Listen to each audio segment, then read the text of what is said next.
Steve is alive. Bucky's breath caught. His pupils contracted as Eren's words struck him like a thunderclap. The world seemed to blur for a moment. Then silence, thick and deafening. Steve Rogers, his brother in arms, his best friend, his only anchor to a life long gone. He remembered that fateful mission vividly. The shriek of metal, the cold bite of wind as he plummeted from the train into a snow-covered ravine. He had never seen Steve again after that. Hydra found him soon after, brainwashed him, molded him into a weapon with no name. Steve, meanwhile, had become a hero.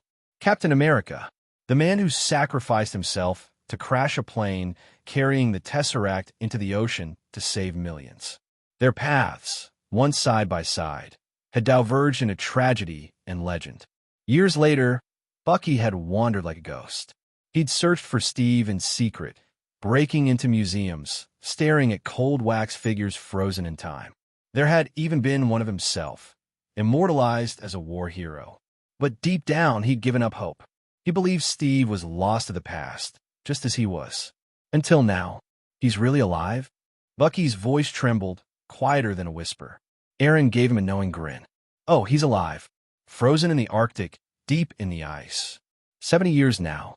Thanks to the super soldier serum, his body's perfectly preserved. And with today's tech, it's only a matter of time before they thaw him out.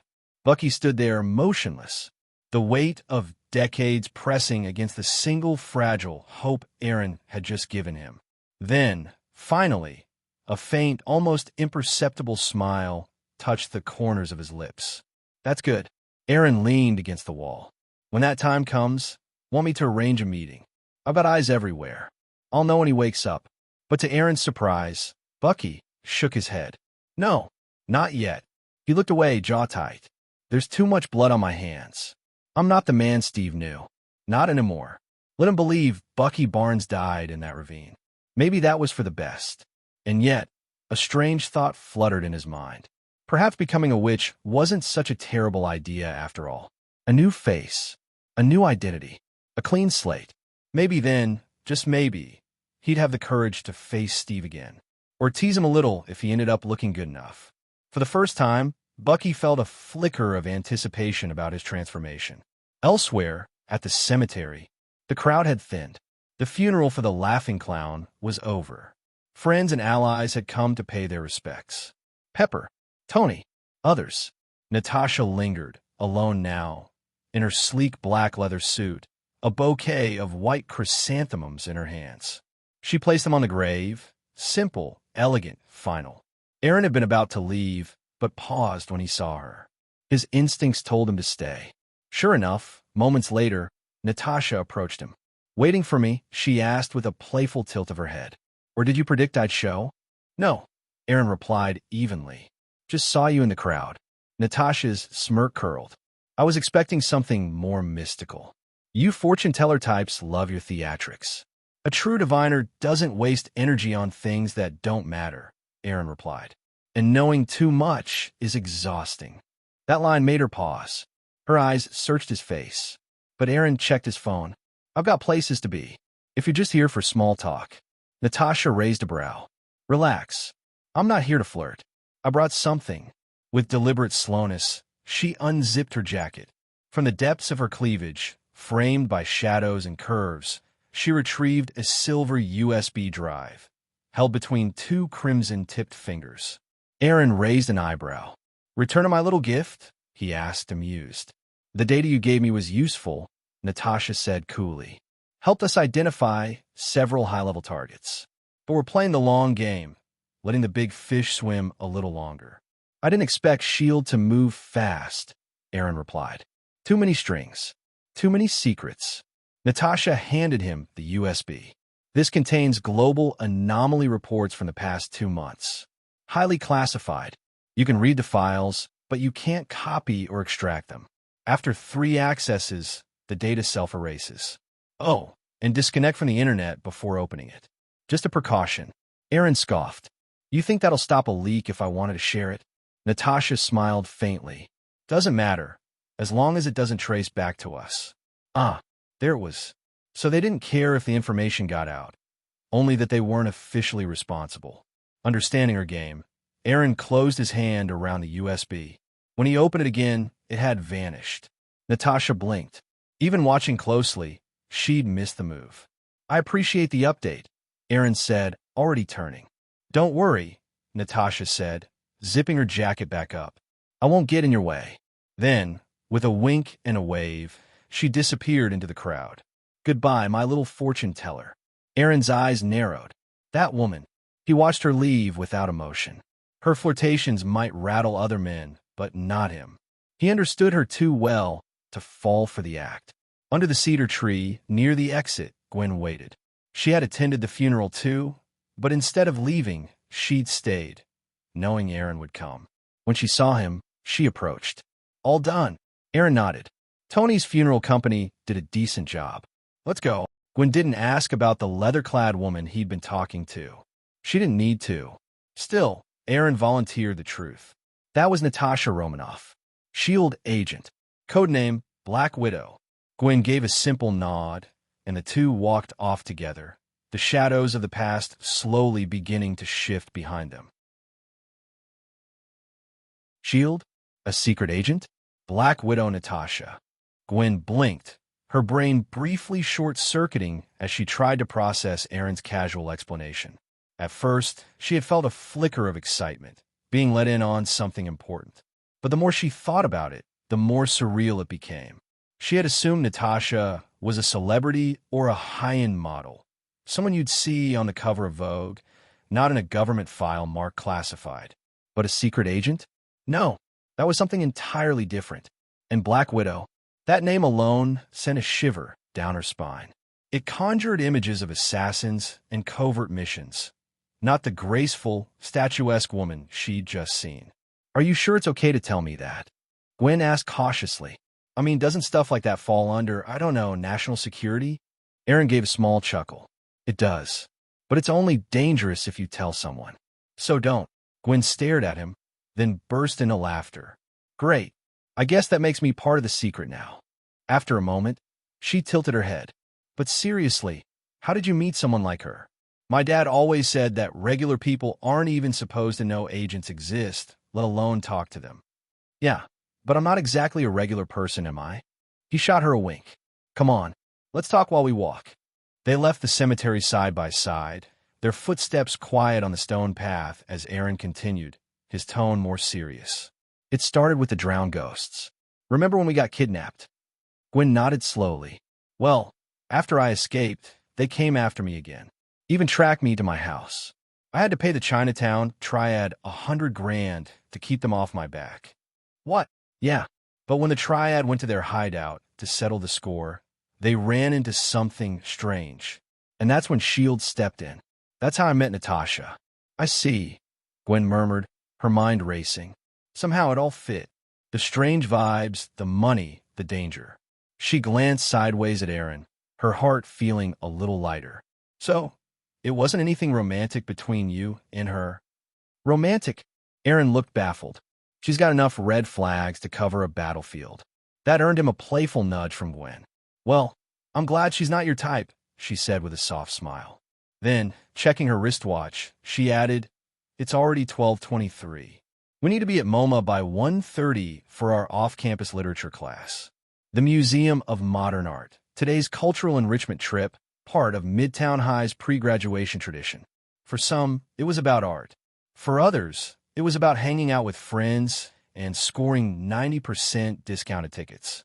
Eren, of course, had no intention of going.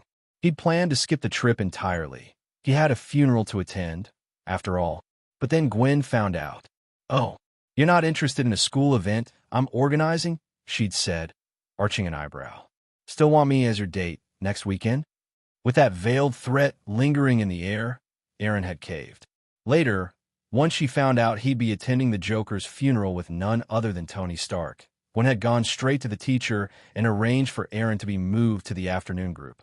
Not only had she stood by him through the service, but she'd stayed nearby, quiet and supportive from start to finish. Now, walking beside her, Eren offered a small smile. Relax. MoMA's on 53rd Street.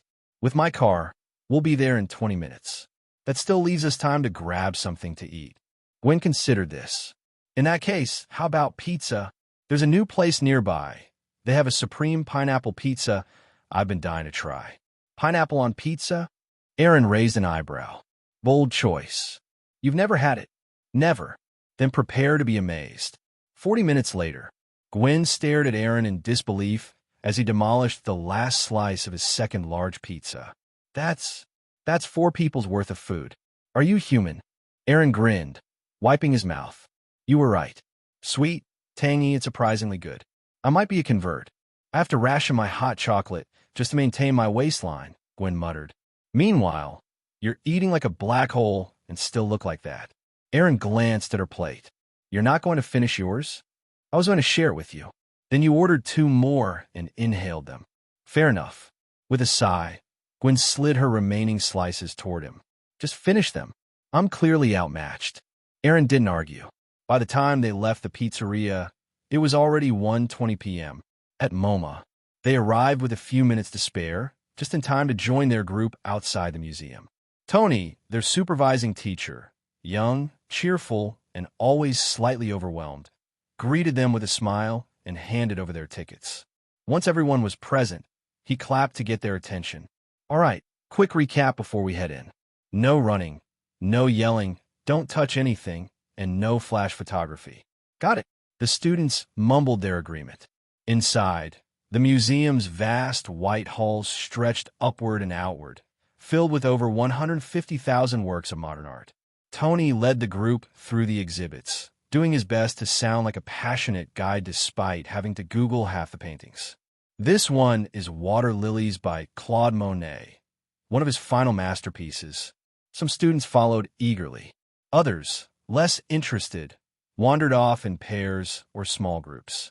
Gwyn, as a student council member, kept tabs on everyone, making sure no one disappeared into a gallery and got lost.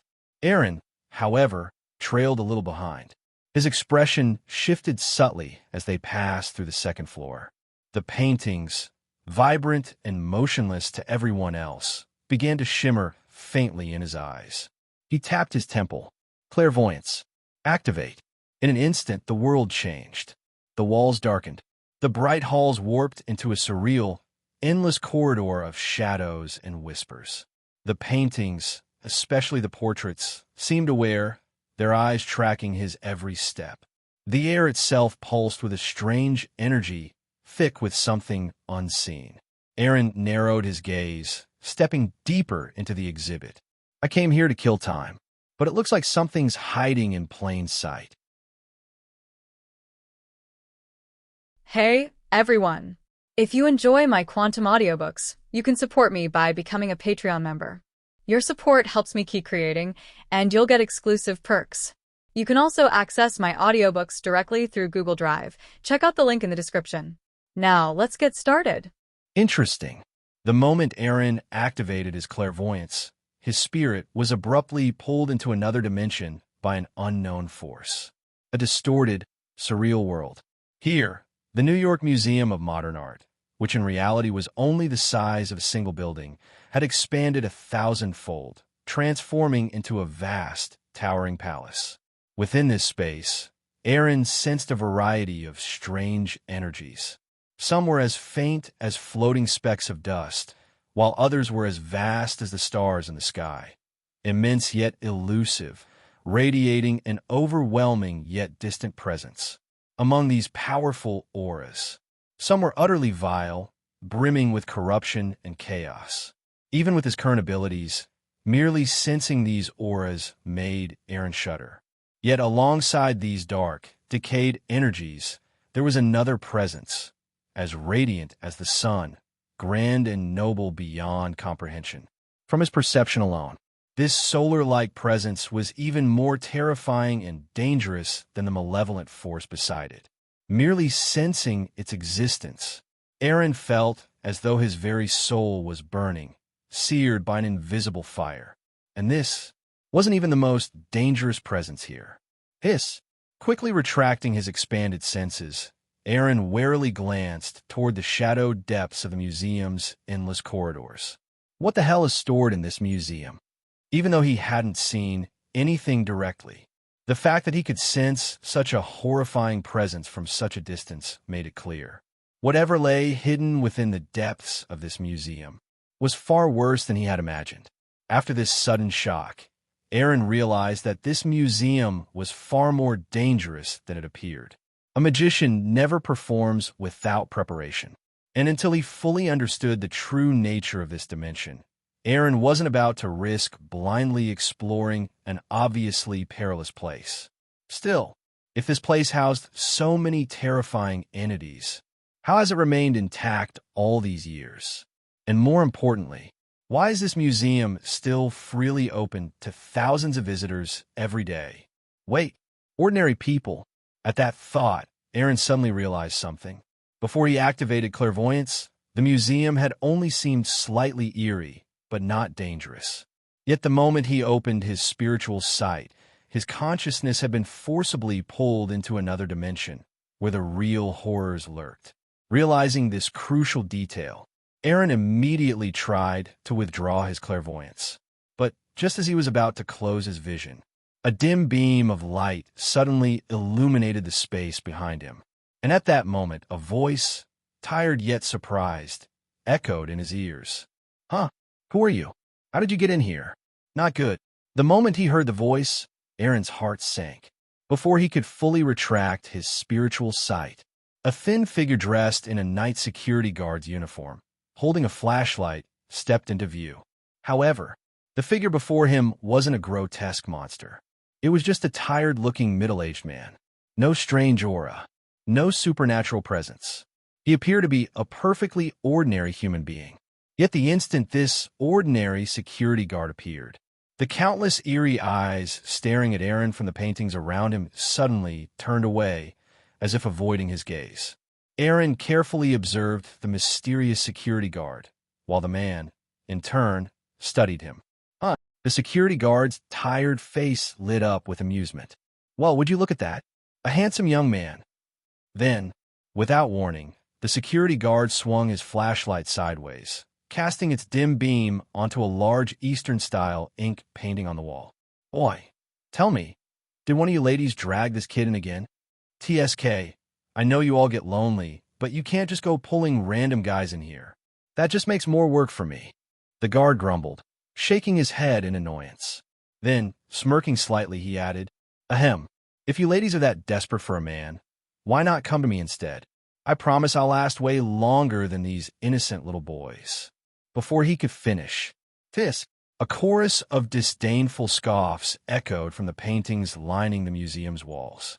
In the ink painting illuminated by the flashlight, several piercing gazes swept over the security guard's lower half in contempt. Following the dim light, Eren finally got a good look at the artwork. It was a breathtakingly detailed painting, a grand scene of stunning women dancing in a lavish palace. Each figure was exquisitely beautiful, draped in sheer silken robes that barely concealed their graceful, alluring forms. Every movement, every expression exuded a tantalizing allure, enough to awaken the deepest desires in any man. And then, as if sensing Eren's gaze, the painted women turned to him, smiling seductively.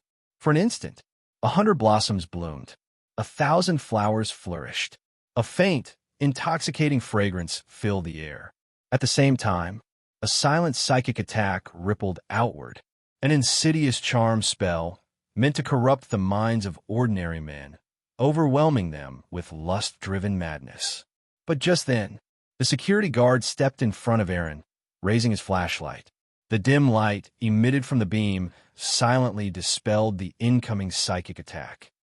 Enough. I'm still here, you know." Clearly irritated by the women's little tricks, the thin guard casually adjusted his grip. And in an instant, a blazing, piercing light burst forth from the flashlight. Unlike the dim glow from before, this light was blinding. And the moment it illuminated the painting, the once alluring dancers morphed into grotesque, rotting corpses. Their once radiant smiles twisted into ghastly, hollow grimaces. Their skeletal frames, once draped in flowing silk, now crawled with writhing maggots. The sweet fragrance? instantly replaced by a nauseating stench of decay. Under the relentless, scorching light, the painted figures began to scream in agony. Their pale bones blackened, as if burned by an invisible fire. The writhing maggots that infested them reduced to nothing but charred ashes. Enough! From the depths of the painting, a chilling blue light erupted, as if freezing even the sun's flames. Simultaneously, from deep within the artwork, a figure clad in crimson robes, radiating overwhelming murderous intent, suddenly emerged, standing at the very heart of the grand painting. Watching them, waiting, the crimson-robed figure swept an icy gaze over Eren and the so-called security guard. Then, with a voice laced with immense killing intent, she spoke coldly. "Not by you? Then who?" Hearing the woman's chilling voice, the thin man frowned slightly, but still retracted the searing beam of light that had been scorching the painting. Instead, he switched back to the dimmer, purifying glow he had used earlier. Although he hadn't interacted with the crimson-robed woman from the 100 Beauties painting many times, he knew her well enough. She was too proud to lie, which meant the young man standing behind him wasn't dragged into this realm because the painted women were lonely. But if not them, then who the hell brought him in? The gallery had plenty of strange paintings, but only a few had the ability to pull someone from reality into this space. Even the big ones sealed in the museum's depths didn't have such power. Otherwise, they'd have broken free and stormed into the real world long ago. The crimson-robed woman didn't bother answering the thin man's question. The moment the blinding light faded, she vanished, reappearing deep within the painting, within the pavilion of the painted realm. Seeing this, the thin man, though annoyed, wasn't angry. With a sigh, he muttered to himself, "Whatever. Let's just send this kid back before the eerie energy here messes him up. Wouldn't want him getting, what at such a young age." Wait. Eren caught that last part. He recalled the disdainful glances the painted women had cast toward the security guard's lower half. Then, taking a second look at the tired, pale man in front of him, his worn-out expression, his thin frame, a realization hit him. Oh, the thin guard's face immediately darkened. The hell is that look for? His expression turned downright murderous as he glared at Eren. Deep down, he thought, if I had known this kid was such a smart-ass, I would have let him suffer at the hands of those man-eating vixens before saving him. Scoffing, the museum's night watchman, Stiller, decided to send Eren back immediately before he got even more irritated. But, just as he was about to act, Eren suddenly spoke. "You stepped in to save me just now, didn't you? Though, honestly, even if you hadn't, I would have been fine. But still, thanks." Then, with a snap of his fingers, a golden talisman inscribed with a solar emblem appeared in Eren's palm. He slapped it into Stiller's hand. "So, this is for you, Mr. You-know-what security guard." The item Eren handed over was a solar talisman, something he had won from a lucky draw some time ago. Infused with solar energy, it had powerful exorcism and purification properties. If activated, it could release a burst of sunlight, dealing heavy damage to spiritual entities. However, its effects were somewhat redundant compared to Eren's angelic staff, and even at full power, it was far weaker than the angelic staff's purification abilities. As a result, Eren had never bothered using it. The only reason he still had it was because he had forgotten to leave it behind after dealing with a certain evil god's corruption. Now that fate itself seemed to favor him once again, the talisman had become even more unnecessary. So, why not just give it away? With the talisman now in Stiller's hand, Eren grinned. "See ya, Mr. Low-Energy Security Guard." Then, having already suppressed his own spiritual presence, Eren deactivated clairvoyance. The moment his vision returned to normal, his spirit distorted for an instant, and then he vanished from the strange museum realm. "Well, damn." Stiller raised an eyebrow. Seeing Eren disappear before his eyes, he immediately realized that kid was not normal. A magician or a psychic? After a brief pause, he shrugged. Whatever. Not my problem." Casually stuffing the talisman into his pocket, he shook his head and prepared to continue his patrol. Lately, Something strange had been happening in the museum. The collections had been far too active, whereas before, 2 patrols per night had been enough to keep them in check. Now, he had to patrol 3 or 4 times just to settle them down.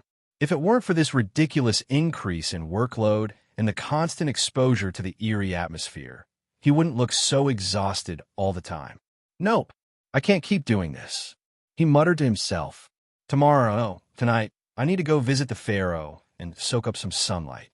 I'd rather not actually end up eating.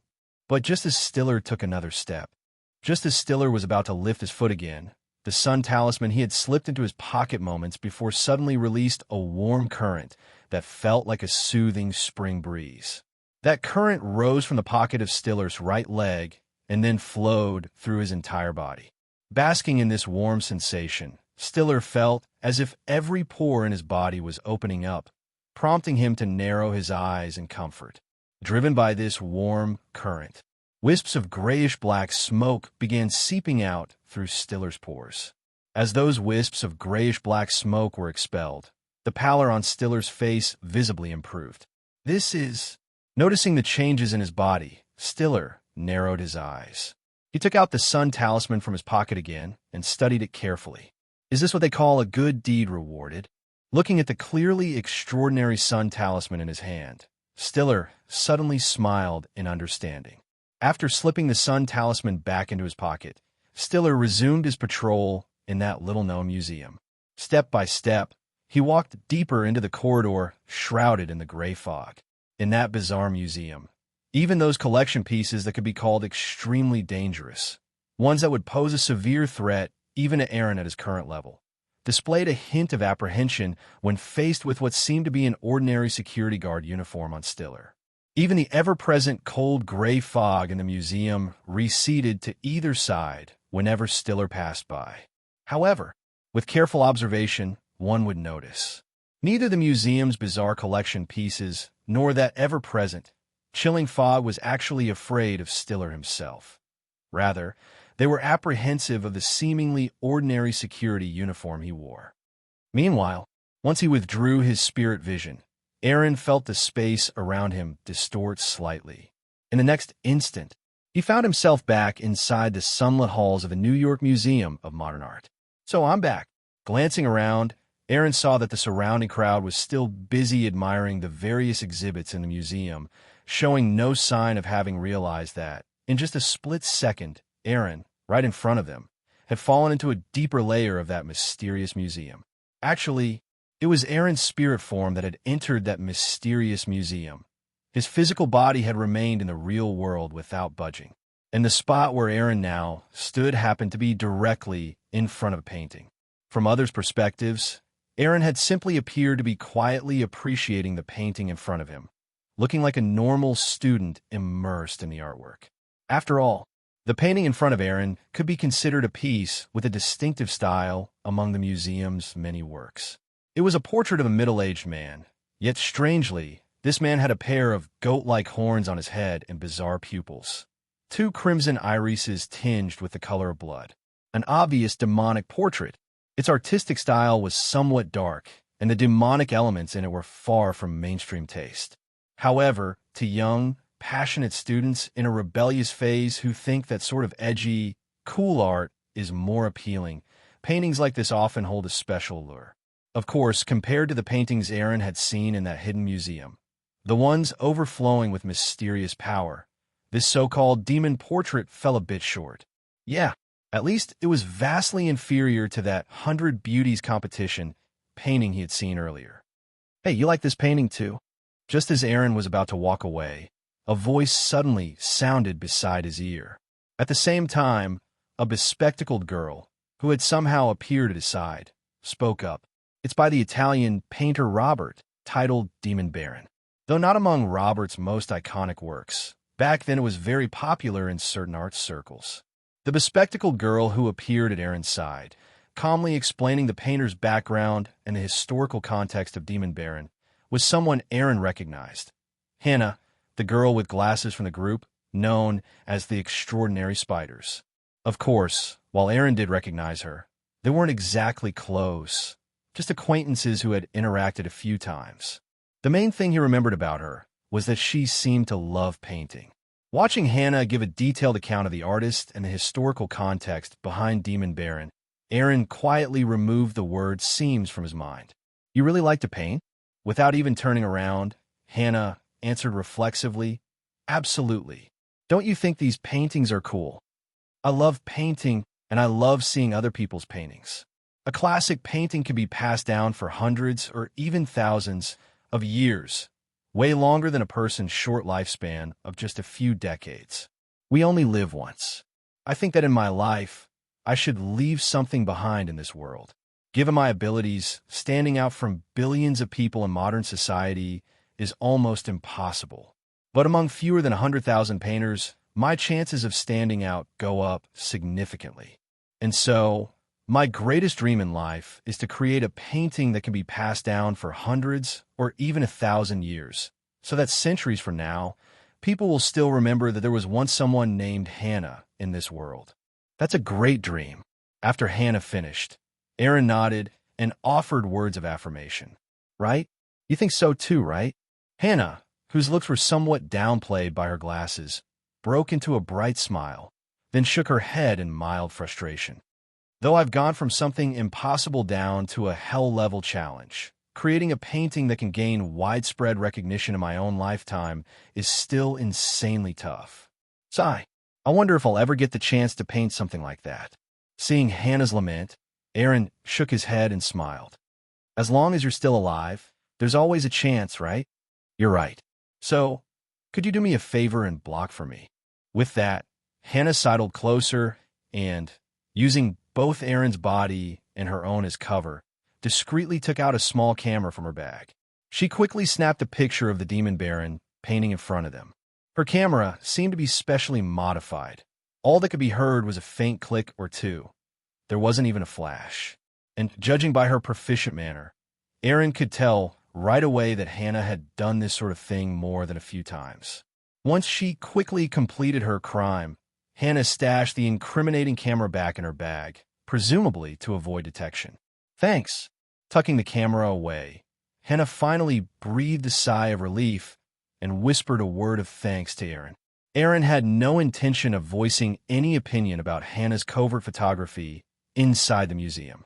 They were, after all, just some Western paintings whose names he could hardly pronounce. Eren had no burning sense of justice compelling him to report her. Rather, he found himself curious about that small camera in Hannah's bag. As far as I recall, museum security checks are done at the entrance. How do you manage to sneak in something like this, especially since it's explicitly banned? Sure. Hannah quickly gestured for silence. After confirming the nearby visitors didn't overhear Eren's question, she breathed another sigh of relief. That's my little secret. But if you really want to know, I could tell you, only if you agree to help me take a few more photos of the exhibits here. It's extremely difficult to copy these masters' paintings by just referencing pictures I find on the internet. Only more authentic photos can help me grow as an artist. Eren, wave her off. No way. If the museum staff or our chaperones see us, we're in big trouble. I'm not dragging myself down just to satisfy my curiosity. Besides, I doubt your sneaky photos are going to be more detailed than those professional shots the museum itself might provide. You don't understand. I'm not trying to replicate the art exactly. I'm trying to reproduce the spirit, the essence captured in these works, and then incorporate that into my own paintings. Hannah gave a quick explanation. She didn't look too disappointed by Eren's refusal. Perhaps this wasn't the first time she'd heard something like that. After getting the shot of the demon portrait she longed for, Hannah's face showed a hint of satisfaction. Thanks again. Without you, it wouldn't have been so easy to snap that photo. I'll treat you to dinner sometime. Suddenly realizing something, Hannah paused mid-sentence and added quietly, actually, never mind treating you to dinner. I'd rather not get on your, well, I don't want to cause any trouble for you. She rejected her own idea, then said, all right, how about this? Once I successfully copy this painting, I'll give you the best piece from my own works as a thank you for helping me out. The best one you've got. Eren smiled sincerely. I'll be waiting for your masterpiece then. Seeing Eren's genuinely appreciative smile, Hannah also looked touched, as if happy to be taken seriously. "All right, it's a deal." She held out her slender hand toward Eren for a high five. Slightly startled, Eren extended his right hand and completed the high five. "Pa!" Although Eren and Hannah's high five was fairly quiet, the crisp sound still attracted attention from some nearby onlookers. Among them were Gwyn, standing not far away, and Doug, who was mingling with a group of Chinese-American girls, trying his best to showcase himself in hopes of securing a date for the winter formal. Looking at Eren talking and laughing with Hannah, and even making physical contact, Doug reflexively swallowed hard. This is so bold of him. Cozying up to another girl right in front of Gwyn. It's basically NTRing her in plain view. Isn't he afraid Gwyn will break his third leg? Doug vividly recalled seeing Eren and Gwyn arrive together at the museum's entrance. They were even wearing matching outfits.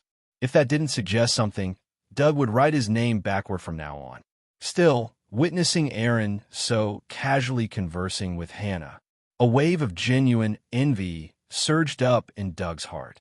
Although Hannah might be unconventional at school and not too fond of makeup, very few were blind to the delicate features hiding behind those glasses. She was undoubtedly on the secret beauty list of Midtown High. First, Eren arrives with the campus goddess Gwyn, and now he's chatting happily with Hannah, another beautiful girl, plus the earlier invitation from Hillary. In such a short time, Eren, who had been even more of a wallflower than Doug, was now entangled with multiple beauties from school. Meanwhile, Doug was still fretting about finding any partner willing to attend the winter formal with him, failing so badly that he was practically begging. The thought of it made Doug, the chubby boy, shed tears of envy in his heart. After the high five with Hannah, seeing how many gazes were suddenly drawn to her, Gwyn's included, Hannah, who tended to be carefree and unconventional, found herself a bit uneasy. She was willing to gift Eren a painting and share a high five simply because Eren's sincerity made her feel respected, not because anything more was going on. Of course, Hannah wouldn't deny that Eren had a unique charm she found appealing. Otherwise, even if they shared the same hobby, she wouldn't have initiated conversation so readily. Giving Eren a small nod as farewell, Hannah quickly fled the scene as if making a clean getaway. The moment Hannah left, Gwyn shot a deep look in Eren's direction before returning to keep order among the students. The others, disappointed that there was no drama to watch, quickly having recently fallen into that mysterious other museum, Eren now felt a trace of caution toward the New York Museum of Modern Art. He also harbored a newfound wariness about triggering any strange phenomena again. To avoid invoking more bizarre occurrences here, and to stay out of any unknown danger, Eren spent the rest of the visit holding back his curiosity, locking every ounce of his spiritual energy within himself, and quietly setting up a few escape routes around the museum. Only after doing all this did he relax slightly, rejoin the main group, and listen silently to teacher Tony's explanations while touring the museum. The Museum of Modern Art was built in the summer of 1929. Between 1929 and 1939, its location changed at least 3 times, only settling at its current site in 1939. Of course, over the last 60 or 70 years, the Museum of Modern Art had been renovated and expanded multiple times. That may well explain why the outwardly bright and modern structure in the surface world differed so starkly in appearance from the ancient-looking, hidden museum in the inner world. Wait, could it be that the eerie appearance of that hidden museum is actually this place's original form? After what happened earlier, Eren realized, aside from obvious differences in exterior design, the layout of the Surface World Museum of Modern Art and the inner world's mysterious version seemed shockingly similar. But they displayed entirely different collections. Here in the real world, the walls in the gallery halls were adorned with a multitude of famous paintings and classic works by renowned artists from around the globe. Yet, not a single one of those exhibited paintings appeared in the hidden museum. And, for reasons Eren couldn't quite put his finger on, the exhibits in the Surface Museum seemed to lack a certain spark in comparison to the ones in that secret museum. It was as though they were missing a special kind of spiritual essence. Could it be? Only those spiritually resonant works are worthy of being shown in that hidden museum? The Museum of Modern Art was enormous. By the time teacher Tony had led the group through just 3 of its galleries, over 3 hours had quietly passed, and it was already 5 p.m. Checking his watch, teacher Tony opted not to cram in a visit to the other galleries.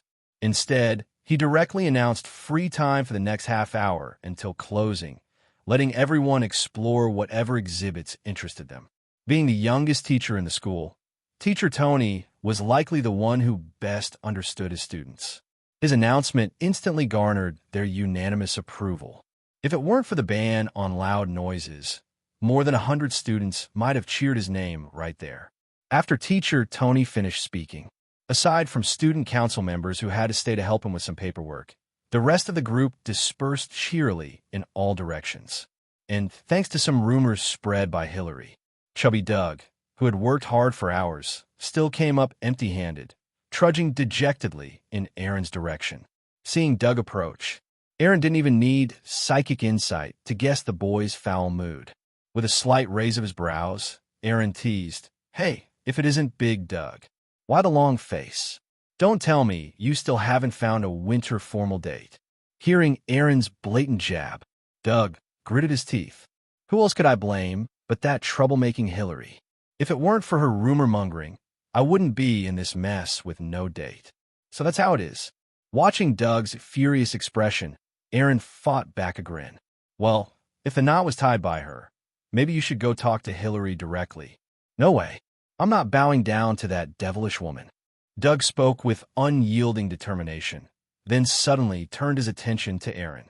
Man, Eren, you sure have guts. Flirting with another girl right in front of Gwen, aren't you worried she'll break your third leg? Eren rolled his eyes. When did I ever flirt with another girl? Don't deny it. I saw you and Hannah just now. Out with it. When did you hook up with her? Cut it out. We're not even friends. I just helped her out, and she offered me a painting in return. We only high-fived to seal the deal. How does that count as hooking up? She's giving you one of her paintings, even though you're not friends? Save that story for Gwen. See if she believes you. I believe him. While Doug was shooting Eren a mocking glare, a sweet voice suddenly chimed in from behind him. Doug turned around to find Gwen standing right there, smiling calmly. His jaw practically hit the floor, and he spun back to Eren with an incredulous look that seemed to say, "What the? She believes you? Just how deep did you drug her with your sweet talk?" Ignoring Doug's dumbstruck expression, Eren looked at Gwen. All done with student council duties? For a field trip like this, there wasn't much to do aside from taking attendance and helping teacher Tony maintain order. My part's done. If you're free, let's head out then. I got a call from Helen earlier. She said dinner's ready and she's waiting for us. Oh. Hearing her mom had called Eren again, Gwen hesitated a moment before finally nodding. With that, Eren and Gwen left the museum together, bidding Doug goodbye as they went.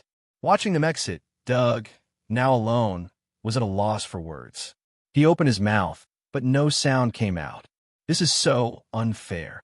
After climbing into Eren's Aston Martin, Gwen shifted in her seat and glanced at him. Her eyes blinked a few times as she asked, "So, will you tell me what exactly you did to help Hannah? As far as I know, though she loves painting, Hannah doesn't usually give her work to anybody. I figured you'd be curious eventually." Amused by Gwen's expression, Eren briefly explained, "It's really nothing. I just covered for her while she snapped a photo of that portrait. She said pictures online lack soul, and only those she takes herself feel real enough for her. Probably why she offered me a painting in return." "I see." Gwen listened intently and then nodded as if deep in thought. Not long after leaving the museum, thanks to Eren's penchant for fast driving, they soon arrived at Gwen's home. After getting out and closing the car door, Gwen glanced at her watch, then said to Eren, "We shaved off a few minutes from last time. You're getting better at driving. Maybe I just can't wait to taste the delicious dinner Helen's made." "All right, I'll be sure to tell Mom you said that." Gwen laughed lightly and led Eren toward the door. Following a successful healing session Eren had provided a few days earlier, Helen's injuries had fully recovered. A thorough checkup afterward confirmed she was indeed fine. Having long grown tired of staying in the hospital, Helen asked George to handle her discharge paperwork as soon as possible. Over the past few days, with her family's support, Helen had undergone some physical therapy and was now able to walk normally again. And the first thing Helen did after recovering was invite Eren to the house for a big meal. "Gwen, Eren, you back." Helen opened the door and took in Gwen's simple black dress and Eren's crisp black suit. Her eyes brightened. "They really look amazing together. Don't just stand there. Dinner's almost ready. Come on in." "Sure, Mom. Thanks for having me, Helen." Once Eren stepped inside, Helen gave each of them a hug in turn. Hugging Eren, she whispered softly in his ear, "Don't be too sad, Eren. He was a hero." "I know, Helen."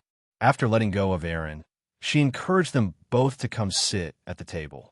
Good food is often the best way to take one's mind off pain. It was clear that Helen was aiming for that exact approach with tonight's dinner. At first, Eren thought the focus of the meal was to celebrate Helen's recovery. But under the concerned and caring eyes of Gwen's family, he soon realized the real guest of honor here was him. Seeing Helen's compassion, Eren felt both touched and slightly exasperated. "I'm really not feeling that upset." Chinatown. Upon returning home, Eren yanked out his computer's internet cable, going for a physical disconnection, then inserted the silver USB drive that Natasha had returned to him. Ding! Once the USB was inserted, a small program popped up on the computer screen, scanning the system environment. After confirming there was no network connection, a circular emblem featuring a black eagle appeared at the center of the screen. S.H.I.E.L.D.'s logo. With a click of the mouse, a folder labeled Top Secret Files appeared on the screen. Opening it, Eren saw a lineup of folders, each bearing a unique code name, followed by 1 to 9 little star symbols. So these are all special incidents S.H.I.E.L.D. has encountered in recent months? Judging by how each folder had a distinct title and a varying number of stars, Eren surmised. Each folder represented a special incident, with the stars denoting difficulty or possibly its level of confidentiality within S.H.I.E.L.D. He casually opened one folder tagged Giant Python. Inside were several photos of colossal snakes, some well over 20 or 30 meters long, defying all common sense. Some of those giant pythons were alive, others were dead. Even Eren found the sheer size alarming. At the end of the photos was an assessment report from S.H.I.E.L.D. December 20th, 2,000 inches the Amazon basin. Several massively sized pythons suddenly went on a rampage, attacking people and boats entering the deeper jungle. 7 or 8 ships were sunk, causing over 100 casualties. The local military intervened and killed 2 man-eating pythons, but the others escaped further into the Amazon. Investigations and autopsies on the captured pythons indicate that some unknown event deep in the Amazon basin caused these creatures to grow to abnormal proportions. We have yet to find the source of these pythons' mutation and their unprovoked attacks on humans venturing into the deeper reaches of the river. The Amazon giant pythons looks like a real-life anaconda scenario in the making. Eren closed the file and randomly clicked on another one near the back. January 26th, 2001, a massive fog arose suddenly off the coast of Philadelphia. January 26th, 2001, a massive fog abruptly blanketed the waters near the port of Philadelphia. All electronic communication devices within the fog-shrouded area lost functionality. About half an hour later, the fog dissipated on its own. Yet everyone, humans and animals, within the covered section of the docks had fallen unconscious without exception. Within a single day, all 348 security personnel and dock workers, after lying comatose for an entire day, died one by one. Cause of death, suspected drowning. Drowning? Seeing that word, Eren's brows furrowed as he scrolled faster.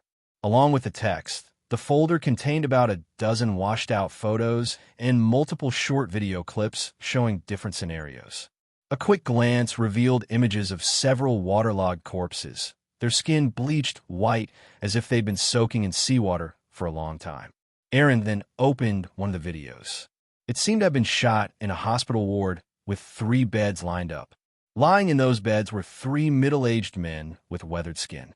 For the first few seconds, everything appeared normal. Then the Latino man on the center bed suddenly started convulsing violently. Next, seawater, began gushing from his mouth and nose, soaking the sheets. Very soon, he became still. No more water flowed from his mouth or nose. Is he dead? Even through the screen, Eren could sense the finality in this man's actions. Clearly, the man was gone. Right after the center patient expired, the men on the other two beds displayed similar symptoms. Ultimately, they both died on their beds, drowned by the seawater spewing from their mouths and noses. Wait, why am I so certain, just by looking, that the liquid gushing out of their faces was seawater? That immediate conclusion, formed before any testing or confirmation, might hint at some kind of informational contamination, akin to how Eren had instinctively perceived a rotting odor from the mutant kingpin earlier.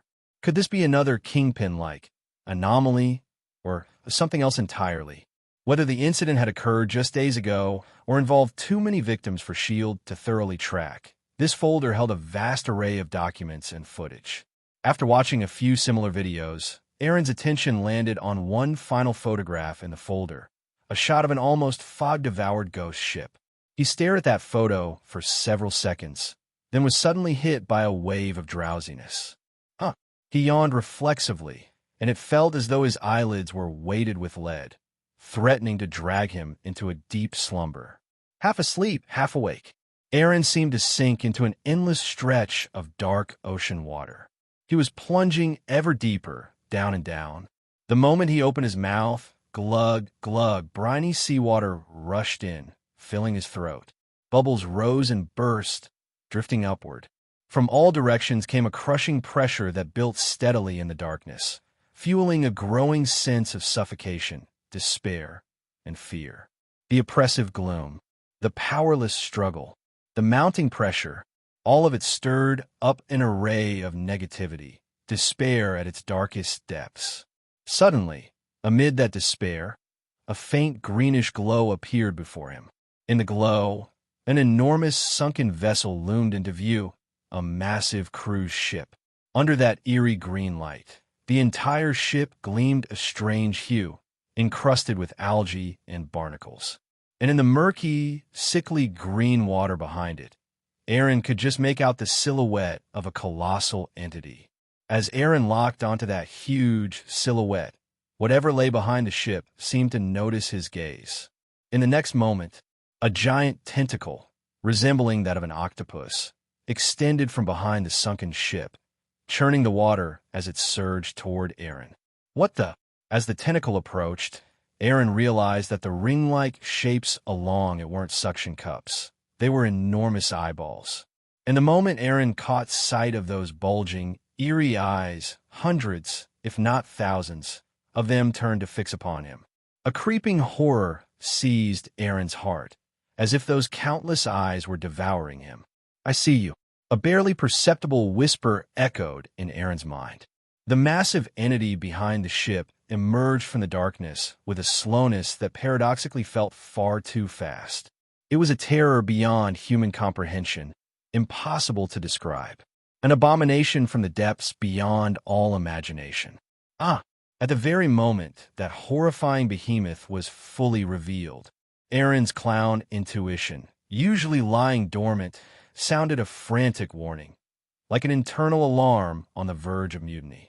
Galvanized by a rush of survival instincts, Eren tore himself out of that deep-sea dream in the nick of time.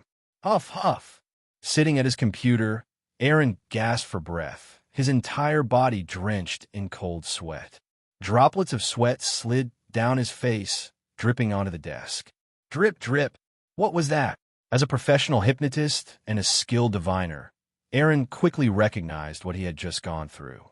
A lucid dream, or more specifically, the moment he saw that ghostly ship's photo, and by virtue of his heightened psychic sensitivity, he unwittingly established a link with some unknown entity. In that moment, through his dream, he made contact with the phantom ship, and with the terrible being lurking behind it. Breathing heavily and trying to steady his nerves, Eren frowned deeply. What is that thing behind the sunken ship? Had it not been for the clown intuition's frantic alarm and the deathly terror that awakened Eren's survival instincts, he might have been forced to face that monstrous entity in full. He felt a strong hunch. If he had missed that fleeting chance to wake up, returning to reality might have been far from guaranteed. That was too close. Curiosity really can kill. Eren exhaled a shaky breath, newly aware of how risky it was for someone with his level of spiritual sensitivity to poke around so carelessly, especially with materials involving the supernatural. Slurp, slurp. Sensing its master's alarm and unease, little oddball, the bizarre pet Eren had taken in, licked Eren's palm with its large, wet tongue, as if to soothe him. Feeling that warm, damp touch against his hand eased Eren's tension slightly. He patted little oddball's head softly. I'm fine. Don't worry. Though the strange vision had been chilling, Eren wasn't about to be permanently rattled by one nightmare. Still, it drove home the point that these SHIELD documents couldn't be casually browsed. Ordinary supernatural incidents or weird mutants might be fine. But if he ran into something like that ghost ship again, an encounter with an even more horrifying being, then next time, he might not escape unscathed. From now on, I'll be more careful going through these files. Yeah, I'll do a quick divination before opening each folder. With my current level of psychic strength, plus the help of the proper ritual, even higher-level entities shouldn't be able to block my detection. Having decided on a warning mechanism for sifting through the data, Eren recalled that unsettling line whispered in his dream when that tentacle's many eyes fixed upon him. I see you. The memory made him frown. That feeling wasn't normal. Could have left some kind of brand or curse on me when it made contact.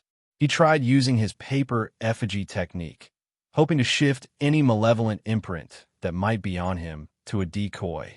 But nothing happened. No response. Did I imagine it? Seeing no reaction from his paper effigy, Eren was momentarily suspicious of his own paranoia. Yet that doubt was quickly dismissed. No. Or it might be that curse or mark is beyond the paper effigy's ability to remove. With that in mind, Eren cleared his thoughts, closed his eyes, and, through an intangible channel, summoned his own spiritual power, entering the balanced space. What Eren didn't notice was, the moment he began shifting into that dimension, a translucent, phantom-like shape clung to his spirit form. It looked like an octopus, its twisted body radiating a disturbing aura. Dozens of tentacles encircled Eren's spirit, as though marking him. Yet it seemed in no hurry to harm him, merely coiling around Eren's soul as if placing a tag. Then, when Eren's spirit, guided by that mysterious link, crossed into the balanced space, the realm itself seemed to sense the presence of a foreign intruder and trembled slightly. In an instant, that mercury-like white mist around the river of fate flared with brilliance, surging downward in waves. Like a waterfall of milky white light from the heavens, it cascaded around Eren's arriving spirit. As if commanded by some esoteric force, the mist rushed toward Eren in an unstoppable flood, swallowing him whole. Under the cleansing of this fate-charged white mist, Eren's spirit sparkled with starry flecks of silver. Though Eren was initially startled by the deluge of white mist, it immediately turned into a deep, almost sensual comfort that made him want to sigh with relief. Within that soft glow, he could vaguely see the phantom latched onto his spirit. So there really is something. But before he could succumb to alarm, that eerie shape melted away like ice under a blazing sun, undone by the raging torrent of mist. It vanished without a trace, unable to put up the slightest resistance. At the same moment, somewhere in the depths of the Pacific Ocean, inside a colossal underwater trench, a being beyond human description suddenly let out a terrible wail, as though gravely wounded. Endless wails rippled through the depths of the sea.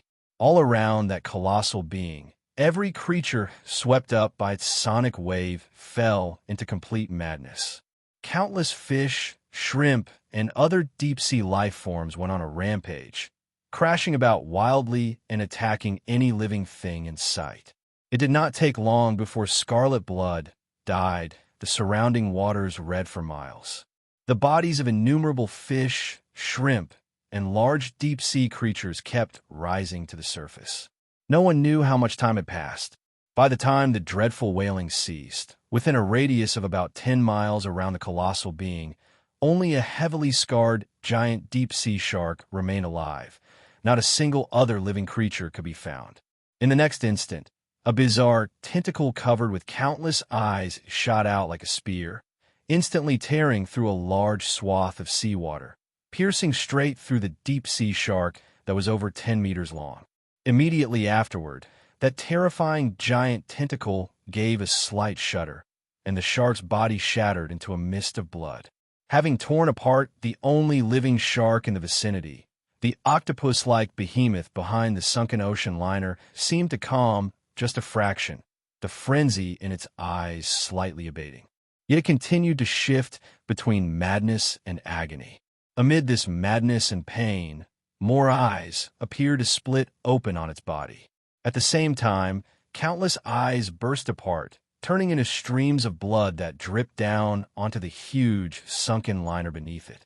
Just moments earlier, the haze of fate within the balance space had washed away the trace of curse-like marking that was clinging to Eren, and through some mysterious connection, it also washed over the body of this colossal existence.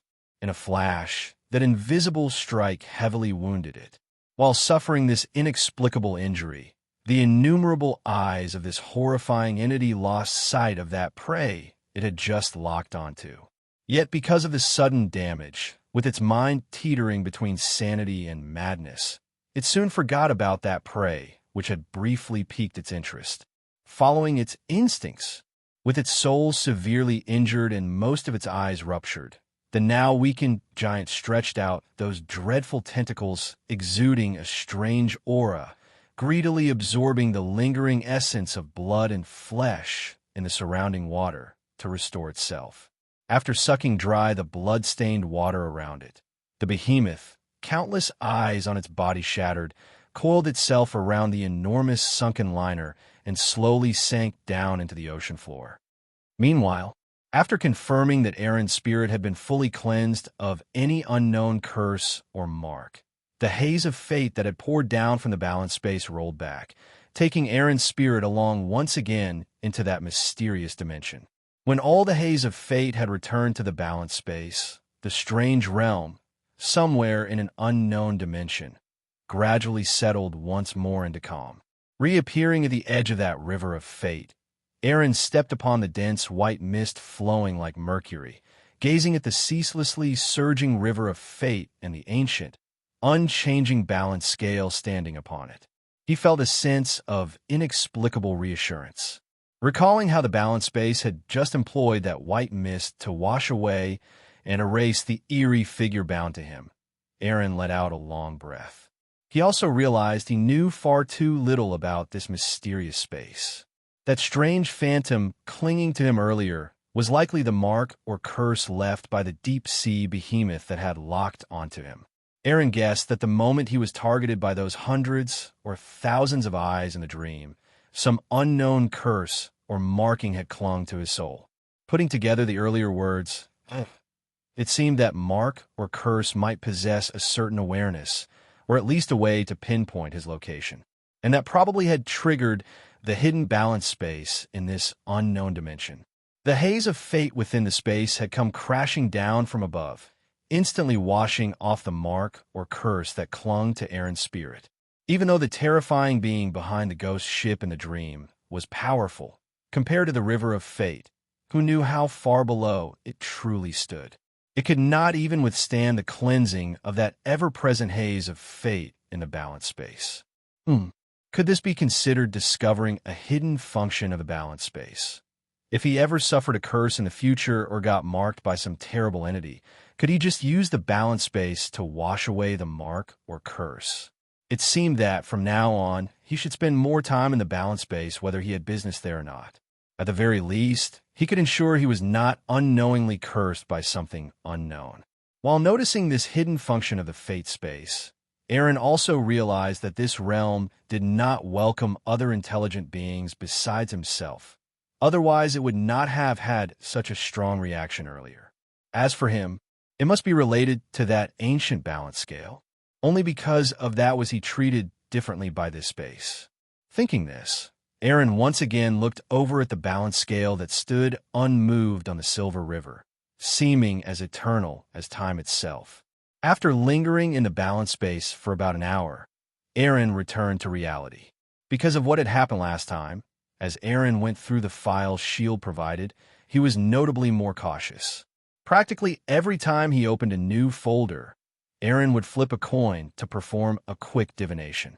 Glancing at the brand new silver coin in his hand, Eren could not help missing that previous coin of his that had developed a faint trace of spiritual energy. Unfortunately, that coin had been in Harlem, and along with Eren's avatar, it had been turned to ash under that soul shockwave. Who knew how long it would take for the coin in his hand, now, to become as spiritually attuned as the old one? Phew! Rubbing his somewhat tired eyes, Eren picked up the cold coffee from his computer desk, drank it in one gulp, then closed his eyes and stretched out in his chair. Finally done. He exhaled a slightly bitter breath, opened his eyes again, and glanced at the clock on the wall. It's already 6. Didn't expect I pulled an all-nighter. No wonder my eyes feel so dry. Last night, after nearly the entire evening's efforts, Eren finished reading all the strange case files that S.H.I.E.L.D. had copied onto that silver USB drive. There were quite a few bizarre incidents on that drive, and because they had been sorted by S.H.I.E.L.D., most of them genuinely involved the supernatural. Among these, besides some bloody cult sacrifices set up by evil groups, and a few hoaxes involving people pretending to be gods or ghosts, most concerned various extraordinary creatures. Some were reminiscent of ghouls, water spirits, ghosts, or other dark beings from ancient lore, while others were strange, mutated monsters beyond description that appeared out of nowhere. Compared to those old, legendary creatures of darkness, these aberrant life forms were stronger, more frenzied, and far more dangerous. From what these documents showed, the damage caused by these mutated creatures was vastly greater than that caused by the typical monsters of legend. But, fortunately, he did not find anything as horrifying as that ghost ship in these files. Otherwise, Eren really would have been shocked by just how many terrifying creatures were hidden in this world. Based on the dates marked on the files, Eren also noticed that, recently, such incidents were on the rise. The closer to the present, the more frequent they became, and the creatures involved were growing even stronger. Seems like ever since Iron Man kicked off the era of the extraordinary in this world, all sorts of monstrous entities are beginning to appear on stage, scrambling to make their debut. Shaking his head, Eren shut down the computer, then yanked the silver USB drive out and tossed it into Oddball's mouth nearby. After all the days S.H.I.E.L.D. had handled it, this USB drive was certainly not clean. Eren had no intention of holding on to whatever hardware S.H.I.E.L.D. might have tampered with. He had already memorized the contents of the drive, so there was no further need for it. Chomp! The USB drive, glinting silver, was bitten into pieces by Oddball's row of sharp teeth the moment it entered its mouth. Then, via Oddball's seemingly bottomless stomach, it was quickly broken down into the most basic particles. No matter how many tricks S.H.I.E.L.D. might have embedded in that USB drive, all of them were rendered useless once inside Oddball. Seeing Oddball swallow the silver USB, Eren, who was on his way to the bathroom to take a shower, paused momentarily and pointed at his computer. Swallow that too. Just as Eren inserted the USB stick earlier, the firewall he personally coded after crossing over had been hit by several unknown viruses. He did not even need to think about who was behind this. Though these viruses were quite formidable by current standards, they were still rather helpless against a next-gen firewall Eren had designed himself. Had Eren not worried that directly destroying them would damage some of the files on the USB, he would have wiped them out earlier. Even if the computer was never truly compromised, Eren no longer wanted it. Not for anything else, just that it was too old and had terrible specs. Even a firewall Eren wrote almost overloaded it. Given that Eren was not short of money now, he decided he might as well buy a new, high-performance machine. He would write a custom firewall so no one could invade his privacy again. As for the study materials from the PC's previous owner, those were no longer necessary. When Eren finished his shower, the sky outside his window was growing pale. After a quiet night, the streets of Chinatown were slowly becoming lively again. Emerging from the bathroom, Eren, who had spent the whole night reading, did not feel like making his own breakfast, so he pulled on some workout clothes, grabbed some loose change, and headed downstairs. The moment he stepped outside, that uniquely bustling morning sound of Chinatown greeted him. The tempting aromas of steamed buns, fried dough sticks, soy milk, pancakes, rice rolls, and other specialties rushed to meet his nose, immediately making his mouth water. Compared to Eren's carefully balanced meals, which only met his nutritional needs, these foods, crafted to conquer the human palate, were far more flavorful. Following the street right outside his door, Eren sampled one breakfast item after another until he was stuffed. He then patted his stomach and wandered toward a nearby park. There was still about an hour before class. Eren planned to use this time to jog around the park, clearing away the fatigue of sitting up all night. This particular park was built around a small man-made lake. It had beautiful scenery and a dedicated path for running along the lake. Thanks to the lovely landscape and well-designed track, it was a popular spot for morning runners, especially female runners. As for the men, Eren suspected they might be drawn more by the scenery of the women themselves. Strolling into the park at a relaxed pace, Eren began jogging along the lake path once he felt his breakfast was partly digested. With each step he ran, the food in Eren's belly got more thoroughly digested and broken down, so his pace steadily increased. Soon enough, he started passing other joggers, leaving them behind with cries of surprise. After 2 laps around the park, Eren, practically flying by everyone else and lapping nearly every runner there, caught the attention of a group of women. Seeing him speed by like the wind, his lithe, athletic form on full display, these ladies couldn't help staring. If he used that speed and stamina on me, the mere thought made their bodies tingle, and more than a few cheeks flushed slightly. Meanwhile, the men who had come to watch those same women looked at Eren with unspoken envy. Hey, just as Eren started his 3rd lap, a figure he knew all too well caught up from behind. That was Steve? Raising an eyebrow as he watched Steve accelerate toward him, Eren turned his head back around and kept running. Seeing that Eren apparently had no interest in saying hello, Steve felt slightly embarrassed as he rubbed his nose. But he was not upset. Instead, he sped up, quickly passing by Eren. Witnessing Steve's form leaving him in the dust, his pace even faster than before, Eren remained calm, continuing to run at his own speed. If Steve had hoped to recreate that scene from the movies of easily overtaking someone lap after lap, that definitely would not happen here. But, after several laps around the park, once Eren had worked up a light sweat, he stopped by a small convenience store near the track, bought 2 bottles of water, and waited.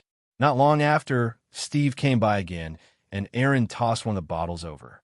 Here, thanks. Steve grabbed the water in surprise. I thought you didn't want to talk to me. No. I just don't like hassle, that's all. Eren took a swig from his own water, then looked at Steve. So tell me, what do you want, Steve? He was taken aback. So, you know me? And you guessed I came looking for you. Of course. You're famous. Our school still keeps your old PSA tapes to show kids who need counseling. I was one of them once. Wow, I would never have guessed.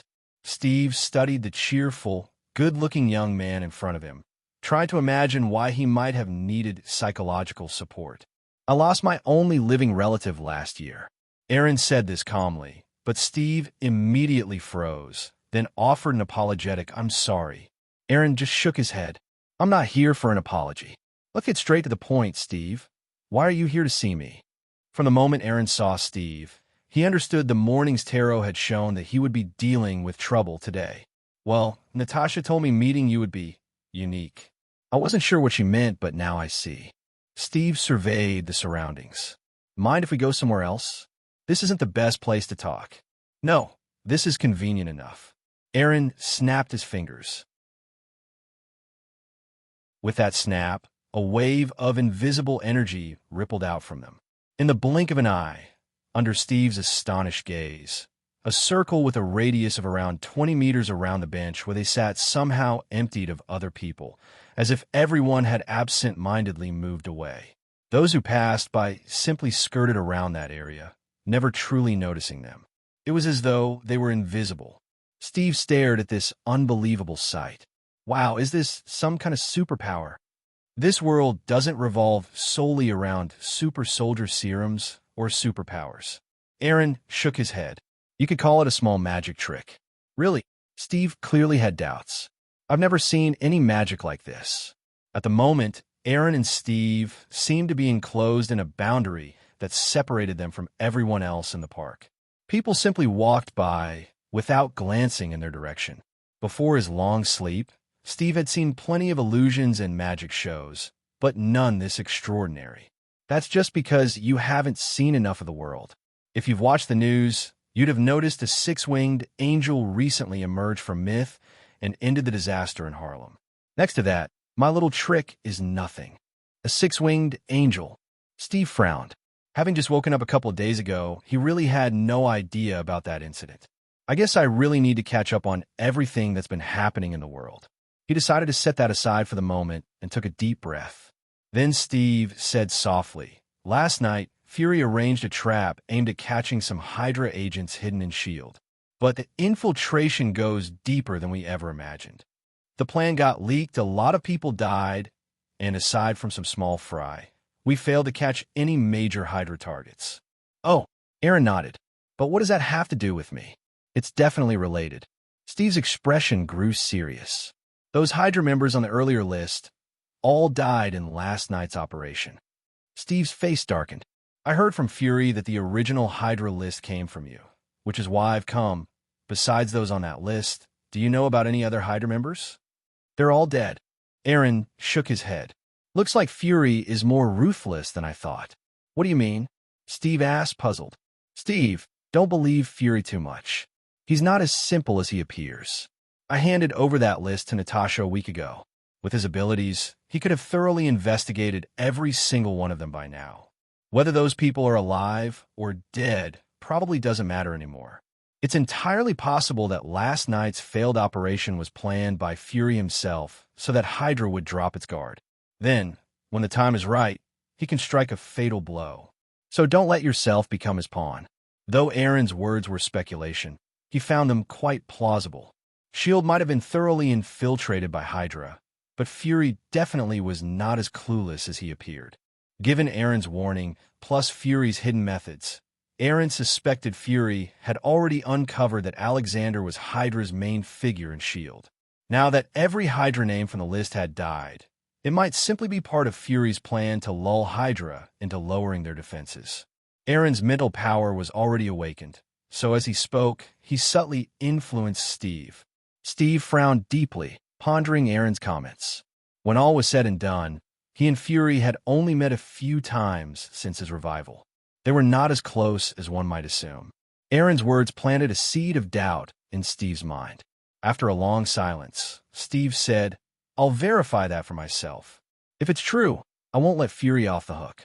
Those agents who died last night shouldn't be sacrificed like pawns. But if you do have more information on Hydra, I'd still like to hear it. Trust me, no one understands Hydra's danger better than I do." Interesting. Through his mental perception, Eren sensed Steve's sincerity. Even the statement, "I won't let Fury off the hook," was absolutely earnest. I guess that's how he is, just so straightforward. But Eren found himself genuinely curious about what things would look like if Steve and Fury ever ended up at odds. Still, while Eren's mind churned with countless thoughts, none of it showed on his face. He pretended to hesitate, then leaned in to whisper, "If you insist, you might want to check up on a senator named, well, let's just call him the senator. Oh, and as a friendly tip, seeing as you did give me some counseling on those tapes. Once you get home, take a good look around. I bet Fury has installed all kinds of gadgets in your house by now." With that, Eren pulled out his phone, looked at the time, and said, "All right, it's late. I need to head back for class." He snapped his fingers again. The concealing boundary around them vanished at once, letting the surrounding crowd stream back into the area. Eren merged into the flow of people and jogged away the way he had come, leaving Steve alone, momentarily lost in thought. Steve's imposing figure attracted plenty of female attention. As soon as Eren lifted the screen of illusion, several women who had been eyeing Steve made their move. "Hey there, handsome, you here to run too? Want to run with us?" Even as they spoke, more than one of them reached out boldly to feel Steve's chest, abs, and even that firm backside. A single man out of his time, who had been asleep for 70 years, was not prepared for such a situation. Caught off guard by their enthusiasm, Steve hurriedly fled the park. Racing straight out of the park, Steve jumped into a flashy sports car that had been parked and waiting for him. As soon as he climbed in and shut the door, effectively blocking those women's fiery gazes, Steve let out a long sigh. Natasha, in the driver's seat, eyed him with amusement. Not going to get any of their numbers? A few of them seemed pretty cute. Steve rolled his eyes. Then his smile faded, and he grew serious. "Natasha, while I was talking to the kid, everyone around us just walked away. It was like there was a 20-meter-wide bubble where people simply ignored us. You notice anything unusual?" Natasha's expression shifted. "You sure? I was watching from the car and didn't see anything. It looked normal to me." But she trailed off abruptly. Her face changed again. She shut her eyes and concentrated, frowning deeply, then reopened them, looking troubled. Steve asked, "What's wrong?" "For a moment just now, it was like I lost track of you too," she said quietly. "In my memory, I do recall you two talking, but I can't recall the actual details of what you were doing or saying. It's as if my memory from that time got blocked or altered somehow. That was simply impossible given her training, yet it had happened." For a moment, both Steve and Natasha fell into silence. Finally, Steve let out a breath. "It seems that kid is far more mysterious than we realized. At least we got something out of it this time." Natasha perked up at that. "You mean more names on Hydra?" He shook his head. "Not exactly. All he said was to take a good look at a senator. That's all." "A senator?" Natasha typed quickly on a tablet, eyes darting over the screen. Soon, a photo of a big, heavy-set man appeared. "That's him?" Steve asked, peering at the picture. Natasha nodded. "There's only one senator in New York with that name, but he's got real influence here. Investigating him won't be easy." "I see," Steve said. "Still, it's better than having no leads at all. If he really is Hydra, then he's definitely not small fry." Natasha agreed. "Then let's go report this to Fury. Investigating a sitting senator is beyond my current authority. We need to go ahead." With that, she revved the engine, and the official civil-registered sports car roared away. However, neither of them noticed how, when Natasha brought up Fury's name, a subtle ripple flashed through Steve's eyes. Watching the figure sprinting towards him from behind, Eren raised an eyebrow before silently turning his head back and continuing his run. Seeing that Eren didn't seem interested in acknowledging him, Steve, who had originally intended to greet him, awkwardly scratched his nose. But he wasn't upset. Instead, he picked up his pace and ran past Eren. Eren watched as Steve dashed ahead, his speed even more exaggerated than when he had raced against Falcon in the movies. He didn't mind. Instead, he simply maintained his own pace and continued running. Steve was fast, but so was Eren. If Steve thought he could lap him multiple times like he did with Falcon, he was mistaken. However, after several laps along the lakeside track, Eren, now lightly sweating, stopped running and headed into a nearby convenience store to buy 2 bottles of water. A short while later, as Rogers passed by him again after another lap, Eren tossed a bottle of mineral water his way. "Catch." Smack. Catching the bottle, Steve Rogers looked a little surprised. "Thanks. I thought you didn't want to talk to me." "No, I just hate unnecessary trouble." Opening his own bottle and taking a sip, Eren looked at Steve. "All right, Captain, what do you want?" Steve was taken aback at being directly called out. "You know I was looking for you? I mean, you know who I am?" "Of course. You're famous. My school still keeps your old training tapes. They use them for students who need psychological counseling. I was one of them." "Wow, really? I wouldn't have guessed. Looking at the bright and confident young man in front of him, Steve couldn't see any signs of someone needing psychological counseling. My only family member died last year. Hearing this, Steve's face stiffened, clearly caught off guard. With an apologetic expression, he said, "I'm sorry." Eren shook his head. "I'm not here to hear you apologize. Just tell me, Captain, why are you looking for me?" From the moment he saw Steve Rogers, Eren immediately understood why his morning divination had predicted he'd run into trouble today.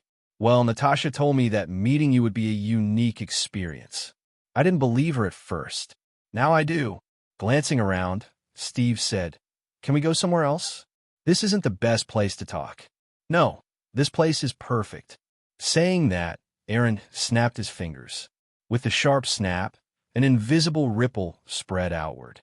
The next moment, to Steve's astonishment, the surrounding people started drifting away, as if unconsciously avoiding them. Within seconds, the bench Eren was sitting on became the center of a 20-meter wide empty zone, completely devoid of people. Seeing this bizarre phenomenon, Steve asked, "Wow, is this some kind of superpower?" "This world has more than just super soldier serums and enhanced individuals." Eren shook his head. "This is just a simple magic trick." "Really?" Steve was skeptical. "I've never seen a magic trick like this before." At that moment, it was as if an invisible barrier had formed around them, cutting them off from the crowd. The people around them acted as if they had completely forgotten about this empty space. Anyone approaching it instinctively walked around it. Steve had seen magic performances before he was frozen, but none of them could achieve something like this. "That just means you haven't seen enough, Captain. This world is far more mysterious than you realize. If you've been keeping up with the news, you'd know that not long ago, a six-winged angel walked out of mythology and ended the disaster in Harlem. Compared to that, this little magic trick is nothing." With that, Eren ended the topic, not wanting to continue discussing it. A six-winged angel? Steve frowned slightly. Having only woken up a couple of days ago, he wasn't familiar with this incident. Looks like I need to catch up on everything that's happened in this world. But he quickly put that thought aside. Taking a deep breath, Steve lowered his voice. "Last night, Fury set up a trap to capture Hydra agents within S.H.I.E.L.D., but Hydra's infiltration was deeper than we thought. The plan was leaked, a lot of people died, and we didn't manage to capture any high-ranking Hydra members, only a few low-level operatives." "Is that so?" Eren nodded calmly. "And what does that have to do with me?" "It has everything to do with you. All the names from the Hydra list, they all died in last night's operation." Steve's expression became serious. "Fury told me that you were the one who provided the original list of Hydra members. So, I came to ask if you know the identities of any others besides those on the list." "They all died." Eren shook his head. "Looks like Nick Fury is even more ruthless than I expected." "What do you mean by that?" Steve asked, frowning slightly. "Captain, that director of yours is far more complicated than he seems. I passed that list to Natasha a week ago. With Fury's skills, I bet he already dug up every single detail on those people long before last night. Whether they lived or died probably didn't matter anymore. Your failed operation? It might have been part of Fury's plan all along. He could have sacrificed them to lull Hydra into a false sense of security, only to strike them with a lethal blow at the right time. So, don't let him use you as a pawn." Eren's words were speculation, but he felt the truth wasn't too far off. S.H.I.E.L.D. had long been infiltrated by Hydra, practically turning it into Snake's shield. But Nick Fury wasn't as simple as he appeared, either. With Fury's paranoia, his hidden methods, and the warnings Eren had just given, he wouldn't be surprised if Fury had already identified Alexander Pierce as the true leader behind Hydra's infiltration. As for the Hydra members on the list, all ending up dead, that could very well be Fury's way of deceiving the enemy. With Eren's awakened psychic field enhancing his words with extraordinary influence, Steve Rogers couldn't help but furrow his brows. At the end of the day, he had only met Nick Fury a handful of times. They were nowhere near as familiar as he had initially thought. And now, Eren's words had planted the seed of doubt between him and Fury. After a long silence, Steve lifted his head and said, I'll verify everything myself. If things are as you say, I won't let Fury get away with it. The agents who died last night weren't meant to be sacrificial pawns in someone else's game. However, if you do know any other Hydra members, I hope you'll tell me. Believe me, no one understands Hydra's danger more than I do. Interesting. Within his psychic field, Eren could clearly sense that Steve was dead serious about what he had just said. Even the part about not letting Fury off the hook. Should I say, as expected of Captain America? How naive. That said, Eren found himself looking forward to seeing what would happen when Steve finally confronted Fury. Despite the countless thoughts swirling in his mind, his expression remained unreadable. After a deliberate pause, Eren leaned in and whispered into Steve's ear, "If you're really serious, then take a good look into Senator Stern. Oh, and since you technically gave me psychological counseling before, here's a friendly tip. Check your home thoroughly when you get back. If I had to guess, knowing Fury, he's probably planted quite a few little surprises there." With that, Eren pulled out his phone and checked the time. "All right, it's getting late. I got to get back to class." He snapped his fingers once more. The illusion that had blocked out their surroundings quietly dissipated. Then, blending into the passing crowd, Eren jogged away in the direction he had come from, leaving Steve Rogers standing there, lost in thought. It had to be said, Steve Rogers' tall, handsome looks made him an ideal man in the eyes of many women.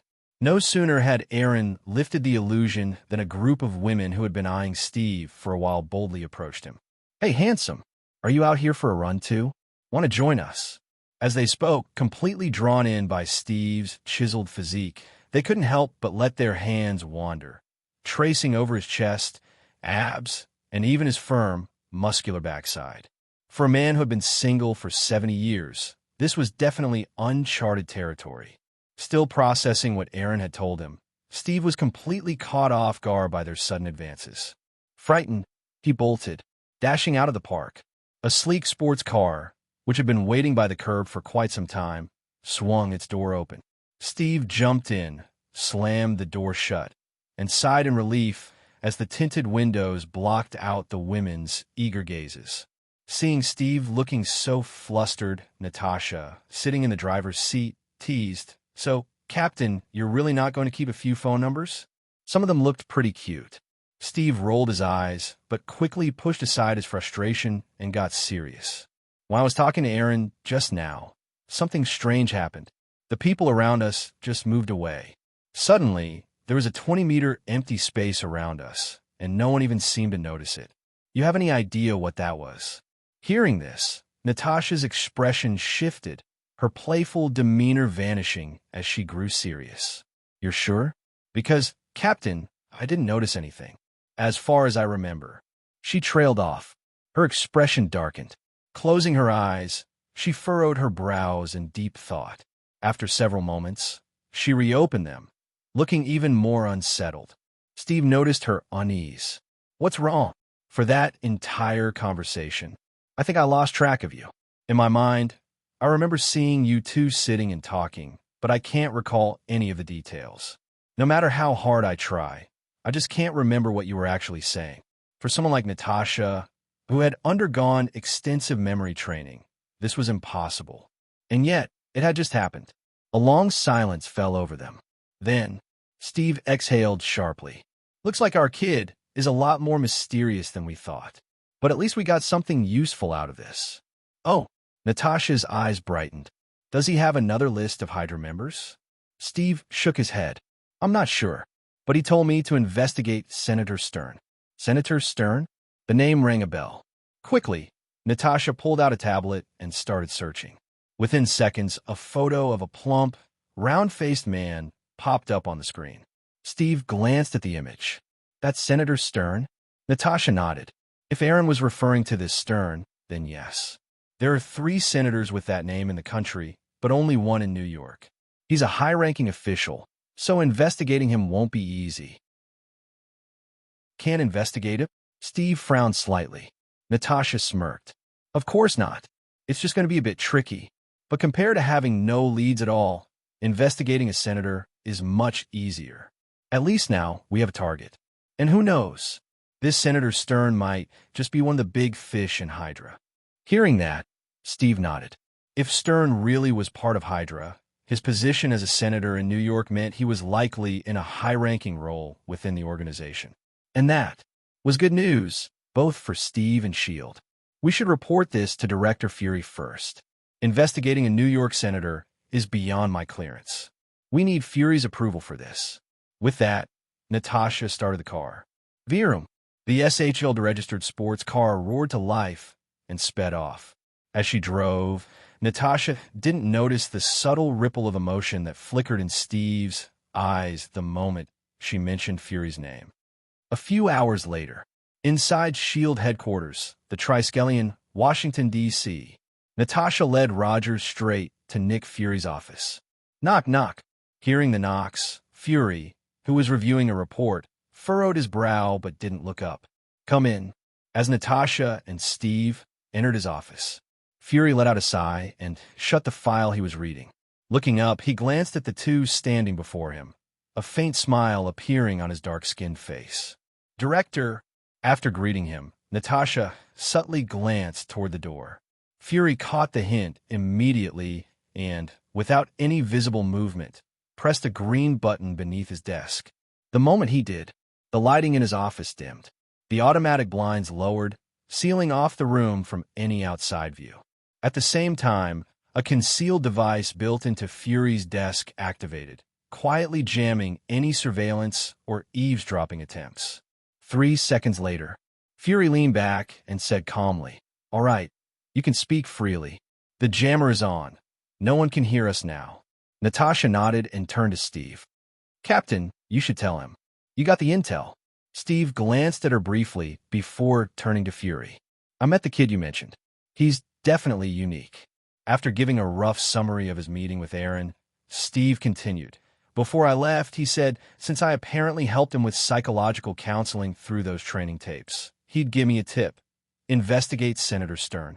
Steve didn't hide anything about the meeting itself, but he omitted Eren's final warning to him. Instead, he made it sound like Eren only gave him the senator's name as a gesture of gratitude. "Didn't think those old tapes of yours would come in handy like that," Fury quipped. Then his expression turned serious. Senator Stern is a key political figure in New York. He's also influential in Congress. If he really is part of Hydra, a lot of things suddenly make sense.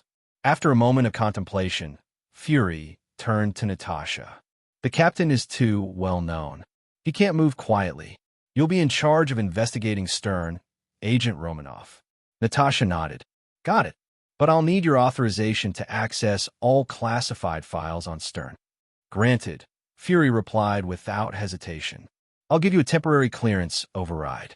You can pull whatever data you need. But be discreet. If Stern is really Hydra, he won't let us get dirt on him so easily." "Relax, Director. I've never failed a mission like this before."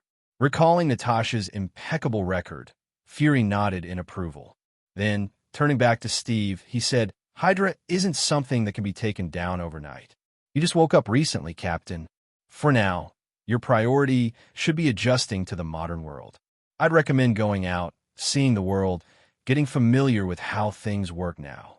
Oh, and I arranged for someone downstairs to help you get up to speed on modern technology. She'll teach you how to use electronic devices and help you integrate into the present. Adjusting to the modern world." Huh. Steve didn't refuse. Instead, he nodded sincerely. "Thanks." Fury checked his watch.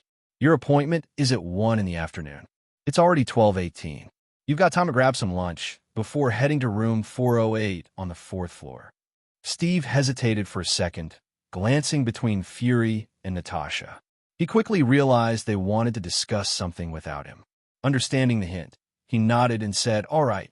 Then he turned and left Fury's office. Once the door shut, Fury, the captain mentioned that kid used some kind of strange magic trick to isolate their conversation from the crowd. "You were there. What did you see?" "I didn't see anything." Natasha's face darkened as she recalled the experience. "In fact, if the captain hadn't reminded me, I wouldn't have even realized that something happened during that time. It felt like someone had blocked or altered my memory of that period." Hearing that, Fury's expression became equally grim. After a long silence, he finally spoke. Looks like this kid's abilities are far beyond what he claims. Natasha, what do you think? Can we recruit him? Natasha gave him a strange look. That won't be easy. Didn't you say he's loaded? Recruiting rich people isn't exactly a simple task. She paused. Then, with a smirk, she added, but maybe we can give it a try. Natasha couldn't help but think of Tony Stark, the infamous playboy. During her time undercover at Stark Industries, she had gotten a full grasp of his personality. If it weren't for the Harlem incident exposing her cover, she might still be dealing with Stark's persistent flirtations. Her remark reminded Fury of the numbers he had seen in Eren's latest evaluation report, specifically the assets section, a massive portfolio of Osborn Group and Stark Industries stocks. Eren had quickly risen to become a billionaire and was well on his way to the $1 trillion club. If he weren't so low-key, and if the Forbes list hadn't been published yet, Eren would have already been the media's newest darling, right after Tony Stark. Forget anyone else. Even Fury had been momentarily stunned by those numbers. A young man with that much wealth and such an unusual ability. There was no way he would willingly subject himself to S.H.I.E.L.D.'s control. Letting out a long sigh, Fury muttered under his breath. And then, for some reason, he suddenly recalled the 2 S.H.I.E.L.D. agents who had disappeared inside Eren's home. If Eren had possessed such abilities back then, could he have been responsible for their disappearance? Fury's gaze darkened as he considered the implications. Forget it. For now, just increase surveillance on him. I'll find a chance to approach him myself later. If they could recruit him, great. If not, after sending Natasha off, Fury barely had a few minutes of peace before another visitor arrived. Director Phil Coulson entered, his left arm fully covered by a glove and his suit sleeve. Fury's eyes lingered on the concealed arm before asking, "How's the recovery? Getting used to the new arm?" "Not bad at all. Gotta admit, when Tony Stark builds something, it's top-notch. This arm is way more flexible than a standard prosthetic. Plus, with all the extras inside it, my combat skills and survival chances just skyrocketed. If I had to fight Clint again this time, I wouldn't lose. Though the arm is a bit too stiff when I sleep." Fury rolled his eye and scoffed. "Oh, cry me a river. Do you know how many people would kill for a Stark-built prosthetic? You should count yourself lucky." After some brief banter, Fury got to the point. "You were supposed to be on leave for a while, but you know how things are. Global incidents are piling up, and S.H.I.E.L.D. is stretched thin, so—" "Director, no need to explain. I get it." Coulson had already figured out that his vacation was officially over the moment Fury called him back. So, without waiting for the usual build-up, he cut straight to the chase. "What's the mission?" Fury smirked at Coulson's bluntness and handed him a file he had prepared in advance. It was a mission briefing. Opening the document, Coulson quickly grasped the situation. Fury explained further. "Last night, near the town of Puente Antiguo, New Mexico, satellites detected an unusual atmospheric disturbance. A mysterious object fell from the sky, emitting an extremely strong energy signature. Your job is to investigate and find out what it is." He glanced at Coulson and added, "Clint will be joining you on this mission. And if you're still itching for a rematch, I'm sure you two can arrange something." The moment Coulson heard Clint's name, his earlier bravado about wanting a rematch vanished. "Come on, I was just kidding.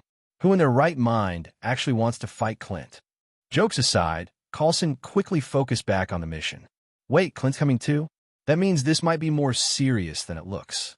Fury shook his head. "I just want extra insurance.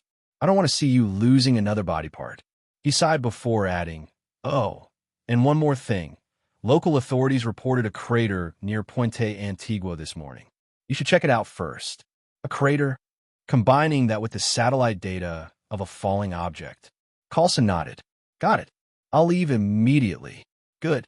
Just as Coulson was about to open the office door and step out, Fury called out behind him, "Oh, I almost forgot. About your arm, I approved a level 1 workplace injury compensation. The money should hit your account soon. Also, due to your outstanding performance, you've been promoted to level 7 agent." "Congratulations, Coulson." Hands still on the doorknob, Coulson's eyes instantly brightened. S.H.I.E.L.D.'s level 1 injury compensation package was tax-free, and came with a hefty $500,000 payout. For Coulson, that was no small sum, and with his promotion granting him higher clearance. Today was shaping up to be a very good day. Just as Coulson turned around, intending to thank Fury for his promotion, Fury continued, "By the way, I remember you're a huge Captain America fan. While you were recovering, we found him frozen in the Arctic and successfully revived him 3 days ago. At this moment, he's probably in the cafeteria on the 3rd floor or in the training room on the 4th, getting a crash course on modern life. If you hurry, you might still catch him before your mission. See Captain America?" At first, Coulson thought he had misheard, but as Fury went on, he realized his ears weren't deceiving him. Taking a deep breath, Coulson gathered his courage and asked, "Director, you mean the Captain America? Not some actor playing him?" Of course. The moment he got confirmation, Coulson flung the door open and sprinted toward the 3rd floor. He ran like his life depended on it, afraid that if he slowed down even a second, he might miss the chance to meet his childhood idol.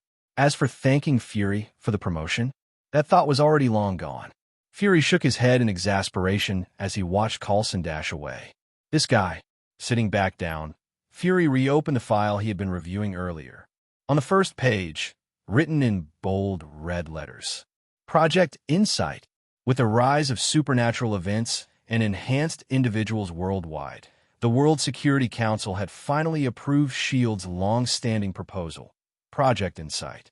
According to S.H.I.E.L.D.'s plans, if everything proceeded smoothly, once the 3 helicarriers were launched into the sky, S.H.I.E.L.D. would be able to collect vast amounts of behavioral data through predictive analytics, identifying potential criminals before they could act. At the same time, satellites orbiting the Earth would allow S.H.I.E.L.D. to track any powerful and dangerous superhuman entities in real time. The helicarriers, equipped with state-of-the-art weaponry and an advanced targeting system, could instantly lock onto threats and eliminate them within seconds.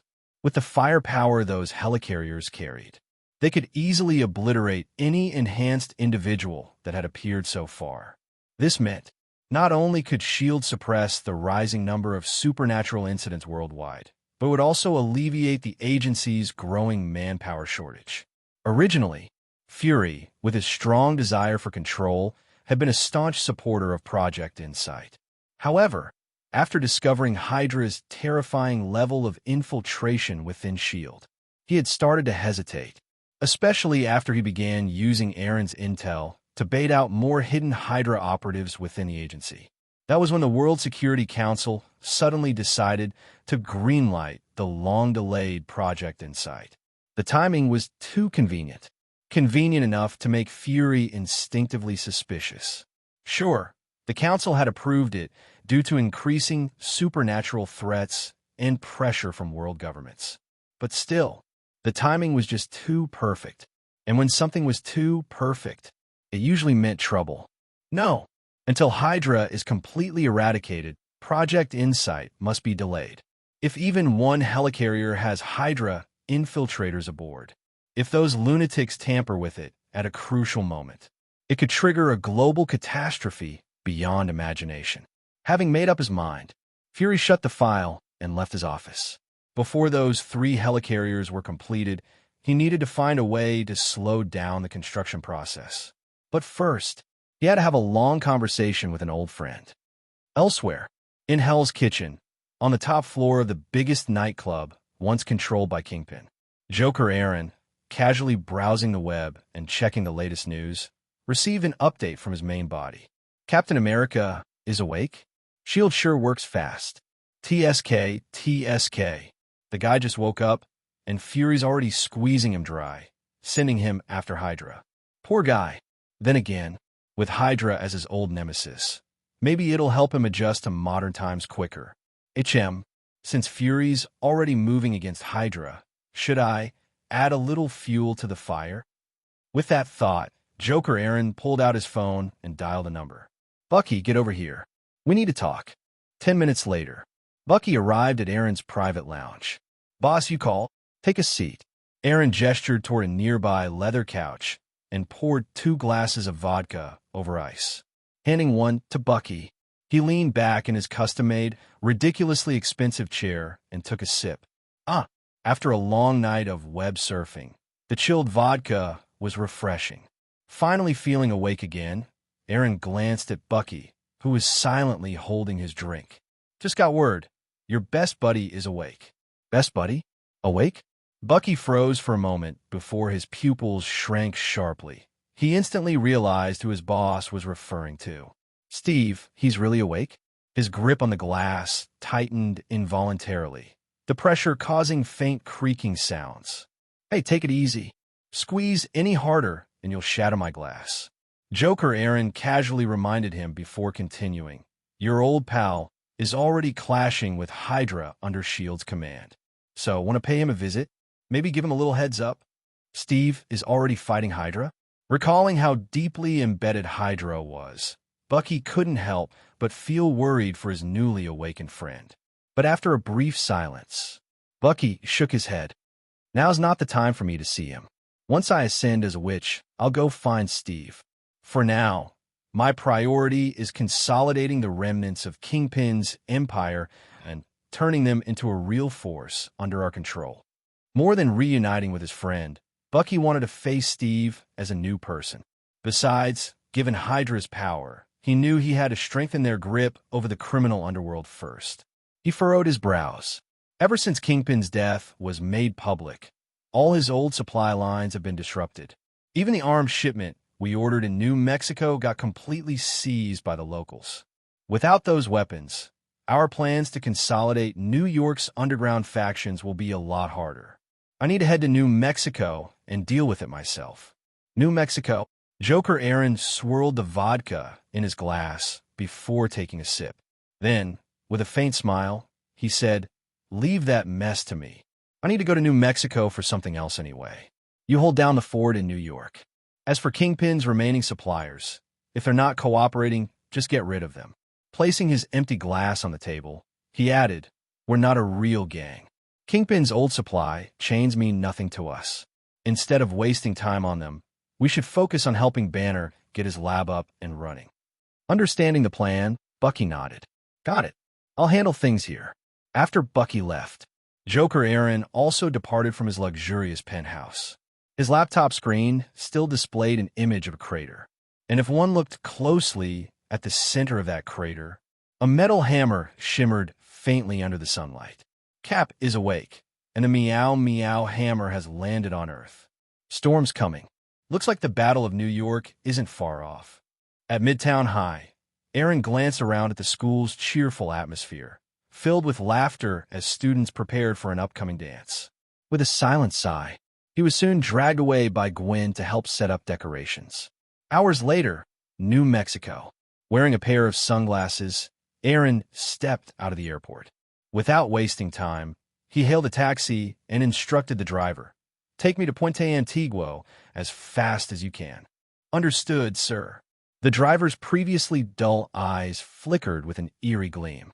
Moments later, a hideous yellow taxi sped down the open highway, racing toward Puente Antiguo. By the time Joker Eren reached the crater he had seen online, a crowd had already gathered around it. New Mexico, with its sparse population and dull routine, rarely saw excitement. So, when word spread that an immovable hammer had fallen from the sky, curious locals flocked to the scene. Some even drove hundreds of miles just to witness the spectacle.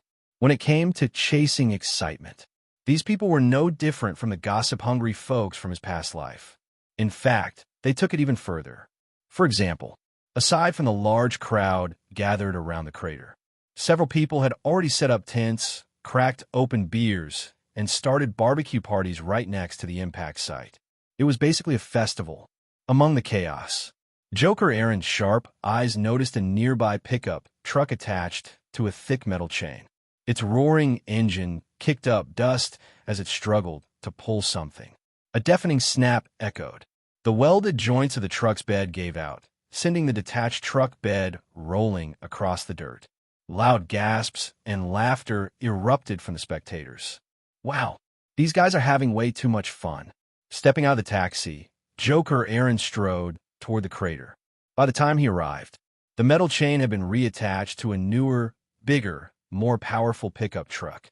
As the engine roared again, dust and gravel shot into the air, further obscuring the already dirt-covered sight.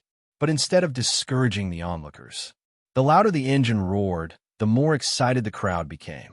Dodging a wave of dust, Joker Eren found a less crowded path and climbed onto the crater's edge. His distinct presence quickly drew attention. Among the crowd, a few tan-skinned, heavily made-up women had their eyes light up upon seeing him. One particularly curvy brunette, egged on by her friends, sauntered up to Joker Eren and asked playfully, "Hey, handsome, you here to check out the big thing in the hole, too?" Following her gaze, Joker Eren looked down at the hammer, glistening under the sunlight. Mjolnir, the hammer of Thor. The hammer's handle originates from the branches of Yggdrasil, the world tree. The outer layer of the hammerhead is forged from Uru, the divine metal unique to Asgard, while its core is embedded with the heart of a dying star. This legendary weapon was personally crafted by the King of Dwarves. After its forging, Odin bestowed it with immense divine power. It stands as one of Asgard's mightiest artifacts. Anyone who gains Mjolnir's recognition can wield its formidable, thunderous might. Just like Captain America during the Infinity War and Jane Foster, who later became the mighty Thor. Of course, all of this is contingent upon being deemed worthy by Mjolnir. Without its recognition, Mjolnir is nothing more than an immovable hammer, an object impossible to lift. After all, theoretically, the decaying star core inside Mjolnir possesses gravity comparable to that of a small asteroid.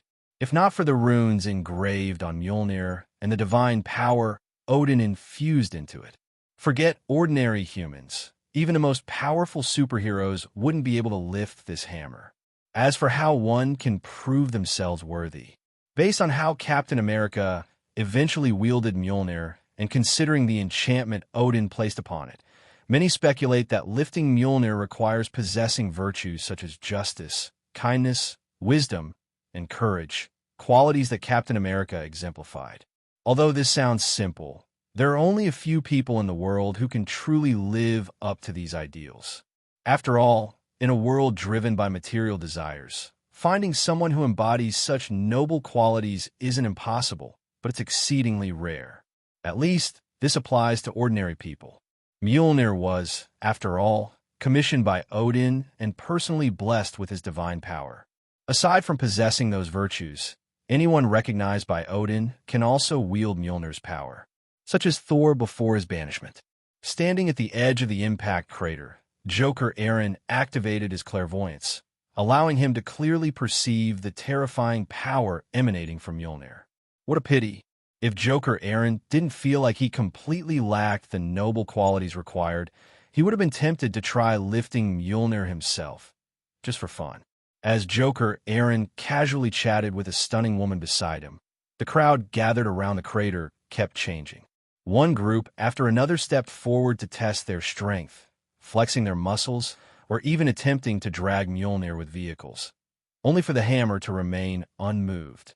Time passed, and as the excitement among the crowd waned, a convoy of shield-marked SUVs and transport trucks slowly arrived on site. The moment people saw the vehicles adorned with the same insignia, their movements froze. Then, someone in the crowd shouted, "Hey, everyone, the government's here. If you still want to try lifting that hammer, now's your last chance before they shut this down." A wave of urgency swept through the gathered crowd. People who hadn't yet attempted it rushed toward the hammer, eager to seize their final opportunity. Some simply pulled out their phones to take selfies with the legendary artifact. Meanwhile, on a nearby hill overlooking the crater, wearing sunglasses, Coulson and Clint Barton stepped out of a black sedan, removed their shades, and dialed a call to someone in Washington. "Sir, we've arrived." Back in the crater, as S.H.I.E.L.D. agents began dispersing the crowd, Joker Eren shook his head slightly. S.H.I.E.L.D. took longer than I expected to arrive. When S.H.I.E.L.D. moved in, Joker Eren blended into the dispersing crowd, leaving like any ordinary civilian. However, no one noticed that as Joker Eren walked away, several small white spheres were left buried beneath the soil surrounding the impact site. "Hey, handsome, we're heading out. Call me sometime." Of course. After exchanging a casual farewell with the flirtatious Mexican woman, Joker Eren got into the same taxi that had brought him earlier. Take it to Puente Antiguo. Arriving at the small border town, Joker Eren didn't waste time wandering around. Instead, he directed the taxi driver straight to his destination. If he remembered correctly, the banished Thor should currently be lying in the town's only hospital. As soon as Joker Eren arrived at the hospital, he lifted his hypnotic influence on the taxi driver and even handed him a roll of cash as compensation for the trouble. With the driver taken care of, Joker Eren stepped into the hospital. The moment he entered, a young nurse at the front desk's eyes immediately lit up. "Sir, is there anything I can help you with?" "Of course." Flashing her a charming smile, Joker Eren asked, "Did you admit an unconscious young man last night? Long blonde hair, quite muscular." The nurse thought for a moment before nodding. "I think I remember someone like that. Hold on a second." She quickly opened the hospital's registry and started flipping through the pages. "Found it. Right here." Eyes lighting up, she pointed to an entry. "Early this morning, a middle-aged man and two women brought an unconscious blonde man here. Just as you described, very strong. When he woke up, he caused quite a commotion, so the doctors had to sedate him and put him in a restraint room." She then looked up at Joker Eren. "Do you know him?" "The three people who brought him in only paid the basic admission fee. Right now, I suppose you could say we're acquainted." Without hesitation, Joker Eren pulled out a few rolls of cash from his coat and placed them in front of the nurse. "My apologies for the trouble my friend has caused your hospital. Hopefully, this will cover the damages." The nurse's eyes practically sparkled at the sight of the crisp bills. She quickly counted them and nodded. "That'll do." After processing the payment on her computer, she handed Joker Eren a receipt. "Sir, your total comes to $3,000. This covers both the damage your friend caused and his upcoming medical expenses. Here's your receipt." Joker Eren took the paper and nodded. "Now, can you take me to see him?" Now that he had paid off the damages, the nurse's attitude became even friendlier. "Of course. Right this way." Following her lead, Joker Eren was soon brought to the hospital's restraint room. Before opening the door, the nurse turned to him with a warning. The patient suffered head trauma after getting hit by a car. When he woke up earlier, he was extremely agitated, so we had to sedate him. He should be waking up soon. When you go in, try to calm him down. I'd rather not have to call security again." Joker Eren gave her a reassuring nod. "Understood. I'll take care of it." With that, the nurse unlocked the restraint room and stepped aside. The moment Joker Eren laid eyes on the man strapped to the hospital bed in a patient's gown, he knew he had come to the right place. The man lying on the restraint bed was precisely the one Joker Eren had been searching for. Thor, Prince of Asgard, son of Odin, the Thunder God himself. After confirming with the nurse that the man in the hospital bed was indeed the one he was looking for, Joker Eren exchanged a casual farewell with her before she left the room. Once the nurse was gone, Joker Eren closed the restraint room's door behind him. He glanced at the hallway. Seeing that no one was approaching, a sly grin appeared on his face. With a flick of his wrist, Joker Eren retrieved a massive syringe from his ring of greed, one he had prepared in advance. Holding a syringe nearly as thick as a baby's arm, Joker Eren's smile grew more sinister as he silently approached Thor's bedside. Thor, it's time for your shot." As the heir to Asgard and the son of the All-Father Odin, Thor possessed one of the most powerful bloodlines in this world. Born divine, his very blood contained power beyond imagination. Not to mention, his natural lifespan exceeded 5,000 years, an unfathomable feat for mortals. 5,000 years. That's long enough to outlast all of human civilization. Such longevity was something people could only envy and covet. Even the Sorcerer Supreme had to steal power from the Dark Dimension to prolong her life for a few centuries, let alone ordinary humans. Although Odin had sealed Thor's powers, his divine bloodline remained intact. And since Joker Eren had encountered this once-in-a-lifetime opportunity, why not borrow a little? In a world overflowing with super science and black technology, who knew what kind of breakthroughs could be made with a couple of vials of Thunder God's blood? Whether it was because the blood extraction process had stimulated Thor or because his body had already metabolized the sedatives, it wasn't long before Thor's eyelids began to twitch. Watching the Asgardian stir, Joker, Eren chuckled. Good thing I came just in time, otherwise this syringe would have gone to waste. After a long period of darkness, Thor slowly regained consciousness. The moment he opened his eyes, he instinctively tried to sit up. But before he could move, the restraints binding him to the bed held him down firmly. What is this? Realizing that he was restrained, Thor instinctively began to struggle. But before he could break free, a voice suddenly spoke beside him. You're awake? Thor's body tensed as he became aware of someone nearby. Before he could say anything, a figure stepped into his field of vision, standing by the window. Hey, buddy, don't get too worked up, Joker Eren said with a grin. I'm here to set you free. Without waiting for a response, Joker Eren casually waved his hand, undoing the restraint around Thor's neck. Thor, who had been preparing for a fight, relaxed slightly upon realizing that his bonds were actually being loosened. Once all the restraints were undone, the now slightly calmer Thor finally spoke. Who are you? Where am I? This is a hospital, a place where injured people are treated, Joker Eren replied, nonchalantly. As for me, you can call me Joker, Prince of Asgard, son of Odin. The moment Thor heard his origins accurately stated, his expression shifted. His voice turned cold. If you know who I am, then why did you dare attack the great son of Odin? Attack? Joker Eren shrugged. Don't get the wrong idea. I wasn't the one who knocked you out. In fact, I'm the one who paid for your medical bills. As he spoke, Joker Eren waved the hospital receipt in his hand. All right, this isn't exactly the best place to talk. You must be hungry, banished Thunder God Thor. The moment the word banished left Joker Eren's lips, Thor's expression darkened. Memories of yesterday's events flooded his mind. Seeing Thor's defeated expression, Joker Eren rolled his eyes in disdain. Really? That's all it takes to break him? This was supposed to be the mighty thunder god of Norse mythology? That fragile mindset would explain why Thor would soon lose it completely after realizing he could no longer lift Mjolnir. So much so that he'd even believe Loki's lie about Odin's death. Odin really spoiled this guy, huh? Watching Thor's reaction, Joker Eren suddenly understood why Odin had exiled him to Earth in the first place. 10 minutes later, Joker Eren, now accompanied by a fully clothed Thor, 2 Big Mac combo meals, please. After placing the order with the restaurant's owner, who also worked as a part-time server, Joker Eren led Thor to a corner table in the fast food joint.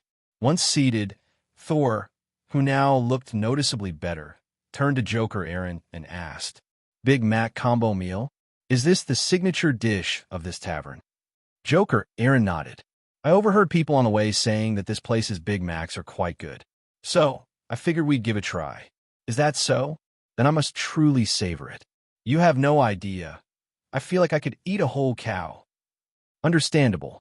Thor hadn't eaten anything for over a day, and with his divine power sealed by Odin, combined with losing 2 large vials of blood thanks to Joker Eren, his body was in an incredibly weakened state. It would be surprising if he wasn't starving. Since fast food joints serve meals quickly, and it wasn't peak dining hours, it only took a few moments before the owner brought out their food. 2 Big Mac combo meals. Enjoy your meal. Thank you.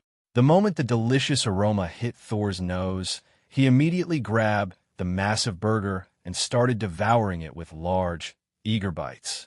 In no time, Thor had finished everything on his tray. He then grabbed the icy cold Coca-Cola beside him, took a sip, then his eyes lit up in delight. This drink is excellent. I like it. Without hesitation, Thor downed the entire glass in one go. Then, as if following Asgardian customs, he raised his empty glass high and prepared to smash it on the ground. But just before the glass cup could shatter, Joker Eren twitched his fingers slightly, causing a thin silver thread to coil around the cup, pulling it back midair before it could break. After setting the cup safely back on the table, Joker Eren said casually, Smashing cups isn't really a thing here. In Midgard, unless you're deeply dissatisfied with the chef's cooking, people generally don't do that.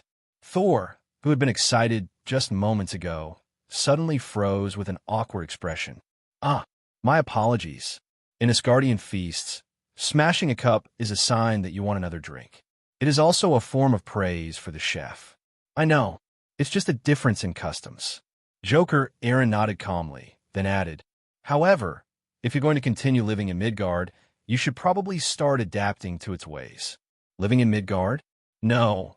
I may have angered my father and been exiled here, but once he calms down, I will return to Asgard and explain everything to him. Return. If you can go back, that would certainly be ideal. Joker Eren's expression flickered subtly as he glanced at Thor. At that moment, Thor's stomach suddenly let out a loud grumble. That was quite good. Joker, my friend, can I have another serving? No, make it 2 more. Joker Eren chuckled. Of course. Turning to the counter, he called out, another 2 Big Mac combo meals for this gentleman. Thanks. Thank you. Thor said sincerely. For all his recklessness, the Asgardian prince did possess proper etiquette and manners, as long as he wasn't being impulsive. Since he had just drained 2 vials of Thor's divine blood, Joker Eren decided to share some basic Midgard customs with him, things that would help Thor navigate life on Earth. Just as Thor started working through his 3rd meal, 3 figures passed by the restaurant's window. One of them, a young woman, suddenly gasped in shock as her eyes fell on Thor, who was busy devouring his food. Oh my God, he's here! Hearing the exclamation from outside, Joker Eren smirked at Thor. Well, the ones who hit you with their car last night are here. Looks like it's my cue to leave. My friend, are you leaving? Thor, still chewing, paused and looked at Joker Eren in surprise. Of course. Just like you, I have many things to take care of. As he spoke, Joker Eren pulled out a stack of cash from his coat and placed it in front of Thor. This is Midgard's currency. It should be enough to sustain you here for quite a while. Midgardian money? Realizing that he might be stuck here for some time, Thor did not refuse the gesture. Instead, he solemnly nodded and said, Thank you, Joker. When my father forgives me, I will host a grand feast for you in Asgard. I'll be looking forward to it. As Jane Foster and her companions pushed open the restaurant door, Joker Eren stood up from his seat. Then, before Thor's very eyes, he vanished into the restaurant's shadows. Just as Joker Eren was about to completely disappear, a small piece of paper fluttered from his hand. Oh, and one more thing, my friend. I'm sure you'll find this note interesting. Despite a full-grown man disappearing into thin air, no one else in the restaurant noticed. Even Jane Foster and her companions, who had just entered, seemed completely unaware of what had just transpired. Thor, having witnessed it firsthand, couldn't help but murmur to himself, such masterful illusion magic. Is Joker a Midgardian sorcerer? Shaking off his surprise, Thor reached out and grabbed the floating note. But the moment his eyes scanned the contents, his expression changed drastically. That night, a heavy storm poured down over Puente Antiguo. Raindrops pounded against the temporary shelter Shield had set up near the crater. Meanwhile, Joker Eren, who had just returned from Las Cruces, where he resolved some issues with his arms-dealing contacts, was now lounging inside S.H.I.E.L.D.'s monitoring room. Sitting atop a desk, he held a bucket of popcorn, watching the live surveillance footage of Thor beating the living hell out of S.H.I.E.L.D. agents. Against Thor's extensive combat experience and his superhuman physique, even while powerless, S.H.I.E.L.D.'s highly trained agents were nothing more than mall security guards in comparison. Of course, this was partly because Coulson had ordered his men not to use firearms. Otherwise, in his current weakened state, Thor would have been turned into Swiss cheese within seconds. Inside the monitoring room, despite the bizarre sight of a man casually eating popcorn while watching classified surveillance footage, no one seemed to notice him. It was as if Joker Eren didn't exist at all. Meanwhile, in the crater's temporary containment area, Thor had just defeated another S.H.I.E.L.D. agent, a tall black operative. Covered in mud, Thor tore through the plastic sheeting of the makeshift tunnel, finally stepping in, seeing the hammer before him. A smile of pure joy broke across Thor's face. "Hey, old friend, I come to find you." Thor reached out for Mjolnir. At the same time, perched high up in a suspended basket, Hawkeye had already drawn his bow, his arrow aimed directly at Thor. Speaking into his earpiece, he muttered, "Last chance, sir." Standing at the exit of the tunnel, Coulson narrowed his eyes and responded in a low voice. "Wait, I want to see this." In the next instant, Thor's hand clasped the handle of Mjolnir. All around, Hawkeye, Coulson, and every S.H.I.E.L.D. agent held their breath, watching the moment unfold. Thor tightened his grip. Then he pulled. But, much to his shock, just like everyone else before him, Mjolnir didn't budge an inch. Thor froze, stunned. Then, instinctively, he increased his strength. Seconds passed. Thor switched from one hand to both hands, veins bulging along his arms. But no matter how much power he exerted, Mjolnir remained unmoved. His expression shifted from joyful excitement to confidence, then to shock, disbelief, and finally fear. Boom! A bolt of lightning split the night sky, momentarily illuminating the downpour, casting an eerie glow over Thor's mud-covered, drenched figure. Thor, still gripping Mjolnir, his neck veins bulging, suddenly threw his head back and let out a furious, heart-wrenching roar filled with anger, frustration, and despair. "No!" His agonized shout echoed through the stormy night. No one knew how long it lasted. Finally, Thor's fingers loosened, and he collapsed onto the wet ground, his eyes vacant. The pouring rain struck his face, stinging like needles, yet his gaze remained fixed on the sky above. Pathetic. Apart from Joker Eren, no one present could truly understand the depth of Thor's despair. The hammer he had wielded his entire life, the one his father had given him, had now abandoned him. And that could only mean one thing.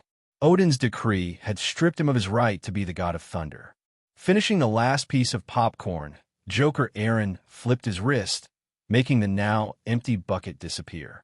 He smirked, his gaze pierced through the rain, locking onto a tall figure approaching the temporary shield base surrounding Mjolnir. The figure was dressed in a sleek tailored suit, a scarf wrapped elegantly around his neck, and holding a black umbrella. Loki. "Finally, you're here." Just like Joker Eren, none of the S.H.I.E.L.D. agents seemed to notice Loki emerging from a storm. Even the base's security cameras failed to register his presence. Of course, that didn't apply to Joker Eren. As if sensing Eren's gaze, Loki paused mid-step. Then he slowly turned his head, his sharp emerald eyes meeting Joker Eren's despite the distance. After a moment of silence, Loki's eyes narrowed slightly, and he spoke. "You can see me?" Joker Eren raised an eyebrow. "Is seeing you supposed to be difficult?" He then gave Loki a mocking glance and added, "I must say, you're even weaker than I expected, trickster god." Loki's once amused expression instantly darkened. "Very well, Midgardian. I shall teach you the price of insulting me." But before Loki could finish his sentence, a thin silver thread shot out, weaving into a delicate yet deadly web that rapidly expanded behind Joker Eren. A second later, a distorted silhouette flickered into existence behind him. Loki, who had just been standing meters away, suddenly materialized right behind Eren, forced out of his illusion. In his hand, a dagger gleaming with an icy blue aura, its blade razor-sharp, inscribed with countless runes. Had it not been for Joker Eren's silver-threaded trap, Loki's blade would have already been buried in his lower back. Given the deadly enchantments on the dagger, even Joker Eren might have found himself in serious trouble if caught off guard. As the real Loki appeared, the illusory Loki standing several meters away vanished in a flicker of light. For the first time, Loki's composed mask faltered. If Joker Eren had spotted him the first time, it could have been chalked up to mere carelessness. Perhaps he had been too arrogant, underestimating Midgardians. But now, Joker Eren had once again exposed his deception with ease, forcing him out of his illusion before he could even strike. This wasn't just carelessness. It was a complete failure. Loki's mind raced. "Ow! Before he could process the situation fully, Joker Eren sneered, his tone dripping with mockery. "Heh, so this is all the so-called trickster god is capable of." Seeing this lowly mortal dare to mock him once more, Loki felt an uncontrollable surge of anger. However, at that moment, a chilling aura suddenly burst from his body. Under the icy stimulation, Loki's eyes flashed red, but he quickly regained his composure. With the casket of ancient winters keeping his emotions in check, Loki's expression grew cold and calculating as he narrowed his eyes at Joker Eren, his gaze brimming with dangerous intent. "You're deliberately trying to provoke me?" Joker Eren's clairvoyance allowed him to detect the fleeting yet terrifying presence concealed within Loki's body. Realizing what it was, Eren immediately abandoned the idea of extracting a sample of frost giant blood from Loki. Unlike Thor, who had been rendered powerless and could be toyed with, Loki was much trickier to handle. Despite appearing weaker than the super warriors of Asgard, Loki still possessed the strength of the frost giants, far surpassing any ordinary human. Not to mention, Asgard was currently under his rule. With Odin in deep slumber and Thor exiled, Loki had seized power and raided Odin's vault, gathering an arsenal of powerful artifacts. If Joker Eren's guess was correct, the chilling aura that momentarily burst from Loki, bringing him back to his senses, must have been from the casket of ancient winters. Though the presence was brief, Joker Eren had clearly sensed its terrifying power, a power even more dangerous than Mjolnir. The moment he felt that trace of frost, Joker Eren's instinct had nearly frozen over. But that was no surprise. After all, the casket of ancient winters was the ultimate treasure of the frost giants, said to possess the ability to freeze entire worlds. In terms of sheer power level, it was arguably above Mjolnir.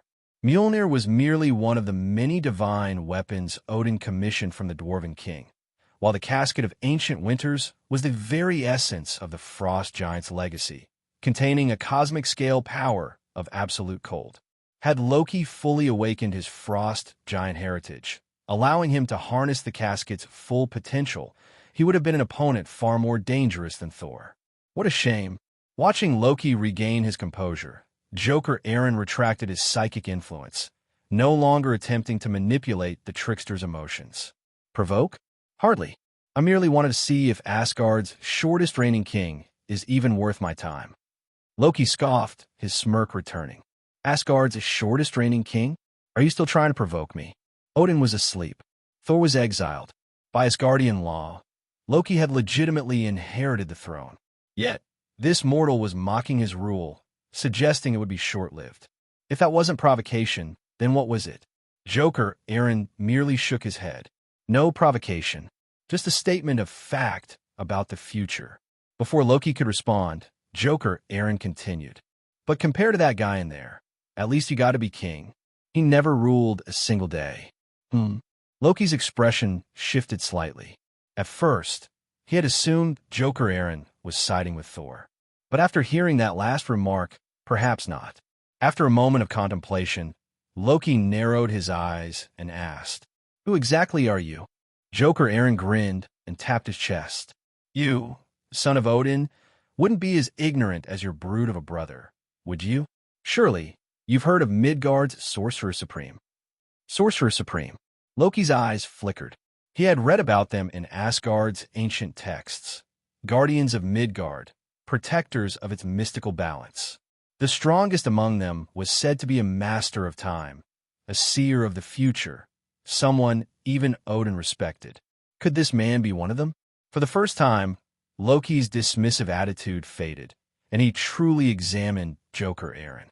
But then, a realization struck him. If this man was a Sorcerer Supreme, then what did his words mean? Loki's expression subtly changed. Joker Eren smirked. Then, reaching into the void, he grabbed something out of thin air. A moment later, a vibrantly colored umbrella popped into existence in his hand. Poof! Joker Eren snapped it open and turned to Loki. "This isn't the right place for a discussion. If you truly want to know your future, come have a chat with me."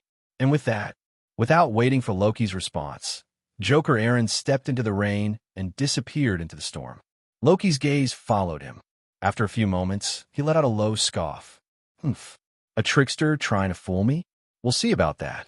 Casting one last cold glance at Thor, now shackled by S.H.I.E.L.D. agents, Loki ultimately turned away and followed Joker, Eren into the storm. A hill overlooking the S.H.I.E.L.D. base. Eren didn't go far. He climbed to the highest vantage point, from which he could oversee S.H.I.E.L.D.'s temporary base surrounding Mjolnir. Holding his umbrella, he stood in the rain, waiting. Before long, a smirk appeared on his lips. He could already hear Loki approaching. You came. Loki ignored the greeting, his eyes fixed on Joker Eren. What exactly did you mean by your words earlier? Joker Eren chuckled. Oh, you mean what I said about your future? Loki's eyes narrowed. Joker Eren sighed theatrically. Well, since you've heard of the Sorcerer Supreme, then you must also know that our greatest skill is... He leaned slightly closer and whispered, observing time and foreseeing the future. Then, with a mischievous glint in his eye, Joker Eren grinned. And I just so happen to have seen your fate, Loki. Loki stiffened. Joker Eren's voice turned low and knowing. So, Loki, how about a trade? 10 minutes later, Loki's expression was darker than ever. The trickster god rarely showed his emotions, but whatever Joker Eren had revealed in their conversation had clearly shaken him. Without another word, Loki turned back toward the S.H.I.E.L.D. base, now filled with newfound determination. His gaze locked onto Thor, still restrained within the facility. Taking a deep breath, Loki vanished into thin air, using his illusion magic to slip undetected into S.H.I.E.L.D.'s base. As Loki moved through the S.H.I.E.L.D. facility, none of the agents detected the presence of an invisible intruder among them. Before long, Loki, still hidden from sight, arrived outside the holding cell where Thor was imprisoned. Through the reinforced glass, he saw his brother sitting lifelessly, his once bright eyes now void of all a simple gesture of magic, and the agent interrogating Thor, Coulson, was lured away, unknowingly stepping out of the room. The moment the door opened, Loki brushed past Coulson, slipping inside without being noticed. The door sealed shut once more, and with a subtle wave of his hand, Loki shrouded the cell in illusion, ensuring no outside surveillance could perceive his presence. Thor, whose eyes had been dull and lifeless, lit up the moment he saw Loki. Sitting up abruptly, he asked, Loki, what are you doing here? Loki smiled faintly. I came to see you. Noticing Loki's grim expression, Thor's brows furrowed. What's wrong? Tell me, was it because of Jotunheim? I will explain everything to Father. Originally, Loki had planned to lie to Thor, to tell him that Odin was dead. But recalling what Joker Eren had said earlier, he decided to alter his approach. Shaking his head slightly, he spoke in a low tone. I'm afraid Father can no longer hear you. Thor's heart clenched. His expression shifted as he exclaimed, What? Before I left Asgard, Father fell into the Odin sleep. Before Thor could react, Loki continued speaking. Father is old, Thor. His body can no longer contain the vast power within him. Mother said he should have entered the Odin sleep long ago to recover, but he kept delaying it because he worried about us. He worried about Asgard. That is why he hesitated to start a war. But you ruined everything. Loki's voice darkened. After dragging us out of Jotunheim, Father could no longer suppress the raging power inside him. His body, already exhausted, finally collapsed in front of me and fell into the Odin sleep. Mother fears that this time, he may never wake up. Thor's eyes widened in disbelief. The father he had idolized as invincible, the mighty Odin, was now so weak he might never awaken. He struggled to accept it. But at the same time, everything that had happened suddenly made sense. No wonder the father who had conquered the 9 realms suddenly seemed so hesitant and overly merciful. No wonder he had refused to go to war. No wonder he had banished Thor to Earth after his reckless attack on Jotunheim. The thought that his father might never wake up sent Thor into a panic. Loki, take me back. I must see Father. No. Loki's response was immediate and firm. You know very well that Father himself banished you here. I cannot defy his will. Then he paused for a moment before adding with a sigh. Besides, war with Jotunheim is imminent. Given your current state, powerless and unable to lift Mjolnir, it's far safer for you to remain in Midgard. Perhaps Father foresaw this all along. His every action carries deeper meaning. Thor fell silent, his hands clenching into fists. Loki shook his head, speaking once more. Enough talk.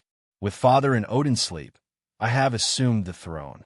But without his presence, my rule is weak.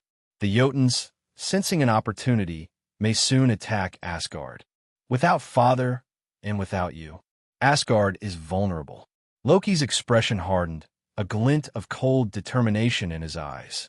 But don't worry, I already have a plan. Trust me, I will take care of everything. Saying this, Loki subtly turned away, preparing to leave. But just as he moved, something small and nearly invisible fell from his sleeve, a tiny spider that silently crawled into Thor's pocket. Loki's voice was calm as he spoke. By the way, since you are powerless now, Midgard may not be safe for you. Take this. This is an eight-eyed spider. It will watch over you. With its protection, at least you won't die at the hands of some random mortals. Thor glanced at the small creature in his pocket. The eight-eyed spider was a rare Asgardian beast, known for its heightened danger sense. Though it was small, its venom was strong enough to kill a whale instantly. For a powerless Thor, it was indeed a useful guardian. Thor sighed. Thank you, Loki. But could you have chosen a different pet? You know I don't like spiders. But before Thor could finish his complaint, Loki's figure vanished, leaving no trace behind. Thor reached out instinctively as if trying to grab his departing brother, but his hand froze in midair before slowly dropping back down. With a bitter smile, he muttered under his breath, "Thank you for coming, Loki. Goodbye." Just then, Coulson re-entered the room, giving Thor a puzzled look. "Goodbye? I just got back." Now invisible once again, Loki stepped out of the holding cell. Hearing Thor's last words, a mocking smile crept onto his lips. "My foolish brother, you are far too easy to deceive." Loki smirked disdainfully as he made his way through the crowd. Amidst a group of people dressed in white protective suits, scanning the area with detection instruments, he arrived at the spot where the mighty Mjolnir lay. Gazing at the once exclusive artifact of Thor, Loki's left hand twitched slightly. Unable to resist, he reached out and placed his hand on the hammer's handle, attempting to lift it. However, just as before, Loki's strength could not move Mjolnir in the slightest. Unwilling to accept this, he placed his other hand on the handle as well, channeling both his magic and divine power. Yet, even as he gritted his teeth and exerted every ounce of strength, Mjolnir remained completely immovable. Realizing the futility of his efforts, Loki quickly abandoned the attempt. Just as I thought. Even though I have now inherited the crown of Asgard, Mjolnir, as an Asgardian artifact, still refuses to acknowledge me. In their eyes, the blood of the frost giants flowing through me still makes me an outsider, doesn't it? Just wait. I will prove that, compared to Thor, I am the true and rightful heir to Asgard's throne. Loki glanced up at the sky, adjusted his attire, and left the temporary base without hesitation. As the rainbow bridge once again shimmered across the cosmos. In a small two-story inn in Puente Antiguo, Joker Eren sat on the rooftop, sensing the significant increase in the chaotic energy within him. A smirk tugged at the corners of his mouth. You say you don't believe, but your body sure is honest. With a teasing remark, Joker Eren mused to himself, I wonder how much this little trait of mine will change things. But knowing Loki's personality, the final outcome is probably. Shaking his head, he downed a vial of nutrient solution and sat cross-legged on the bed, emptying his mind as he began meditating on the cosmic mind meditation technique. When it came to training, he seemed even more obsessive than his true self. Meanwhile, Chinatown, New York. Eren had just finished his shower and was about to lie down to begin his meditation when a series of panicked screams erupted from downstairs, accompanied by the anguished groans of a man. Hearing that all too familiar voice, Eren's pupils shrank slightly before he vanished from sight in an instant. First floor of Eren's house. Covered in blood, Happy Hogan gritted his teeth as he carried Tony Stark, whose nose and mouth were dripping with blood, rushing through Eren's front door. The moment Happy stepped inside, Pepper slammed the thick security door shut behind them with a loud bang. Before she could even catch her breath, Happy roughly placed Tony onto the living room sofa. Blood continued to drip from his back as he grabbed Pepper and pulled her away from the door. "Don't stand here. That madman's whip can tear right through this security door." After warning her, Happy looked at Pepper with a serious expression. "Pepper, find some bandages and stop Tony's bleeding. I'll guard the door." Though Happy was usually carefree and playful, in moments of crisis, he was surprisingly reliable. Seeing his serious demeanor, Pepper quickly nodded. "All right. Be careful, Happy. I already called the police. They should be here soon. We just need to hold out until they arrive." As one of New York's most prominent billionaires, Tony Stark's safety was a top priority for the NYPD. After all, besides being wealthy, Tony was also the department's largest private sponsor. For a police force constantly strapped for funds, Tony was like a golden goose. They wouldn't let anything happen to him. So when Pepper's emergency call came through, the top brass of the NYPD was immediately alarmed. They wasted no time dispatching units from precincts near Chinatown to handle the situation. However, even with their swift response, it would still take time to locate and rescue Tony, who had barely escaped from a terrifying assailant. "Don't worry, I know what to do." While speaking, Happy grabbed a table lamp from the entrance and cautiously pressed himself against the wall by the door, prepared to use the lamp against any intruder that might burst in. At the same time, he swore to himself that next time, no matter how uncomfortable it was, he would always carry the kind gun with him instead of leaving it in the car. If he had brought it with him, he wouldn't be in such a dire situation now. Pepper, seeing Happy's tense stance, whispered, "Be careful." Then, she rushed toward the cabinet where she remembered Eren keeping his medical supplies. As Eren sprinted down from the third floor, he was greeted by the sight of Pepper frantically searching through drawers, while Happy crouched behind the door, gripping the lamp with utmost vigilance. His gaze then shifted to Tony, lying semi-conscious on the couch, his body covered in burns and wounds, the stench of scorched flesh lingering around him. Frowning slightly, Eren looked at Pepper and asked, "Aunt Pepper, what happened? And doesn't Tony have his Iron Man suit? How'd he end up like this?" Hearing Eren's voice, Pepper didn't answer his question. Instead, she anxiously asked, "Eren, do you remember where the first aid kit is? I swear it was here before." "To your left, top cabinet, second shelf." While responding, Eren walked toward Tony's couch. Then, he glanced at Happy, who was still holding up the lamp, and said, "The lamp you're holding was my grandma's favorite. You should put it back. If you're looking for something to defend yourself with, check the first drawer of that cabinet. You'll find a much better option there." Hearing Eren's words, Happy's face turned slightly awkward. "Sorry, I didn't know it was a keepsake." Quickly, he set the old lamp back in place and followed Eren's instructions, opening the drawer. Inside, a silver handgun gleamed under the dim light. "Good." Seeing the firearm, Happy's eyes lit up. He wasted no time in grabbing it from the drawer. After checking the magazine, Happy swiftly snapped it back into place, chambered around, and cautiously returned to his position behind the wall. However, compared to before, now that he held a gun in his hands, there was significantly less panic in his demeanor. Meanwhile, by another cabinet, Pepper finally spotted the large first aid kit she had seen in Eren's house before. "Found it." A look of relief flashed across her face as she grabbed the heavy kit and rushed toward Tony, who was still groaning on the sofa. However, just as she reached his side, she saw something unexpected. Eren had roughly torn away the blood-soaked fabric stuck to Tony Stark's mangled back. Casually tossing aside the shredded, crimson-stained fabric, Eren extended his right hand, hovering it above Tony's wounds. Intermediate holy light healing. In the next second, a soft, milky white glow gathered in Eren's palm before descending upon Tony's back under the astonished gazes of Pepper and Happy. As soon as the light, roughly the size of a soccer ball, made contact with Tony's wounds. A dazzling burst of white light erupted from his back, instantly illuminating the entire room. At the same time, that brilliant flash of divine light, which momentarily bathed Eren's entire house, also caught the attention of Ivan Vanko, who had been tracking Tony and Happy's blood trail through the streets. Holding a toothpick between his teeth, Ivan's upper body was strapped with a strange mechanical device, and his hands gripped two menacing energy whips. A sinister grin appeared on his face. "Found you." As he spoke, he flicked his wrists, cracking the energy whips in the air with a deafening snap.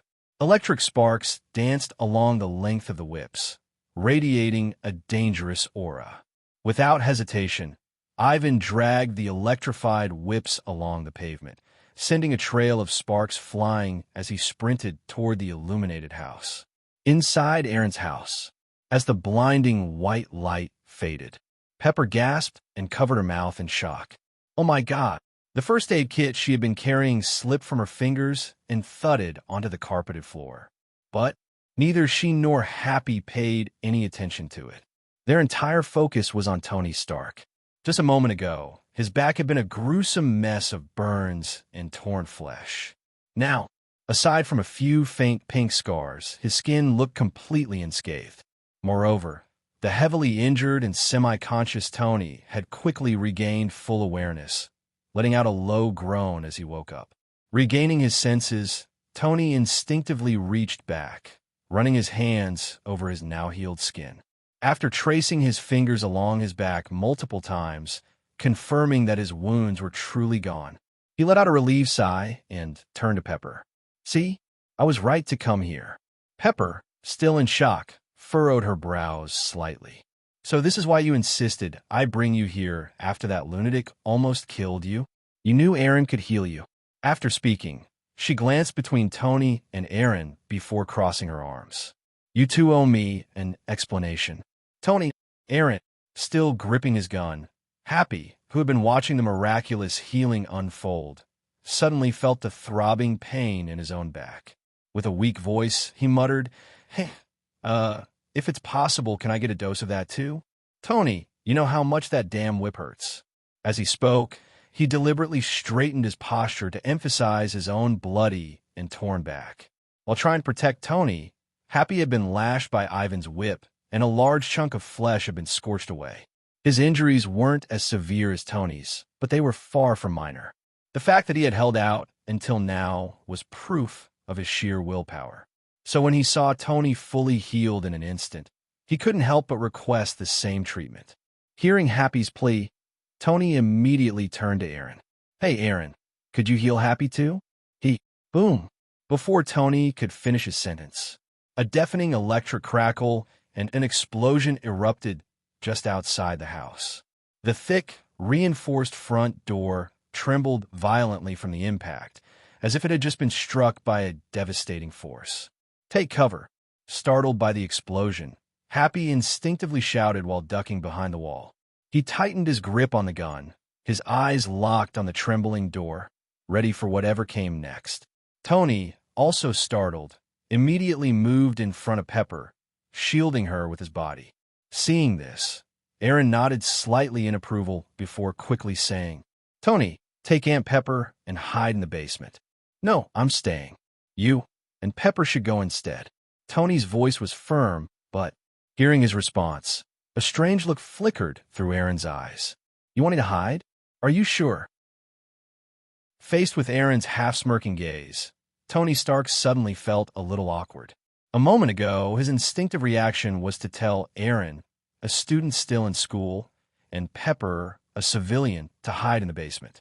But as soon as the words left his mouth, he remembered Eren was far from an ordinary student. In fact, Eren was the very person he had come to for help. No one understood Eren's power better than Tony Stark, who had personally witnessed him summon a six-winged angel. That was precisely why, after enjoying a Chinese dinner with Pepper, Tony insisted on coming to Eren's place the moment he was ambushed by that whip-wielding lunatic. Because he knew, compared to waiting for uncertain reinforcements, staying near Eren was the safest option. and reality proved him right. Who else but Eren, who could summon angels, could instantly heal his back wounds? But that realization also made Tony feel even more embarrassed under Eren's amused gaze. Not wanting to embarrass Tony too much in front of Pepper, Eren only teased him lightly before asking, "All right, now can you tell me who exactly is the guy banging on my door? And don't you have your Iron Man suit? How did you end up getting beaten this badly?" "Don't even mention it," Tony grumbled. "Pepper and I had just finished dinner and were heading back when that lunatic attacked. My Mark V suit was still in its case. I didn't even get the chance to put it on before that bastard wrecked it. If I had my suit on, he wouldn't have stood a chance, even if there were 10 of him." As he spoke, the awkwardness on Tony's face faded into a serious expression. "I don't know who that lunatic is, but he's dangerous.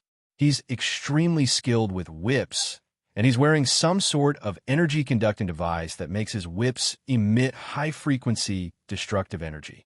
That guy sliced my armored car in half with a single strike. If I hadn't reacted fast enough, I'd be in 2 pieces right now." "Wait a second." Mid-sentence, Tony's eyes suddenly widened as he looked at Eren's front door, which was still holding firm despite the constant pounding from the energy whips outside.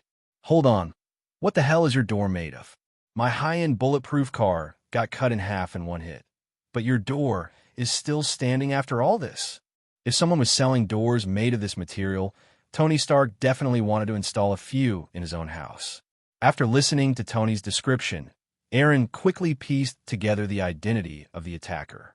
If he was right, the guy outside trying to break down his door was none other than Ivan Vanko, aka Whiplash. Sure, Vanko's father had collaborated with Howard Stark to develop the prototype of the arc reactor before being deported to Russia. There were some shady dealings involved, no doubt, but that still wasn't a good enough reason for the guy to be wrecking his house. Eren's home, reinforced multiple times over, had a significantly enhanced defense. However, even with its improvements, it wasn't invincible, especially against the sustained, high-frequency attacks from Whiplash's energy whips. With that in mind, Eren ignored Tony's questions and turned to Pepper. "Aunt Pepper, take Happy to the basement to patch up his wounds. Once I'm done dealing with the guy outside, you can come back up." As he spoke, Eren subtly glanced at Tony. But before he could say anything else, Tony spoke first. "I'm not going anywhere. Relax, buddy. I am Iron Man. I won't get in your way. Sorry, but in my eyes, Iron Man without his suit is weaker than a regular soldier. So, you're going to sit tight in the basement." Eren scoffed, crossing his arms. "As for your attacker, trust me, I'll handle it. You've seen my power before." Tony didn't doubt Eren's strength.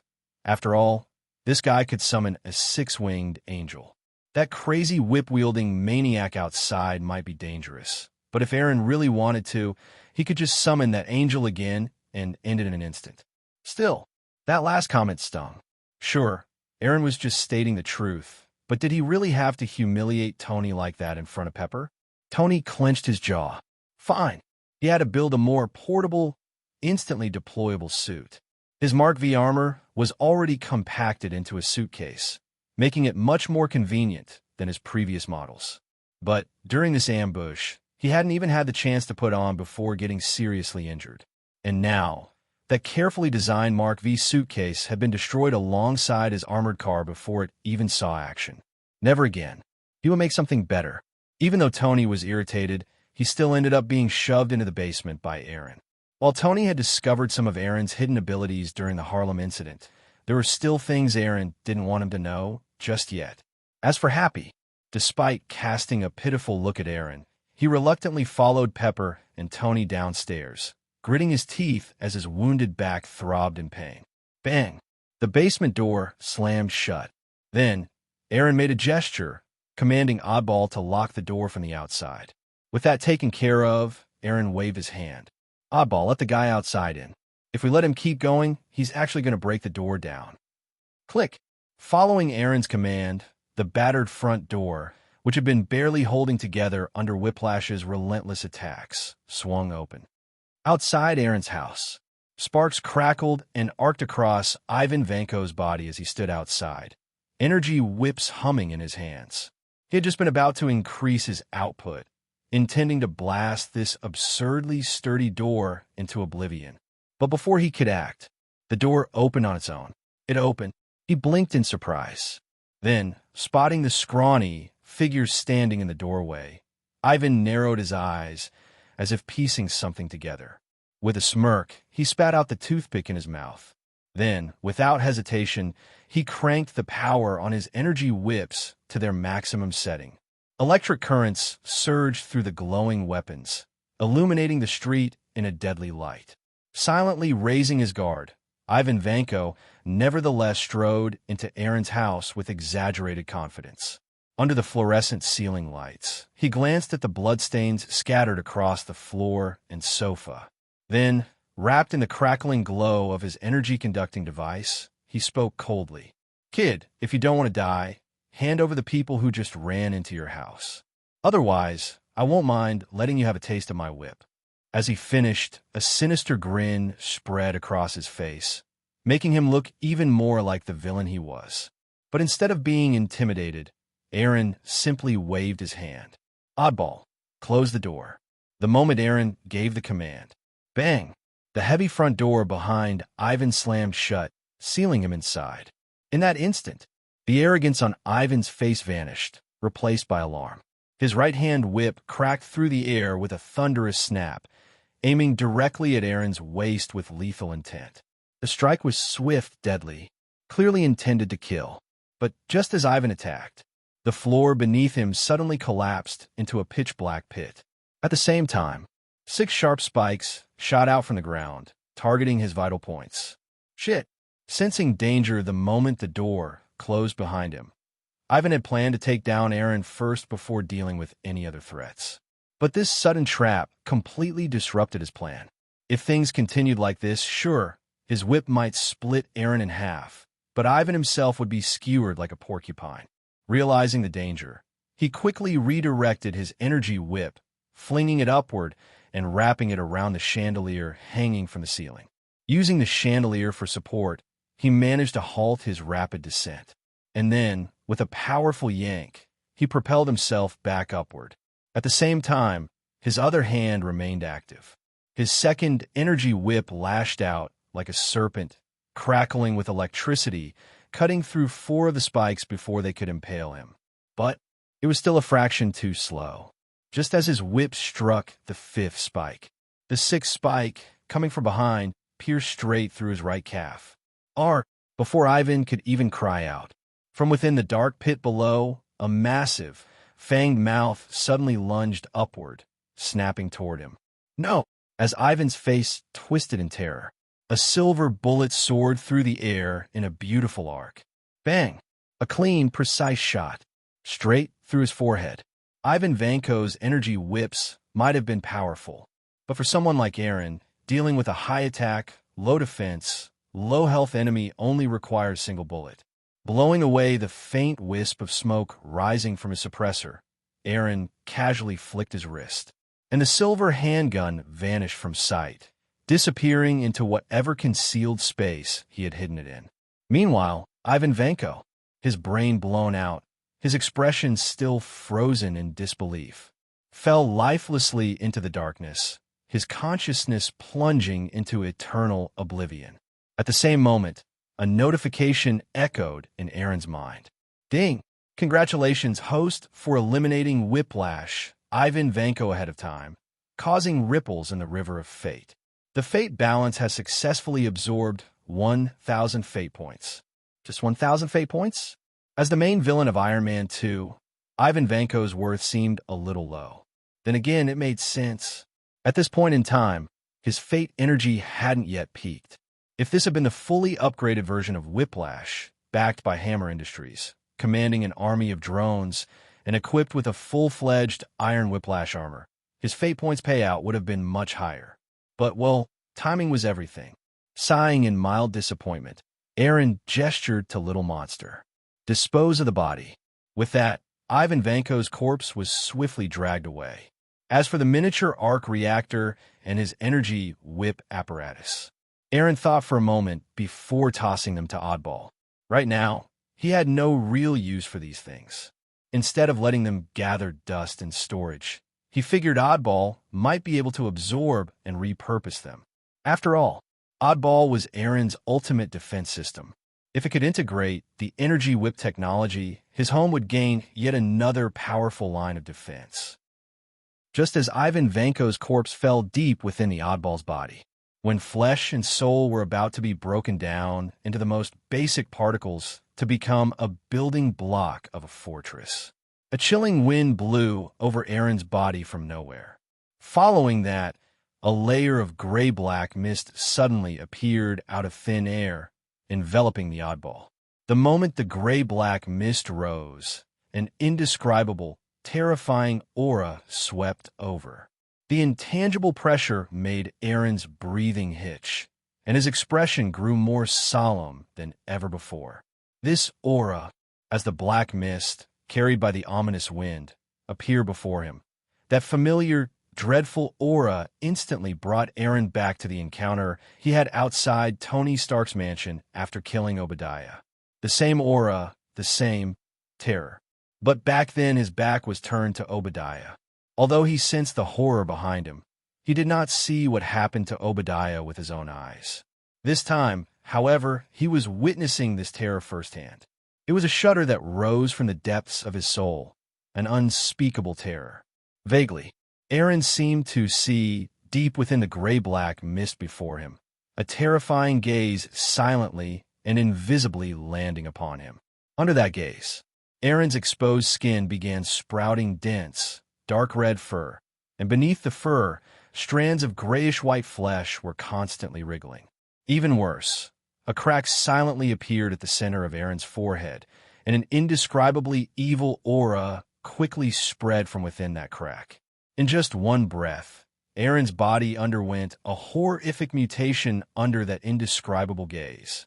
And this mutation continued to spread across Eren's body at an even more terrifying speed. If anyone were to see this eerie scene, they would undoubtedly feel their blood run cold and their hair stand on end. Those with weaker minds might even lose their sanity under this bizarre corruption. Just being watched by that strange gaze was enough to cause signs of losing control within Eren's body, despite him having advanced to the rank of magician. This alone proved how terrifying the gray-black mist before him was. And if Eren's body began mutating just from being looked at by the gaze within the gray-black mist, then what kind of experience was the Oddball, currently enveloped by the mist, going through? The gray-black mist was so terrifying that Eren feared that if he looked too deeply into it, he might catch a glimpse of some indescribable existence.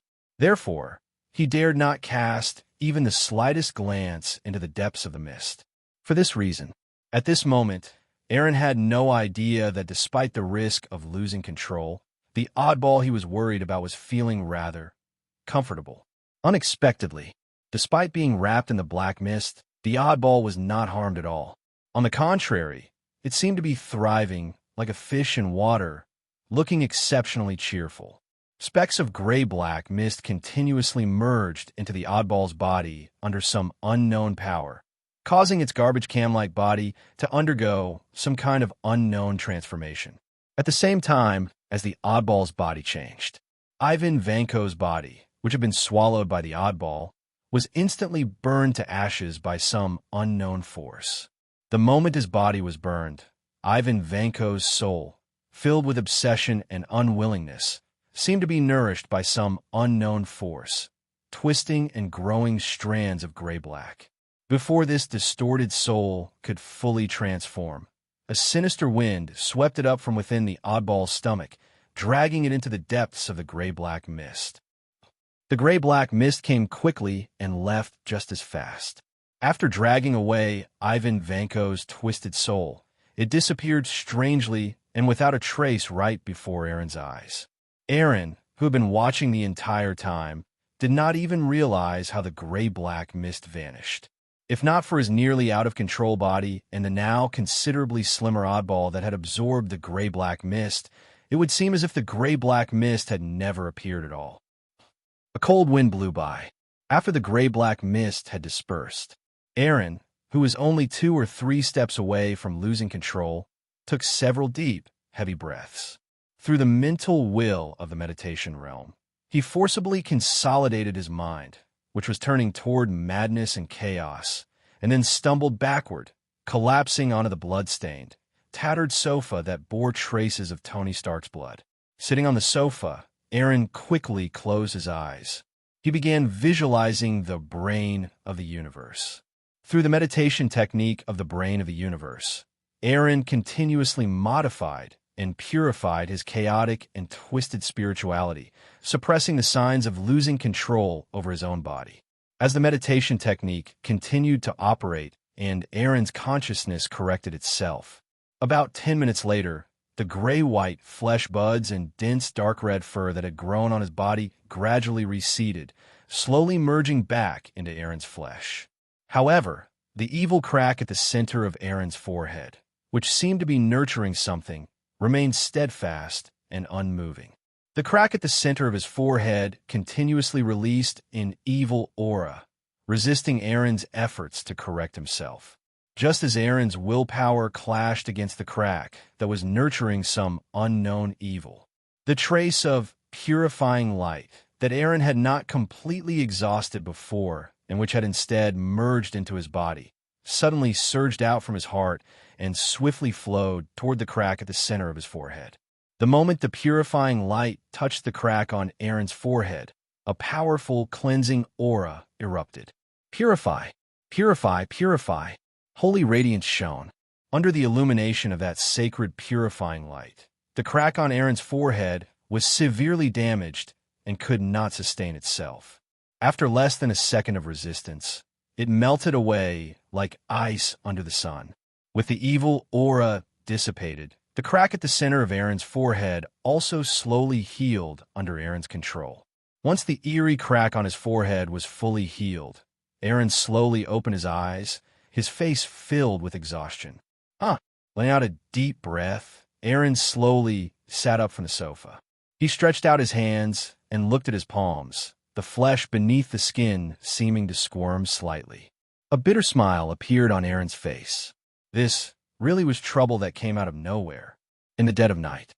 Not only was he bombarded by someone knocking at his door like a madman, but just after dealing with one enemy, he had to encounter this damned, unreasonable. If that gray-black mist hadn't dispersed quickly, Eren might have completely lost control under that vague, terrifying gaze within the mist. Even now, though he had barely managed to correct the twisted thoughts and spirituality within his body, it would likely take at least 10 days or half a month for him to fully return to normal. And if it weren't for that trace of purifying light erupting to help him purify the evil eye that was growing at the center of his forehead, forget 10 days or half a month. Relying solely on himself, it might take Eren months to suppress the loss of control within his body, and there was even the possibility of being further affected by that corruption, suffering such an ordeal out of nowhere. At this moment, Eren's mood was extremely foul.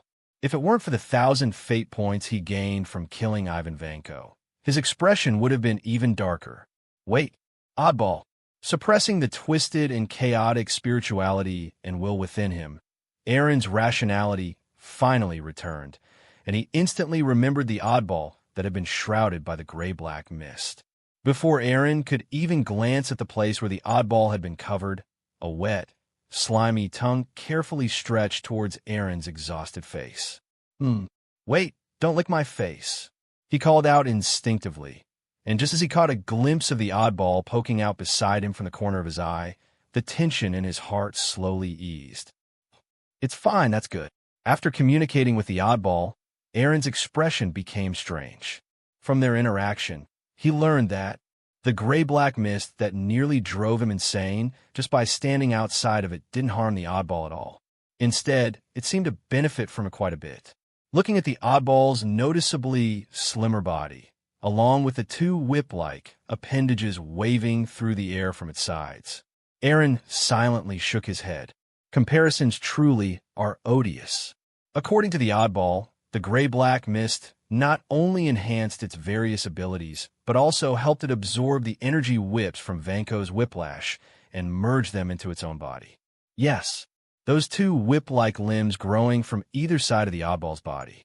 Although they looked nothing like the energy whips Ivan Vanko wielded, if the oddball wanted to, it could unleash the same kind of power and destruction as those energy whips. Moreover, the length of these two whips could continuously extend according to the oddball's strength. Currently, if the oddball exerted itself fully, those two arms could even reach around the entire outside of the house. In other words, not only did the oddball gain two new arms, but the energy whips greatly enriched its offensive capabilities, significantly boosting its overall strength. Even the house under Eren's feet seemed to have received some unknown benefit from that gray-black mist. Thinking it over, Eren concluded that the gray-black mist's favorable treatment of the oddball likely had something to do with the original imprint it was born with. That original imprint originated from a mark of an evil god. Speaking of which, the oddball's birth was inseparable from that evil god's mark. And evil gods were always strange and terrifying beings. Who knew if the gray-black mist that had appeared and disappeared just now was related to the evil god connected to the oddball's origin mark? Maybe that gray-black mist took care of the oddball because it recognized something. Of course, this was just Eren's guess. As for the real truth, only the gray-black mist itself would know. This time, it was obvious that the gray-black mist was targeting the dead Ivan Vanko. Although Eren had blown Vanko's head off, according to the oddball, Vanko's flesh and soul were still taken away by the gray-black mist. Speaking of which, when Eren killed Obadiah before, the gray-black mist had also taken his soul, turning him into a stronger ironmonger than in the original story. Could be the same this time? Was Ivan Vanko going to be transformed into some unknown existence by whatever being lurked within that gray-black mist? Thinking of this, Eren's expression changed. If that was the case, then Tony Stark's danger was far from over. But speaking of which, why was it always Tony Stark? Obadiah was Stark's destined adversary, and now Ivan Vanko was too. Was there something special about all of Stark's enemies? Or was there something strange about Tony himself that made the gray-black mist give special treatment to his enemies? Although he couldn't figure it out, for Pepper's sake, Eren decided he would warn Tony Stark later. After resting on the sofa for a few more minutes and finally catching his breath, Eren headed towards the basement. Since the Vanko who came after Tony had already been killed, there was no need for Pepper and the others to stay in the basement any longer. At the same time that Eren was dealing with the Ivan who attacked Tony, in a dilapidated apartment building with decor styled after the 1930s and 40s, Steve stared with a grim expression at the 10 bugs and 3 miniature cameras spread out on the table. These bugs and miniature cameras were what Steve had just found in his own house. Judging from the placement and angles of the bugs and cameras, it was easy to determine that Steve's every move within this house was being monitored from every angle, without a single blind spot. Even a most private place, the bathroom, wasn't spared. These were just the ones Steve managed to find. As for those hidden too well to be discovered, who knew how many more bugs and cameras were still around? God only knows how many bugs and camera S.H.I.E.L.D. had hidden within every nook and cranny of this house. Just thinking about how he had been living under someone's surveillance all this time filled even the usually cheerful Captain America with extreme dissatisfaction and fury. Originally, after waking up from the long icebound slumber, Steve still held a favorable impression of S.H.I.E.L.D. and Fury, who rescued him from under the ICC. But now, all that goodwill had rapidly faded away in the midst of his anger and dissatisfaction. After all, nobody likes their privacy being invaded, especially such a comprehensive, all-encompassing invasion. Knock, knock, knock. Just as Steve placed all the bugs and cameras he found on the table before him, a knock sounded from outside his door. Meanwhile, Fury, who had just returned from Alexander Pierce's place and successfully convinced him to postpone the Insight project, received a call from Agent Sharon Carter, the one he had arranged to monitor Steve Rogers' every move. Director, the captain has discovered our surveillance. He just came back and found a lot of bugs and cameras throughout his house. And as time goes on, that number is only increasing. The moment Fury answered the call, Agent Sharon's somewhat panicked voice reached his ears. What? Fury had barely managed to settle things with Pierce and was just beginning to relax when yet another troublesome issue emerged. Though his mood was quite terrible, Fury forced himself to calm down and instructed Sharon to recount the entire situation from beginning to end. After listening to Sharon's report, Fury's expression darkened. Damn it, everything had been perfectly fine just the day before. So why did Steve suddenly decide to search his house today? Although the house where the captain was staying had been arranged by S.H.I.E.L.D. long ago. Surveillance agents were stationed all around him, above, below, in front, and behind, monitoring his every move. But all of this was unknown to Rogers. After all, on the surface, this house was something Steve found himself using money provided by S.H.I.E.L.D. through a real estate agent. As for the bugs and cameras, even if he planned to look for them, it should have been done right after moving in, not several days later when he suddenly decided to search for them. How did he find out about them? Could it be that someone secretly tipped him off? But who would that be? Of course, it was already too late to dwell on such things. After a few seconds of silence, Fury spoke to the panicked and anxious Agent Sharon on the other end of the line. Calm down, Agent Sharon. We installed those bugs and cameras only to better understand and protect the captain. Although we might have overstepped, as long as we sincerely explain and apologize, I believe the captain will understand. As his neighbor, I'm leaving the task of explaining this mission to you, Sharon. I trust you will handle it well, Agent Sharon. Oh, and if necessary, you can reveal your identity to the captain. Having assigned the troublesome task of explaining to the captain to Agent Sharon, Fury was somewhat helpless. But this was also the most suitable solution at the moment. Sharon Carter was Peggy Carter's niece. As long as she revealed her identity, given the captain's past relationship with Peggy, it wouldn't make things difficult for Sharon, even if he was upset. And once Sharon revealed her identity, Fury could use Peggy Carter's connection to deflect the captain's dissatisfaction with S.H.I.E.L.D. After all, Peggy Carter was one of S.H.I.E.L.D.'s founders. However, if he did this, the planned meeting between the captain and Peggy Carter would have to be brought forward. On the other side, upon hearing the knock on his door, the muscles under Steve's clothes instantly tightened. Only after placing his hand on his vibranium shield did Steve finally respond. Who's there? Captain, it's me, your neighbor Sharon.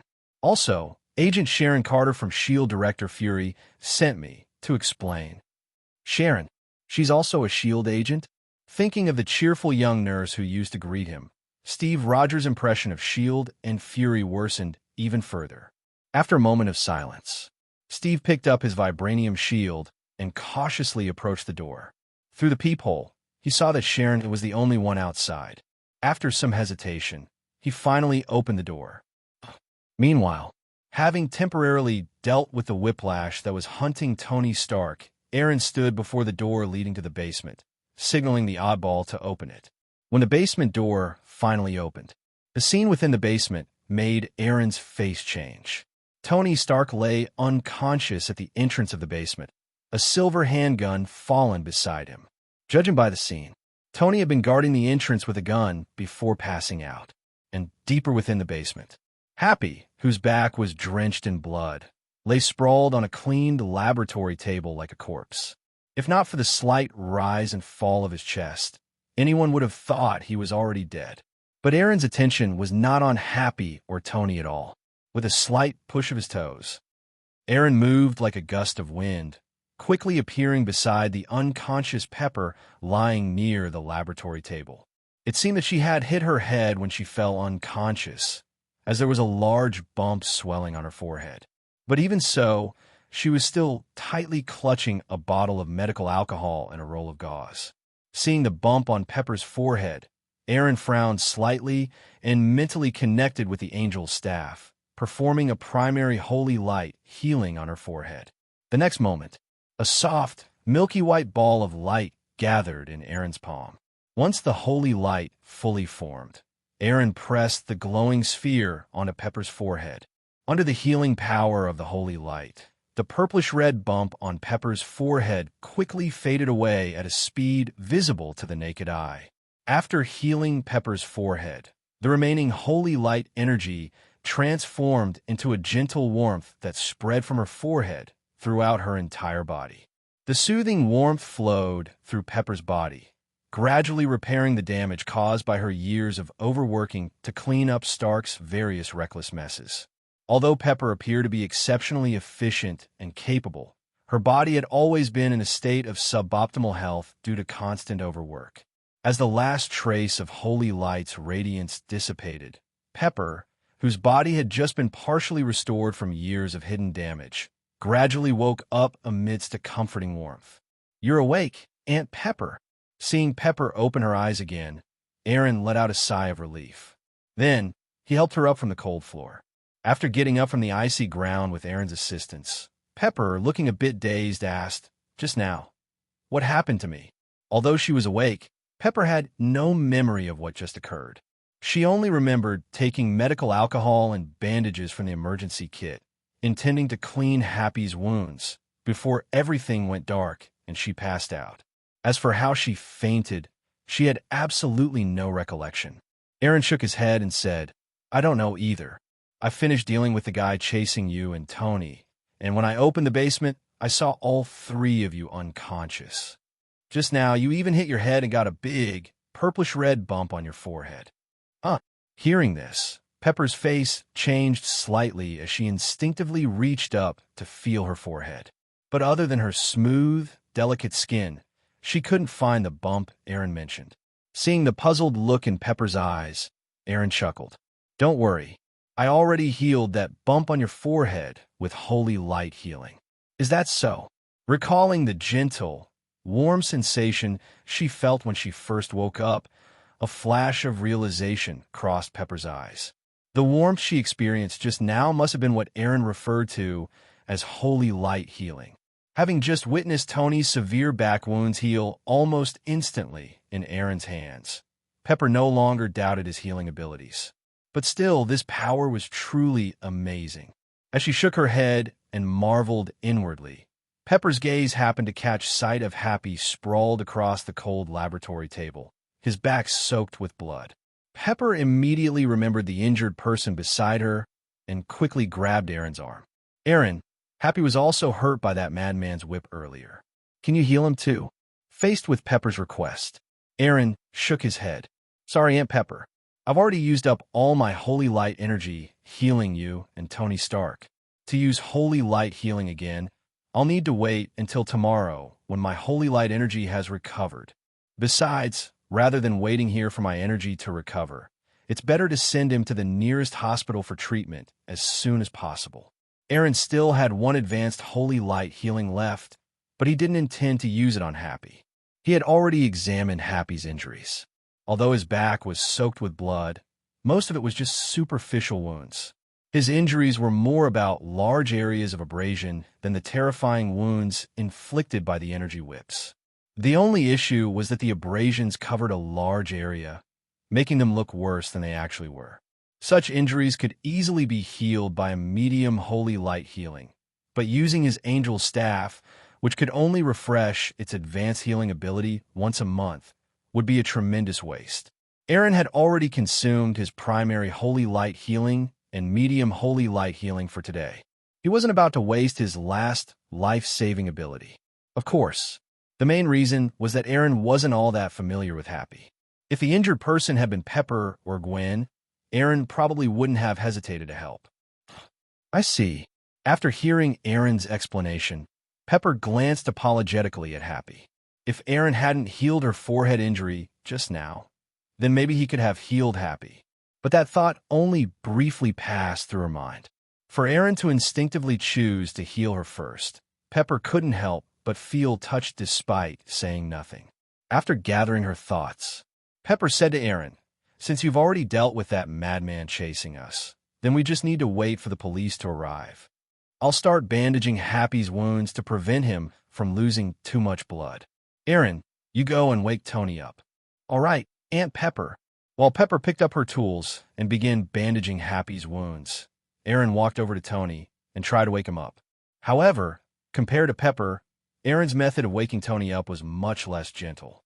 After several hard slaps to Tony's face failed to wake him up, Eren simply filled a basin with cold water from a nearby tap and poured it directly over Stark's head. The icy, bone-chilling sensation instantly jolted the drenched "Who's there?" After being abruptly awakened by a basin of cold water. Tony jolted up from the ground with a start. Seeing the basin Eren was still holding and the water droplets still clinging to his face, Tony immediately understood what that bone-chilling sensation was all about. Wiping his face with his hand, Tony snapped at Eren. "Damn it, couldn't you find a better way to wake me up?" Eren casually placed the basin on a nearby shelf before responding lazily. "I tried calling you, but you didn't wake up, so I had to resort to splashing you." After making that remark, Eren's face turned serious as he continued. "What happened here? Why were all of you unconscious when I opened the basement? Do you remember what happened just now?" Though Eren's question seemed like an attempt to change the topic, Tony's expression quickly darkened as he recalled the moments before he lost consciousness.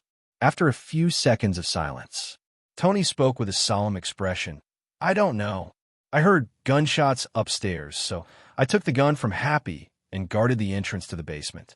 But the moment I positioned myself there, I just passed out." Tony paused as his eyes revealed a thoughtful glimmer. Then, sounding uncertain, he added, "Oh, right. Just before I passed out, I felt a cold, eerie sensation. It was right after feeling that chill that I blacked out."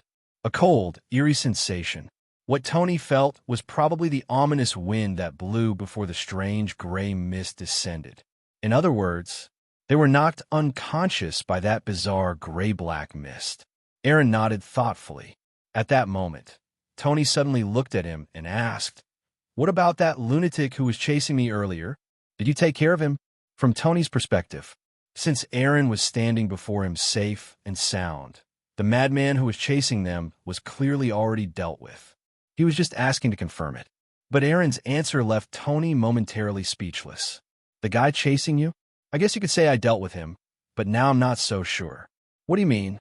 Tony asked, puzzled. "I shot and killed the guy who was chasing you, but just after he died, a strange gray-black mist suddenly appeared. That creepy mist corroded his body into ashes and then swept away his soul before vanishing." "So," Eren shrugged, "I don't even know if I can say I've truly taken care of that guy." "Oh, and just before the gray-black mist appeared, I also felt a chilling wind. If I'm not mistaken, that's probably what knocked you all unconscious." "What? Are you joking?"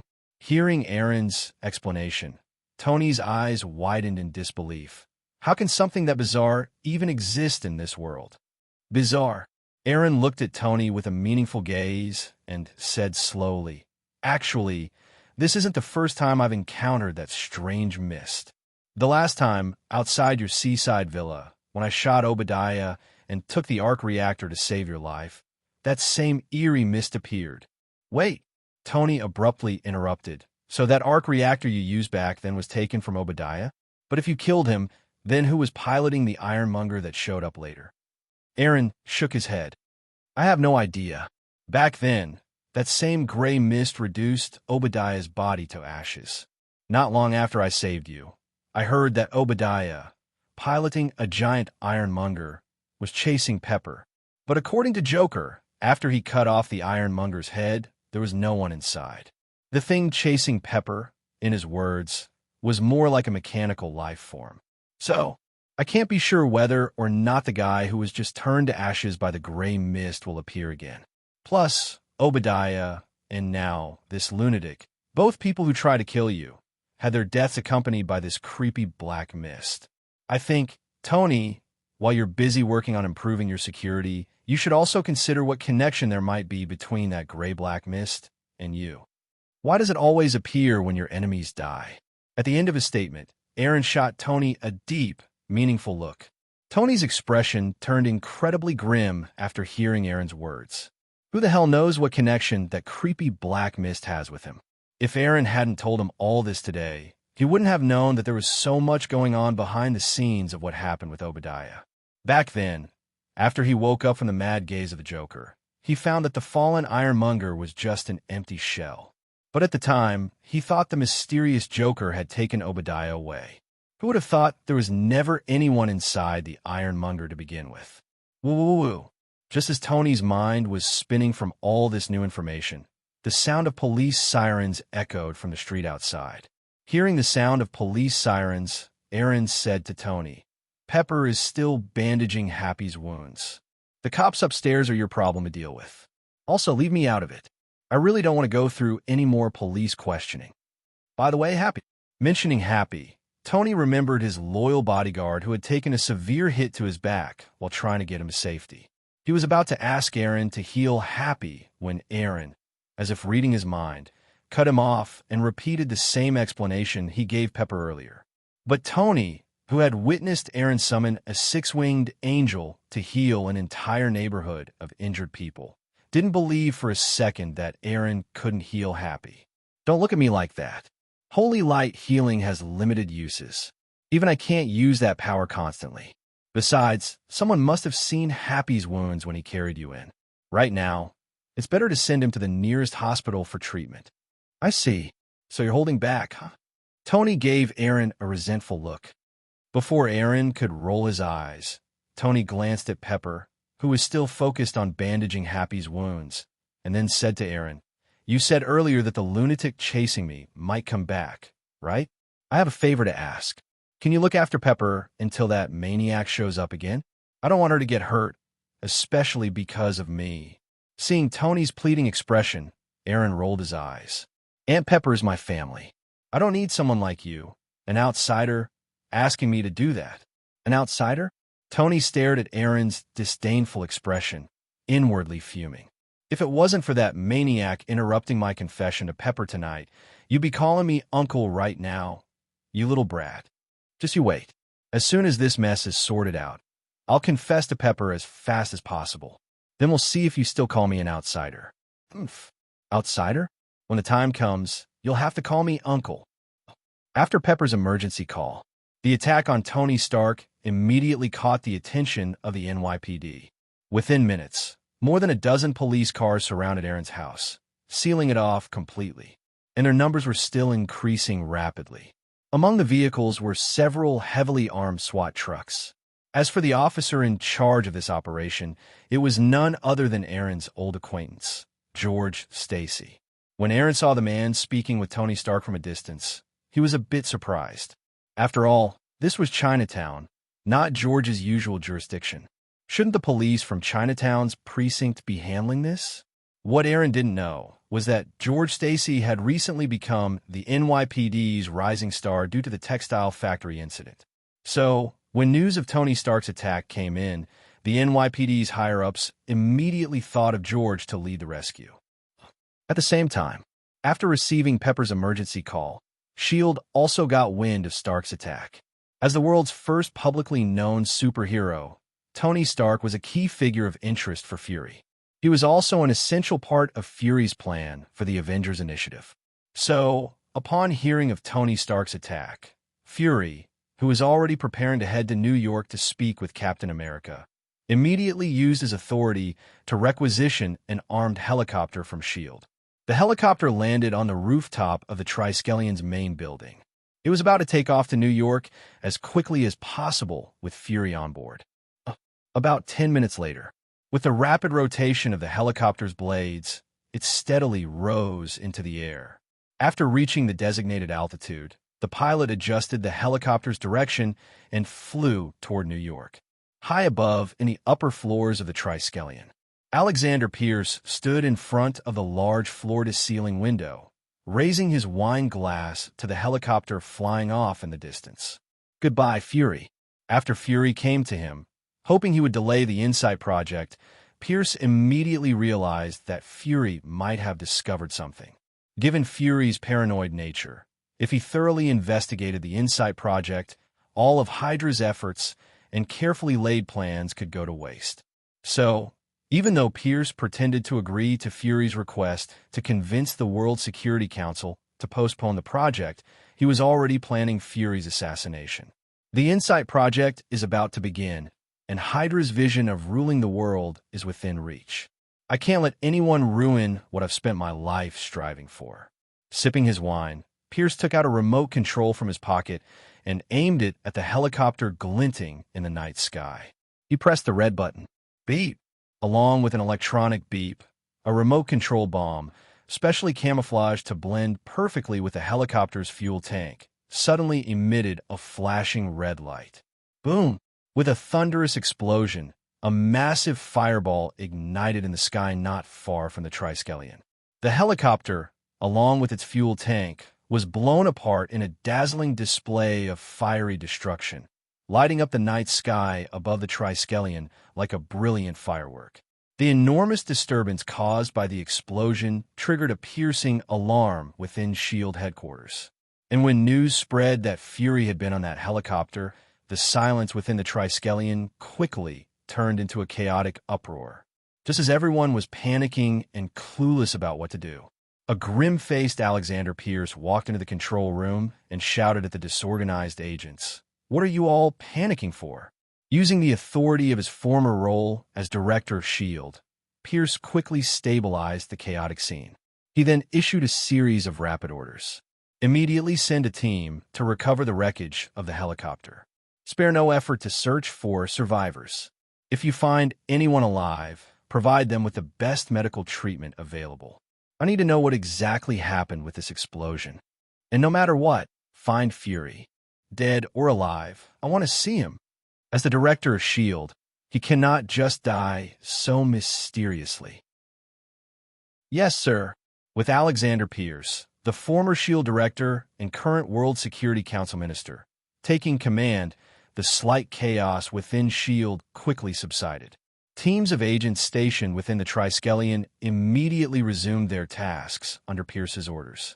After leaving the control room, as Pierce walked through the corridor, he leaned down and whispered into the ear of a passing S.H.I.E.L.D. agent, "Bring Fury's corpse to me." "Yes, sir." A flash of murderous intent flickered in the agent's eyes as he responded quietly. With a simple gesture to follow, the agent led a group of 6 S.H.I.E.L.D. operatives who quickly moved past Pierce and headed toward the nearby elevator. This task force was one of the Hydra cells that Pierce had planted within S.H.I.E.L.D. Watching the task force swiftly move away, Pierce kept his expression cold as he continued his walk towards his office. Aside from his Hydra team, Pierce had also issued similar orders to several other Hydra operatives. He trusted that the Hydra-trained operatives would understand his intention. Whether Fury had died in the helicopter explosion or miraculously survived, those Hydra agents would ensure he became a corpse and bring him before Pierce. Back in his office, standing once again before the large floor-to-ceiling window and gazing down at the brightly lit Triskelion, Alexander Pierce narrowed his eyes. Fury is dead. The greatest obstacle within S.H.I.E.L.D. is now gone. It's time to accelerate the Insight Project and bring the world under Hydra's control. The God of Thunder descends. Tony Stark attacked. S.H.I.E.L.D. Director Fury's helicopter crashes. One incident after another added further chaos to this already eventful night. As time passed, and the darkness of night slowly gave way to the pale light of dawn, the world gradually stirred into commotion. Puente Antiguo, New Mexico, accompanied by a dazzling rainbow beam that soared toward the heavens, for figures were transported from Asgard to the outskirts of Puente Antiguo, only 2 kilometers away from the small town. Watching the terrifying energy that briefly flashed in the distance, the Joker Eren, who was sitting on a roof eating a donut, couldn't help but sigh. As expected, compared to Mjolnir, Gungnir, and other artifacts, the Bifrost is truly Asgard's most terrifying weapon. In the original story, Loki even tried to use the Bifrost as a planet-destroying cannon. If Thor hadn't destroyed the Bifrost with Mjolnir, Jotunheim would have been reduced to rubble and vanished into the cosmos. Sometimes, the Joker Eren even wondered, if the Bifrost hadn't been destroyed, would Thanos have dared to approach Earth with his warship during the Infinity War? After all, looking at Thanos' warship, it didn't seem like it could withstand a direct strike from the Bifrost. Of course, that all depended on whether the Bifrost could lock onto Thanos' ship. Because of that, after witnessing the immense energy contained within the Bifrost, Eren couldn't help but marvel at its power. As the rainbow light faded, the Warriors 3 and Lady Sif appeared on Earth. Soon, the Forest Guardians entered Puente Antiguo, the only town within a 10-kilometer radius. From his vantage point on the inn's roof, the Joker Eren watched the four figures, clad in Asgard's unique combat gear, who immediately attracted attention upon entering the town. He silently shoved the rest of his donut into his mouth. Then, he turned his gaze toward the direction where the Asgardian group had descended. Now, what will you do, Loki? While Thor was joyfully embracing the Warriors 3 and Lady Sif in their reunion, outside Puente Antiguo, dark clouds suddenly gathered, and the faint rumble of thunder echoed through the sky. The group of agents led by Coulson, who were examining the symbol left on the ground by the Bifrost, soon noticed a massive funnel-shaped formation appearing in the sky above. Then, a brilliant multicolored beam pierced through the heavens once again. Unlike the arrival of the Warriors 3 and Lady Sif, this time, the object transported by the Bifrost felt like a small meteor crashing down, bringing with it an ominous aura of destruction. Boom! With a deep, muffled sound, clouds of dust exploded outward from the impact site, spreading like a shockwave in all directions. When the dust finally settled, a massive humanoid figure nearly 3 meters tall stood upon the ground. Its shoulders and arms were embedded with menacing spikes, and its entire body seemed to be composed of silver-black metal. Standing beside Coulson, Hawkeye narrowed his eyes as he looked at the towering armored figure that had appeared not far away. Is that Stark? I don't know. That guy never tells me anything. Shaking his head, Coulson took a microphone from Hawkeye's hand and spoke into it. Hey, you're using unregistered technological weapons. Identify yourself. Hearing Coulson's voice, the giant destroyer paused briefly. All right. Seeing the creature's reaction, Coulson allowed himself a slight smile. But before he could lower the microphone, the gaps in the upper armor of the destroyer's torso began to glow with fiery red light. When its faceplate fully opened, a blazing red beam shot forth. Boom! With a deafening roar, a car exploded violently under the precise blast of the destroyer's beam. If not for Hawkeye's quick reflexes in pulling Coulson away, the agent would have been reduced to ashes alongside the car. Simply taking blows without retaliation was never S.H.I.E.L.D. style. Upon being attacked by the destroyer, the S.H.I.E.L.D. agents who had been examining the mysterious mark immediately launched a counterattack. Bang! Bang! Bang! Accompanied by a series of dense gunfire, bullets that could easily pierce through a human body struck the destroyer. However, aside from a few sparks, they couldn't even leave a scratch on the silver-black armor. Bullets are useless. Use the rocket launchers. Amidst the chaos, someone shouted. 2 S.H.I.E.L.D. agents quickly retrieved rocket launchers from the trunks of their vehicles. Target locked. Fire. Whoosh. Whoosh. 2 Hellfire rockets left faint trails as they soared through the air, directly hitting the destroyer. Boom. Boom. The explosions engulfed the destroyer's figure in blazing fire and thick smoke. But when the smoke cleared, what the agents saw made their hearts tremble. The Hellfire rockets, capable of destroying a tank, had done absolutely nothing to the destroyer. Not even a single scratch was left on the silver-black metal armor. Fuck, what kind of monster is this? One of the agents, who had personally fired a Hellfire rocket, cursed instinctively after witnessing the unbelievable scene. But before his words even fully escaped his mouth, a fiery red beam from the destroyer's head vaporized him into ashes. Damn it, what the hell is this thing? Coulson, this thing's armor is tougher than we thought. We need backup. I'll try to stall it. You call Stark. Hawkeye said to Coulson as he swiftly drew his recurve bow and pulled out a specialized arrow, trying to buy some time for Coulson. No, there's no time. By the time Stark gets here from New York, we'll be dead and buried. All agents, perform freestyle retreat. Following Coulson's command, the S.H.I.E.L.D. agents who had no desire to die pointlessly quickly scattered and fled. Boom, boom, boom. One blast after another. The destroyer's beams obliterated more than half of the dozen or so S.H.I.E.L.D. agents present. Far away in Asgard, Loki watched through the destroyer's eyes as the fleeing mortals scattered like ants. He scoffed with disdain. Not bothering to waste time on the fleeing insects, Loki turned and directed the destroyer to walk toward the nearby Puente Antiguo. Having hidden themselves behind a dirt mound, Coulson and Hawkeye, who managed to avoid the destroyer's attack, grimly watched the giant armored figure making its way toward the small town. Damn it, there are a lot of civilians in Puente Antiguo. If that thing gets there and starts a massacre, everyone's doomed. Taking a deep breath, Coulson pulled out his phone and said to Hawkeye, Holloman Air Force Base isn't far from here. I'll call them for military support. Clint, notify our agents in town and have them evacuate the civilians as quickly as possible. We can't allow that thing to cause mass casualties in the town. Leave it to me. After acknowledging the order, Hawkeye began using his phone to send evacuation orders to the S.H.I.E.L.D. agent stationed in the town while also dashing off in the direction of Puente Antiguo. While the destroyer and S.H.I.E.L.D. were battling outside Puente Antiguo, Thor and his group, who had been inside a house within the town, rushed outside upon hearing the commotion. Seeing the multicolored glow in the sky that had not yet fully dissipated, Thor's eyes narrowed. The Bifrost. Someone else came through just now. And who were they fighting? Before anyone could answer, a towering, silver-black armored figure slowly emerged from the flames and smoke on the outskirts of the town.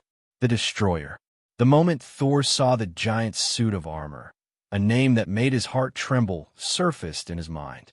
The Destroyer, a powerful suit of armor Odin once wielded to conquer the Nine Realms. It was also a terrifying weapon of war. During the years when Odin ruled Asgard, the Destroyer had earned its fearsome reputation on countless battlefields. Even at his peak, Thor didn't dare claim he could defeat the Destroyer when wielded by Odin. And it wasn't just Thor. Standing beside him, the Forest Guardians' faces turned pale upon seeing the Destroyer. The gluttonous Volstag's face went ashen as he stammered, Damn, it's the Destroyer. Loki actually sent it to deal with us. We're doomed. Shut up. Only the All-Father can command the Destroyer. Loki must have used some means to gain partial control of it, probably through Gungnir. But even if Loki forced it to activate, he can't fully unleash the Destroyer's power. We still have a chance. Scolding Volstagg, Sif gripped her weapon tightly, trying to bolster their courage.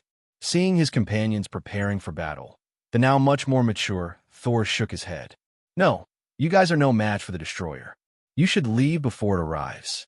I'll buy you time. Hearing Thor's words, the Warriors 3 and Sif's expressions changed. Sif, her face paling further, shouted, No. Thor, you can't go. Loki has always been jealous of you. This Destroyer is probably here for you. Sending something like the Destroyer just to deal with us would be overkill. Thor shook his head. Loki may be fond of tricks and has many flaws, but he's still my brother. I trust he won't hurt me. You trust Loki too much, Thor. We're not going to let you go alone. Sif's voice was firm, her eyes glinting with determination as she looked at the Destroyer, now striding into the town. Hogan added, That's right. Right now, the one controlling the Destroyer is Loki, not the All-Father. We still have a chance. No matter what, we have to try. Before Hogan could finish his sentence, the Destroyer, now in the town, unleashed a devastating beam aimed directly at the town itself. Boom! Boom! The fiery red beam of destruction shot from the Destroyer's head, instantly reducing the Joker Eren, who was casually watching the commotion from the roof of the inn, to nothing but ashes. Reclining lazily on Asgard's throne, Loki watched through the Destroyer's perspective as the Joker Eren was incinerated. A sneer of disdain crept onto his sinisterly charming face. Foolish mortal, since I already know the future you foresaw, why should I bother keeping our deal? Loki never liked that mortal who once made him suffer humiliation, and he despised the bleak and tragic future the mortal had predicted for him. However, his previous plans and the events that had unfolded recently made Loki realize that the so-called future described by that Midgardian magician was likely true. For that reason, Loki decided that while changing his so-called future, that mortal magician who knew his fallen destiny had become even more of an eyesore. Loki didn't want anyone knowing his dark history. Originally, he planned to find an opportunity to eliminate that Midgardian sorcerer. But who would have thought that as soon as the destroyer entered Puente Antiguo, Loki would spot that sorcerer among the townspeople?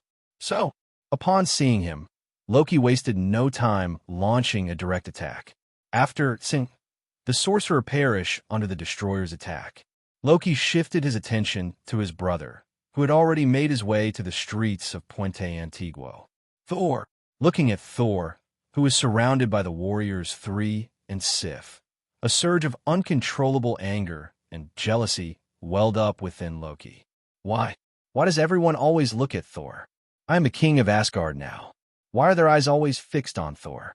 Why is it that even though Father has stripped Thor of his powers and banished him to Earth, you all are willing to commit treason to descend here to find him? I have done so much, and yet you all still only have eyes for Thor. Father is like that. Heimdall is like that.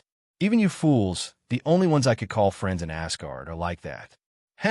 Just because I am a bastard child, taken from Jotunheim, sitting on Asgard's throne, Loki's eyes grew colder as he gazed at the figures in his vision. It took him quite some time to suppress the fury and growing murderous intent within his heart. No, Thor cannot die yet. At least not now. According to that mortal sorcerer's prophecy, Odin is merely in a deep slumber and will wake up from the Odin sleep before long.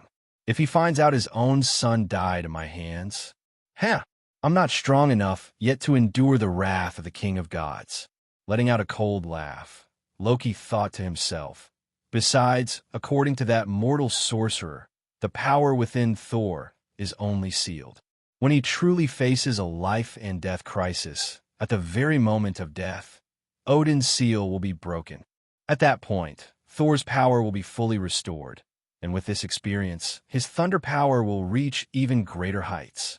Unless I can destroy his body in an instant, Thor, with his fully restored powers, will be nothing but trouble. Although Loki always looked down on Thor for his impulsiveness and recklessness, no one understood Thor's combat strength at his peak better than Loki himself. At the very least, with only partial control of the destroyer, Loki had no confidence in dealing with his good brother. Thinking this through, Loki forcefully suppressed his resentment toward Thor and redirected his gaze toward the warriors Three and Sif surrounding him. Even if I can't deal with you, Thor, I can still deal with a weak goddess and a few idiots, can't I? Boom, boom, boom. The enormous destroyer marched forward with heavy steps, approaching Thor and his group step by step. It was as if the destroyer was venting Loki's inner fury and murderous intent.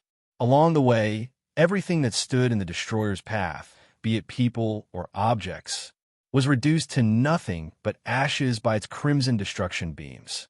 Buildings surrounding the main street of Puente Antiguo were turning into ruins under the relentless attack of the destroyer.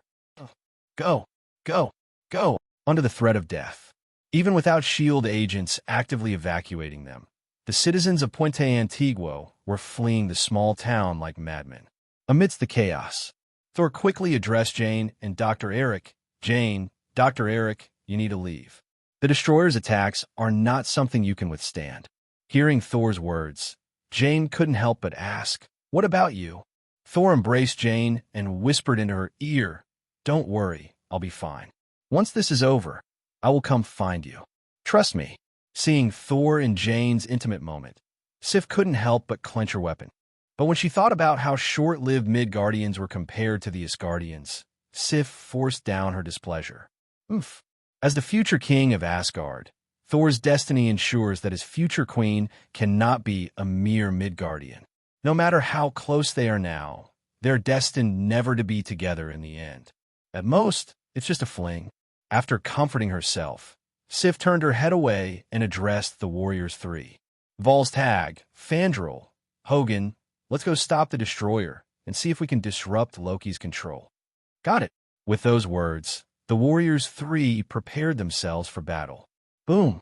A fiery red beam of destruction shot from the destroyer's head, instantly turning the Joker Eren, who was casually watching the battle from the inn's roof, into ashes. Loki, lounging lazily on Asgard's throne, watched through the destroyer's vision as the Joker Eren was reduced to nothing. A disdainful smile appeared on his sinisterly charming face. Foolish mortal, since I already know the future you predicted, why should I honor the deal with you? Loki never liked that mortal who once humiliated him, and he despised the miserable and bleak future the mortal foretold for him. However, his previous plans and the recent events made Loki realize that the so-called future described by that Midgardian magician was likely true. For that reason, Loki decided that while changing his so-called future, that mortal magician who knew his fallen destiny had become even more of an eyesore. Loki didn't want anyone knowing his dark history. Originally, he planned to find an opportunity to eliminate that Midgardian sorcerer. But who would have thought that as soon as the destroyer entered Puente Antiguo, Loki would spot that sorcerer among the townspeople? So, upon seeing him, Loki wasted no time launching a direct attack. Once he saw the sorcerer perish under the destroyer's assault, Loki redirected his attention to his brother, who had already made his way to the streets of Puente Antiguo. Thor. Looking at Thor, who was surrounded by the warriors Three and Sif, a surge of uncontrollable anger and jealousy welled up within Loki. Why? Why does everyone always focus on Thor? I am a king of Asgard now. Why do their eyes always remain fixed on Thor? Why? Even after Father has stripped Thor of his powers and banished him to Earth, do you all still commit treason just to come down here and find him? I have done so much, and yet you all still only have eyes for Thor. Father is like that. Heimdall is like that. Even you fools, the only ones I could call friends in Asgard, are like that. Just because I am a bastard child, taken from Jotunheim, sitting on Asgard's throne, Loki's eyes grew colder as he gazed at the figures in his vision. It took him quite some time to suppress the fury and growing murderous intent within his heart. No, Thor cannot die yet. At least not now. According to that mortal sorcerer's prophecy, Odin is merely in a deep slumber and will wake up from the Odin sleep before long. If he finds out his own son died at my hands, I'm not strong enough yet to endure the wrath of the king of gods. Letting out a cold laugh, Loki thought to himself, besides, according to that mortal sorcerer, the power within Thor is only sealed. When he truly faces a life and death crisis, at the very moment of death, Odin's seal will be broken. At that point, Thor's power will be fully restored, and with this experience, his thunder power will reach even greater heights. Unless I can destroy his body in an instant, Thor, with his fully restored powers, will be nothing but trouble. Although Loki always looked down on Thor for his impulsiveness and recklessness, no one understood Thor's combat strength at his peak better than Loki himself. At the very least, with only partial control of the destroyer, Loki had no confidence in dealing with his good brother. Thinking this through, Loki forcefully suppressed his resentment toward Thor and redirected his gaze toward the warriors Three and Sif surrounding him. Even if I can't deal with you, Thor, I can still deal with a weak goddess and a few fools. Misunderstanding. A mocking laugh came from within the destroyer. Misunderstanding what? Misunderstanding whether they committed treason. My foolish brother, you shouldn't be asking me this. You should be asking them. Don't they know whether they committed treason themselves? Impossible. Thor subconsciously denied it after hearing those words. Did he not know the personalities of Volstagg and the others? They valued honor as their very lives and would rather die in battle than betray Asgard and bear the name of a traitor. But the next moment, just as Thor was about to defend Volstagg and the others, his open mouth froze in midair. After a long silence, Thor's expression became heavy as he spoke. Is it because of me? Thor might be reckless, but he wasn't stupid. As the crown prince of Asgard and the future king, how could he not be aware of Asgard's loss? Because of his impulsiveness, what Volstagg and the others did in Jotunheim directly sparked the war between Asgard and Jotunheim.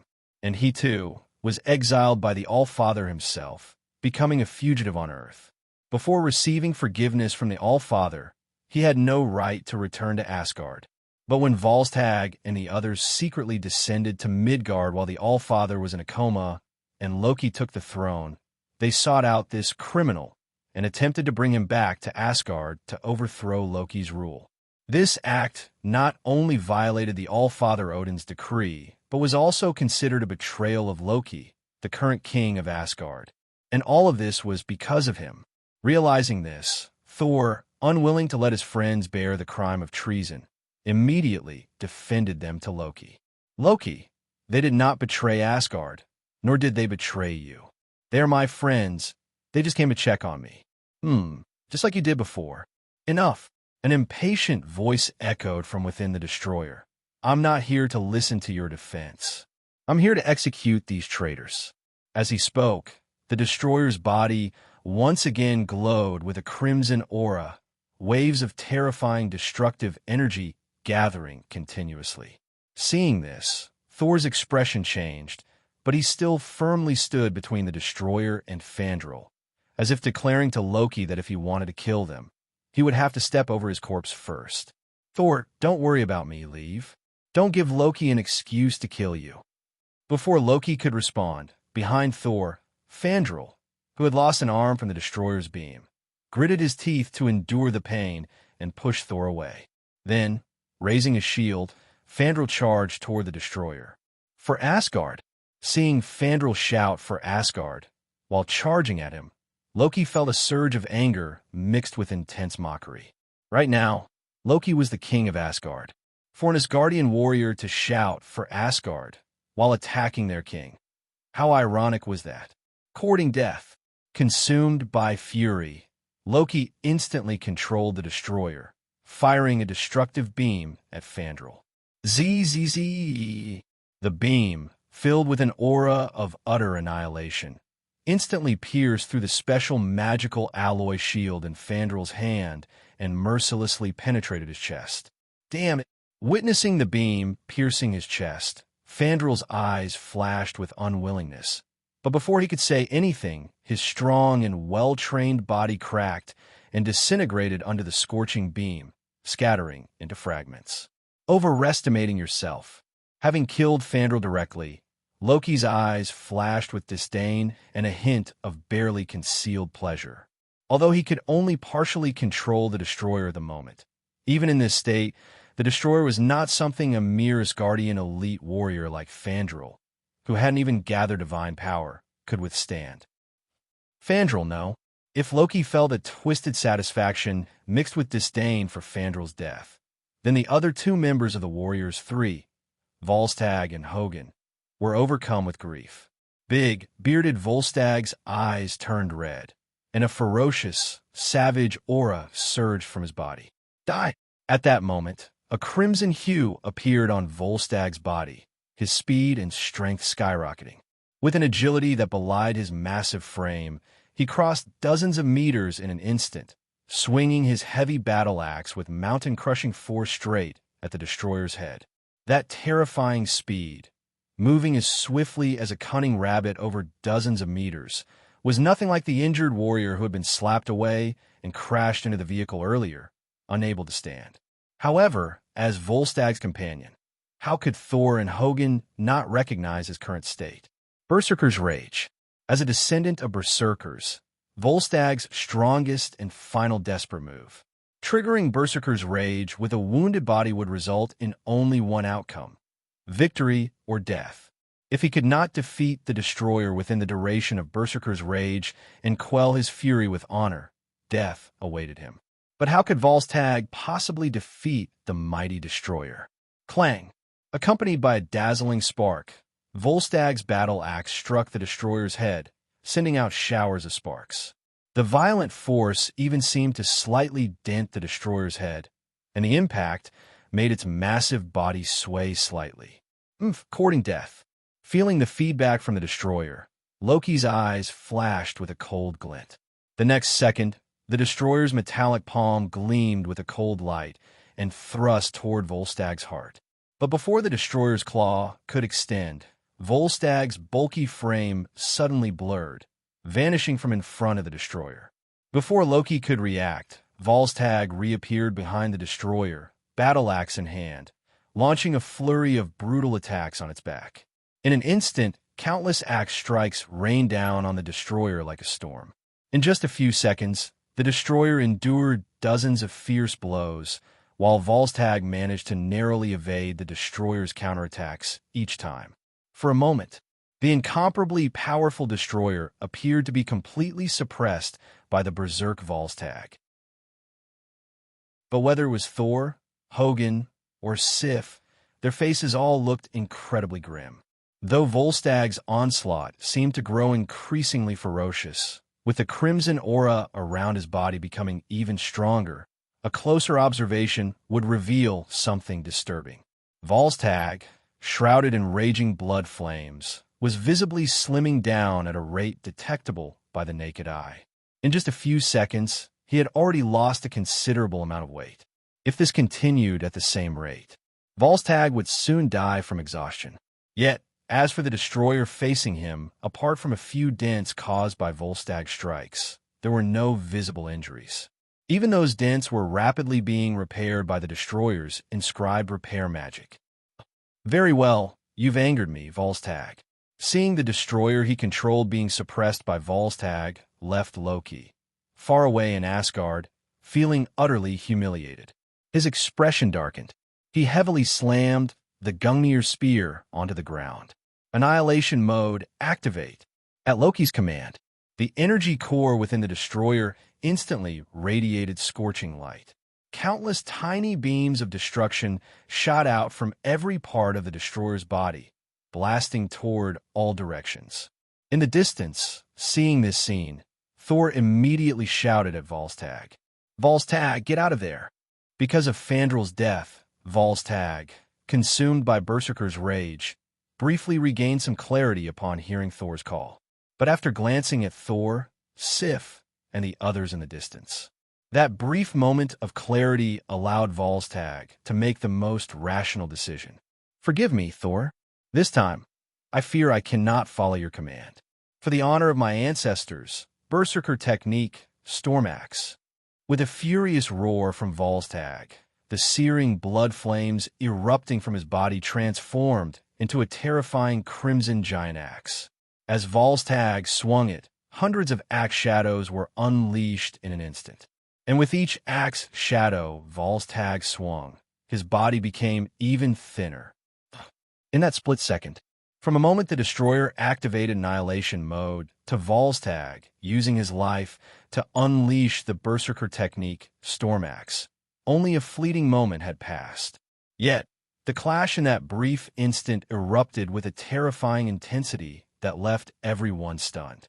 The next second, countless beams of destructive light collided with hundreds of blood-red axe shadows. Boom! With a deafening explosion, a terrifying shockwave swept through the area like a raging storm, instantly spreading in all directions. Within that dreadful shockwave, the crude crossroads of Puin's town began to crack and shatter inch by inch. The vehicles surrounding the battlefield were directly blown away. Watch out! Just as the shockwave was about to sweep over Thor, Sif, who had been blasted away by the destroyer earlier, threw herself over Thor, shielding him beneath her own body. As her body took the brunt of the shockwave, a yellowish-brown barrier rapidly extended from her hands, covering Thor. Already heavily injured, Sif spat out a mouthful of divine blood under the immense force of the shockwave. In contrast, Thor, shielded by Sif's divine barrier, remained relatively unharmed.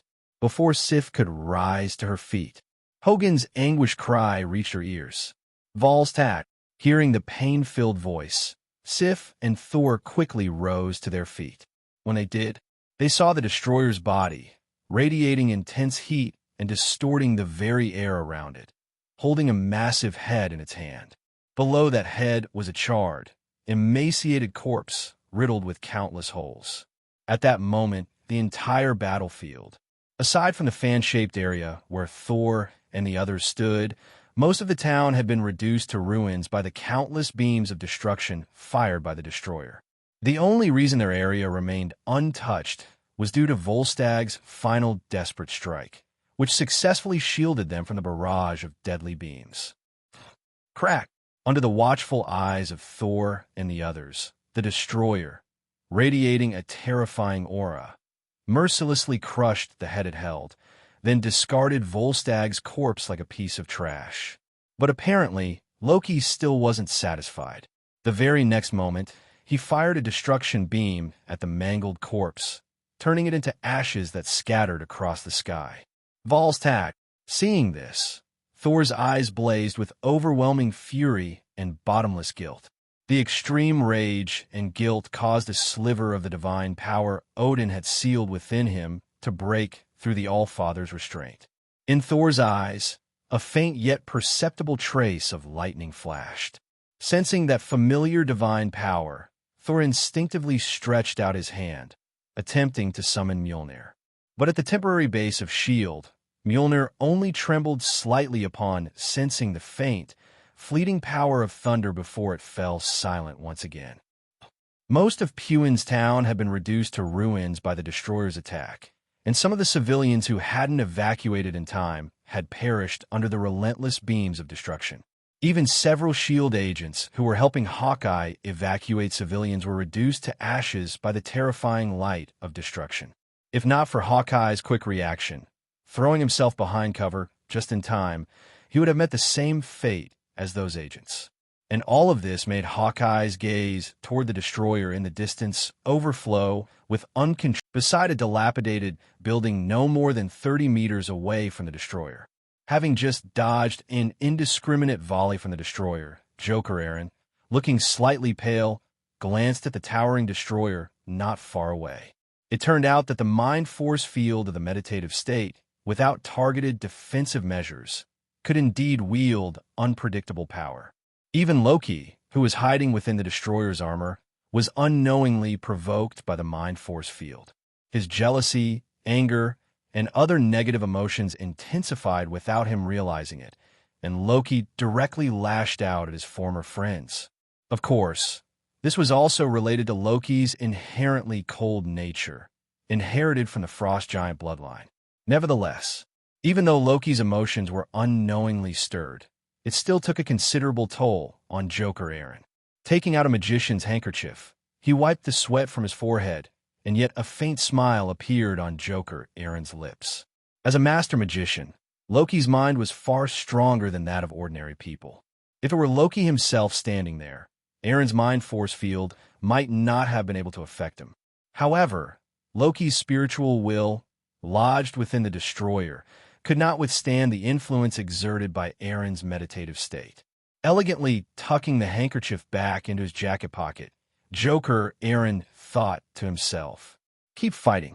The fiercer, the better." Originally, Joker Eren had considered that if Loki honestly fulfilled the transaction content, he might actually give Loki a genuine opportunity to cooperate. But as soon as the destroyer entered the town of Puins, it immediately launched its destructive beams at him. That directly shattered one of Joker Eren's ideas. However, since he had already anticipated Loki's temperament, Joker Eren was not disappointed at all. Otherwise, he wouldn't have gone to meet Thor in advance. Returning the favor is only polite. Since Loki had delivered such a grand gift, Joker Eren wouldn't let him down. Using a paper doll substitute and flame leap, he secretly dodged another destruction beam from the destroyer. Joker Eren then conjured a mirror illusion to cover his body, slipping into the shadows to watch the unfolding chaos. Joker Eren's sequence of actions directly established a high wall of estrangement between Thor and Loki.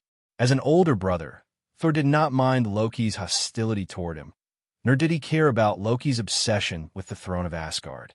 However, Loki's act of personally killing his two friends stirred an indescribable sense of disappointment and anger within Thor. Under the impact of such emotions, even the seal of divine power within Thor's body began to tremble. Unfortunately, the seal placed by Odin was not so easily broken.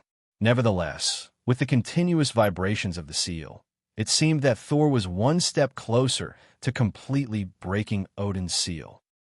On the other side, after killing Volstagg and Fandral, Loki's gaze turned to the last of the warriors three, Hogun, who now seemed equally irksome. Volstagg and Fandral are already dead. Hogan, it's time to send you down to join them. Just as Loki was about to attack Hogan, a series of deafening roars echoed from the sky outside Puenz. It was the sound of jet fighters breaking the sound barrier at supersonic speed, creating a sonic boom. In the blink of an eye, 3 sesame-sized black dots appeared on the horizon. As time passed, the 3 fighter jets quickly grew from sesame-sized specks to fist-sized figures. Hiding behind the ruins, Hawkeye instantly perked up when he heard the familiar sonic boom. They're here. These 3 fast-approaching fighter jets were dispatched from the Hollow's Air Force Base. After receiving a distress call from Coulson, reporting an unknown armored figure attacking Puenz, the airbase immediately dispatched its fastest fighter jets to support S.H.I.E.L.D. and eliminate the enemy. Elsewhere, having rushed to the outskirts of Puenz, Coulson looked up at the rapidly approaching fighter jets and let out a small sigh of relief.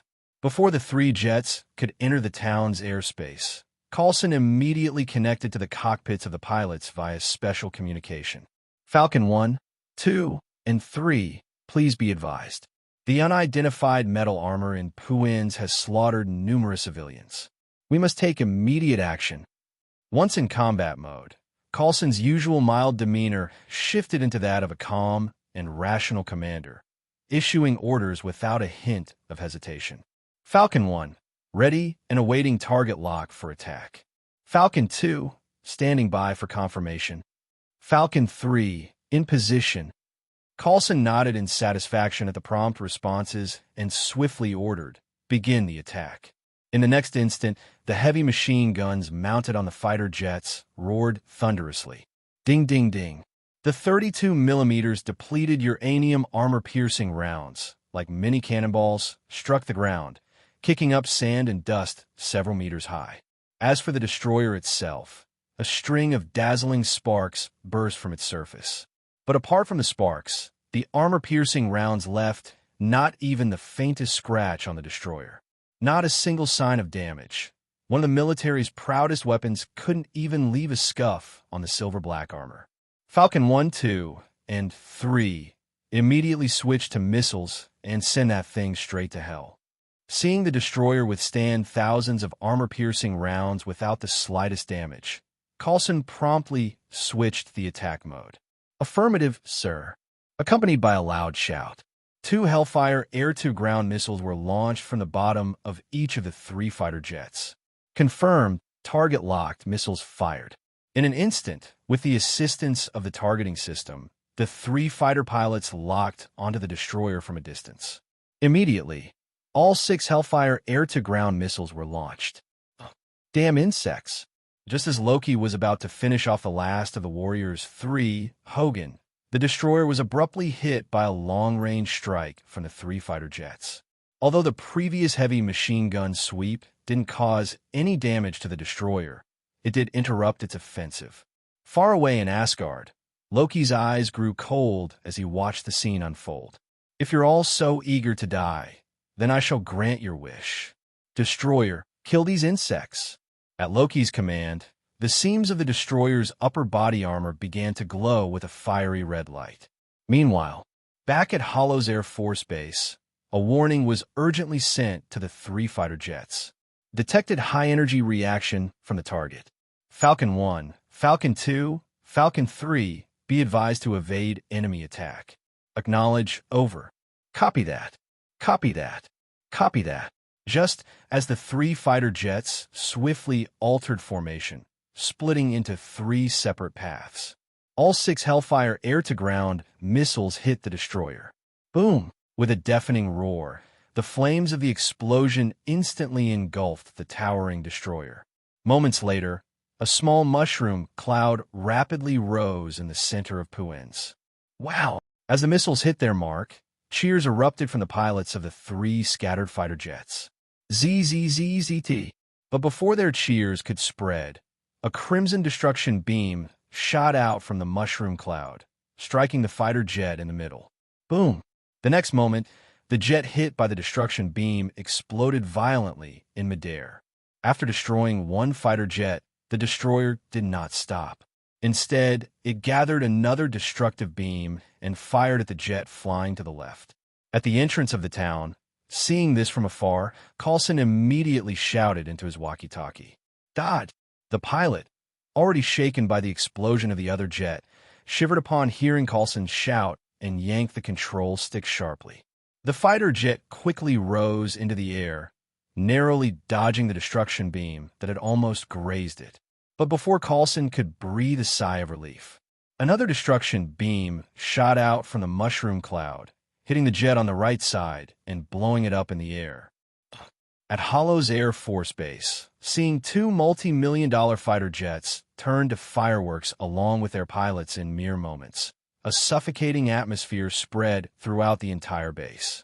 Lieutenant General Hoffman, who had authorized Coulson's support operation, was livid as he grabbed his walkie-talkie and shouted at the surviving Falcon 2. "Falcon 2, listen to me. Immediately retreat from the battlefield and return to base." "Yes, sir." Barely surviving the chaos, the shaken pilot quickly nodded and swiftly operated his fighter jet, turning it around and flying toward Hollow's Air Force Base. To avoid being hit by that terrifying red destruction beam, the pilot switched the jet to erratic flight mode. But what you fear most often comes to pass. Seeing the pilot trying to escape, a disdainful smile appeared on Loki's lips. He directly manipulated the destroyer to continuously fire destruction beams at the meddling aircraft. Being attacked by these Midgardians repeatedly had already ignited Loki's fury toward them. As the king of Asgard, Loki wanted these Midgardians to understand the price of provoking him. Whoosh, whoosh, whoosh. With destruction beams firing one after another, the pilot of Falcon 2 found himself in extreme danger. If he hadn't prepared for evasive maneuvers in advance, he would have been reduced to ashes by those destruction beams in mere moments. Damn it! Back at Hollow's Air Force Base, seeing that even Falcon 2 had retreated but was still being pursued, Lieutenant General Hoffman roared furiously. His voice cold and filled with killing intent, he ordered the missile silos at the base to be opened. "If you insist on killing to the last man, then go to hell. No one can slaughter our soldiers on federal soil." As the missile silos were opened, Lieutenant General Hoffman coldly made a call to Coulson. "Coulson, get your people out of Puin's immediately. This unidentified armor has already destroyed most of Puin's and taken down 2 of our fighter jets. To protect federal citizens, I have to take action. In 1 minute, I will launch a cruise missile at Puin's. If you don't want to die, you'd better run fast." Hearing the voice from the walkie-talkie, Coulson's body trembled. He shouted in disbelief, "Firing a cruise missile at a town? Hoffman, have you gone mad?" Boom! Just as Coulson was questioning Hoffman, the last fighter jet dispatched from Hollow's Air Force Base was reduced to a ball of flames by the destroyer's beam. As the last jet exploded, the mushroom cloud that had risen from the center of Puin's finally dispersed. Looking at the destroyer armor emerging from the blast zone unscathed, a heavy expression appeared in Coulson's eyes. Damn it, it took 6 Hellfire missiles head-on and came out unscathed. Where the hell did this armor come from? Even Tony Stark's Iron Man suit wouldn't have this kind of durability. As Coulson's mind churned with anxiety, he heard Lieutenant General Hoffman's cold laughter through the walkie-talkie. "Now, do you still have any doubts about me firing a cruise missile to eliminate this unknown threat?" "Sorry, I was wrong." Admitting his mistake without hesitation, Coulson continued, "I'll immediately have my men evacuate Puin's. But please, Lieutenant General Hoffman, make sure the missile's blast radius doesn't affect the fleeing civilians. I don't need a mere agent like you to teach me how to do things." After speaking, without waiting for Coulson's response, General Hoffman directly hung up the phone. Hearing the busy tone in his ear, Coulson couldn't afford to be angry. Thinking about the cruise missile that would descend in 1 minute, enough to destroy the entire town of Puin's, every hair on Coulson's body stood on end. He immediately contacted Hawkeye and other S.H.I.E.L.D. agents, ordering them to evacuate Puin's town as quickly as possible to escape from the doomed border town. "Are we really just going to leave like this, Coulson?" On the other side, after receiving Coulson's order, Hawkeye hesitated as he heard faint groans and cries for help coming from the ruins not far away. There are still many civilians trapped in the ruins of the town. If we leave like this, what will happen to them? There's no time, Clinton. In just a few minutes, that monster turned Town into rubble. The monster at the center of the town is a severe threat to the safety of the Federation. The military has already decided to launch a cruise missile in 1 minute, erasing that creature in Town from the map. If we don't leave now, we won't make it out either. As the commander of this operation, I must take responsibility for your lives. After explaining to Hawkeye, Coulson immediately shot out the window of a relatively intact pickup truck by the roadside. He opened the door, climbed into the car, and fiddled with it for a dozen seconds before the aged pickup truck roared to life with the rumble of its engine. Not bad. Successfully starting the pickup truck, Coulson's expression relaxed slightly. Just as he placed his hands on the steering wheel, Hawkeye, who had been running over from the distance, flipped over and jumped into the bed of the pickup truck Coulson was driving. But compared to just now, Hawkeye's eyes now held a trace of sadness. Let's go. Through the rearview mirror, seeing Hawkeye get into the truck, Coulson didn't hesitate. He slammed down the accelerator, driving the pickup truck at full speed toward the outskirts of Town. Excluding the time it took to start the truck, they didn't have much time left. He had to leave this border town that was about to be completely reduced to ruins before the cruise missile struck. And, if possible, he had to get as far away as he could. After all, General Hoffman never mentioned which type of cruise missile he was using this time. If the missile's yield was large enough, even escaping outside of Town might not be safe. Meanwhile, Hawkeye, filled with guilt, looked silently at the partially collapsed Town in the distance and muttered to himself, "Sorry, this is all I can do." On the other side, inside the Holos Air Force Base, General Hoffman, who had just hung up the phone, immediately sent the video of the destroyer's attack that left most of Town in ruins and its ability to withstand 6 Hellfire missiles unscathed to the Department of Defense. As soon as the video was successfully sent, General Hoffman directly called the Department of Defense, sternly stating the threat posed by the destroyer and formally requesting permission to launch a cruise missile to eliminate the threat. As one of the nation's most powerful weapons, second only to nuclear bombs, cruise missiles could not be launched lightly. Even though General Hoffman was only requesting a low-yield cruise missile, the process was no different. However, after watching the video sent by General Hoffman, the Department of Defense eventually approved his proposal. They were determined to make the destroyer, who had ravaged Town, pay the price. Although the Federal Department of Defense was known for its efficiency, the intense discussions that followed General Hoffman's proposal still took quite some time. But this delay provided a slim chance of survival for the remaining civilians who hadn't evacuated yet. When the cruise missile, trailing a scorching tail, soared into the sky from the Holos Air Force Base. On the battlefield of Town, Thor had once again lost a friend. Even the only surviving goddess, Sif, was covered in wounds. Wiping the blood from the corner of her mouth, Sif handed the shield engraved with magical runes in her hand to Thor. Looking at the destroyer gradually closing in, Sif gave Thor a reluctant smile. "Sorry, Thor, but I'm afraid I can't fight by your side any longer. But if our deaths can open your eyes to Loki's true nature, then it's worth it. Thor, you are the true king of Asgard. We believe you will shatter Loki's schemes, return, and reclaim your throne." After giving Thor a firm embrace, Sif whispered in his ear, "Go find Heimdall. He will help you." With those words, Sif immediately dashed forward, charging towards the destroyer. As a goddess of Asgard blessed with divine power, Sif was far stronger than the Warriors 3. Otherwise, she wouldn't have been the main attacker in the previous battles. Earthquake.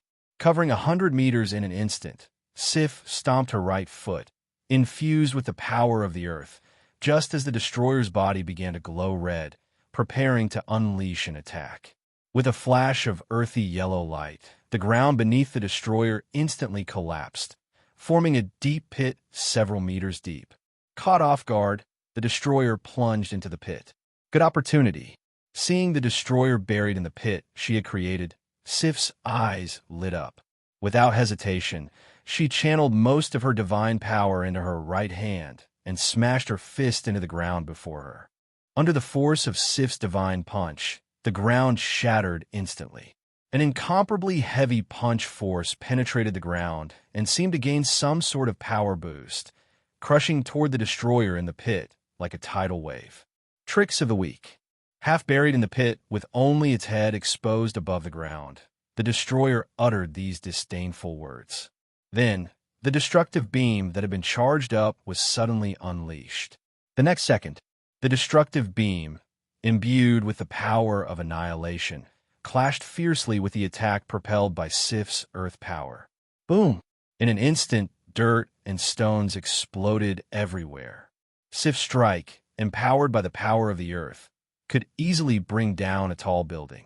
But when facing the destructive beam fired by the destroyer, her initial overwhelming momentum quickly faltered. Under the relentless force of the destroyer's beam, Sif's attack was completely overpowered and driven back. Seeing that his dearest childhood friend Sif was about to be killed by the destroyer, something within Thor finally erupted. The thunderous power buried deep within him raged forth under the stimulus of pain and anger, shattering Odin's seal. Crack! Crack! Over the ruins of Punstown, dark clouds rapidly gathered. Countless silver lightning snakes appeared and converged within the clouds. Finally, a lightning bolt as thick as a barrel descended from the clouds, striking straight down upon the figure filled with fury at the center of the town. Amidst the endless radiance of lightning, the ordinary clothes Thor had been wearing instantly disintegrated, revealing his powerful, proud physique. Yet, his body had barely been exposed to the air for even a second before scale-like armor plates began to form within the lightning, enveloping Thor's naked body with a special battle armor. Under the baptism of lightning, Thor felt an unprecedented surge of power. Meanwhile, at the temporary shield base outside Punstown, the previously immovable Mjolnir embedded in the ground suddenly began to tremble. Sensing the familiar power, Mjolnir responded to the call. It shot into the sky instantly. In the blink of an eye, several sonic booms erupted around the hammer as it traveled at an unimaginable speed, covering dozens of miles before appearing in the hands of Thor. The moment Thor forcefully broke through Odin's seal with his own power, he swung Mjolnir towards the destroyer without hesitation. Wrapped in thunder and lightning, Mjolnir smashed directly into the destroyer's face, interrupting its attempt to kill Sif by knocking its destructive beam off course.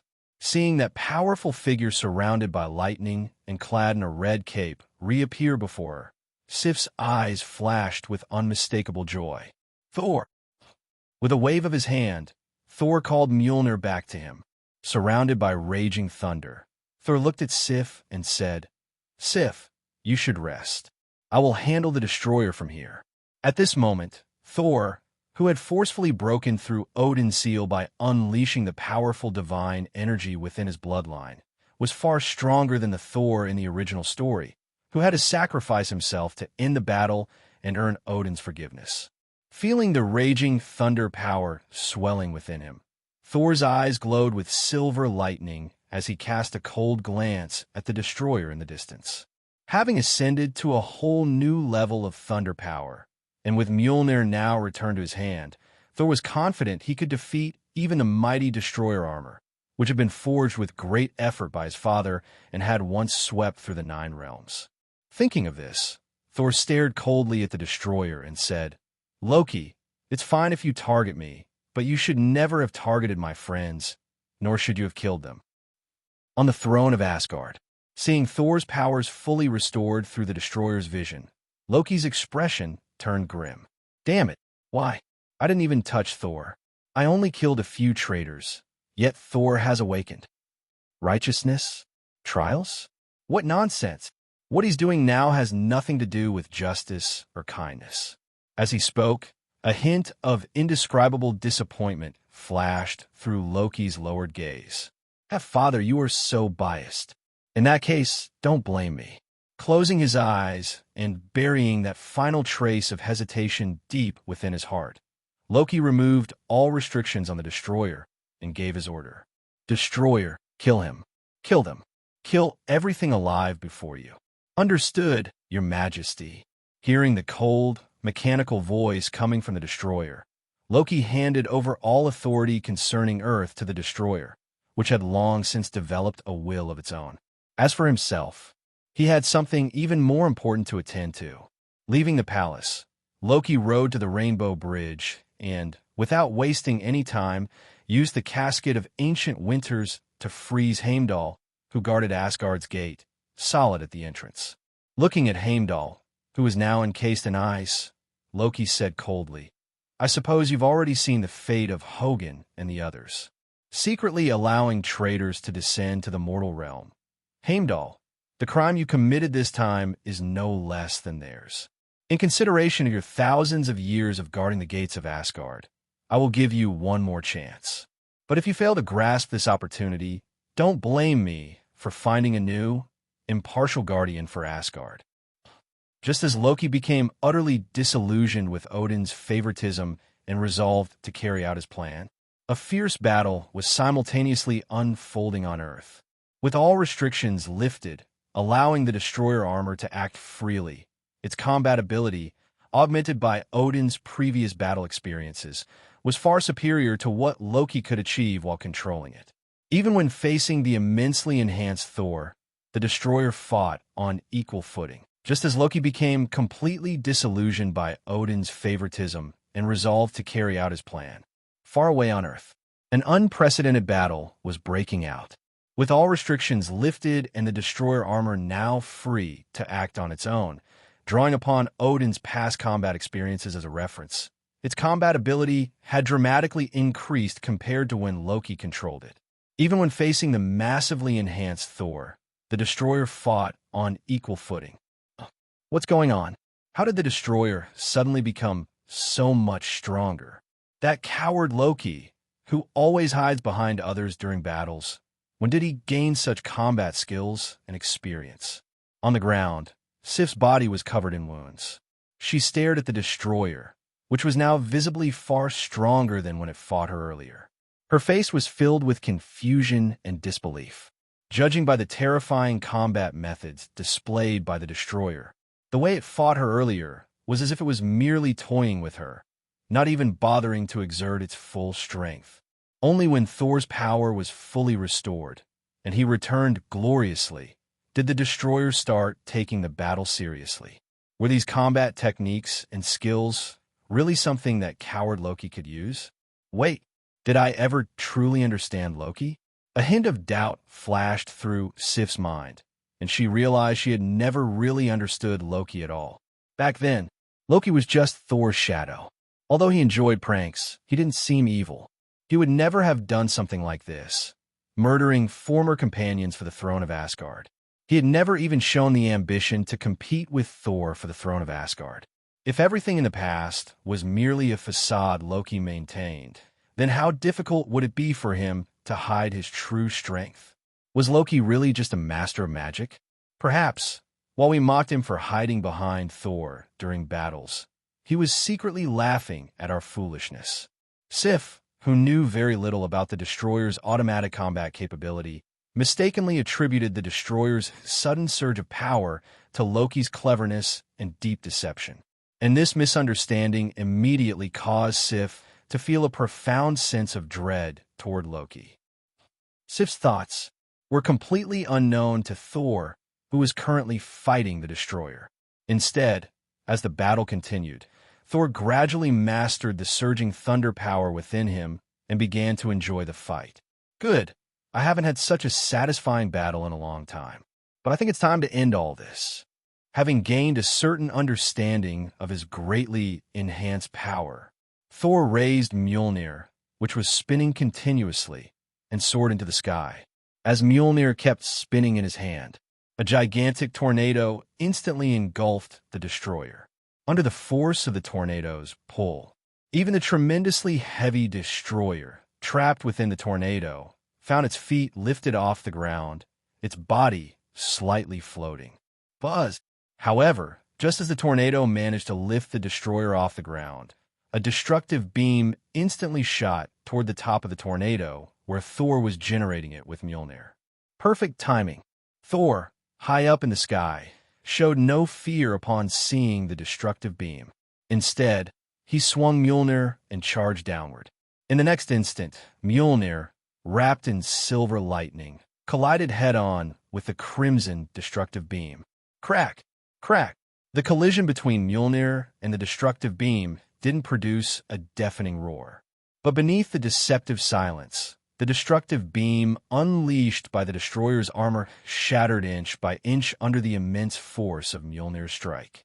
However, just as Mjolnir was about to strike the destroyer, Thor's body, hidden behind Mjolnir, was suddenly punched hard by the destroyer, sending him flying backward. At the same time that Thor was launched away, the destroyer's body, now hovering in the air, was also sent flying by the sheer force of Thor's strike with Mjolnir. Boom! Boom! Both Thor and the destroyer, blown away by each other's attacks, crashed to the ground, destroying several crumbling buildings upon impact. Dust and debris filled the air. Meanwhile, a single SUV, driving against the flow of the fleeing crowds from Punstown, roared through the air, speeding back to the town under the furious growl of its engine. The moment the SUV returned to Punstown, a frantic Jane spotted Thor climbing out of the ruins. Upon seeing Thor, Jane shouted in a panic, "Thor, stop fighting! The military has launched a cruise missile to bury that monster in Punstown once and for all. We have to go. If we don't leave now, it will be too late." Cruise missile? What's that? Thor, who was preparing to resume his fight against the destroyer, looked confused upon hearing the term. It seemed he had no idea what a cruise missile even was. Seeing Thor's bewildered expression, Jane paused, then immediately realized that as an alien, Thor had no concept of what a cruise missile was. Thinking quickly, Jane explained, "A cruise missile is a devastating weapon our country possesses. It can easily destroy all of Punstown, turning the entire town into a wasteland. In short, we have to leave now. If we stay here when the missile hits, we're both going to die."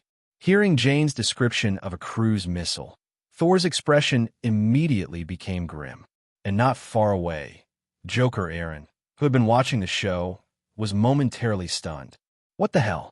Are there still people alive in Punstown? And under these circumstances, the federal military dares to launch a cruise missile to wipe out the town? That's ruthless. Damn. I can't wait any longer. If the cruise missile falls, I'll be the first to die. On the other side, just as Jane was trying to get Thor to leave the soon-to-be-destroyed town, a crimson beam of destruction suddenly shot out from a pile of ruins, aiming directly at Jane's SUV. Watch out! Seeing the destructive beam aimed at the SUV, Thor's eyes flashed with fury as he swung Mjolnir to deflect the beam. Barely managing to knock the destructive beam off course in his haste, Thor looked toward the destroyer behind him and shook his head. "If I don't deal with this thing, we're not getting out of here. Jane, take Sif and leave first. Once I've dealt with the destroyer, I'll catch up to you." After saying this, Thor swung Mjolnir toward the destroyer, which was emerging from the ruins. At that moment, a massive missile with a blazing tail streaked across the sky, rapidly appearing before Jane's eyes. The moment she saw the missile, Jane's face turned as pale as a sheet, all color draining away. It's too late. Seeing Jane's expression, Thor quickly realized that the object appearing at the edge of the sky was the cruise missile Jane had been talking about. His face instantly darkened. Damn it. Just as Thor was feeling a bit helpless, a sigh suddenly echoed in his ear. The next moment, Joker Eren emerged from a patch of still-burning flames on the street. Deliberately using Flame Leap to appear in front of Thor, Joker Eren immediately shouted toward him, "Thor, use your hammer to smash that thing in the sky. If you don't, we're all dead. As for the destroyer, leave it to me. It's you." Joker. The moment he saw Joker Eren, Thor immediately remembered the Joker who had been his first friend on Earth. And Jane, standing beside him, quickly recalled the familiar-looking Joker from the time she had seen him eating with Thor at the restaurant. It's him.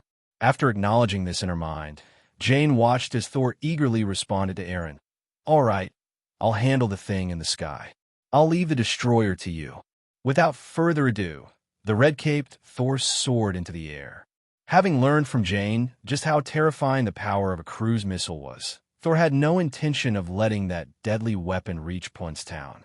He didn't mind getting hurt himself, but the injured Sif and Jane wouldn't be able to survive such a devastating weapon. As for the destroyer, Thor trusted that Joker Eren, with his mysterious abilities, would be able to hold the destroyer at bay. Seeing Thor rising into the sky alongside Mjolnir, Joker Eren couldn't help but curse aloud. "You idiot! I told you to use Mjolnir to smash the cruise missile, not to fly up there and take it head-on with your own body. Are you trying to get yourself killed?" Before Joker Eren could even finish his rant, the destroyer, seeing Thor taking off, began to glow red once again, preparing to shoot him down from the sky. Buzz!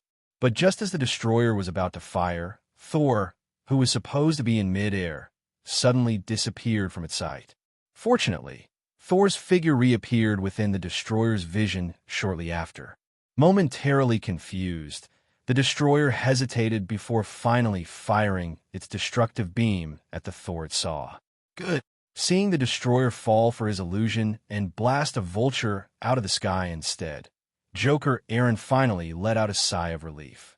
Although his abilities as a magician were powerful, they were nowhere near sufficient to go head-to-head with a killing machine like the destroyer on a direct battlefield.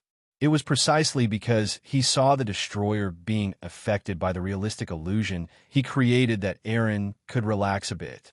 Since the destroyer could be affected by realistic illusions, the next stage of the battle would be much easier. Meanwhile, Thor, who had just flown into the air and been scolded by Joker Eren, showed a hint of embarrassment before finally choosing to hurl Mjolnir toward the rapidly approaching cruise missile. If the cruise missile's power was truly as terrifying as Jane described, it would be much better to strike it from a distance than trying to collide with it using his own body. On the other side, the destroyer, having just successfully killed Thor, felt something was wrong within its hollow eyes. The next moment, a crimson ring of light suddenly rippled outward from the destroyer's body. Under the sweep of the red ring, the already unstable illusionary space around the destroyer instantly shattered. The destroyer has such an ability. Joker Eren, who had originally planned to deceive the destroyer until Thor returned and dealt with it, was now forced to change his approach. Creating a realistic illusion required considerable spiritual energy. If the destroyer continued to emit those red rings several more times, Eren's spiritual energy would be exhausted. It looks like I can't keep using realistic illusions. If I want to stop the destroyer, it's going to take more effort. Looking at the destroyer now radiating a crimson glow, Joker Eren's mind raced, and he suddenly pulled out a nearly forgotten stone from his greed ring. Enhancement Stone, a special stone forged by Kelly from the Celestial Realm. It can unconditionally enhance a weapon once. Effect: the Enhancement Stone contains a unique strengthening rule, but not every enhancement attempt is successful. If the enhancement fails, the force within the stone may instantly destroy the enhanced item. So you understand. Note: enhancement is risky. Be cautious when forging. Young one, want to try your luck with an enhancement? After glancing at the stone in his hand, a wild and ridiculous idea suddenly sprang into Joker Eren's mind. Why not try enhancing this big guy with the stone? For some reason, the thought of using the enhancement stone on the destroyer only continued to grow crazily in Eren's mind. The enhancement stone's purpose wasn't limited to just enhancing weapons. The higher the item's level, the lower the success rate of enhancement. And as armor forged by Odin that once dominated the 9 realms, the destroyer's level was astronomically high. When faced with such high-level magical items with an already low enhancement success rate, this enhancement stone from the Celestial Realm could turn out to be the most lethal thing of all. As thoughts raced through his mind, Joker Eren cast another realistic illusion, once again enveloping the destroyer. The moment the illusion took shape, Joker Eren used Flame Leap to traverse the burning flames scattered throughout the street, quickly closing the distance toward the destroyer. But before Eren could reach the destroyer, The destroyer's body emitted another crimson ring of light, shattering Eren's carefully woven illusion entirely. Yet, during that brief moment, Joker Eren had already crossed dozens of meters, appearing directly behind the destroyer. Just as Joker Eren got close to the destroyer's back, 5 razor-sharp claws flashed like blades from the underworld, tearing through the air. Even before the claws made contact, the wind blades generated by that slash instantly ripped Eren's body into 6 pieces. Seeing Eren's corpse flutter like willow fluff in the wind, narrowly evading its claws, the destroyer's head rotated 180 degrees. From within the armor, a mechanical voice spoke. Illusion? Decoy. It quickly searched its own database, trying to find methods to counter such an illusion master based on Odin's previous battles with various magicians. While the destroyer was busy searching through its database, trying to find a countermeasure to Joker Eren's tricks, a stone, imbued with a mystical aura, was suddenly jammed into the seams of its armor. Enhance! Just as the destroyer sensed something foreign lodged near its lower body and prepared to eliminate the nuisance, a playful voice echoed in its ears. Crack! With a crisp sound of shattering, the stone wedged into its armor instantly broke apart, transforming into a bizarre energy that rapidly seeped throughout the destroyer's entire body. It even penetrated into the deepest part of its core, which was protected by layers of runes. The strange energy did not seem hostile.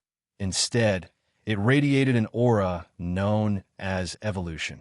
Once that peculiar aura permeated throughout the destroyer's body, the energy filled with the essence of evolution began to strengthen the destroyer's frame, as if guiding it to ascend the ladder of evolution. Under the influence of this power, the destroyer's body underwent a round of enhancement, and even the intelligence it had painstakingly developed was rapidly evolving, climbing toward a higher level. For the first time, the destroyer felt as if it was so close to evolution. But just as the power of evolution was propelling it forward, about to break into a new realm, the destroyer's ears seemed to catch the voice of a female creature. Oh dear, it seems there was a little problem with the enhancement. Your equipment broke. The moment that voice spoke, the strange sensation the destroyer felt abruptly came to a halt, vanishing without a trace. Losing the driving force of that energy, which had been guiding its evolution to a higher level, the destroyer was suddenly yanked back from its journey to transcendence. No, it wasn't merely pulled back. During the attempt to ascend the evolutionary ladder, the latent potential and energy of the destroyer's sacred armor had been unknowingly drained by the enhancement stone. As a result, when the enhancement failed, the destroyer suffered an intense backlash. Crack! Crack! Fine cracks rapidly spread across the destroyer's powerful metal exterior. In no time at all, the delicate fissures appeared all over the destroyer's steel body, covering every part of it. What was once a towering, imposing figure now looked shattered and broken. If those cracks throughout its body were merely signs of severe damage, then the crumbling rune core within, broken by the failed evolution, was truly the destroyer's death sentence. With the destruction of its core, the intelligence the destroyer had painstakingly developed was directly shattered and collapsing. Without the coordination of the core's runes, the destroyer's mind rapidly dissipated before everyone's eyes. What had once been a powerful and imposing creature now stood there, lifeless and dazed. Within a single second, the red glow surrounding the destroyer's body dimmed and faded away completely. Take this. At that moment, a grenade emitting a silver-white light was tossed by Joker Eren straight into the destroyer's faceplate. Boom! Accompanied by a deafening explosion, the already cracked destroyer shattered into countless fragments. With the destruction of the armor, the intelligence it had cultivated also fell into eternal silence with the complete destruction of the rune core. As expected, the enhancement stone never lets me down. Watching the once mighty destroyer obliterated by a single enhancement stone, Joker Eren couldn't help but recall the terror of being controlled by Kelly's cursed enhancements. Although Eren had never placed much hope in the enhancement stone created by Kelly from the Celestial Realm, seeing the final result of this enhancement still left him somewhat relieved. Fortunately, Eren had never pinned any expectations on the enhancement stone made by Kelly. Otherwise, if Eren had tried using the stone to enhance something he valued, he would have ended up with everything destroyed. At the exact moment the destroyer was blown to pieces by Joker Eren, in Asgard's palace, where the golden bed was nourishing his body and consolidating his immense divine power, the All-Father Odin suddenly opened his eyes. In that moment, Odin's gaze seemed to pierce through space itself, descending directly upon Earth. Seeing the destroyer's armor destroyed by a mere human, Odin's weary brows furrowed slightly, his expression containing both displeasure and a hint of regret. However, when his gaze shifted to Thor, whose power had increased several times over, his wise eyes filled with satisfaction. Sending Thor to Earth had always been part of Odin's plan, a trial meant to shape and prepare him for the throne. The purpose was to ensure that Thor grew as much as possible before Odin's death, so that he could protect Asgard, or at least himself, during the impending Ragnarok. Originally, Odin only intended for Thor's experiences on Earth to help him mature, to temper his reckless personality.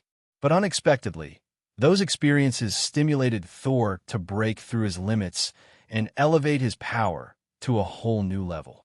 Compared to the growth of his character, Thor's increase in strength was far more comforting to Odin.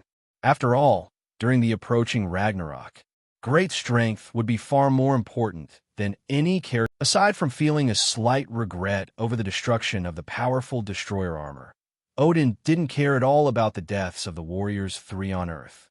As the powerful king of the gods who had led Asgard to conquer the 9 realms and force them into submission, Odin was long accustomed to death. For Odin, sacrificing a few elite Asgardian warriors for Thor's growth was nothing, even if it required sacrificing the lives of the gods who possessed divine cores. Odin would do so without hesitation if it meant Thor's improvement. Retracting his gaze from Earth, Odin closed his eyes once more upon the golden bed. But if one looked closely, they would notice that compared to before, Odin's eyebrows seemed a bit more relaxed. The moment Joker Eren defeated the destroyer, the sky above Punt's town suddenly darkened. But right after that, a blinding light lit up the entire sky. Turning his head slightly, Joker Eren saw a dazzling sun appear high in the sky. In just an instant, that blinding sun seemed to explode, swelling 1,000-fold, transforming into a massive fireball that covered the heavens and the earth. Buzz! At the moment the fiery sun burst, a terrifying shockwave swept across the land. At an altitude of 10,000 meters, clouds were torn apart by the terrifying shockwave, ripped into countless pieces that were scattered across the sky for miles. Compared to the vast sky, the aftermath of the explosion, the endless land suffered most from the brilliant fireball's devastation. Even separated by thousands of meters, the heat released by the explosion scorched the ground beneath it into a charred wasteland. Countless patches of grass and shrubs were instantly dried out by the intense heat. Before the flames could even reach them, the shockwave that followed violently tore them up along with the surface soil, sending them flying through the air. Intercepted by Thor's Mjolnir before it could hit the town, the cruise missile detonated prematurely over the desert land of New Mexico, producing a towering mushroom cloud. Although Puntstown was still over 100 miles away from the explosion site, the shockwave from the blast still tore through the already ruined town like a destructive storm. By the time the dust settled, the already broken Puntstown was left in even worse condition.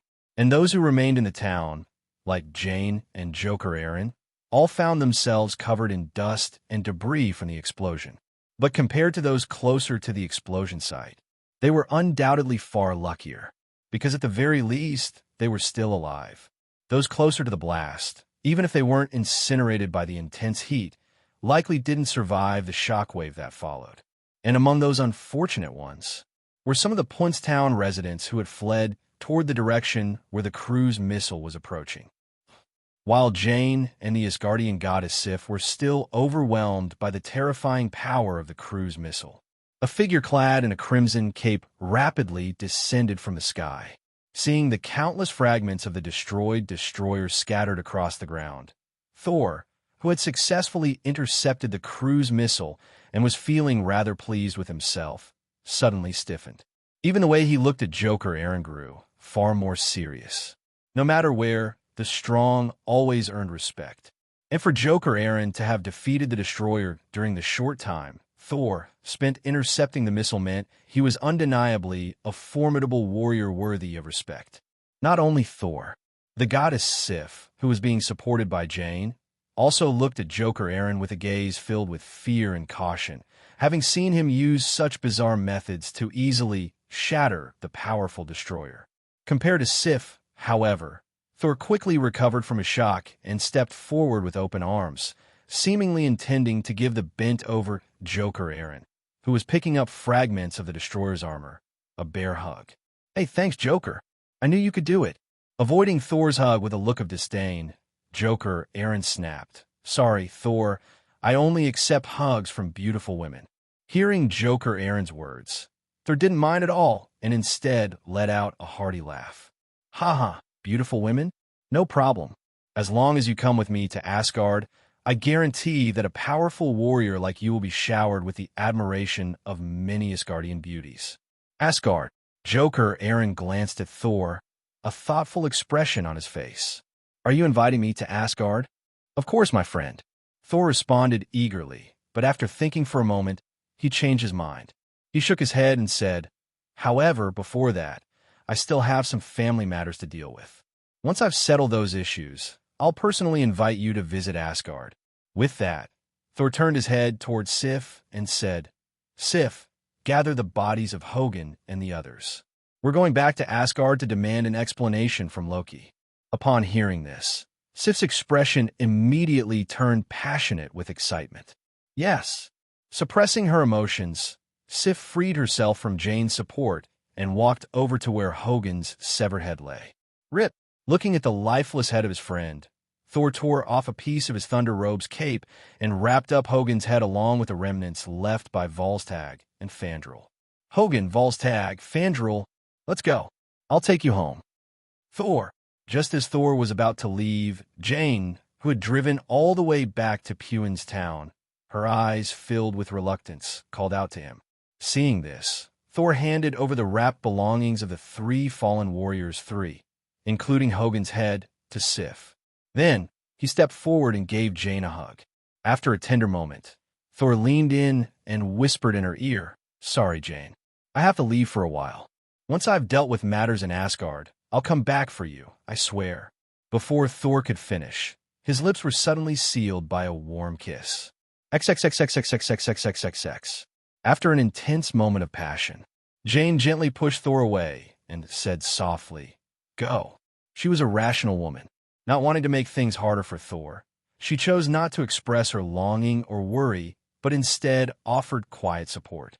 It was exactly this understanding that made Thor, who had just confirmed their relationship and now had to leave Earth again, feel a twinge of guilt.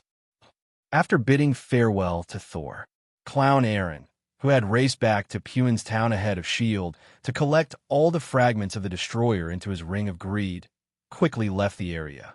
Now that Thor had returned, it wouldn't be long before Odin, the All-Father of Asgard, would completely awaken. As the one who had smashed the destroyer's armor, Eren figured it was better to lie low for a while. Who knew what Odin would do after waking up, especially if he found out Eren had wrecked the destroyer and ruined his plans. Clown Eren wasn't worried about retaliation. He just didn't want the fragments he worked so hard to gather into the Ring of Greed to be taken back. Although such a thing seemed unlikely, Eren never placed too much trust in either humanity or godhood. Having gone through all that trouble, Clown Eren certainly didn't want to see his hard-earned spoils snatched away. So after leaving Puin's town, Eren activated a real illusion to cloak his presence and avoid being tracked by the Asgardian gatekeeper. He then used his psychic field to alter the perception of airport staff, making them see him as one of their own. Just like that, Eren casually strolled into the airport and boarded the fastest flight from New Mexico to New York. Once on board, He headed straight for first class and took an empty seat. As he sat down, two subtle psychic suggestions spread from him. One altered the memory of staff who had seen him as airport personnel, making them think he was a first-class passenger. The other gave off a strong mental suggestion: do not disturb. These simple yet effective mental cues ensured no one would question or interrupt him. Fortunately, first class wasn't fully booked this time. Otherwise, this plan wouldn't have worked so smoothly. After arriving in New York at top speed, Clown Eren exited the airport and blended into the crowd, eventually arriving at a coffee shop with a long line. Above the shop's entrance hung a distinctive skull signboard carved with its name, Brook Cafe. With its unique pirate-themed decor and signature pirate specialty drinks, the cafe was widely known. Every day, countless people lined up for a taste of this blend of coffee and liquor. It was said that some even made special trips to New York just for a cup. Among the bustling crowd, Eren slipped inside the Brook Cafe unnoticed. 10 minutes later, he emerged with a cup of coffee in hand, looking visibly relieved, as if he had just dumped a heavy burden. Understandably so. Clown Eren had raced here, fragments of the destroyer still in the ring of greed, anxious to hand it over. Because just moments ago, he had seamlessly passed the ring full of fragments to his real body. Now that the ring had been transferred, Eren no longer had anything to worry about. As for his true self, Clown Eren trusted that he would handle everything properly. 10 minutes earlier, inside the Brook Cafe near New York Airport, Eren sat across from Gwen, watching her savor the last spoonful of her pudding with a satisfied look. A soft smile played across his lips. Catching that smile, Gwen's face immediately turned pink with bashful annoyance. She angrily shoved a piece of strawberry shortcake from the table into Eren's mouth. "Thanks. I was just about to eat that." Eren finished the cake, took a final sip from his coffee cup, and glanced at the cafe's wall clock. "Looks like I'd better get you home, or Mr. George will be calling my phone." "Dad wouldn't do that." Gwen defended George instinctively, then glanced at the darkening sky outside. "But yeah, we should probably head back. Dad said there've been a lot of murders at night lately. For our safety, he's even banned me and my brothers from going out after dark." Eren nodded. New York has been pretty chaotic lately.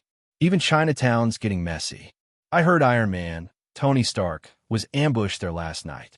Because of that, a few of the councilmen in Chinatown have already held a meeting and decided to donate more funds to the police station so they can recruit more officers to keep the area safe.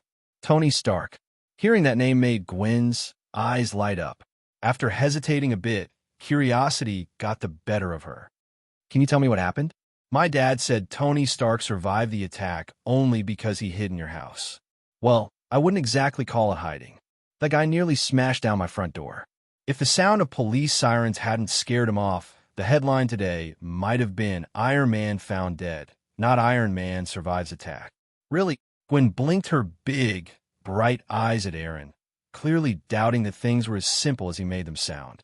Eren chuckled and leaned closer, whispering in her ear, "Of course, what I said was just for the cops. Truth is, I helped Tony Stark fight off that assassin. But let's keep that between us. I don't want your dad dragging me back to the station over it." "Don't worry, I won't tell Dad." Having seen Eren's abilities firsthand, Gwen didn't doubt him. Still, she looked a little concerned. "But if that assassin comes after you for revenge, won't you be in danger?" Seeing the worry in Gwen's eyes, Eren gave her a thumbs up. As expected of George's daughter, "You're thinking just like him." To guard against revenge, George arranged a bunch of undercover officers around me.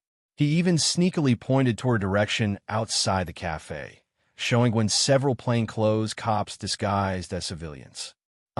Following Eren's finger, Gwen spotted Uncle Damon Jones watching them from the crowd. Her expression froze, followed by a quiet gasp. In that moment, her pale face flushed bright red. She quickly raised her coffee cup to hide her embarrassment. Oh no. Why was Uncle Damon here? Wait, if he's here, that means he saw everything we just did." The thought of Damon watching her sweet moments with Eren made Gwen blush even harder. Worse still, if Damon saw it, her dad probably knew too. He might even be lurking nearby, watching everything unfold. Realizing her dad might have witnessed her date, Gwen felt like burying herself in a hole. That's why I said, if I don't take you home soon, George will be calling my phone. Seeing Gwen's flustered face, Eren's eyes flashed with mischief. That mischievous glint didn't escape Gwen's notice. Annoyed, she pinched Eren hard in the waist. You think this is funny? This? Eren winced from the pain and rubbed the sore spot Gwen twisted. Hey now, not my fault. When you dragged me here, I said today wasn't the best time. You insisted. Still, Gwen didn't believe for a second that Eren hadn't planned this. After all, they had plenty of time on the way to the cafe for him to explain. Oomph. Seeing Gwen turn her head away in mock anger, Eren apologized. Sorry, Gwen. I mean it. Don't be mad. If your dad sees this, he'll think I bullied you. Oomph. Let him. Maybe he should give you a good beating. Despite her words, Gwen picked up her book and stood to leave. Though she wasn't afraid of her dad, and both George and Helen had practically accepted her relationship with Eren, she was still embarrassed that their date had happened right under her dad's nose. Seeing Gwen get up, Eren followed close behind and whispered, "This one doesn't count. Once your dad pulls back all these protectors, I'll take you somewhere special. I've got a surprise for you." Feeling the warmth of his breath tickle her ear, Gwen shot him a playful glare. Is that so? Then I'll be waiting for your surprise. As they passed the long line at the cafe, in a moment of flickering shadows, the ring of greed was silently slipped from clown Eren into the palm of Eren's true self. Without missing a beat, Eren continued walking out with Gwen. Half an hour later, at Gwen's home, Helen, still recovering, had just finished preparing dinner. Seeing Gwen return, Helen joked, "You were 10 minutes away from missing my cooking." Then again, someone probably already filled up at Brook Cafe. Mom! Gwen glared at her dad, George, who pretended to be reading the paper. George scratched his nose and said, "Hey, don't blame me. Damon called while your mom was standing right next to me." He put down the paper and said seriously, "I don't want to interfere with your relationship, but it's best if you keep some distance from that kid for now. Until the lunatic who attacked Tony Stark is caught, staying close to him isn't exactly safe." Helen looked confused. What's going on? Maybe it was because he cared too much about his beloved daughter's safety. Or maybe he hoped Helen would help him persuade Gwen to keep her distance from Eren for now, just in case she got caught up in the chaos. Whatever the reason, this time George didn't hide anything from Helen. Instead, he directly told her about the madman who attacked Tony Stark the night before, and his suspicion that Eren might be the attacker's next target.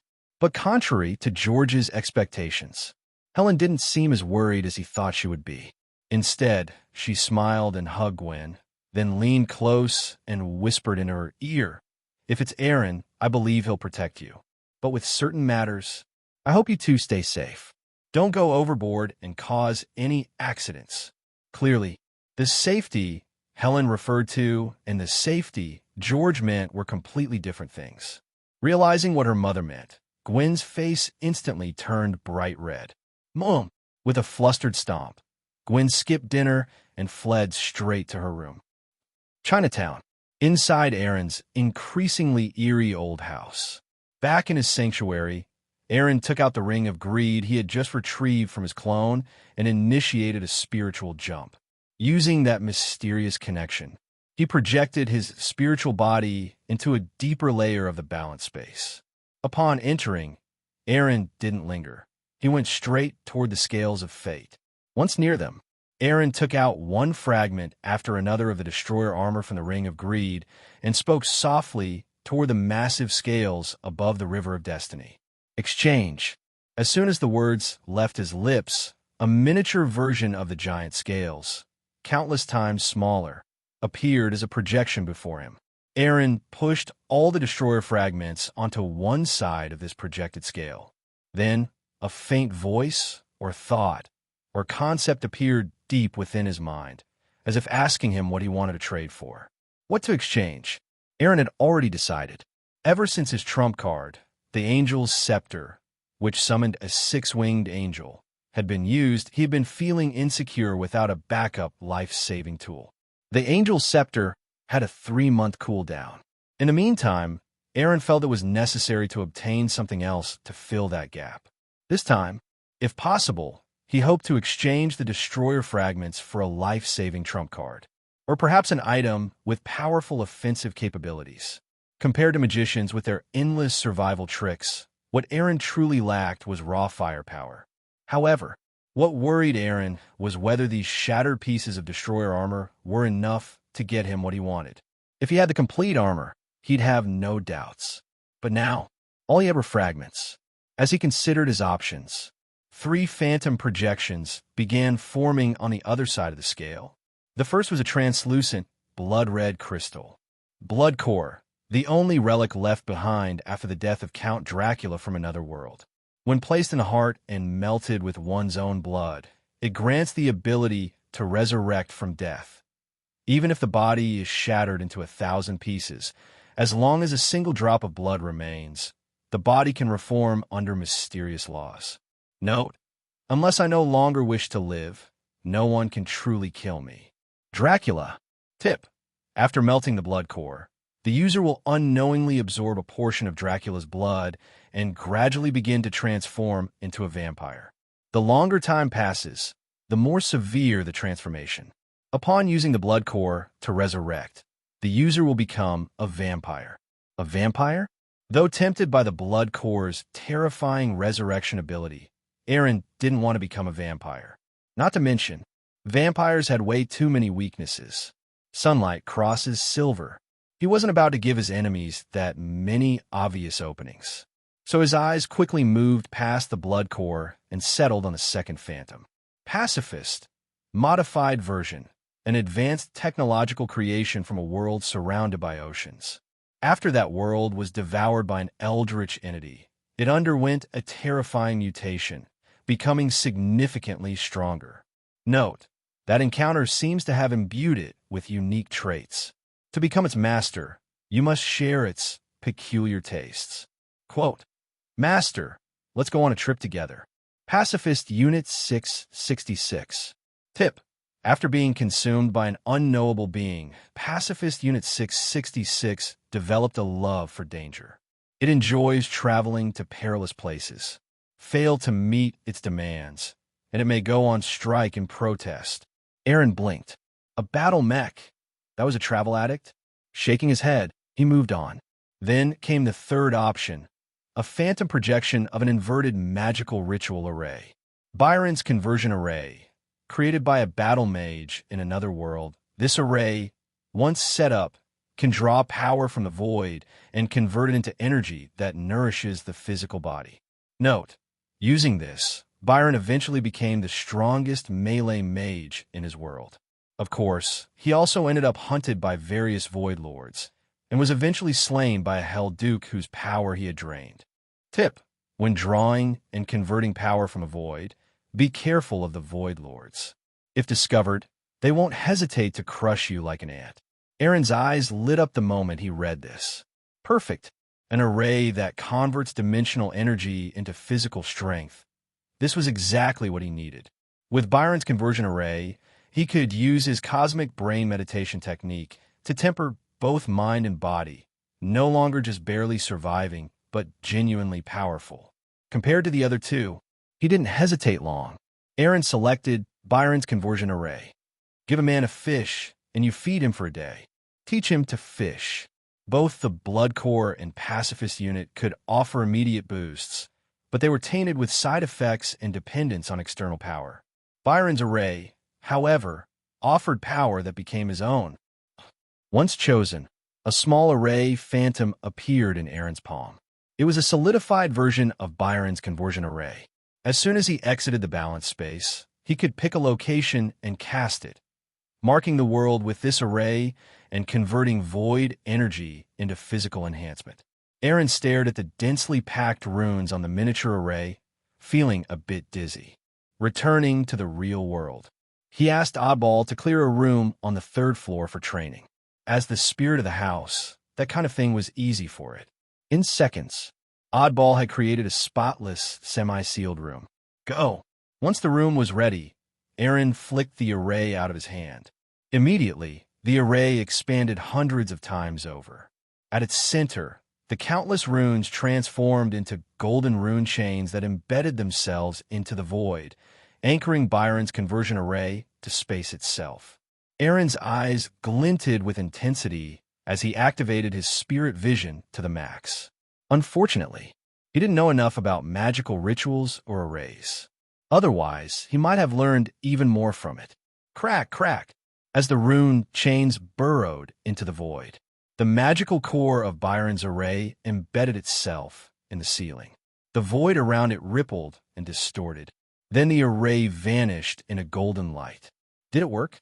Feeling the brief surge of radiant gold, Eren's eyes flickered with curiosity. According to the records left within the array, the golden glow marked a successful installation, which meant, even if he did nothing now, Byron's conversion array would begin drawing power from nearby void dimensions and transforming it into energy that enhanced his body. Thinking this, Eren grabbed a nearby cushion and sat in the center of the now invisible array. He closed his eyes and began meditating with his cosmic brain technique. As the array activated, Eren could feel his spirit vision becoming clearer. Soon, threads of dark energy flowed through the golden rune chains toward the array's core. A massive golden millstone suddenly manifested from the center. As it rotated, the black energy was drawn in and ground apart, again and again. With each revolution, the dark energy became more refined until it transformed into shimmering strands of pale golden brilliance. Using spirit vision, Eren saw the golden energy form. He took a deep breath and drew it toward him. This is the energy transformed by Byron's array. After a few seconds of observation, he used cosmic brain to swallow the golden energy.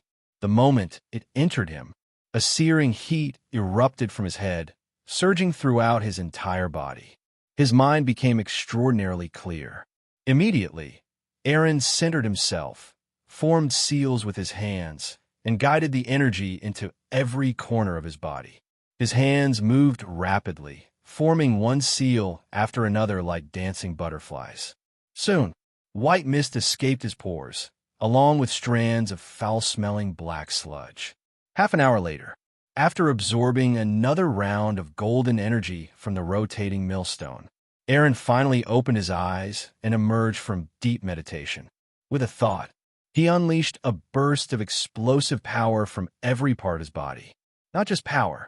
After swallowing the golden energy, his cells themselves felt more alive.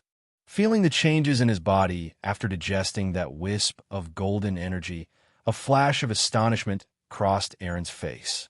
The effects of the Byron conversion array had exceeded his expectations.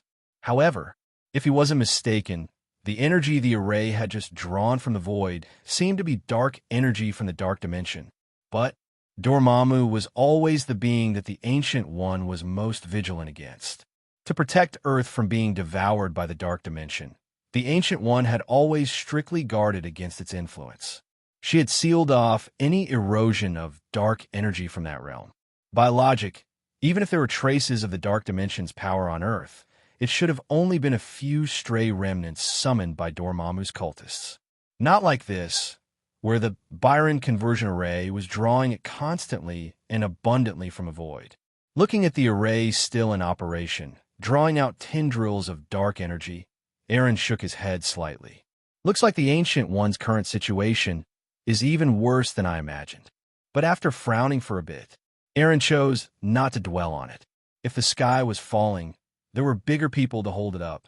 Some things were still far beyond his concern.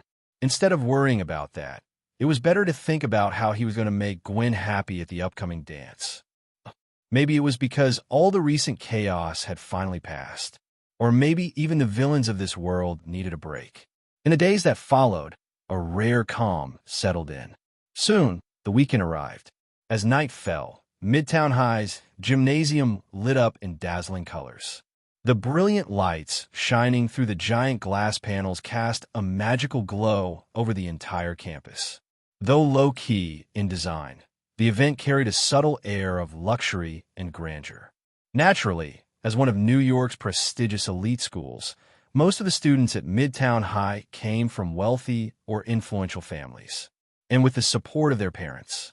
The school's dance was bound to be nothing short of spectacular. At that moment, Eren stood at Gwen's front door, wearing a dark magician's tuxedo, a blood-red mandala brooch on his chest, and a black magician's top hat on his head. "Eren, you're here." Opening the door, Helen's eyes lit up as she saw Eren dressed impeccably, exuding a noble and mysterious aura, like a princely enigma. "What a great outfit. You look so handsome in it." Eren smiled. "Thank you. I have you to thank for raising Gwen so well. She helped me pick this magician's outfit." "Oh, really?" Helen looked delighted to hear that, a smile reaching even the corners of her eyes. "Come in. Gwen will be ready soon." Not long after she let Eren in, the door to Gwen's room creaked open with a soft squeak. Hearing that sound, Eren instinctively turned his gaze in that direction. And in the next second, a dazzling figure filled with youthful sweetness entered his view. Even Eren, who had seen many things, was stunned by her beauty. At the doorway, a pure white corset paired with a sleek black dress outlined Gwen's curves in striking contrast, like the last strand of white struggling free from the darkness. The tailored black evening dress made her snowy skin look even more flawless and delicate. Golden blonde hair cascaded like silk over her shoulders, and her lightly flushed cheeks and gemstone-bright eyes fixed on Eren with an alluring gleam never seen before. Seeing the amazement in Eren's eyes, Gwen's lips curled into a charming smile. Wearing crystal heels and holding a small white purse, Gwen walked gracefully toward Eren. Though he was briefly stunned, Eren quickly collected himself. Helen, watching nearby, smiled and teased. "Well, isn't our little princess beautiful? She's been getting ready for the dance since early this morning." Hearing that, Gwen's cheeks flushed with embarrassment, and she dragged out her reply in protest. "Mum." Helen chuckled at her daughter's bashful tone, then made a zipping lips gesture. Eren, on the other hand, smiled as Gwen stepped up beside him and said, "You look stunning, but something's missing." He carefully looked her over, then his gaze settled on her slender, swan-like neck. "I know what it is. My princess is missing a necklace." As if just remembering, Eren snapped his fingers. In the next moment, a silver angel necklace, encrusted with dazzling diamonds and intricately designed, appeared in his hand. Raising it slightly, he stepped behind Gwen and leaned close to her ear, whispering, "My princess, may your knight put this on you?" Before Gwen could object, Eren had already fastened the necklace around her snowy, delicate neck. Seeing him act so boldly and place what was clearly a very expensive necklace on her without asking, Gwen rolled her eyes. But even that eye roll only made her look more charming. Her fingers lightly brushed the elegant necklace. Gwen's gaze flickered with both fondness and hesitation. Even without knowing much about jewelry, she could tell this necklace was no ordinary trinket. Wearing it made her feel both happy and a little pressured. For a moment, Gwen had the urge to take the necklace off and return it. But after a pause, she chose not to. After all, this necklace was a heartfelt gift from Eren. If she returned it now, it would hurt his feelings. Still, after the dance, she planned to give it back. Eren, standing beside her, noticed the hesitation in her eyes and understood her thoughts instantly. He merely smiled. "A gift I give isn't so easy to take back." Once the necklace was on, Eren returned to stand in front of her and smiled. "Now it's perfect." Then he bowed slightly and extended a hand with an inviting gesture. "My princess, may I have the honor of accompanying you to the dance tonight?" Gwen placed her gloved hand in his and gave a radiant smile. "Of course." Click. Helen, who had been prepared with her camera, couldn't help but capture the precious moment. Hearing the shudder, Gwen turned to her mom with a mock glare. "Mom!" Helen chuckled. "Trust me, Gwen. You'll thank me someday for recording this special moment. In fact, I think we should take another one." Eren, smiling at the heartwarming scene, stepped over and confidently took Gwen's hand, standing beside her and facing Helen with a bright smile. Helen's eyes lit up at the sight of the perfect pair. She quickly raised her camera and urged, "Closer, Gwen." With a sigh, Gwen glanced at Eren, then took a small step closer. "That's it. Smile. Perfect." Click. Time froze again as that beautiful moment was captured in a photograph. Wonderful. Helen looked at the camera screen excitedly. I'm printing these two tomorrow and adding them to our family album. No, Mom. You can't. Dad will go nuts. After stopping Helen from escalating things, Gwen glanced at the clock on the wall and said, Mom, I have to go, or we'll be late. Of course.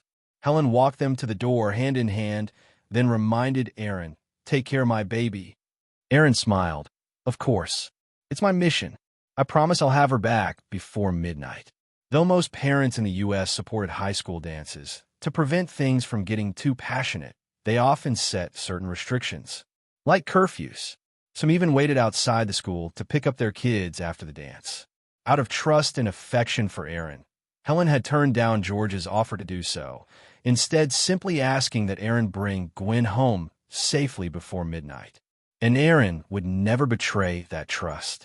After saying goodbye, he opened the door of his Aston Martin and removed his top hat, then performed a gentlemanly bow as he invited Gwyn inside.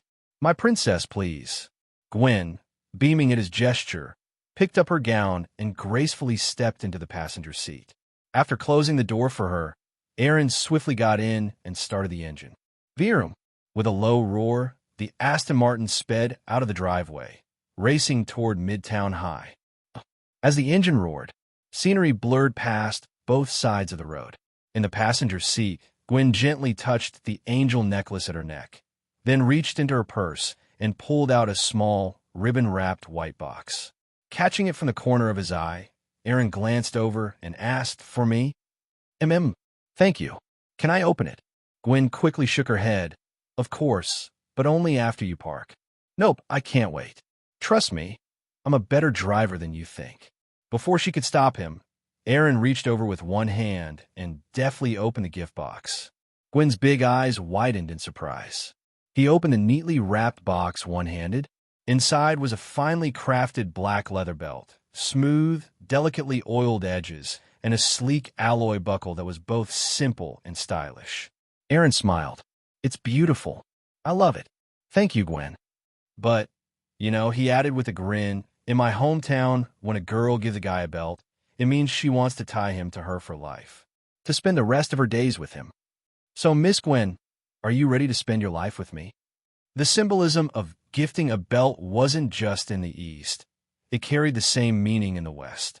Gwen had chosen this handmade belt to subtly confess her feelings, but Eren's straightforward response caught her completely off guard.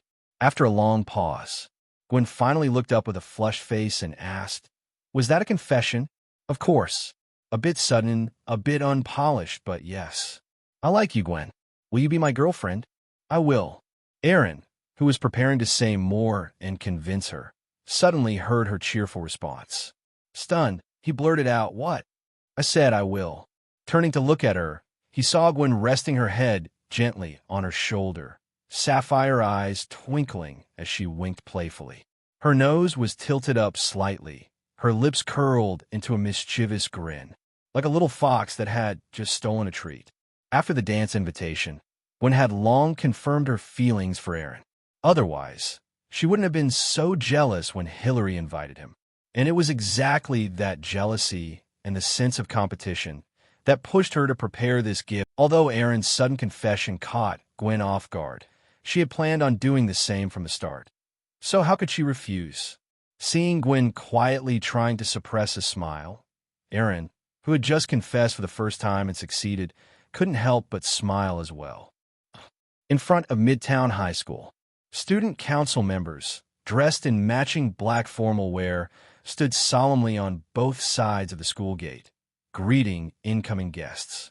These student council members were the elite handpicked from every class. Many of them knew nearly all the students by name. For almost every guest who arrived, there would be a familiar student council member stepping forward to greet them and point them to the dance venue. After chatting briefly to confirm they knew where to go, the members would smoothly return to the welcoming line. Even though their movements were a bit stiff, each of them wore a sincere smile that made people feel welcome. Then came the roar of a sports car engine. A silver-gray Aston Martin cut through the night like lightning, executing a perfect drift before pulling into the parking lot across from the school. The engine's roar and the stylish drift instantly drew everyone's attention. Even several teachers who were helping maintain order turned to look. So cool. Just stepping out of an Audi, Hillary, dressed in a low-cut gown that revealed much of her pale skin, gazed at the Aston Martin with envy. As soon as the school announced the dance, Hillary had her eyes set on Eren, the guy who came to school driving a supercar. She had hoped to use this rare occasion to build a special connection with him. Unfortunately, her plan failed before it even began. Eren rejected her invitation. Though Hillary quickly found a wealthy substitute as her date, his Audi paled in comparison to Eren's Aston Martin. If she were the one stepping out of that car tonight, she would have attracted far more attention, satisfying her vanity in full. Too bad. That woman Gwyn had stolen it all. Thinking of this, Hillary, whose grades were mediocre, found the renowned academic beauty Gwyn even more irritating. Beside her, Clavel, dressed like a trust fund kid in a well-fitted suit, noticed Hillary's envious gaze and also looked toward the Aston Martin. His expression turned sour with jealousy and helplessness. Aston Martin DB7 Vantage, a limited edition supercar that not even his wealthy father could get. Driving a car like that to school spoke volumes about Eren's hidden wealth and frightening connections. Some cars weren't just about money, they were about access. And even if one could buy such a car, letting a high schooler drive it was a whole other matter. Though irritated that his date was looking so admiringly at another guy, Clavel's upbringing and rationality forced him to swallow his anger. He might have status, but he wasn't about to make enemies recklessly, especially not someone like Eren, who seemed low profile but clearly had immense backing. Feeling her date's silence, Hillary gave a soft laugh, slipped her arm around his, and leaned close. "Let's go, Clavel. Tonight I'm all yours." Feeling her soft body press against his arm and her breath tickle his ear, Clavel couldn't help but smile with pleasure. Even his earlier jealousy started to fade. He might not have the car, but at least tonight Hillary was his, especially after she'd whispered her intentions for the end of the night. With that motivation, Clavel's steps grew lighter. Meanwhile, after parking the Aston Martin, Eren didn't get out right away. Instead, he changed into the belt Gwyn had gifted him. Seeing Eren change belts in front of her so casually, Gwyn's cheeks turned slightly red. She gave him a playful scolding. A few seconds later, Eren, his hands moving like butterflies, had already buckled the new belt around his waist. Click! He admired the sleek design. Beautiful. Thanks. Hearing his praise, Gwyn squinted her eyes and smiled brightly. When she opened them again, her gaze met Eren's warm eyes. As their eyes locked, a tender atmosphere began to brew in the car. They leaned closer, their lips just about to touch when, knock, knock, knock, a sudden tapping on the car window snapped them out of the moment. Turning his head, Eren saw Ilya in a fiery red evening gown, like a flame sprite, standing just outside the car. Clearly, the one who interrupted was her. Through the glass, Eren could see the teasing glint in her eyes. Gwyn, startled by the knock, quickly realized who it was too, her best friend. With Ilya watching, the moment between her and Eren had no chance of continuing. Gwyn shot Eren an apologetic look before opening the door and stepping out. Taking Ilya's hand, Gwyn asked, "When did you get here?" "I just arrived, same as you. Saw you too, and thought I'd say hi." Ilya gave Gwyn a mischievous wink, then teased, "Wait, were you two in the car this whole time? I didn't interrupt anything, did I? What do you think?" Gwyn rolled her eyes at her friend. Behind Ilya stood Brett, dressed in an eye-catching white suit, who scratched his head and apologized to Eren. "Sorry about that. Ilya's a bit headstrong, but I promise she means no harm. She's just teasing her best friend." Eren nodded with a smile. "I know." With his sensitivity to emotion, he could tell that Ilya truly meant no harm. She was just getting even for when Gwyn had teased her mercilessly at Winston's fantasy restaurant over the black gold card. Still, even if it was playful, Eren did note that she interrupted his moment with Gwyn. He'd get her back for that someday.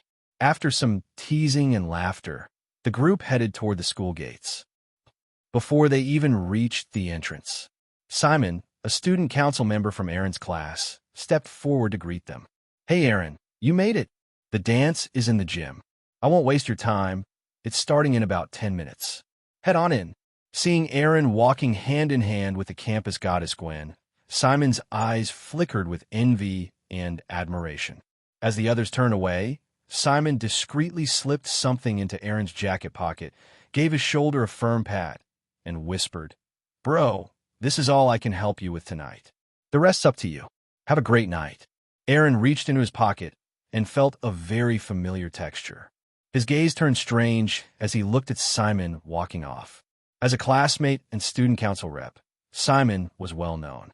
If memory served, he was also one of Gwen's many admirers, and had suffered bullying from the school thug Fleischer because of it. When Eren had beaten up Fleischer and his goons, it had inadvertently helped Simon vent his frustrations. Since then, Simon's attitude toward Eren had completely changed. But this gift of a Smurf-themed condom, Eren couldn't help but find it bizarre. Shaking his head, he quietly stored the Smurf into his ring of greed. After that little episode, the group passed through the school gates and made their way toward the gym. The closer they got, the clearer the sounds of laughter and music became. Soon, they stepped into a transformed gymnasium. The once dusty floor was spotless and gleaming, reflecting the colorful lights from above. Tables draped in red cloth lined the walls, covered with luxurious dishes like Wellington steak, foie gras, caviar, and an array of exquisite desserts and cakes. But no one lingered at the tables.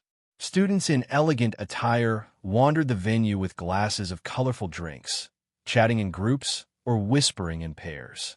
In the center of it all, Mobius Band, a student group who had once represented Midtown in the High School Music League, played passionately on stage. Around the band was a large circular dance floor.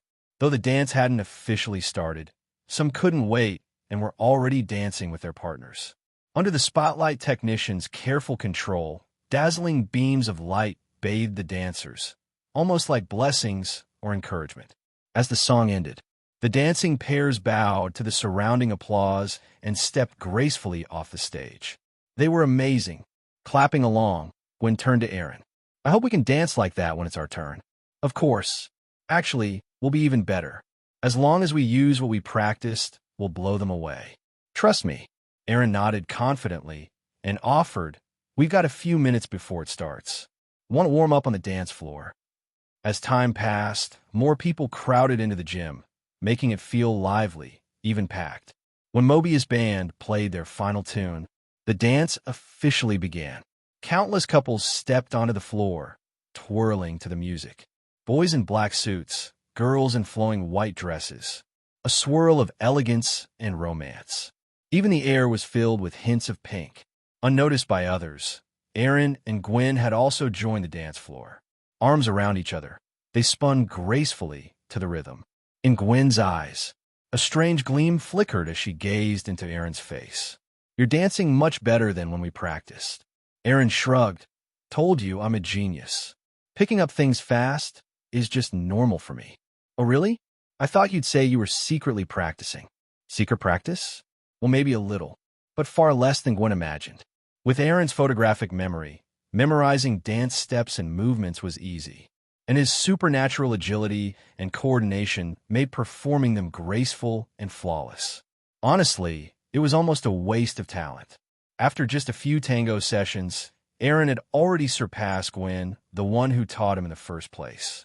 As the music ended, the students who had just finished dancing turned and left the stage. Eren and Gwyn followed the crowd, making space for others to take their place. In most high school dances across the Federation, it's often not the dancing that's interesting, but the spotlight and the unexpected little episodes that happen during the event. Just as Eren and Gwyn left the dance floor, several boys in suits stepped onto the stage, holding bouquets to confess their feelings to their beloved girls, or even boys. Of course, these confessions didn't always go well. For instance, one handsome guy, arm in arm with a girl and preparing to dance, was confessed to by a tall, muscular guy who looked like a gorilla. His face turned pale with anger. He didn't even hesitate. Despite the obvious size difference, he threw a punch right on stage. A brawl broke out. If not for the student council rushing in to break it up, someone might have ended up in the hospital. Watching the chaos on stage, Eren and Gwyn exchanged a look and smiled. Hand in hand, Gwyn led Eren to a secluded corner of the gym.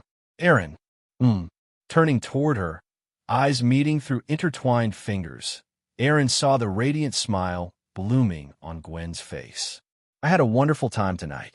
So did I.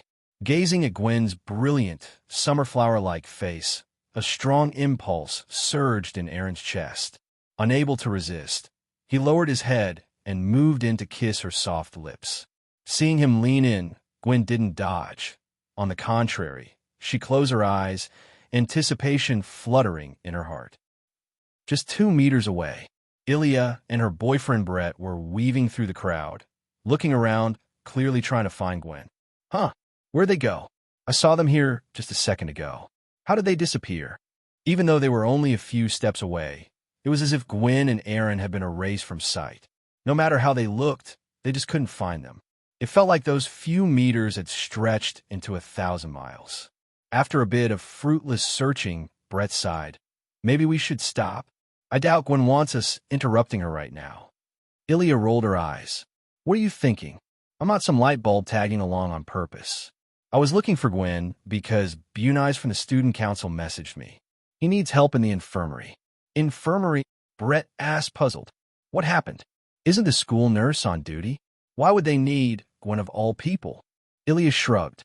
There's only one nurse tonight. According to Bunai's, the place is full of students and the nurse is overwhelmed. Gwyn has interning experience at Oscorp. Remember what the nurse said? That Gwyn's medical knowledge is nearly on par with hers. It's no surprise they'd call her in when short-handed, especially since she's on the student council. Brett shrugged. Hearing all that, I'm kind of glad I never joined the council. Too many chores, can't even enjoy the dance. Ilya rolled her eyes again. With your muscles for brains? The council probably wouldn't have picked you even if you'd begged. Though, for the sake of their relationship, she wisely kept that last thought to herself. Back in the corner, after what felt like a long, breathless century, Gwyn, cheeks flushed and breath uneven, finally wriggled free from Eren's arms. She shot him a mock-angry glare. He'd almost kissed her into unconsciousness. Glancing to the side, she spotted Ilya and Brett. Even the haze, she'd caught bits of their voices earlier. They were standing just 2 meters away.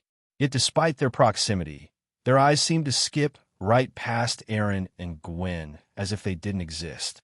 Frowning slightly, Gwyn turned to Eren in confusion. They can't see us. Eren, the warmth of the kiss still lingering on his lips, gave her a small, mischievous smile. I'm a magician, after all. Knowing a bit of misdirection is only natural. When we came into this corner, I laid down a simple little illusion, just in case. I didn't want your dear friend interrupting us again tonight. Glancing toward the pair in the distance, Eren added with a touch of annoyance, didn't expect I'd actually need it. If not for his foresight, Gwyn's bestie would have crashed another special moment. Gwyn, intrigued by Eren's strange abilities, also found herself feeling a bit exasperated with Ilya. That made it twice now. If not for Eren's illusion spell, they'd have been interrupted both times. Still, when Gwyn remembered the earlier conversation, her kind heart softened and she apologized softly. Eren, something's going on in the infirmary. I think I need to check it out. Ditching her boyfriend during the school dance, even if it was for a good cause, still made her feel guilty. She knew it might ruin Eren's night. But before she could finish, I'll go with you, Eren said immediately. Who knows? I might be able to help. Seeing he wasn't angry, and even offering to assist, Gwyn felt both touched and delighted. Thank you, Eren. On tiptoes, she kissed him sweetly on the cheek. As for a deeper kiss, she wasn't ready to risk suffocating again just yet. Enjoying her affectionate kiss, Eren chuckled and led her out of their little hidden nook. As soon as he stepped away, the illusion spell faded. Whoa, you were right here. Ilya jumped when Gwyn appeared beside her. Gwyn rolled her eyes and pointed at the exact spot they had been standing. We've been right there the whole time. You're the one who's blind. She said it so confidently that Ilya was left speechless. But that's impossible. I swear I didn't see. Ignoring her stunned friend, Gwen quickly added, I already got permission from the council to skip duties tonight, but if Bunize is calling me now, it must be urgent. I'm heading to the infirmary. See you later. And with that, she took Eren's hand and hurried off, leaving Ilya and Brett exchanging confused glances. On the way to the infirmary, Gwyn and Eren passed several student council members, each supporting students who clutched their stomachs, rushing urgently in the same direction. Among them were teachers and security guards. Eren and Gwyn even spotted a sweaty, panicked Dean Shelmore. Seeing him only confirmed how serious things had gotten. When they reached the infirmary, the place was packed. Students lay moaning in pain, curled up on beds, or even the floor, holding their stomachs in agony. Nurse Winnie was rushing back and forth, trying to treat as many as she could. Dean Shelmore stood nearby, face dark and tight-lipped. Ms. Winnie, do we know what's causing this? Is it food poisoning? He asked. The nurse, just finishing with a patient, shook her head. The symptoms aren't exactly typical, but based on what I've heard, all these students started having stomachaches and dizziness after eating the food at the dance. We can't rule out mass food poisoning just yet. She turned to the dean again. Before we know the exact cause, we should stop students from eating anything else from the banquet. If this spreads, even with help from local hospitals, we might miss the treatment window. Before Shelmore could respond, the student council's vice president, Charlie, stepped in. I've already sealed off the food. Aside from the ones already affected, we shouldn't have new cases. Even though he acted quickly, Charlie's face was even darker than the dean's. After all, he was the one who had overseen food procurement for tonight's dance. This disaster would be a black mark on his record and possibly ruin his Yale application. Still, no one had time to worry about his future right now. Shelmore visibly relaxed after hearing the food was secured. Winnie also exhaled in relief. Then she looked up and spotted Gwen entering. Her eyes lit up. Gwen, over here. I need your help with these students. Check them and take notes. Gwen nodded, rolled up her sleeves, and got to work. Meanwhile, Eren scanned the room and spotted Doug Wong, his chubby friend, lying on a cot, drenched in sweat and not even able to cry out anymore. Big D? What the hell? Others he might have ignored, but not Doug. Eren immediately crossed the infirmary, stepping carefully around the prone bodies, and knelt by his friend. Doug's condition was even worse than he'd imagined. He was slipping into unconsciousness, and beneath his loosened shirt, his round belly was slowly, unnaturally swelling. Eren narrowed his eyes. Activating his spirit vision, he peered beyond the flesh and into what was happening inside. 3 seconds later, his expression changed dramatically.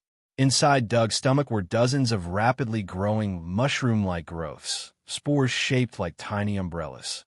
Not only had they survived stomach acid, they were thriving, feeding off his body. Delicate white mycelium stretched out like roots, piercing blood vessels and draining nutrients at an alarming rate. His gut was already bloated with clusters of mature fungal growths. If this kept up, forget being drained into a husk. Doug's stomach would soon burst from the inside. Mushroom spores. After seeing the heap of mushrooms and fungal spores inside the chubby kid's stomach, Eren quickly pushed through the crowd and rushed to the rows of medicine cabinets in the infirmary, searching for antifungal drugs. Ketoconazole, amphotericin B. He pulled out every antifungal medication that could suppress or kill fungal growth. After picking out a few of the strongest and fastest-acting ones that could be used together without severe risk, Eren crushed the pills in a powder using his thumb and forefinger. Mixed them into a cup of saline solution, he prepared himself and forcefully poured it into the chubby kid, Doug. Hey, what the hell are you doing? Already in a foul mood, Charlie, the vice president of the student council, saw Eren pick up some strange drink and pour it into the mouth of a severely ill student lying on the bed. He immediately stormed forward, shouting in anger. Today's dance had already turned into a disaster. The student council was in a tough spot. If someone ended up worse after being given unknown substances, things could spiral completely out of control. And as the person in charge, Charlie knew he'd be screwed. At Central High, both students and teachers usually listened when Charlie, the vice president of the student council, spoke. But Eren was different. Just after Eren had finished pouring the medicated saline into Doug's stomach and was about to observe the internal reaction, Charlie's angry shout hit his ears. Eren looked up slightly, a trace of annoyance flashing in his eyes, and cast a silent glance at Charlie. The moment Charlie, who had rushed over to accuse him, met Eren's profoundly deep gaze, an indescribable sense of terror surged through his heart. He froze completely. That tall, lanky body even began to tremble slightly. Eren ignored Charlie, who was completely paralyzed by that lingering spiritual pressure in his eyes. His gaze pierced through Doug's belly once more. Under Eren's spiritual vision, the mushroom spores that had been rampantly growing inside Doug's stomach and looked unervingly aggressive were now, under the assault of that potent medicated saline, as if being burned by acid. They withered, rotted, and turned into a pile of black sludge. Bubbles even began to rise in Doug's intestines. Meanwhile, the dim yellow spiritual aura representing Doug's gastric health suddenly flickered back to life, like a revitalized signal, glowing faintly once more. Seeing that his makeshift potion was effective, Eren's eyes lit up. Because of the drastic changes happening in his stomach, Doug's body reacted violently. He suddenly awoke from his semi-comatose state. "You awake?" Doug Wong, who had just opened his eyes and barely recognized Eren standing beside him, suddenly felt a wave of unbearable nausea surge from his stomach to his throat. Layered, almost immediately, a torrent of vomit filled with the stench of decay spewed out of Doug's mouth and blasted toward Eren. Just as it looked like Eren was about to get splashed, he nimbly dodged to the side. That dodge, unfortunately, exposed the frozen Charlie behind him, who had been standing stiff ever since that gaze from Eren. Before Charlie could react, the wave of reeking vomit hit him full on. 2 seconds of stunned silence. Then Charlie, now drenched in the reeking filth, finally snapped out of it with a blood-curdling scream. "Aha!" Every eye in the infirmary turned toward the chaos. Unbothered by the mess, Eren calmly mixed another cup of his medicated saline and handed it to Doug. "Doug, if you don't want to die, drink this. Then vomit out the rest of that crap in your stomach." Erg! Still weak from the previous vomiting, Doug's face twisted in disgust the moment he saw the greenish fluid in Eren's hand. He couldn't help but gag and retch again. Eren gently nudged a nearby trash can under Doug's chin with his foot, sparing the room from another mess. After dry heaving for a while, Doug finally sat up, said nothing, and grabbed the cup. Pinching his nose shut, he forced the liquid down. Even though he'd been semi-conscious earlier, he hadn't completely lost awareness. In fact, maybe it was a near-death adrenaline surge or something. He could clearly remember how the agonizing pain that nearly tore his stomach apart had disappeared only after drinking Eren's strange concoction. So, even though the drink triggered a strong sense of disgust and repulsion, Doug grit his teeth and chugged every last drop. Because he knew it was the thing keeping him alive. What happened? Just then, Gwyn, who had just finished helping Ms. Winnicom, another patient, approached Eren and quietly asked about what had just happened. Eren didn't hide anything from Gwyn. "I checked Doug earlier and found that they'd probably eaten some kind of unripe or mutated mushroom. The spores parasitized them, which is why they ended up like this. Once I figured that out, I used some antifungal medicine mixed with saline and gave it to Doug." As he said this, Eren pointed toward Doug, who was now clutching the trash can and vomiting hard. And as you can see, the results are pretty obvious. Following Eren's gesture, even though Doug looked pale from the vomiting, he was visibly better off than those other students lying around barely able to groan, especially the way his bloated belly was visibly shrinking. Gwen immediately called over Ms. Winnie and told her everything Eren had discovered. Ms. Winnie's eyes lit up after hearing Gwen's report. She checked Doug again and, ignoring the overpowering stench, sifted through the vomit. Sure enough, she found large chunks of undigested mushrooms and remnants of spores in the mess. She immediately asked Eren about the types and proportions of medicine he had used. After confirming that Eren's mixture was safe enough, Ms. Winnie quickly instructed the student council members and teachers in the infirmary to prepare similar mixtures. Thankfully, Central High was well equipped, with a huge stock of medicine in its infirmary. Otherwise, most schools wouldn't have had enough supplies on hand to treat dozens of people at once. As the mixtures were force-fed to the affected students, Eren took Gwen by the hand and led her out of the infirmary. A wise decision, because not long after they left, a chorus of vomiting echoed inside. In the blink of an eye, the clean, orderly infirmary of Central High transformed into a foul-smelling hellscape. The stench was worse than a dump. Even many of the staff and volunteers inside began to gag from the odor.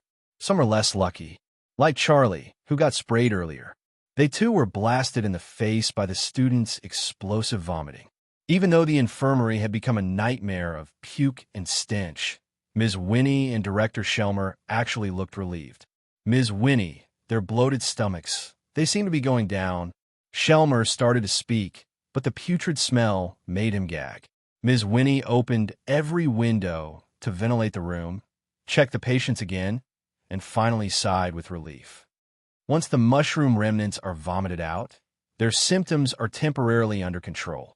Once the ambulances arrive and they're taken to the hospital for full gastric cleansing, there shouldn't be any more danger. We really have to thank that student from earlier. If he hadn't discovered the real cause and acted quickly, she trailed off, but Shelmer understood. Wiping the cold sweat off his bald forehead, he sighed. Yeah, if Eren hadn't stepped in and this had turned into a full-blown disaster, my career would have been over. That thought alone made Shelmer's impression of Eren skyrocket. He even made a silent promise. When Eren applied to college, especially if it was a top school like MIT, he'd write the strongest recommendation letter possible. As a seasoned education director at an elite school, Shelmer had a lot of connections. He could definitely put in a good word. Of course, he didn't plan to tell Eren this, lest it affect his focus during these last few months of school. Just as Ms. Winnie and Shelmer were finally breathing easier, a panicked male student stumbled into the infirmary. Gasping and stammering, he cried out, "Has someone died? Rudd? Rudd is dead." Like a thunderclap, the news struck everyone into stunned silence.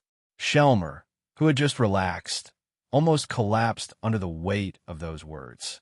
Ms. Winnie reacted quickly, rushing to the boy and asking, "What happened? How did Rudd die? Where is he?" An hour later, police sirens screamed across Central High. What should have been a joyful day was now completely overshadowed, especially when the students saw familiar faces being stretchered into ambulances. They were overcome with dread. Groups of students who hadn't yet left the school gathered together in nervous discussion.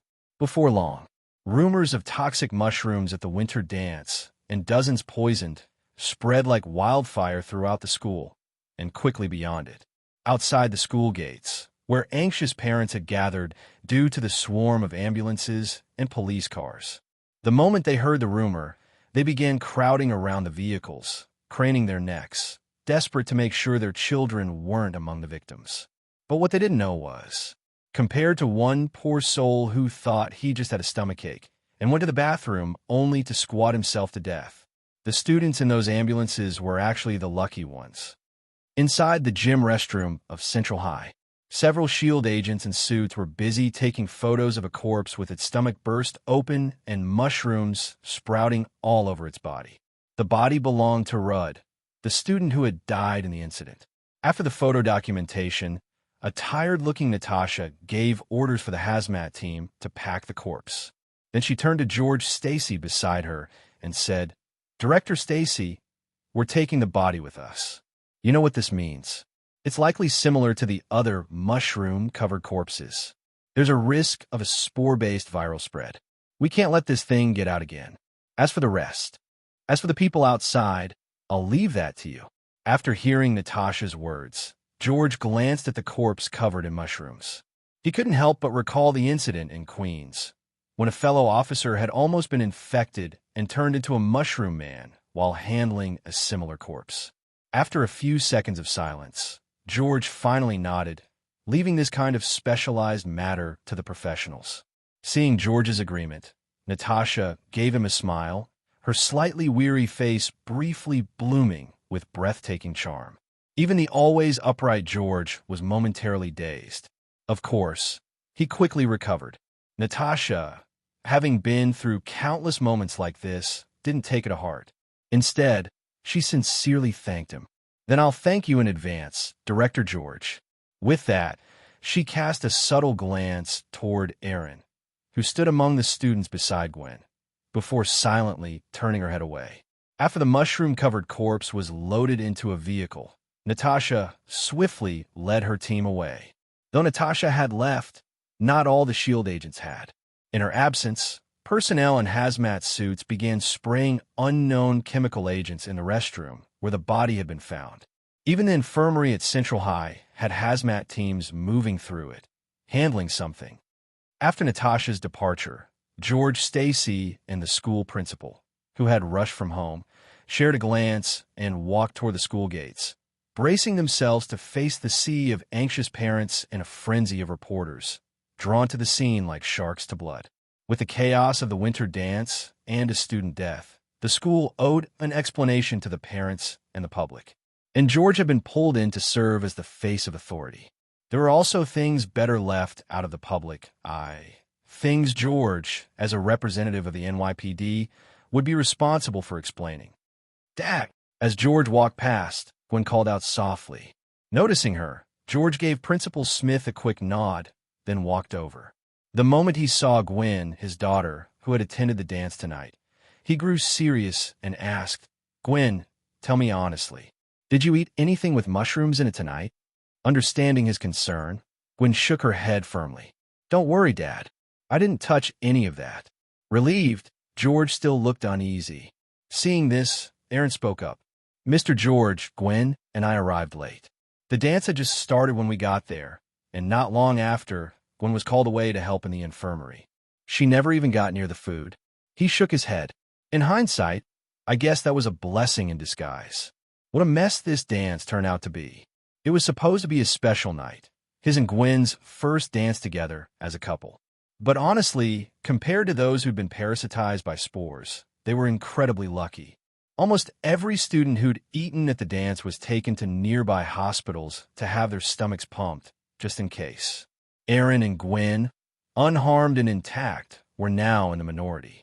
After hearing Eren's detailed explanation, George finally relaxed a bit. He pondered for a moment, then said to Eren, "You both saw the body in the restroom. That wasn't the first case of this happening in New York. According to our intel, the spores are contagious. Gwen was in the infirmary helping patients, so she might have been exposed. Nearby hospitals are packed with students from Central High tonight. So, Eren, I want you to take Gwen to Osborne 3rd Hospital. I know Dr. Jean there. I'll call ahead and have him get you both examined right away." Osborne 3rd Hospital? At that name, a flicker of amusement passed through Eren's eyes. He smiled. "If it's that hospital, there's no need for the call." George raised an eyebrow. "Oh." Before he could speak, Eren added, "Don't forget, Osborne 3rd Hospital is owned by Osborne Group. As a shareholder, I enjoy VIP treatment at any of our facilities, Gwen included." He shot Gwen a meaningful smile. Just from his look, Gwen instantly understood what he was hinting at. Sweetness bloomed in her heart, but she still glared at him hard. "Are you insane? You're saying this in front of my dad. You think he doesn't understand?" Needless to say, as a seasoned agent, George immediately picked up on their little couple moment. In an instant, his expression darkened like burnt charcoal. "Right in front of me? Flirting with my daughter? Do you think I won't draw my gun?" His hand unconsciously reached for the grip at his waist, itching to empty his clip into the wild boar, trying to steal his precious cabbage. Fortunately, Gwen quickly stepped between them, blocking her father's line of sight, aware of his rapidly rising blood pressure. If not, George might have done something rash. And seeing Gwen stand protectively in front of Eren only made George angrier. But with his daughter shielding the boy, he couldn't act out. He could only grit his teeth and say coldly, "Since you're such a big-shot Osborne shareholder, why are you still standing here?" planning to wait until symptoms show before taking my daughter to the hospital? Of course not. Sensing the danger in George's tone, Eren had no desire to provoke him further. Out of respect for Gwen, he smiled and calmly activated his psychic field, subtly soothing George's raging emotions. Then, still smiling, he took Gwen's hand and headed out of the school. Thanks to George's influence, the officers at the gate gave them a quick inspection, and after they signed a confidentiality agreement, they were allowed to leave, along with other students who'd cleared their checks. And strangely, once George watched the two walk off hand in hand, the fury in his heart seemed to ease. He felt calmer. He shook his head, confused, then straightened his suit and walked toward Principal Smith. He still had a battle to fight, with panicked parents and a media storm waiting at the gates.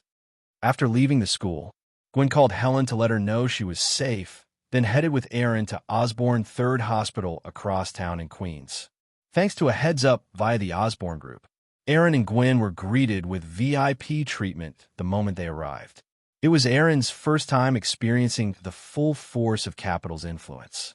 Accompanied by a hospital board member who had rushed in especially, they assembled an elite medical team for a comprehensive exam for Gwen.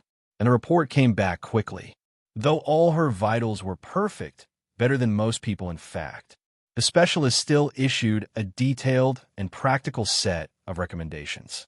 Not only did it include fatigue relief methods, it offered a full health plan. Eren read through it and had to admit, if followed for a few months, Gwen's overall fitness would definitely improve. Satisfied that these experts weren't just all talk, he handed the health plan to Gwen. She accepted it with care and stored it together with her medical report.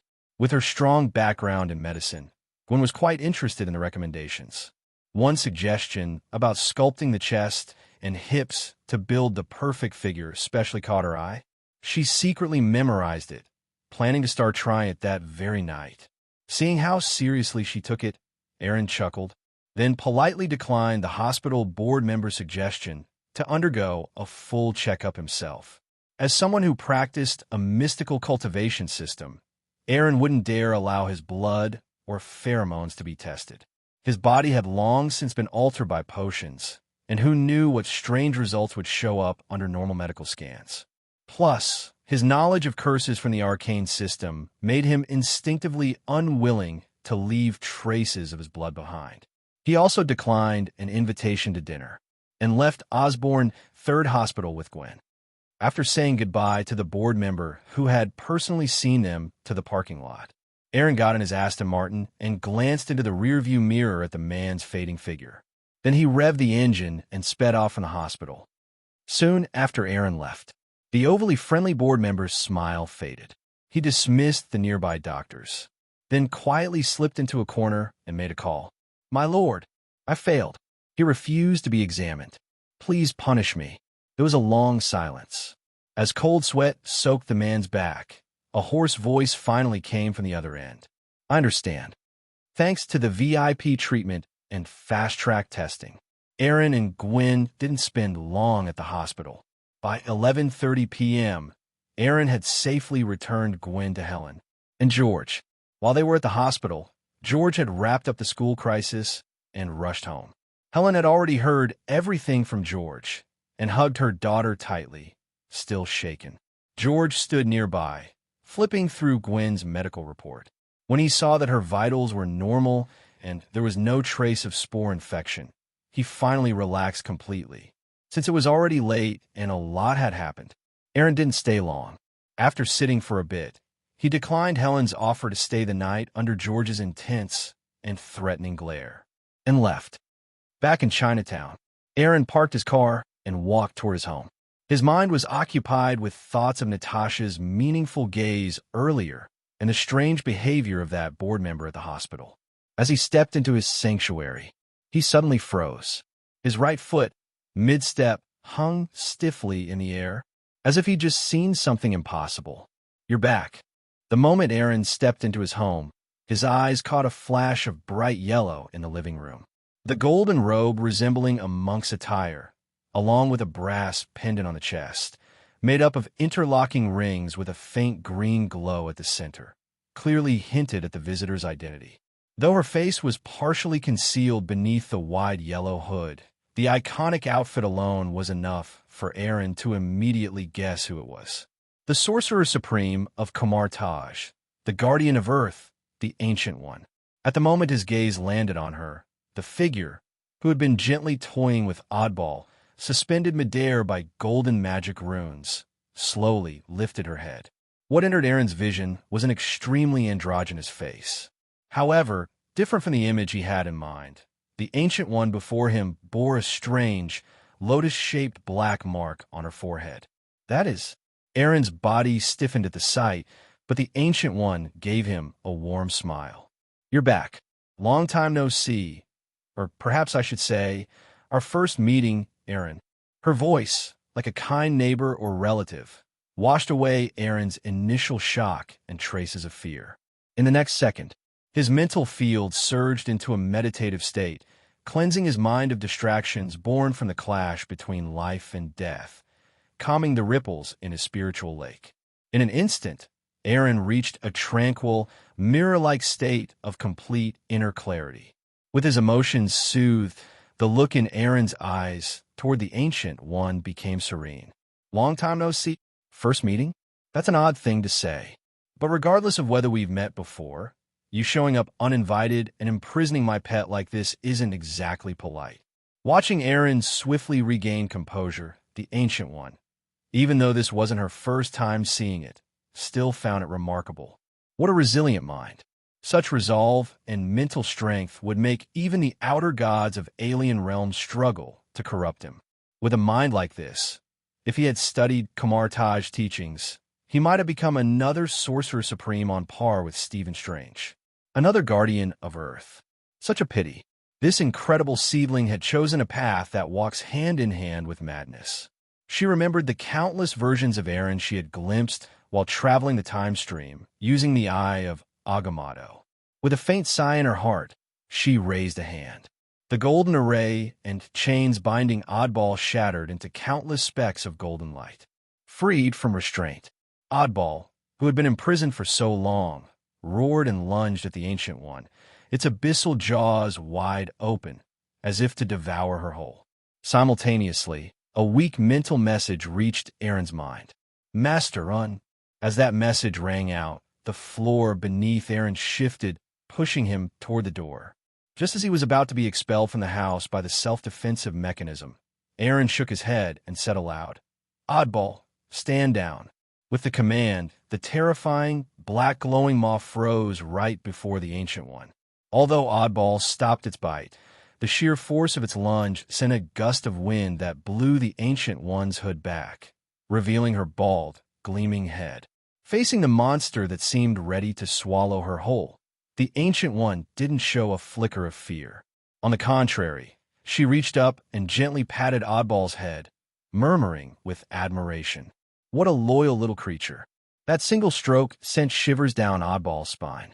It instantly pulled back its gaping mouth and flashed to Eren's side, standing firmly between him and the Ancient One.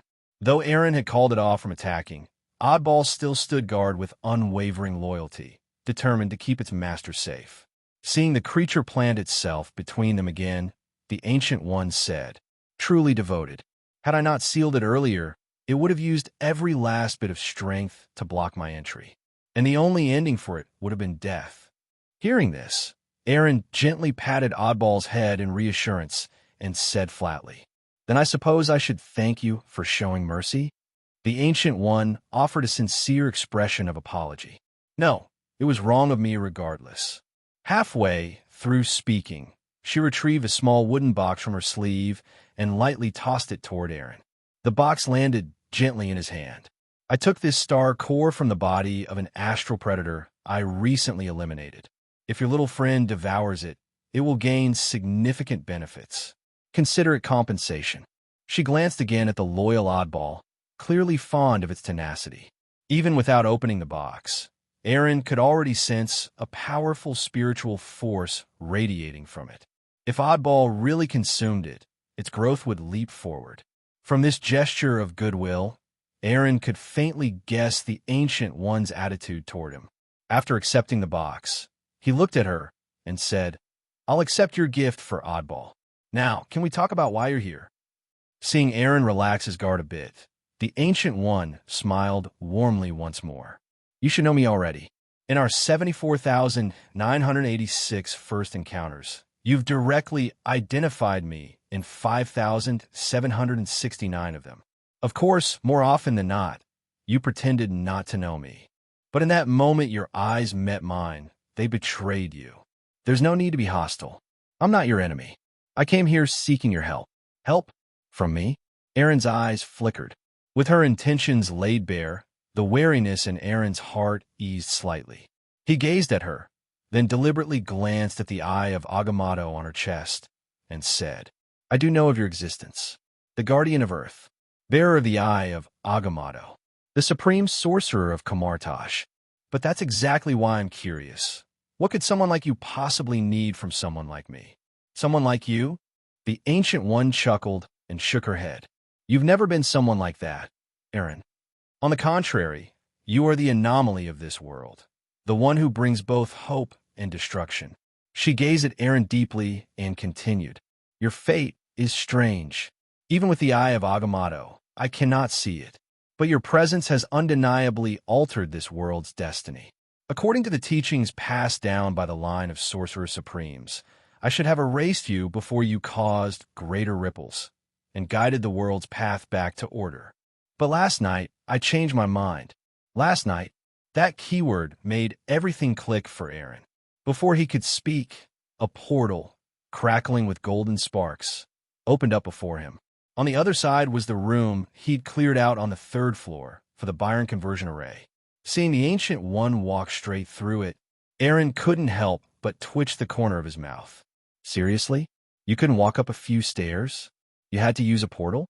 Still, he followed her through. Oddball, as always, stayed close at his side. As soon as they entered, the portal swirled shut, vanishing without a trace. Inside the room, where the Byron conversion array was installed, the normally hidden formation, veiled in space, was fully revealed under the Ancient One's glowing gaze. From the ceiling, chains of golden energy extended into the void, continuously drawing in power from the dark dimension, disassembling and transmuting it into a gentle, golden energy. The Ancient One looked up and murmured, What a brilliant concept. Seeing the admiration in her eyes, Eren spoke. So, the real reason you're here is for this array, isn't it? The Ancient One nodded. That's right. To be frank, Earth has long been coveted by gods and beings from other realms. Recently, several extra-dimensional demon lords joined forces to invade. Though we repelled them, the Sanctum's defensive barrier was damaged, letting dimensional energies seep through. The worst offender is the Dark Dimension. Though I acted fast after returning, the corruption had already begun. If left unchecked, those dimensional powers will soon pinpoint Earth's inner coordinates, open stable rifts, and launch a second invasion. Before, all I could do was track down and gather that energy bit by bit, exiling it to other dimensions so they destroy each other. But that was slow. Then I noticed the Dark Dimension's influence fading over New York and found this. She pointed at the Byron conversion array above. This formation doesn't belong to any magical system I know, but it's brilliant. With it, not only can we purge hostile dimensional energy, it even converts it into something useful. I came here today to ask for the blueprint for this formation, and as payment, you may name any price. If it's within my power, I'll grant it. She spoke with uncommon generosity. In truth, the array was more important to her than she admitted. After Eren had left earlier, the Ancient One had already done deep analysis of the array. Besides purifying invasive energy leaking from Earth's damaged barrier, it could cleanse the Dark Dimension energy inside her own body. To drive back the Demon Lords, she had borrowed vast power from the Dark Dimension. But the price was heavy. The corruption had worsened. If this continued, her lifespan might end even earlier than in her original fate. Though the Ancient One did not fear death, now was not the time, because through the eye of Agamotto, she had glimpsed something, a shadow outside this world, drawing ever closer. Within it lay a terrifying, nameless being. Under its influence, the world's fate twisted and turned, shifting radically. The world's original destiny had been completely derailed, and it could collapse at any moment. In this state, she couldn't afford to die. Not yet. The next generation of heroes wasn't ready. And so, when she discovered that the Byron conversion array could purge the darkness inside her, she made her choice. Even if it meant humbling herself before Eren, she would do it. As expected, after confirming the Ancient One's true purpose. Though Eren was tempted by her offer, he ultimately shook his head. "Sorry, but I'll have to disappoint you, Sorcerer Supreme. I came upon this array by chance. I don't actually know how to construct it." The Byron conversion array was something Eren had exchanged for using the fragments of the Destroyer at the Scales of Fate. Not only did he lack the knowledge of how to build it, he didn't even understand the principles behind its operation. So how could he possibly trade a method he didn't possess? "I see." The Ancient One stared at him for a few seconds in silence. Her tranquil expression didn't reveal much. Perhaps she had expected this answer, or perhaps she was reconsidering her next move. But with her silence, a strange aura began to spread from her body. At the same time, a terrifying pressure, seemingly from all directions, descended upon Eren, suffocating him. Cold sweat soaked his back instantly, and his mental field, still in its meditative state, screamed warnings. It was as if death itself stood before him, about to rip him apart in the next breath. Under this immense pressure, Eren's vision even began to warp and twist. For a moment, within his distorted field of vision, it looked like something was trying to break free from behind the Ancient One. And beneath her golden robes, thin cracks were forming, dark slits filled with squirming crimson eyes pressing outward. Then suddenly, that crushing pressure vanished without a trace. Huh! Eren gasped for breath like a drowning man, finally breaking the surface. He greedily sucked in fresh air, shaken and pale.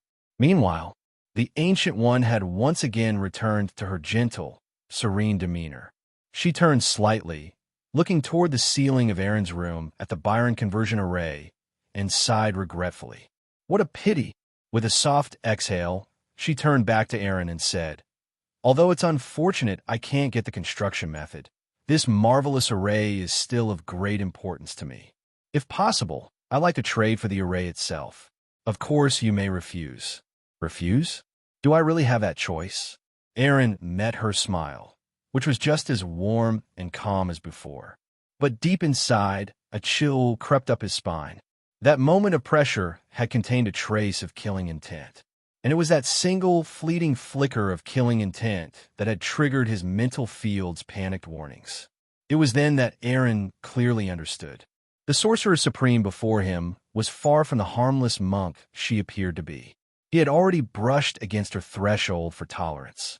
If he pushed further, would she really hesitate to kill him? Could he, in his current state, resist her at all? From the small glimpse of her strength earlier, Eren knew he didn't stand a chance. If she decided to eliminate him, even if he used everything at his disposal, he likely wouldn't escape. Not from someone who possessed the eye of Agamotto. Worse, given her mastery over time, she might even trace faint clues in the timeline and uncover his connection to his alternate self, Joker. And if she decided to erase his clone as well, that would be the end. For the first time, Eren felt death looming this close, and with it came a crushing sense of powerlessness. In that moment, his thoughts raced. His mind whirled at lightning speed, and one phrase from earlier surfaced.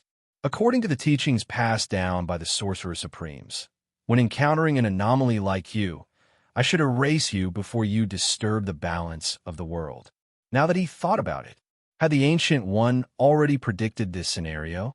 If he refused her again, would she carry out that duty? Countless thoughts surged through his mind, but none showed on his face. Thanks to his meditative discipline and the control granted by his potion-infused body, Eren kept his expression utterly composed. After a long pause, he looked up at the Byron conversion array with reluctant eyes and said, "As someone who lives on this planet, of course I don't want to see otherworldly horrors descend and destroy everything. If this thing can help you," he forced a smile, "then take it." With a gesture, the array, previously hidden in the void, reappeared. The golden chains that had pierced through space quickly retracted, shrinking into lines of golden runes. Soon, the entire Byron conversion array compressed into a palm-sized sigil, resting in Eren's hand. He explained how to use it, then handed it over. If he had already decided to pay to avoid calamity, then there was no need for hesitation. Even his expression, aside from a touch of reluctance, remained composed. The Ancient One took the array and, following Eren's explanation, quickly learned how to activate and control it. After testing it briefly, she tucked the now tiny formation into her wide golden sleeve. Having gotten what she wanted, her mood clearly improved. Even the oppressive presence Eren had sensed earlier faded significantly. After a few moments of thought, she twirled her left hand, and a small portal laced with golden-red sparks opened beside her. Reaching into it, she withdrew a shimmering golden stone.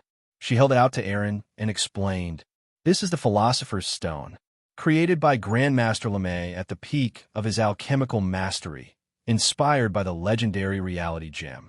It holds the power to transmute matter. After LeMay's death, the stone passed through many hands until it came to mine.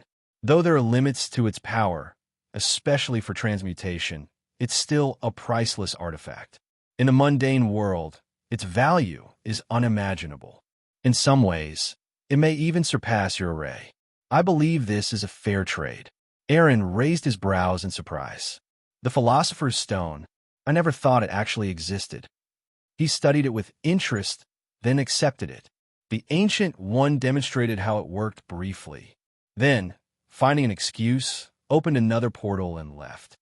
But she didn't return to the ruined sanctum in New York, nor to the central stronghold of Kamartaj. Instead, she arrived at an ancient temple perched atop a mountain peak. Shrouded in eternal mist, the temple was invisible to the eye, impossible for satellites to detect, cloaked by powerful illusions. As she stepped inside, fires lit themselves along the walls, casting warm flickers through the shadowy hall. At the heart of the chamber, the Ancient One raised her hand. The Byron conversion array, compressed in her palm, burst into light and expanded 1,000-fold, filling the room. Bathed in golden brilliance, she sat cross-legged at the center of the hall. A stone platform rose, lifting her into the air. Then, with a swift movement, she formed a seal with her hands. The massive formation pulsed. Golden chains shot out and pierced directly into her body. Crack, crack! With the ringing of the runes, thick black mists began pouring from within her. They twisted and fought, trying to return, but the golden chains held firm, dragging the darkness into the core of the array. A massive golden millstone began to grind, and the black energy was crushed, shattered, transformed. If Eren were there, he would have noticed something crucial. The dark energy being extracted from the Ancient One was far more potent than anything previously pulled from a void. Faced with such power, even the chains and millstone of the formation were pushed to their limits. But as it worked, the once black energy began to fade and purify, taking on a golden hue. Meanwhile, the Ancient One's expression revealed traces of pain, followed by relief. Though her aura dimmed with every ounce of darkness removed, her face showed a rare lightness, as if a heavy burden had finally been lifted. Within that ancient hall, to stop the dark dimension's corruption from consuming her, the Ancient One continued extracting it using the Byron conversion array. Then, a chill wind swept through the mountain temple. The flames flickered, and in their shadows, a strange figure appeared. Just for a second, in the Ancient One's shadow. Long after the portal vanished, Eren, blank-faced, finally looked away. He patted Oddball's head to soothe its frustration, then turned and returned to his room. Once inside, he closed his eyes and began to visualize the cosmic brain meditation technique, using that link to the natural laws of the universe. His spiritual perception expanded several times. After 3 hours of silent meditation, sensing no prying eyes, he moved. In a flash, his spirit slipped into the scales of fate. And only then did the tension he'd been holding since the Ancient One's arrival finally release. Like peeling away a false shell, he allowed himself to relax completely. Holding the Philosopher's Stone, which he had taken with him, Eren's expression darkened. Ancient One. Without a doubt, the Ancient One was, by far, the most powerful being Eren had encountered since his arrival in this world. Before she brought her legendary life to a theatrical close, she was the undisputed strongest on Earth, its guardian deity. But tonight, that image had been completely shattered by her own hands. Because she had wanted to kill him. Perhaps in the eyes of most beings on Earth, she was still the guardian of the planet. But to Eren, who had stared directly into the intent to kill, she was no longer a protector. She was a potential threat. And the worst part was, Eren had no way to fight back. In order to stay alive, he had no choice but to smile and offer up the Byron conversion array, a treasure he'd spent a fortune of fate to obtain. That feeling of being the fish beneath the butcher's blade, it carved deep into his soul. He stood by the raging river of fate for a long time in silence. Then, he summoned the projection of the scales of fate once more. Without hesitation, he threw the Philosopher's Stone, the one he had just received from the Ancient One, into one side of the scale.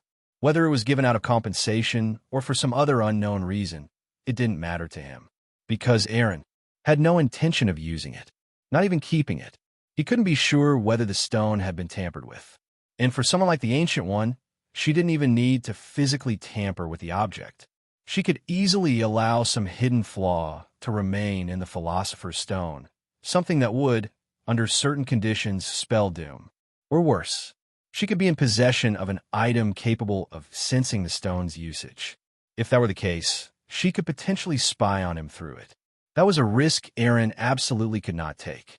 Even if all of this was just paranoia, even if her gesture had been truly benevolent, Eren wasn't about to bet his life on a gamble.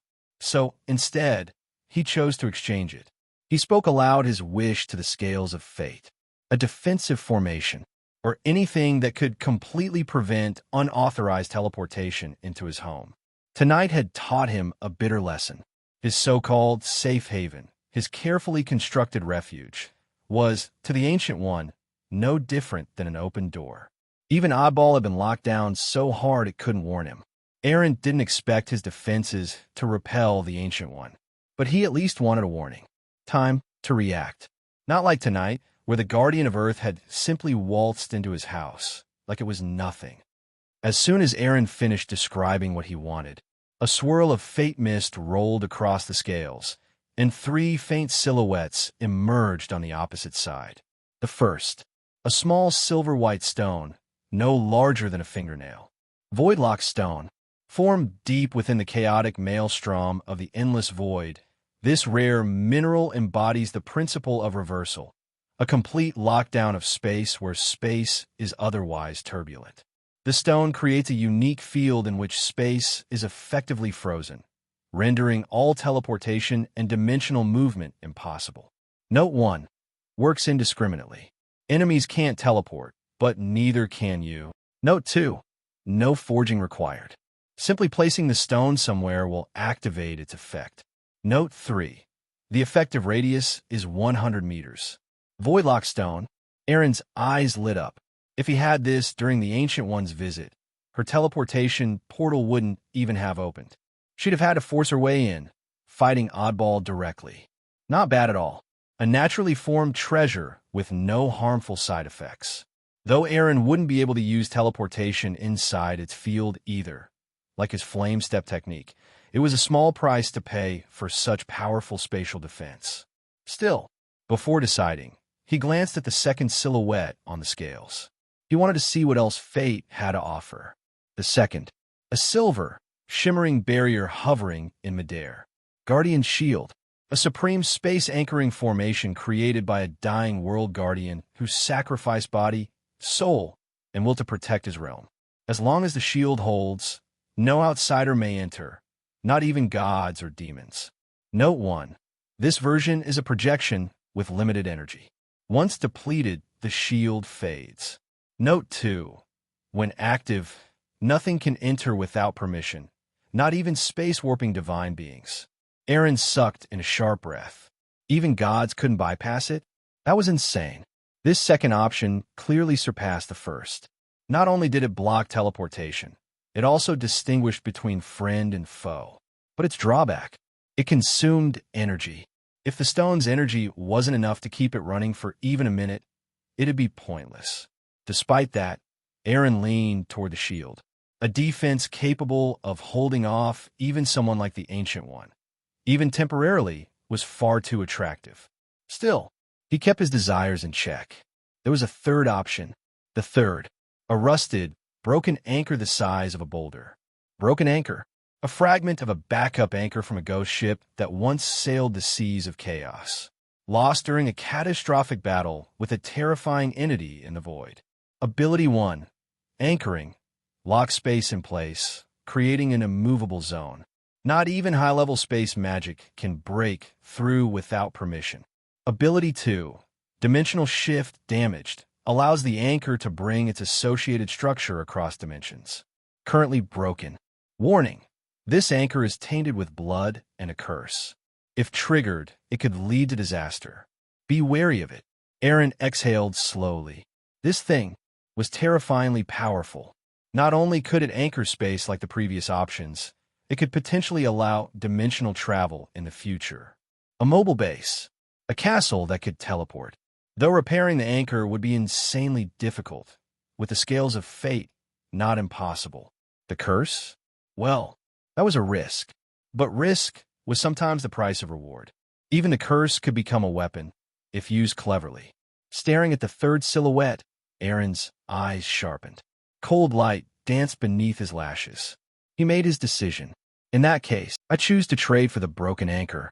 Though the broken anchor didn't have the unparalleled defensive power of the Guardian Barrier, and even carried a terrifying curse that could erupt at any time. It seemed full of hidden dangers. But it had a unique ability that neither the Guardian Barrier nor the Voidbane Stone possessed. It could distinguish friend from foe. At the same time, it didn't carry the hidden risk of becoming unusable once its energy was depleted, unlike the Guardian Barrier. Thus, it wasn't strange that Eren would choose the broken anchor among the three options. Of course, what tempted Eren the most was the broken anchor. As potential. Once repaired, it could lock on a space and carry an object for dimensional teleportation. If his home could evolve into a mobile fortress like that, it would greatly enhance Eren's capabilities, and it would significantly increase his survivability as well. With Eren's decision made, the two other silhouettes on the opposite side of the scale of fate instantly vanished, and the rusted, massive anchor silhouette was shrouded in a thick fog of fate. Once the fog cleared, a colossal anchor, now made manifest, appeared before Eren. Transformed from illusion to reality, the anchor seemed even larger in size. Even when slanted against the ground, the anchor, missing one of its flukes, was still taller than Eren himself. Its surface was covered in verdigris corroded by time, giving it a distinct air of ancient decay. At the jagged break on the right fluke of the anchor, several small black spots dotted the exposed surface. The moment he saw those tiny black dots, Eren's vision blurred slightly, as if he saw a hazy illusion. Above the endless sea of chaos, a gargantuan green-black anchor that blotted out the sky pierced the void, shattering space as it descended with a destructive force that threatened to obliterate everything. But just before it struck, a massive blue-green fist burst forth from the void and, with a single blow, shattered the anchor into two pieces and sent it flying.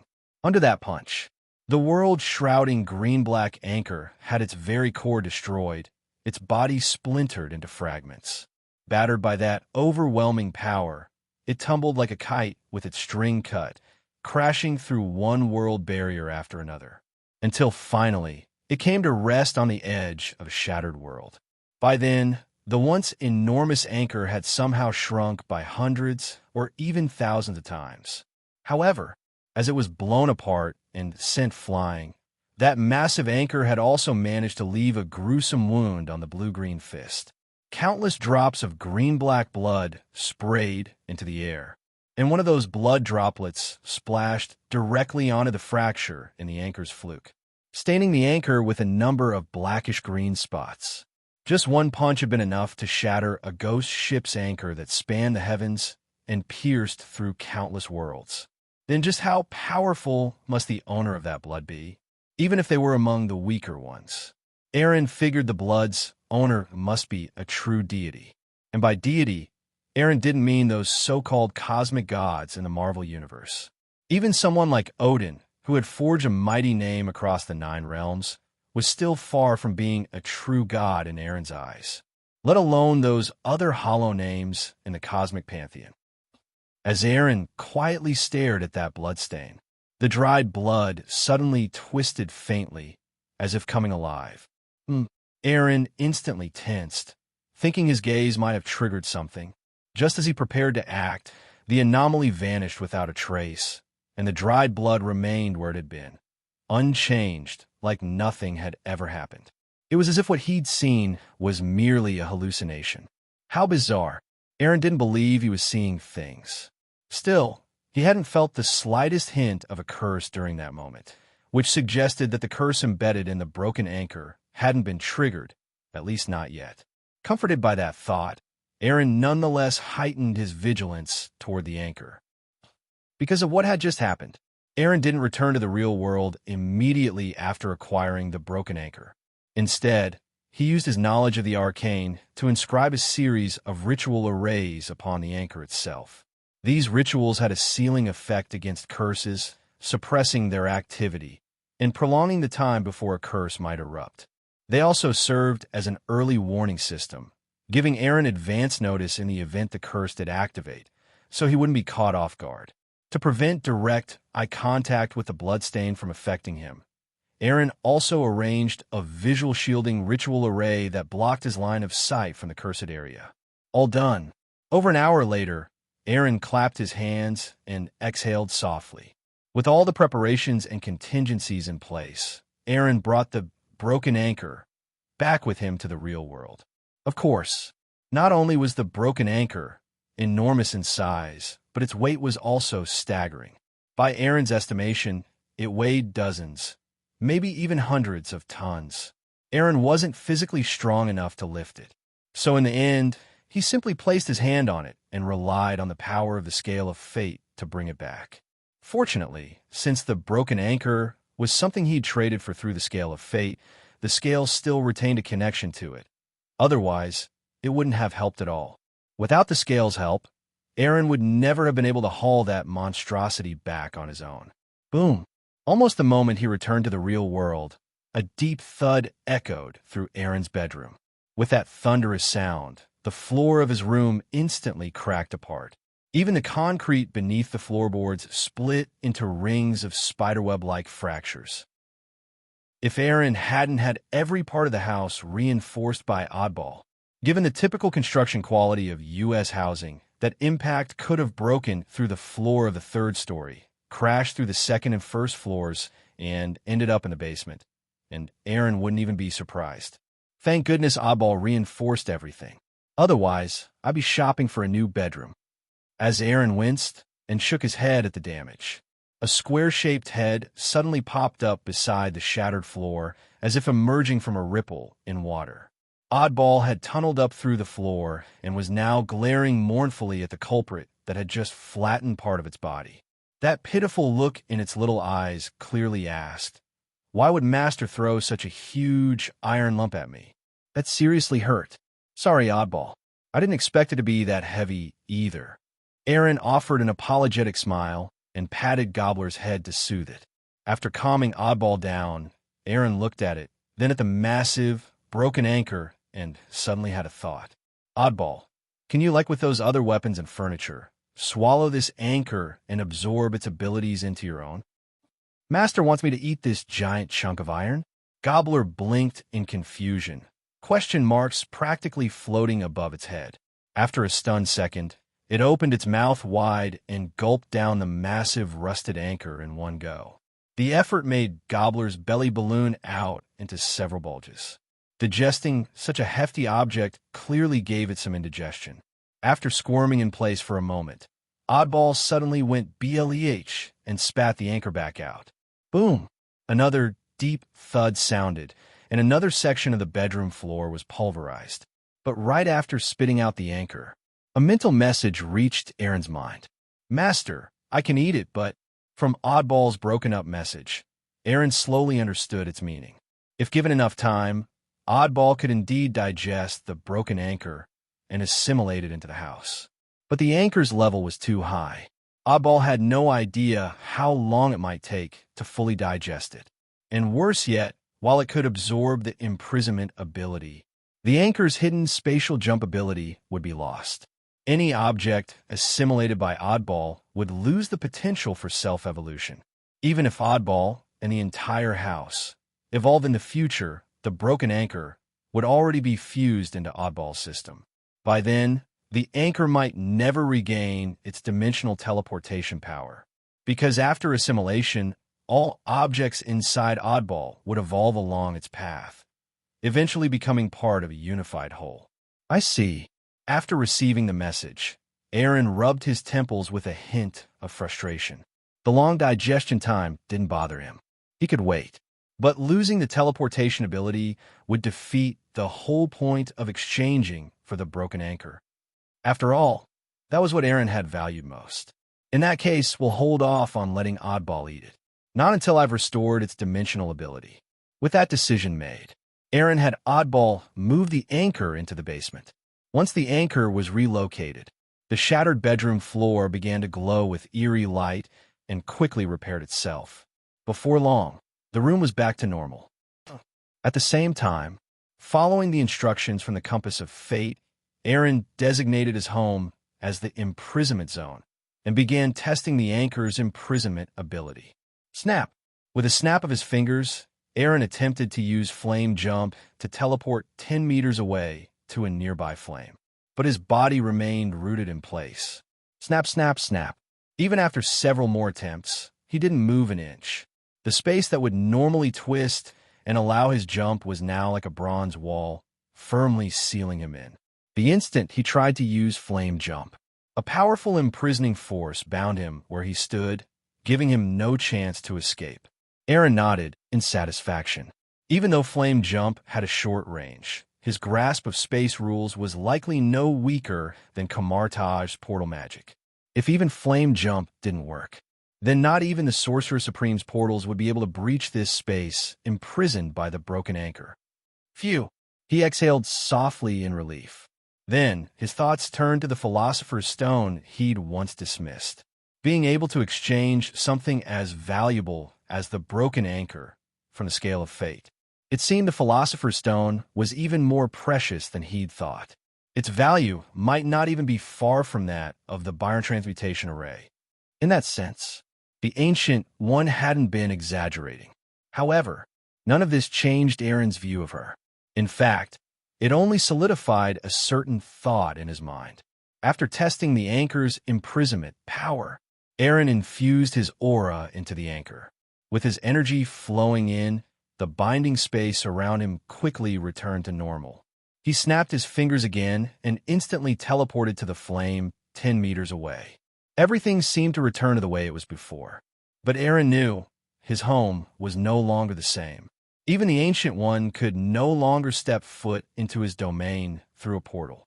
After all this, Eren was feeling a bit hungry. He walked into the kitchen and cooked up a hearty meal. In addition to a nutritious, energy-rich main course, he also made a few of his favorite dishes. As he quietly enjoyed his meal, Eren's gaze drifted beyond the dark night outside his window, toward the Hell's Kitchen. The Ancient One's appearance completely disrupted Eren's previous plans. Even though he had used the Philosopher's Stone obtained from her to trade for a space-locking anchor, that clearly wasn't enough to deal with her. He had to increase his odds of survival, like sending his clone off Earth. Thanks to the twin talent, as long as either he or his clone survived, Eren could continuously resurrect. That was exactly why he had spent a massive amount of fate points to obtain the twin talent in the first place. Originally, Eren had planned for his clone to take over part of Kingpin's forces and gradually turn them into his own loyal troops, forming a power base that truly belonged to him. As for their loyalty, with his mental cultivation having reached the meditation realm, Eren wasn't too worried. In addition, Dr. Banner's recent research had reached a promising stage. Once the final experiment succeeded, a universally effective healing serum could be produced. Once that serum was released, as long as the clone could establish distribution channels, wealth, influence, and connections would start to snowball rapidly. By that point, his clone's progress would massively benefit Eren himself as well. But now that plan had to change. Right now, Earth's mystic realm was effectively under the control of the Sorcerer Supreme. Even entire mythological systems, like Asgard, had been driven off the planet by that lineage. Of course, many secret compromises and backroom deals were involved in all that. Otherwise, Odin's daughter, Hela, the goddess of death, wouldn't still be sealed on Earth? Still, all of this only proved how powerful the Ancient One truly was. In such a situation, Eren wouldn't dare to put all his eggs in one basket. If, one day, he clashed with the Ancient One, and she killed both him and his clone, then he'd be truly and permanently dead. So, sending his clone off the planet was absolutely necessary. With that thought, Eren relayed his decision to his clone through the twin talent. Hell's Kitchen. The Melbourne Tower, barely half a year old, was still brightly lit. At 5 a.m., rugged, imposing men in suits and ties bustled about the building with surprising urgency. At the top floor, Joker Eren stood in front of a floor-to-ceiling window overlooking the city of New York in the pre-dawn hours. What a shame. I was ready to go all in. Now I have to flee like a dog. After receiving the message from the original, Joker Eren turned and glanced around his newly finished luxury office with regret. Damn it, all that work on the decor, and now it's the original who gets to enjoy it. If I'd known, I wouldn't have bothered. The Melbourne Tower had been one of the assets Joker Eren inherited from Kingpin. After taking over his forces, the building immediately caught his eye. He renamed it Miracle Tower. Following Bucky's advice, he installed the latest high-end security system from Stark Industries. He also poured a fortune into converting 3 underground floors into a laboratory for Dr. Banner. He even stationed elite guards to patrol the building 24/7. Naturally, Joker Eren didn't forget to treat himself. He had persuaded a top designer to create a luxurious office suite just for him.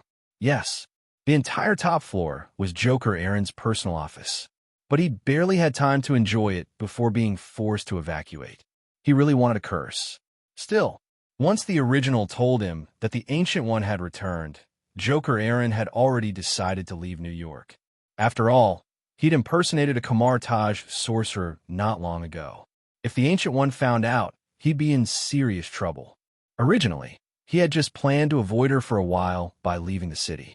Now, it meant leaving Earth entirely. But leaving Earth right now, that's not going to be easy.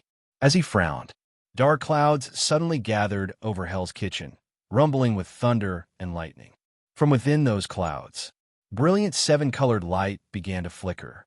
At the same time, from the 32nd floor, Joker Eren sensed a massive energy surge forming above Miracle Tower. This fluctuation, don't tell me. His brow twitched as he recognized the aura. That rainbow light and familiar energy fluctuation, it had to be the Bifrost from Asgard. But hadn't Thor already smashed that thing? Wait, with all the changes to the timeline, maybe the Bifrost hadn't been destroyed yet. As Eren stood there in brief confusion, a rainbow streak tore through the sky, vanishing in the blink of an eye before it could even light up the New York night. A few minutes later, Thor appeared before him, clad in his Asgardian robes. Joker Eren sighed and pulled an unopened bottle of vodka from the fridge. Before he could even offer it, Thor, already intoxicated by the scent, grabbed the massive glass and took a giant swig, draining half the bottle in one go. His eyes lit up from the explosive, fiery sensation. Huh, that's strong. Without hesitation, he downed the rest. Joker Eren gave him a thumbs up. Damn, I've never seen anyone drink vodka like that. Thor, already more friendly after the drink, chuckled. Heh, now you have. He raised his empty glass, winked at Eren, and helped himself to another vodka from the fridge. With a spark of lightning, he popped the cap and drank straight from the bottle. Though more Joker, Eren poured himself some bourbon, then asked curiously, So why are you here? And how did you even find me? Burp. Thor burped and replied, My friend, I came to invite you to drink in Asgard. You've treated me to Midgard's best, so I couldn't fall behind. I prepared a great feast in the palace days ago, planning to invite you. But somehow, Heimdall couldn't find you. Just today, his magic I finally caught a glimpse, so I rushed right over. He placed a massive arm around Joker, Eren, and grinned. Hey, relax. I even invited a group of Asgardian ladies this time. I promise you won't be disappointed. With a wink, Thor added a sly smile. Joker Eren immediately remembered what he'd told Thor during their parting. The whole, I only hug beautiful women thing. A casual excuse back then, but Thor had clearly taken it to heart. Because now, he genuinely saw Eren as a friend. After hearing Thor's words, Joker Eren's eyes gleamed with a strange light. This was just like getting a pillow right as you were about to nap. He had just been thinking about how to get off Earth, and here Thor was inviting him to Asgard. Was that luck? Absolutely. Just moments ago. Because Eren had purified a trace of power from an outer god beyond this world, the mysterious green pillar of light connecting Marvel's world to him had fluctuated violently. It was that fluctuation that allowed Heimdall, who shouldn't have been able to see him, to suddenly catch his trace, which led to everything that followed. Of course, Joker Eren was completely unaware of that. Is that so? Well, I'm looking forward to it. Already planning to leave Earth and escape the Ancient One's attention, Eren had no reason to say no. He agreed without hesitation, and even put on a deliberately excited expression. Seeing that, Thor flashed a knowing bro-to-bro smile. I knew you'd agree. In that case, let's head out right now. I still need to pick up Jane from Mexico. With that, he raised his hammer. Hold up. Joker Eren immediately stopped the eager Thor. Pulling a golden pocket watch from his coat, he asked, It's 5 in the morning. Most people are still asleep. Are you sure you want to wake a lady at this hour? Thor froze on the spot. Even his hammer lowered slightly. Waking a lady from her sleep was rude anywhere. Asgard's time was different from Earth's. That's why Thor, freshly bifrosed then, hadn't realized how late it was here. Only now, thanks to Eren, did he realize it wasn't the best time to visit Jane. Seeing Thor's awkward look, Joker Eren added, Besides, before I leave, I should say goodbye to my friends. If I disappear without a word, they'll think I've vanished. I don't want to see my face in tomorrow's missing persons section. With a light-hearted joke, Thor eased up. Taking another sip, he replied, All right, you're right. Not a great time. Exactly. And the ladies will need time to do their hair. And I need time to say goodbye. Eren pointed to the fridge. Help yourself. I've got some excellent booze in there. I'll go say my goodbyes. Of course. After informing Thor, Eren stepped into the private elevator and pressed B3. Descending swiftly, he arrived at the 3rd basement floor of Miracle Tower. As the doors opened, he saw Bucky, fully geared up, guarding the elevator alongside Dr. Banner in a white lab coat. They looked like they had been about to come up. Upon seeing Eren, Bucky lowered his SMG and approached. You all right? I felt a huge energy surge hit the rooftop. Banner and I were just about to check when you came down. Eren shook his head. Nah, not trouble. Remember the Asgardian I told you about? Thor. He's here. Invited me to drink in Asgard, and I agreed. Asgard? Thor. Dr. Banner blinked. You mean the guy whose blood sample you? Before he could finish, Joker Eren flashed over and slapped a hand over Banner's mouth, cutting him off. Ahem. Dr. Banner, some things are better kept unsaid. These folks' ears are sharper than ours. After stopping Dr. Banner from blurting out the rest of that sentence, Joker Eren turned to Bucky and said, Due to certain reasons, I'll need to leave Earth for a while. From now on, he will be taking over management of the new company. Just treat him like you'd treat me. When he heard those words, Bucky paused briefly, then understood exactly who Joker Eren was referring to, thanks to his mental imprint. Bucky was perhaps the person who understood the connection between Eren and the Joker the best. Though he was curious why his boss had to leave, Bucky didn't ask too many questions. He simply nodded. Good. Seeing that, Joker Eren nodded in satisfaction and added, the potion's power in your body is almost fully digested by now. He'll help you finish refining it and push you toward advancement. Of course, whether or not you take the next vial is up to you. Advancement, huh? Bucky murmured, glancing at his still incomplete arm. After a moment, he said firmly, understood. Once Alexander Pierce is dead and I've fulfilled my last wish, I'll take the next dose and complete the advancement. Hearing that, Joker Eren nodded. Then, as if recalling something, he asked, by the way, did that tape we sent make it to Alexander Pierce yet? Honestly, I'm really curious how he reacted when he saw that cute young lady. What a shame.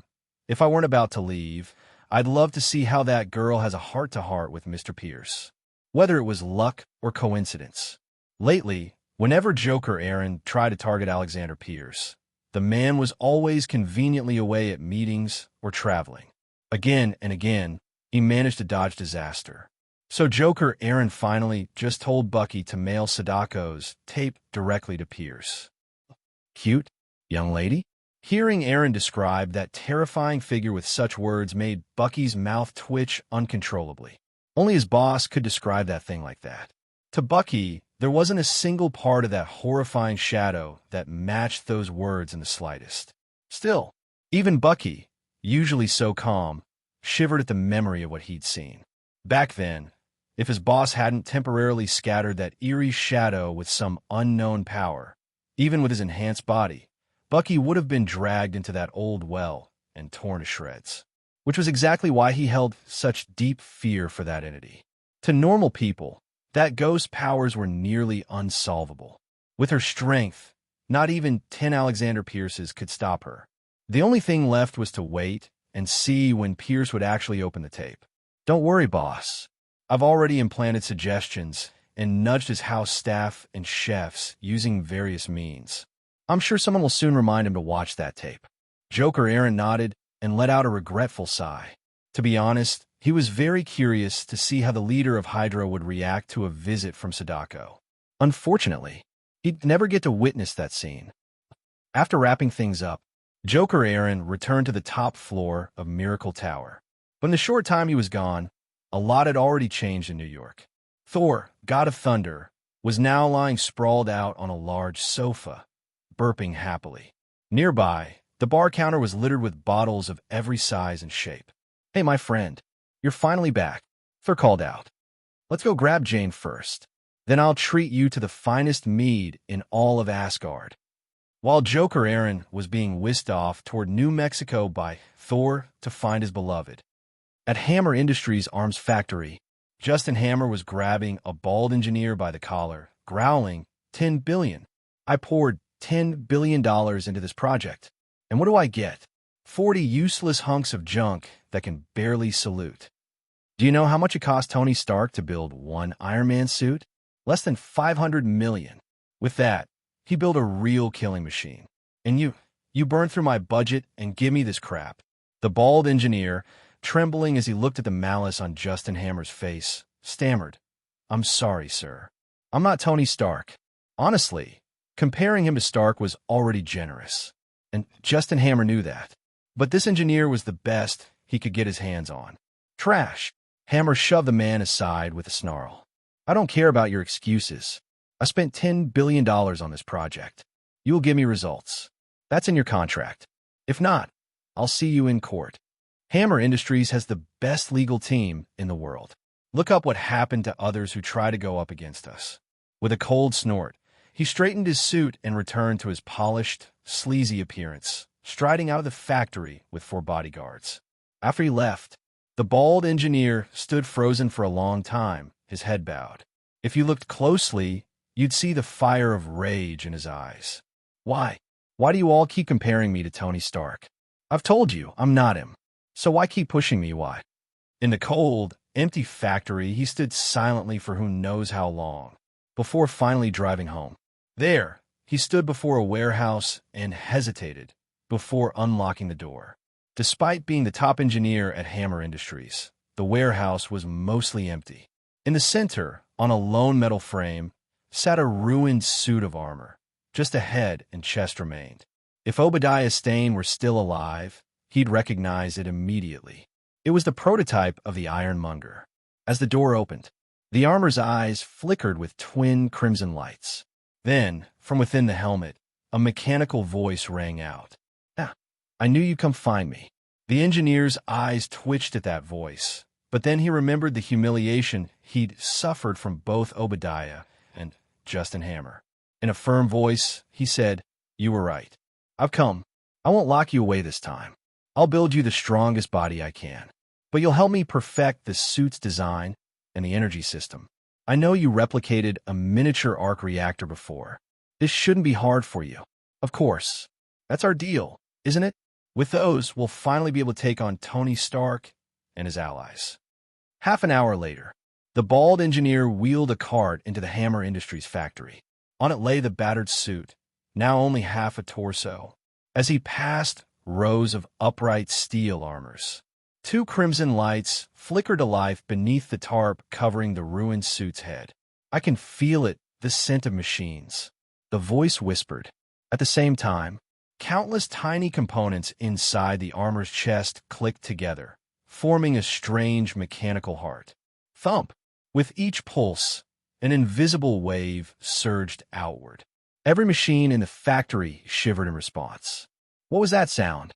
The engineer froze. A moment later, he traced it to the cart. He tore off the tarp and glared at the armor. "Ivan Vanko, don't play games. I swear, if you pull anything, I'll make sure you regret it." Ivan Vanko. That's right. The consciousness inside the suit belonged to that madman who once attacked Tony Stark. After being rescued by a dark mist, he reappeared in the engineer's home, only to be caught red-handed. From the start, Vanko had tried to convince the engineer to build him a new body. But suspicious of his origins, the engineer refused and locked him away. He even cleared the warehouse to prevent sabotage, leaving only the damaged armor. Yet now it seemed he needed him again. "Is that so?" A crazed laugh echoed from within the armor. "Shick!" Before the engineer could react, a sharp spike shot out from the broken arm and pierced straight through his skull. Eyes wide in disbelief, the engineer stared down at the spike lodged from his neck into his brain. "Why? You said you wanted to fight Tony Stark with me." "Shick!" Vanko withdrew the spike, letting blood spray across the floor. Then he shoved the corpse aside. From within the armor came a cold voice. "Idiot! I'd rather trust the strength of machines over any of you humans." As he spoke, all the lined-up mechanical suits began to stir, their crimson eyes lighting up in unison. "Yes, awaken, my children." With each throb of the mechanical heart, invisible energy surged in all directions. All the machines in the factory suddenly opened their eyes. "Excellent." Seeing the glowing red eyes, Vanko burst into crazed laughter from within the armor. It had all been worth it. All the power he had spent after his rebirth, just to forge the mechanical heart that being had spoken of. Otherwise, he wouldn't even have a body to call his own. But now, it all paid off. Thud, thud, thud. With each heartbeat of the mechanical core, every machine in the factory began to evolve, transforming into mechanical life. One by one, deep within that quiet arms factory, new mechanical life forms were being born. Watching one steel soldier after another being converted into mechanical life forms, Ivan Vanko's crimson eyes blazed with a fervent glow. That botched pursuit of Tony Stark had etched into him the pain of being alone and outnumbered. Back then, if Stark hadn't thrown wave after wave of bodyguards in his way, he would have had no chance to escape.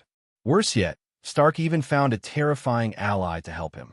Just thinking about that youthful-looking guy with his bizarre powers filled Ivan's eyes with murderous rage. If not for that guy's interference, Tony Stark would have been dead. And if not for him, Ivan wouldn't have died either. Remembering what it took to claw his way back from hell. Even now, after surviving that ordeal, Ivan still shuddered, the gears in his mechanical body grinding as he trembled. He was fortunate to have become a follower of that being. But the horrors he'd endured? He'd never want to go through that again. Just wait. Soon, I won't be the one standing alone anymore. Looking at the steel soldiers and heavy machinery around him, all brought to life, Ivan's mechanical eyes gleamed with excitement. Though he'd suffered unspeakable torment in hell, his rebirth had gifted him terrifying new abilities. The mechanical heart was one of them, able to awaken machines, granting them life. With it, he could rapidly amass an army of machines. Of course, the mechanical heart wasn't infinite.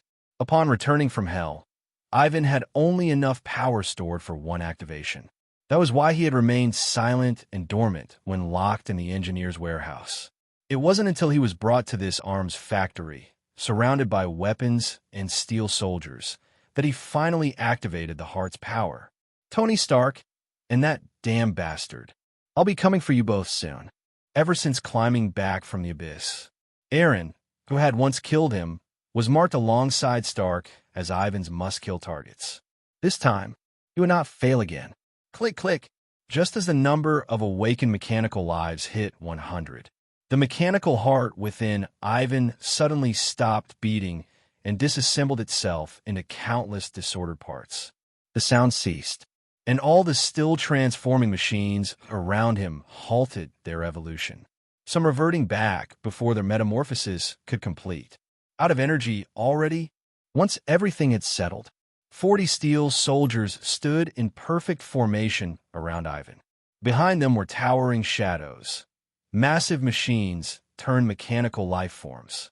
Looking at this small mechanical army encircling him, a sense of security Ivan had never felt before surged through his chest.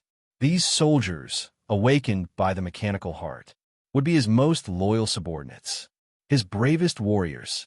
But even so, a fire of ambition lit up inside him. Not enough. I need more soldiers, stronger warriors. 100 steel soldiers was nothing. They might crush a 10,000-man army head-on. But compared to the billions that made up humanity's forces, a drop in the ocean, not to mention the terrifying weapons humans still held. If he truly wanted to spread the glory of machines to every corner of Earth, he needed more forces, more firepower, and to awaken more machines. He needed resources and energy. For the glory of the machines, I must gather more. His eyes flicked toward the corpse of the bald engineer lying nearby. A bold thought surged into his mind. Once it emerged, he couldn't hold it back. After some thought, Ivan reached down and pulled the engineer's phone from his pocket. A data line extended from his finger, cracking the phone in seconds.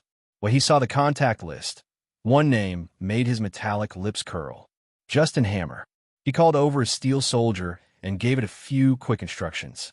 Then he used the phone to record a video and sent it straight to Hammer. The bait's been dropped. Time to wait for the big fish to bite. Having made his decision, Ivan didn't seem to notice that the revenge he once held so dear had already begun to shift into something else. A dream of spreading the radiance of machines. As the moon fell and the sun rose, it was soon 8 a.m. Because of the accident at last night's Midtown High prom, the school had given all 12th graders a 3-day break to ease tensions and avoid rumors.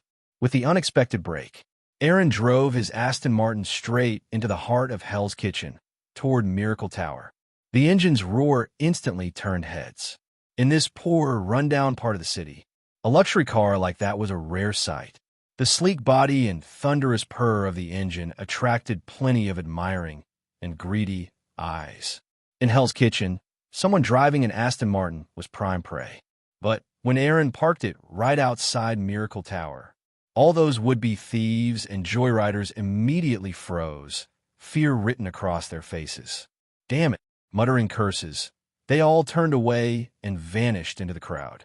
After Kingpin's death, Hell's Kitchen went through a brief period of chaos.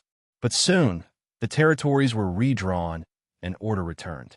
Leading the charge, the Miracle Group, which had swiftly absorbed Kingpin's elite forces and carved out a huge piece of his empire. They became the new overlords of Hell's Kitchen.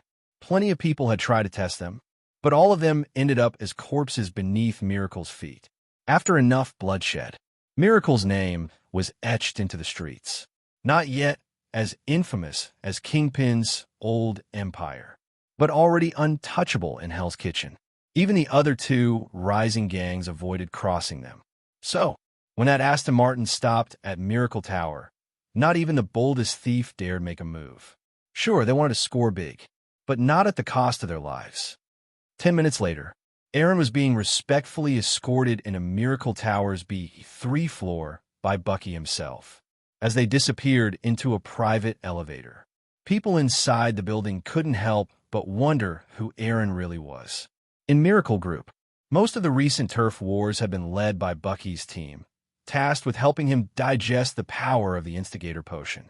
As such, Bucky's authority was second only to the boss himself. Yet they'd never seen the instructor so respectful to anyone else. As the elevator descended, Bucky instinctively straightened his posture after pressing the button. Odd, really. His boss was clearly the one with the unstable temper. But this calm and refined Eren behind him gave Bucky far more pressure. He could joke with Joker Eren. But this Eren? He didn't even dare speak much. Eren, standing silently behind him, seemed to sense it and chuckled. Nervous? Come on, we've met before. In fact, I'm the one who left your first mind seal. At those words, Bucky's nerves visibly relaxed. Even his muscles softened. I don't know why. I just tense up around you. He had barely finished speaking when, ding, the elevator doors slid open. Outside stood a man in a white lab coat, Dr. Banner, who had hurried out of his lab the moment he heard the real boss had arrived. Unlike Bucky, Dr. Banner didn't know about Eren and the Joker being the same person. He only knew that this man, rumored to have summoned a six-winged angel and nearly traumatized the Hulk, was the true power behind Miracle, which made him very curious. Before this meeting, Banner had imagined all kinds of images for this mysterious figure. Given his past attempts at emotional control, he'd read a lot of Christian and Catholic texts. He thought the summoner of a six-winged angel might be some silver-haired saint or reclusive ascetic. He never imagined the man standing before him would look so young.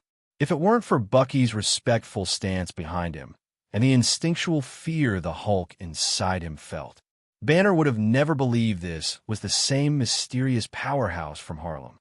Hello, Dr. Banner. Eren offered a handshake and smiled. What's wrong? Don't match your expectations. The moment he spoke, Banner snapped out his daze. He quickly reached out to shake hands, replying, Honestly, I never imagined you'd be this young. But I can feel it. Hulk inside me fears you. Oh, that surprised Eren. Hulk feared him. He hadn't expected that. Could it be from the Harlem battle? Did it leave a psychological scar on the newborn Hulk? Thinking of how Thanos once scared Hulk into hiding in the movies, Eren shook his head, amused. So, Dr. Banner, how's the healing serum coming along? At that, Banner's whole demeanor shifted. Confident and energized, he replied, Thanks to recent studies, I've found several material substitutes in the formula. After numerous tests, I've narrowed it down to 3 optimal versions. Then he added, But rather than explain, if you have time, boss, I'd love to show you the results in the lab. A demonstration? Huh? Eren nodded. Then I'll trouble you, Dr. Banner. Whether it was due to his eagerness to show off his results or something else entirely, Dr. Banner's steps were noticeably lighter than usual. It didn't take long for him to lead Eren into the lab. He casually picked up a white lab mouse and made a long incision on its body with a scalpel. After inflicting the wound, Banner secured the injured mouse onto a specialized apparatus. Then, he pulled out a bottle of brown liquid and slowly poured it into the transparent chamber. Once the liquid submerged the wounded part of the mouse, leaving only its head exposed to the air, Banner stopped. Holding up the bottle, he began explaining to Eren, This is formula number 3. I developed it by refining the proportions from the original healing wax formula. Number 3 greatly enhances the healing effect and significantly speeds up wound recovery. Compared to the original formula, this one improves effectiveness by 0.3 times and healing speed by 0.5 times. While he spoke, he gestured toward the mouse in the chamber. A wound of this severity would normally take at least 3 days to begin healing naturally, and 2 weeks to fully recover. And that's assuming no infection. But with formula number 3, the entire process, from regeneration to scabbing and even shedding, will complete in just 1 hour. If we scale this to humans, this would be the most powerful wound-healing medication ever developed. As Banner explained, Eren could vaguely see the changes through the fluid-filled chamber, though the liquid's color made it hard to discern. Activating his spirit vision, Eren's eyes darkened. Now, everything became crystal clear. Beneath the surface, where the scalpel had torn flesh apart, small buds of flesh were beginning to sprout. These budding tissues wriggled toward one another from opposite sides of the wound, entwining and pulling the muscle fibers together until they fused. While the speed didn't quite compare to his own holy light healing, it was leagues faster than natural recovery. After analyzing the effect, Eren nodded at Banner. "You're right. This formula might just be humanity's strongest wound salve. Congratulations, Dr. Banner. You've created something that could be a lifesaver for countless people." But Banner simply shook his head. "This isn't my invention. I merely optimized the formula you provided. The true genius is the one who originally conceived this recipe. Although, I do find it strange. That person was clearly a visionary, yet oddly careless in their dosage precision. Just a few small adjustments would have improved the effectiveness significantly." Banner's brow furrowed slightly in confusion. Eren, however, wasn't surprised in the least. That's the limit of their era. The original formula was made by an alchemist hundreds of years ago. They simply didn't have the tools to be as precise as we can today. "I see. That makes sense." Finally understanding, Banner relaxed. After letting Eren observe the effects of formula number 3 for a while, Banner went on to demonstrate 2 other optimized variants: formula number 17 and formula number 66. Number 17 was a specialized refinement of the original, focusing heavily on enhancing the salve's effectiveness. While the healing speed didn't increase much, it could now rapidly treat even life-threatening injuries like evisceration. Its healing power had more than doubled. Number 66, on the other hand, was the civilian or cost-effective version. It wasn't as effective as the original, but it replaced rare and expensive ingredients with common substitutes, making it far more practical for mass production. Its effectiveness dropped only slightly, but it was affordable and accessible, unlike the precious, limited original. After going over all 3, Banner seemed to remember something and grabbed a tube of thick paste from his side, handing it to Eren. "All right, I almost forgot this. This is a byproduct from the healing wax production. It doesn't do much for wounds, but it's excellent for repairing skin tissue. When applied topically, it helps remove scars and rejuvenate skin, making it smoother and more refined. I thought it might be useful, so I separated and preserved it." "Oh," Eren's eyes lit up. "How much of this byproduct do you get?" Banner thought for a moment. "Quite a bit, actually. The ratios vary by formula. Number 3 and 17 produce better quality residue, but number 66 produces the most, even if it's less effective." "I see."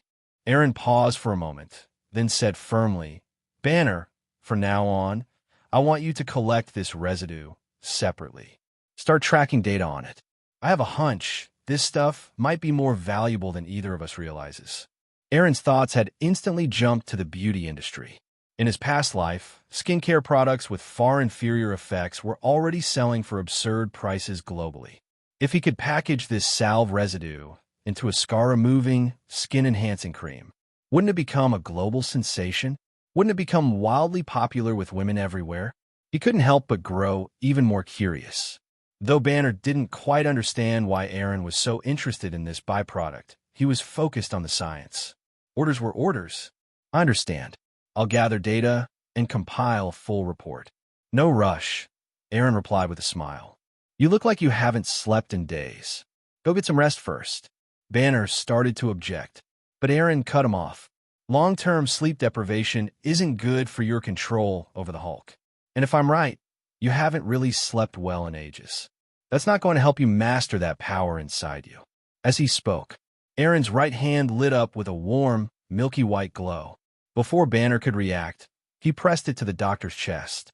Thanks to prior experiences with Joker Eren, Banner had already begun to integrate Hulk's instinctual perception, and he could feel that this energy posed no threat. In fact, it was quite comforting, so he didn't resist. As the light entered him, a warm current surged through his body. Every pore opened as if basking in spring sunshine.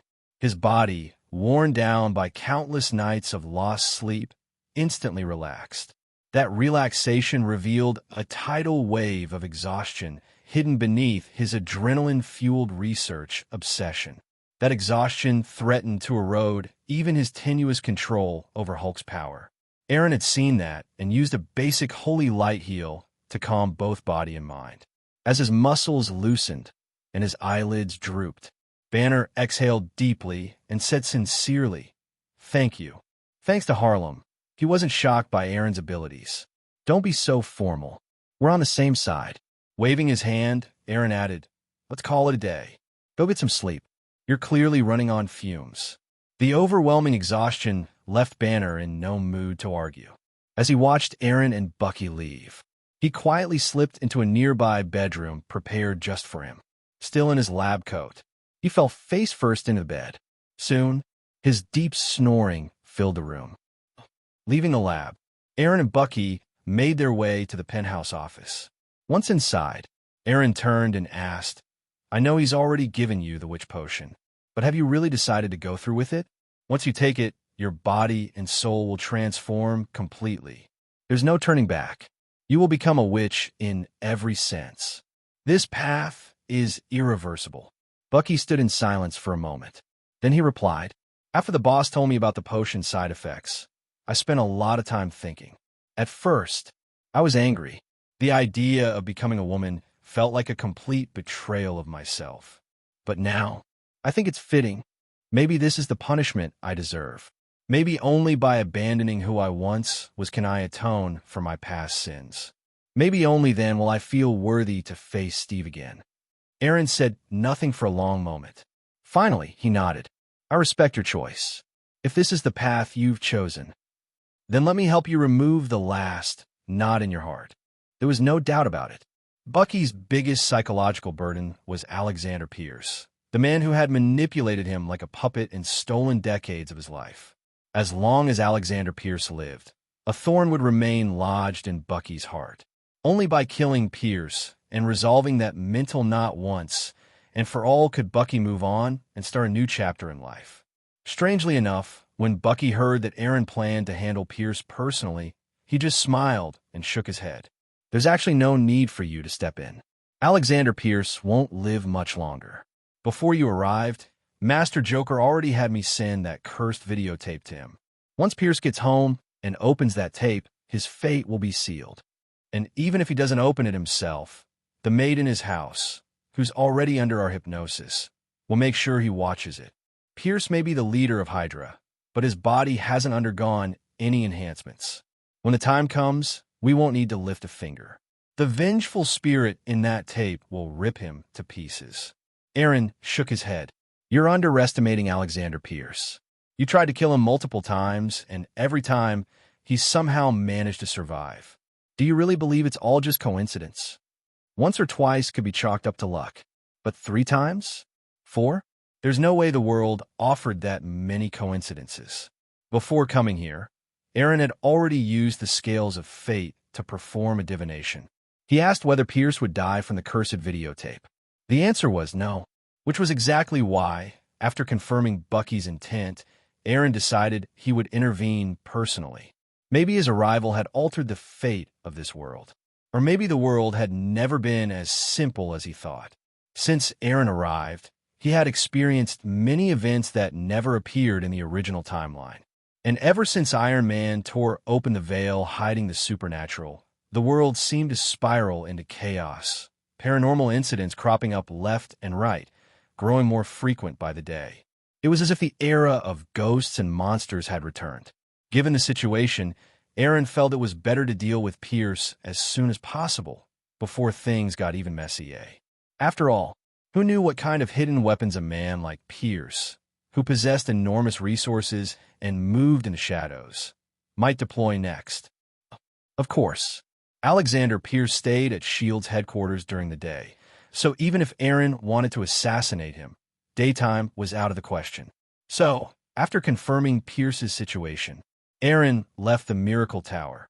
For him, assassinating Alexander Pierce would be the mission for tonight. But before that, he had other things to take care of. After leaving the Miracle Tower, Eren drove straight to Star Tower in the heart of Manhattan. He had called Pepper ahead of time. So, once he arrived and confirmed his identity, a sweet-smiling receptionist warmly led him to the CEO's office. She knocked politely. "President Potts, Mr. Eren is here." "Let him in," came the voice from inside. With a courteous smile, the receptionist opened the door for Eren, then quietly closed it behind him. To Eren's surprise, in addition to Pepper, a slightly pale Tony Stark was also present in the office. Seeing Eren, Tony took a sip of his chlorophyll smoothie and joked, Well, look who it is. A rare guest." "Tony." Pepper shot Tony a sharp look, then walked over to Eren.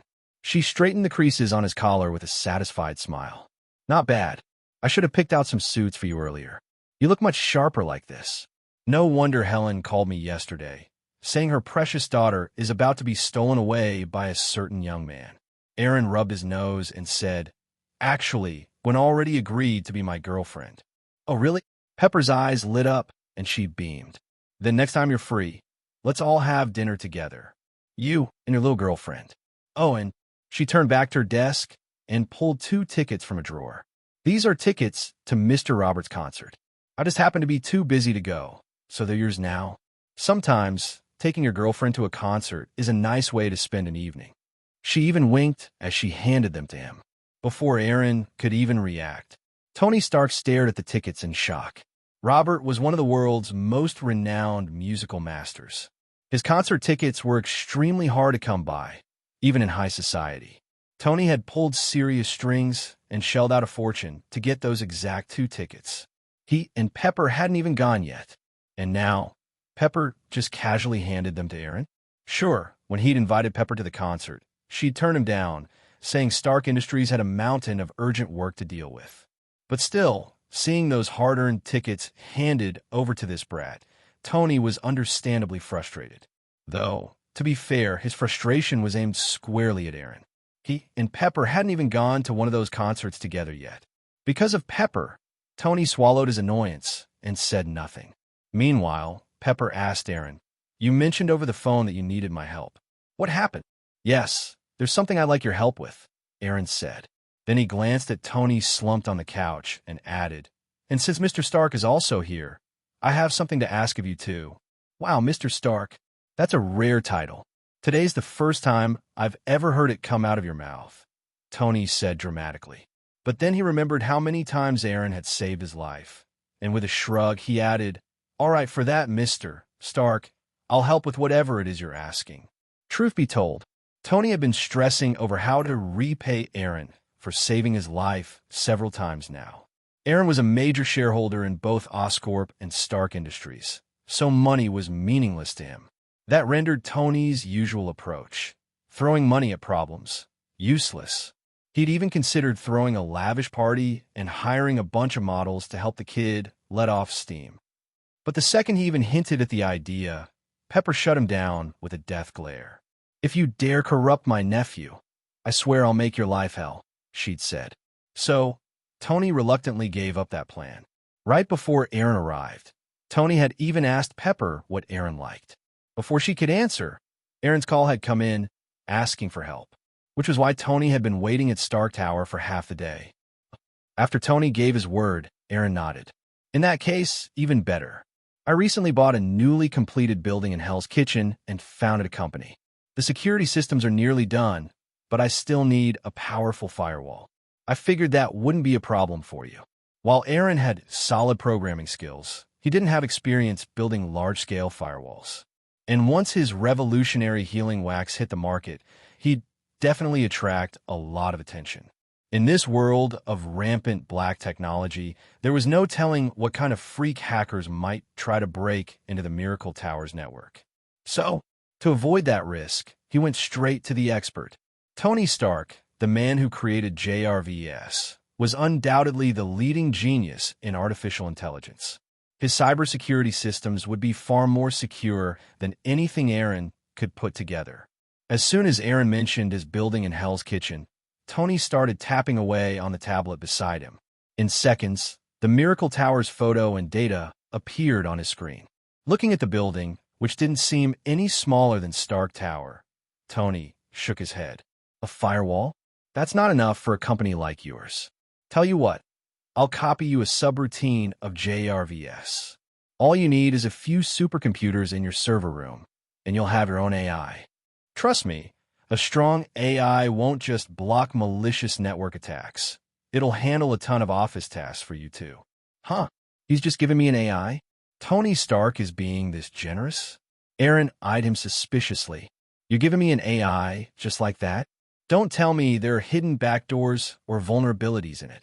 Tony, who had been smiling smugly, froze. Seriously? If not for the fact that he owed this kid several life debts, would he even consider giving away an AI? Hidden backdoors? Do I, the great Iron Man, look like I need to spy on a teenager? He snapped. Why would I put a backdoor in it? Take it or leave it. I'll take it, of course. Sensing no ill intent from Tony's energy signature, Eren immediately accepted. An AI for free? He'd be a fool to turn that down. Oomph. Tony snorted and turned away, sulking. Eren didn't mind at all. He turned to Pepper and said, Pepper Annie, you know I've got no experience running a company, and I haven't even graduated high school yet. So I'm looking for someone to help manage things as CEO. I don't know anyone suitable, so I came to ask if you could recommend someone. Of course, if you're willing to take the job, that would be ideal. The company is wholly owned by me, and I promise not to interfere in your decisions. Don't let the startup status fool you. I've already developed several revolutionary products. Its future won't be any less promising than Stark Industries. Tony had just started to calm down, but now his jaw dropped. Was this brat seriously trying to poach Pepper right in front of him? Even more frustrating, Pepper was actually considering it. Their relationship had only just become official. And now, this kid, who also happened to be Pepper's nephew, was trying to take her away? Before Pepper could respond, Tony jumped up and shouted, No way, you little brat. Don't even think about it. Pepper's the CEO of Stark Industries. She's not leaving to run your tiny little company. And don't talk nonsense about competing with Stark Industries. Do you even know how much we're worth right now? $89 billion. $89 billion. And it's still rising. Soon, we'll be the first company in the world to break $1 trillion in valuation. Your little startup has a long way to go before it can compete with us. And most importantly, I've already confessed to Pepper. She's not just Stark Industries CEO, she's my girlfriend now. So forget it. No way she's quitting to work for you. It was the first time Pepper had seen Tony so flustered and anxious, jumping up and down like that. She couldn't help but smile sweetly at the sight. With a touch of warmth in her heart, Pepper tucked a strand of hair behind her ear and said to Eren, Eren, I really appreciate your offer. But Stark Industries is facing quite a few challenges at the moment. I can't leave now. However, if you just need someone capable to manage your company, I do know someone who's very good. It's just that. An hour later, Eren walked out of Stark Tower with a satisfied smile, holding a gray-black USB drive, while Tony Stark sat behind him with a very sour expression. That USB contained a backup of a subroutine of JRVS. As long as Eren plugged the USB into a computer, the pre-programmed system Tony had prepared would activate automatically. At that point, Eren would officially own an artificial intelligence system. If he wanted to, he could head back to Miracle Tower right now and install his new AI into the company systems. However, to fully unleash the potential of this AI, it required serious computing power, specifically several high-performance supercomputers. And in this timeline, supercomputers weren't something you could just go out and buy. Even with money, regular people couldn't get their hands on them. Fortunately, Tony Stark, born as the biggest arms dealer in the U.S., had the necessary connections. Using Tony's contacts, Eren ordered 3 supercomputers. Now all he had to do was wait for them to arrive. Smiling as he tucked the gray-black USB into the ring of greed, Eren then drove his flashy Aston Martin toward Manhattan Central Hospital. The top-tier manager Pepper had recommended was currently staying in this hospital. Thanks to the enthusiastic help from several nurses and doctors, Eren navigated through a series of turns and finally stopped at a hospital room. Room 7 to 1406. Staring at the room number, Eren raised his hand and knocked gently. Knock, knock, knock. Soon, light footsteps sounded from within, and moments later, the door opened to reveal a haggard, unshaven middle-aged man.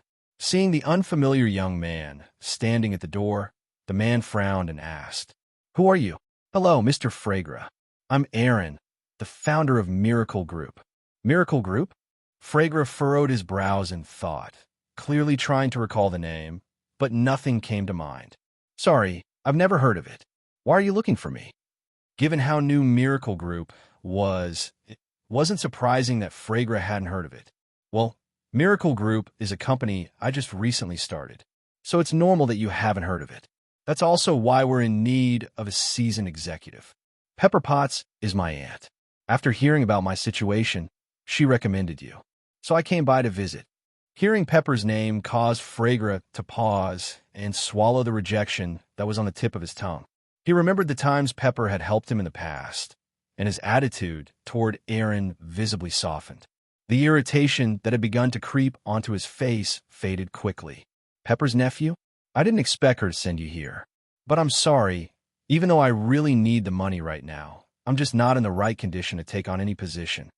Right now, all I want is to be by my daughter's side and accompany her through the rest of her life in peace." As he said this, his eyes dimmed, glancing at the small figure lying quietly in the hospital bed. "That's Lilith, isn't it? Would you mind if I went in to see her?" After a moment of hesitation, recalling all the times Pepper had helped him, Fragra eventually nodded. "You can go in. Just try not to make any noise." It took a lot to get her to fall asleep. "Of course." With a soft voice, Eren replied, then tiptoed into the room. Once he was inside, Fragra shut the door to block out the noisy sound from the corridor. Now that he was in the room, Eren could finally get a clear look at the little girl in the hospital bed. She had golden hair like her father's.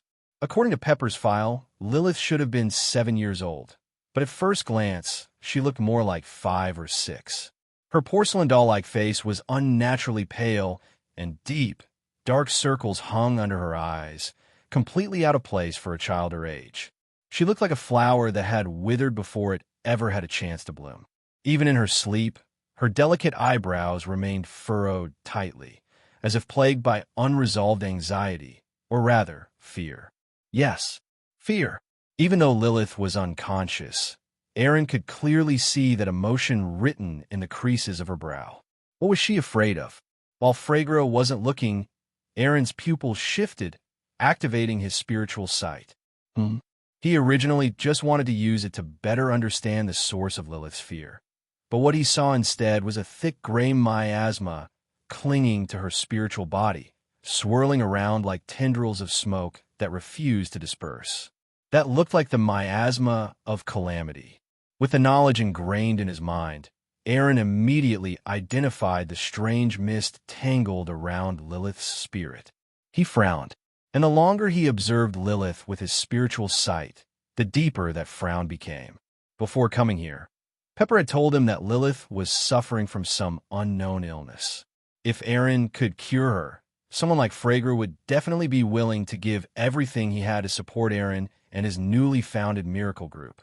And with Fragra's ability, forget just a newly established company. Even running a juggernaut like Stark Industries wouldn't be beyond him. No one understood Fragra's capabilities better than Pepper, who had once worked closely with him. All he needed was a stage to show his talents. Of course, there were no shortage of sharp-eyed recruiters in the Federation. Several top companies had already offered him positions. Fragra had even accepted one such offer at one point. But just as he was on the verge of a breakthrough, tragedy struck. His wife died in a car crash, and while his daughter survived, she fell ill with this strange affliction. Since then, Phragra had spent every moment and dollar trying to cure her, traveling to hospitals, consulting the best doctors. But nothing worked. In fact, Lilith's condition only worsened. More than once, her life hung by a thread. During this time, Pepper had helped them however she could, which is why she knew Phragra's situation so clearly. As a friend, all she could do was offer sympathy, until the night she saw Eren's miraculous healing abilities with her own eyes. That's when an idea began to form in her mind. Eren needed a capable CEO. Phragra needed hope. It was a win-win. If Eren could cure Lilith, he'd earn Phragra's unwavering gratitude and support. If he couldn't, well, he wouldn't lose anything. What Pepper didn't know, however, was Lilith wasn't suffering from some rare illness. She was being tormented by the miasma of calamity. Since arriving in this world, Eren had never seen such a concentrated presence of that gray mist on anyone. Under normal circumstances, someone engulfed in so much calamity should have died long ago from an accident or some other misfortune. So how had this little girl survived so long under its influence? A flicker of confusion passed through Eren's eyes. After a moment of thought, he turned to Phragra and said, "Mr. Phragra, would it be all right if I gently woke Lilith? I want to ask her a few questions." Just as Phragra's expression turned dark, Eren quickly added, "Pepper, Auntie knows your situation very well. She sent me not just because she trusts your abilities, but because she also believes in mine. She thinks I might be able to heal Lilith and earn your gratitude and full support in return." Phragra froze. He was no fool. Praise alone wouldn't sway him. But Eren had another card to play. With a subtle use of his mind field, he amplified the father's inner longing to cure his daughter and layered in a gentle suggestion to trust him just a little more. Although Phragra's mental defenses were far stronger than the average person's, that tiny thread of hope in his heart ultimately overcame his doubts. Still, Eren's youthful face and calm demeanor didn't exactly inspire total confidence.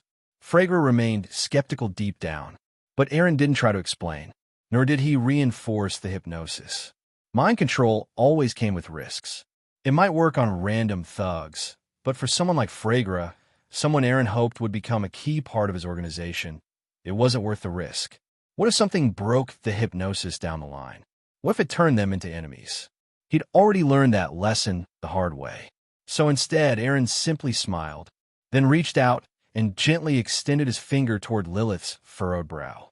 As his finger neared her forehead, a soft, milky white light formed at his fingertip. In the blink of an eye, the light swelled from the size of a bean to a glowing sphere the size of a ping-pong ball. Then, Eren tapped it gently into Lilith's forehead. The moment the orb entered her brow, it erupted in a gentle but radiant glow that spread through her entire body. As the sacred light coursed through her, Lilith's pale, shriveled skin began to shimmer faintly. Then color returned to her face. Her sickly pallor faded. The dark circles under her eyes lessened. Her skin, once dull, now glowed with the healthy flush of a young child.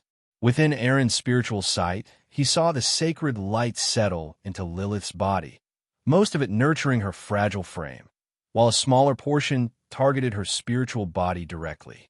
That portion began pushing out some of the invasive miasma of calamity. It wasn't much, but it was progress. And as the toxic mist receded, Lilith's body relaxed visibly, like a huge burden had been lifted. Even her tightly knitted brows finally began to ease. In a hospital room, the moment that white light appeared on Eren's fingertip, Phragra instinctively tried to stop him, afraid something might happen to his daughter. But Eren's move was so quick and smooth. Before Phragra could take a step, the light had already entered Lilith's forehead. Then, to Phragra's astonishment, her complexion visibly improved. He couldn't see the miasma of calamity like Eren could, but he could see the white light being absorbed, and he could see Lilith's complexion change. He could see the peace returning to her sleeping face, and the way her brows gently relaxed. For the first time in years, out of respect for Gwen, he smiled and calmly activated his psychic field, subtly soothing George's raging emotions. Then, Still smiling, he took Gwen's hand and headed out of the school. Thanks to George's influence, the officers at the gate gave them a quick inspection, and after they signed a confidentiality agreement, they were allowed to leave, along with other students who'd cleared their checks. And strangely, once George watched the two walk off hand in hand, the fury in his heart seemed to ease. He felt calmer. He shook his head, confused, then straightened his suit and walked toward Principal Smith. He still had a battle to fight, with panicked parents and a media storm waiting at the gates. After leaving the school, Gwyn called Helen to let her know she was safe, then headed with Eren to Osborne 3rd Hospital across town in Queens. Thanks to a heads-up via the Osborne group, Eren and Gwyn were greeted with VIP treatment the moment they arrived. It was Eren's first time experiencing the full force of Capital's influence. Accompanied by a hospital board member who had rushed in especially, they assembled an elite medical team for a comprehensive exam for Gwyn, and the report came back quickly. Though all her vitals were perfect, better than most people in fact, the specialist still issued a detailed and practical set of recommendations. Not only did it include fatigue relief methods, it offered a full health plan. Eren read through it and had to admit, if followed for a few months, Gwyn's overall fitness would definitely improve. Satisfied that these experts weren't just all talk, he handed the health plan to Gwyn. She accepted it with care and stored it together with her medical report. With her strong background in medicine, Gwyn was quite interested in the recommendations. One suggestion about sculpting the chest and hips to build the perfect figure especially caught her eye.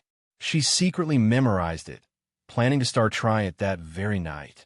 Seeing how seriously she took it, Eren chuckled, then politely declined the hospital board member's suggestion to undergo a full checkup himself. As someone who practiced a mystical cultivation system, Eren wouldn't dare allow his blood or pheromones to be tested. His body had long since been altered by potions, and who knew what strange results would show up under normal medical scans. Plus, his knowledge of curses from the arcane system made him instinctively unwilling to leave traces of his blood behind.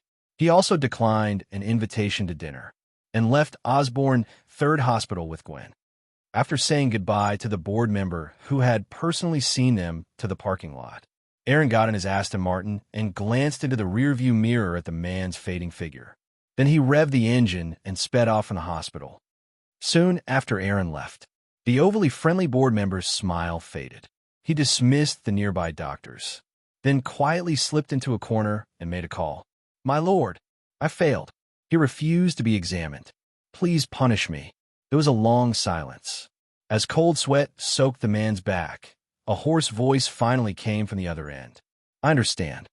Thanks to the VIP treatment and fast-track testing, Eren and Gwyn didn't spend long at the hospital. By 11:30 p.m., Eren had safely returned Gwyn to Helen and George. While they were at the hospital, George had wrapped up the school crisis and rushed home. Helen had already heard everything from George and hugged her daughter tightly, still shaken. George stood nearby, flipping through Gwen's medical report. When he saw that her vitals were normal and there was no trace of spore infection, he finally relaxed completely. Since it was already late and a lot had happened, Eren didn't stay long. After sitting for a bit, he declined Helen's offer to stay the night under George's intense and threatening glare, and left. Back in Chinatown, Eren parked his car and walked toward his home. His mind was occupied with thoughts of Natasha's meaningful gaze earlier and the strange behavior of that board member at the hospital. As he stepped into his sanctuary, he suddenly froze. His right foot, mid-step, hung stiffly in the air, as if he'd just seen something impossible. "You're back." "No, I feel much better after sleeping." "Look." She lifted her hand and tugged playfully at his beard. "I even have the strength to pull your whiskers." Eren could tell this was a little father-daughter ritual, a loving gesture to reassure each other. Lilith seemed to be trying to ease her father's worry by proving she was doing better. But as Lilith reached out to tug his beard, Eren saw something. He noticed the subtle trembling in her thin arm beneath her sleeve, the hidden pain in her eyes. Even such a simple gesture took great effort for her. She masked it well. Most people wouldn't notice. But Eren, attuned through his mind field, caught it immediately. Even more, through his spiritual sight, he sensed Fragra's brief, internal tremble too, a sharp spike of emotion, pain. But just like his daughter, he hid it with a smile. Watching this pair who didn't want the other to worry, Eren let out a quiet sigh. If only there were no miasma of calamity. This father and daughter would be living a happy, peaceful life. Looking at Lilith's tender, yet heartbreaking sensibility, Eren's heart was touched deeply. After giving them some space, he finally cleared his throat on purpose. Ahem ahem. Hearing someone cough, Lilith tilted her head curiously. That's when she noticed the older boy standing by the bed. She stared curiously at Eren and asked shyly, "Big brother, are you sick? If you're sick, you should see a doctor right away. Being sick for too long is really uncomfortable." Eren smiled gently. "I'm not sick. I just coughed because I didn't want to interrupt you too." Ah, realizing that he wasn't ill, Lilith relaxed. Then she blushed and snuggled into her father's arms bashfully. Seeing that faint blush on her pale cheeks, Eren chuckled and stepped closer. "Lilith, can Big Brother ask you a few questions? Does he want to find out why she became like this?" Fragra seemed to realize something and gave Lilith an encouraging look. Nestled in her father's arms, Lilith saw his expression and nodded nervously. "Oh, go ahead, Big Brother. Good girl." Eren reached out and gently patted her head. His touch seemed to carry a calming aura. Almost instantly, the nervousness Lilith felt from meeting a stranger began to ease. Once she was more at ease, Eren asked, "Lilith, when you were younger, did strange or unlucky things often happen around you?" Before Lilith could answer, Fragra spoke up. "I can answer that. Yes, strange and unlucky things often happened near Lilith when she was young, but it wasn't her that suffered. It was always others. But there's a reason." He gently stroked Lilith's hair and continued. "When her mom was pregnant, I got transferred for work. We moved from California to New York. In a rush, we rented a place close to my new office. We didn't have time to inspect properly, and my wife was already pregnant, so we just moved in right away. Later, the neighbors told us the house had a reputation for being haunted. But both of us were rational people. We didn't take it seriously. But soon after, strange things started happening around us. Our luck worsened drastically. There were near misses, accidents. Once my wife almost had a miscarriage. After that, we moved out immediately. I even beat the crap out of the agent who rented us that place. And oddly enough, after we moved, things did improve. For a while, we thought that was the end of it. But then Lilith was born. After that, weird and dangerous things started happening around her. Disasters, you could say. But every time, she miraculously survived unharmed. It was terrifying, though the incidents became less frequent over time. Then, after her mother died, the disasters stopped. But that's when Lilith developed her illness. Wait, could it be that her sickness is also caused by that cursed house? Damn it, it's my fault. I never should have rented that damn place. By the time he finished, Fragra's face was flushed with guilt, and his eyes filled with regret. No, I feel much better after sleeping. Look, she lifted her hand and tugged playfully at his beard. I even have the strength to pull your whiskers. Eren could tell this was a little father-daughter ritual, a loving gesture to reassure each other. Lilith seemed to be trying to ease her father's worry by proving she was doing better. But as Lilith reached out to tug his beard, Eren saw something. He noticed the subtle trembling in her thin arm beneath her sleeve, the hidden pain in her eyes. Even such a simple gesture took great effort for her. She masked it well. Most people wouldn't notice. But Eren, attuned through his mind field, caught it immediately. Even more, through his spiritual sight, he sensed Fragra's brief, internal tremble too, a sharp spike of emotion, pain. But just like his daughter, he hid it with a smile. Watching this pair who didn't want the other to worry, Eren let out a quiet sigh. If only there were no miasma of calamity. This father and daughter would be living a happy, peaceful life. Looking at Lilith's tender, yet heartbreaking sensibility, Eren's heart was touched deeply. After giving them some space, he finally cleared his throat on purpose. Ahem ahem. Hearing someone cough, Lilith tilted her head curiously. That's when she noticed the older boy standing by the bed. She stared curiously at Eren and asked shyly, "Big brother, are you sick? If you're sick, you should see a doctor right away. Being sick for too long is really uncomfortable." Eren smiled gently. "I'm not sick. I just coughed because I didn't want to interrupt you too." Ah, realizing that he wasn't ill, Lilith relaxed. Then she blushed and snuggled into her father's arms bashfully. Seeing that faint blush on her pale cheeks, Eren chuckled and stepped closer. "Lilith, can Big Brother ask you a few questions? Does he want to find out why she became like this?" Phragra seemed to realize something and gave Lilith an encouraging look. Nestled in her father's arms, Lilith saw his expression and nodded nervously. "Oh, go ahead, Big Brother. Good girl." Eren reached out and gently patted her head. His touch seemed to carry a calming aura. Almost instantly, the nervousness Lilith felt from meeting a stranger began to ease. Once she was more at ease, Eren asked, "Lilith, when you were younger, did strange or unlucky things often happen around you?" Before Lilith could answer, Phragra spoke up. "I can answer that. Yes, strange and unlucky things often happened near Lilith when she was young, but it wasn't her that suffered. It was always others. But there's a reason." He gently stroked Lilith's hair and continued. "When her mom was pregnant, I got transferred for work. We moved from California to New York. In a rush, we rented a place close to my new office. We didn't have time to inspect properly, and my wife was already pregnant, so we just moved in right away. Later, the neighbors told us the house had a reputation for being haunted. But both of us were rational people. We didn't take it seriously. But soon after, strange things started happening around us. Our luck worsened drastically. There were near misses, accidents. Once my wife almost had a miscarriage. After that, we moved out immediately. I even beat the crap out of the agent who rented us that place. And oddly enough, after we moved, things did improve. For a while, we thought that was the end of it. But then Lilith was born. After that, weird and dangerous things started happening around her. Disasters, you could say. But every time, she miraculously survived unharmed. It was terrifying, though the incidents became less frequent over time.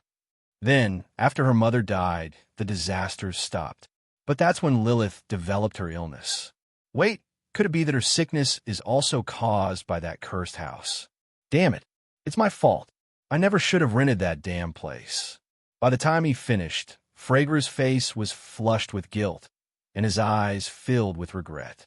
That thing, with full concentration, the illusion began to peel away, and the black shadow in Eren's memory slowly came into focus.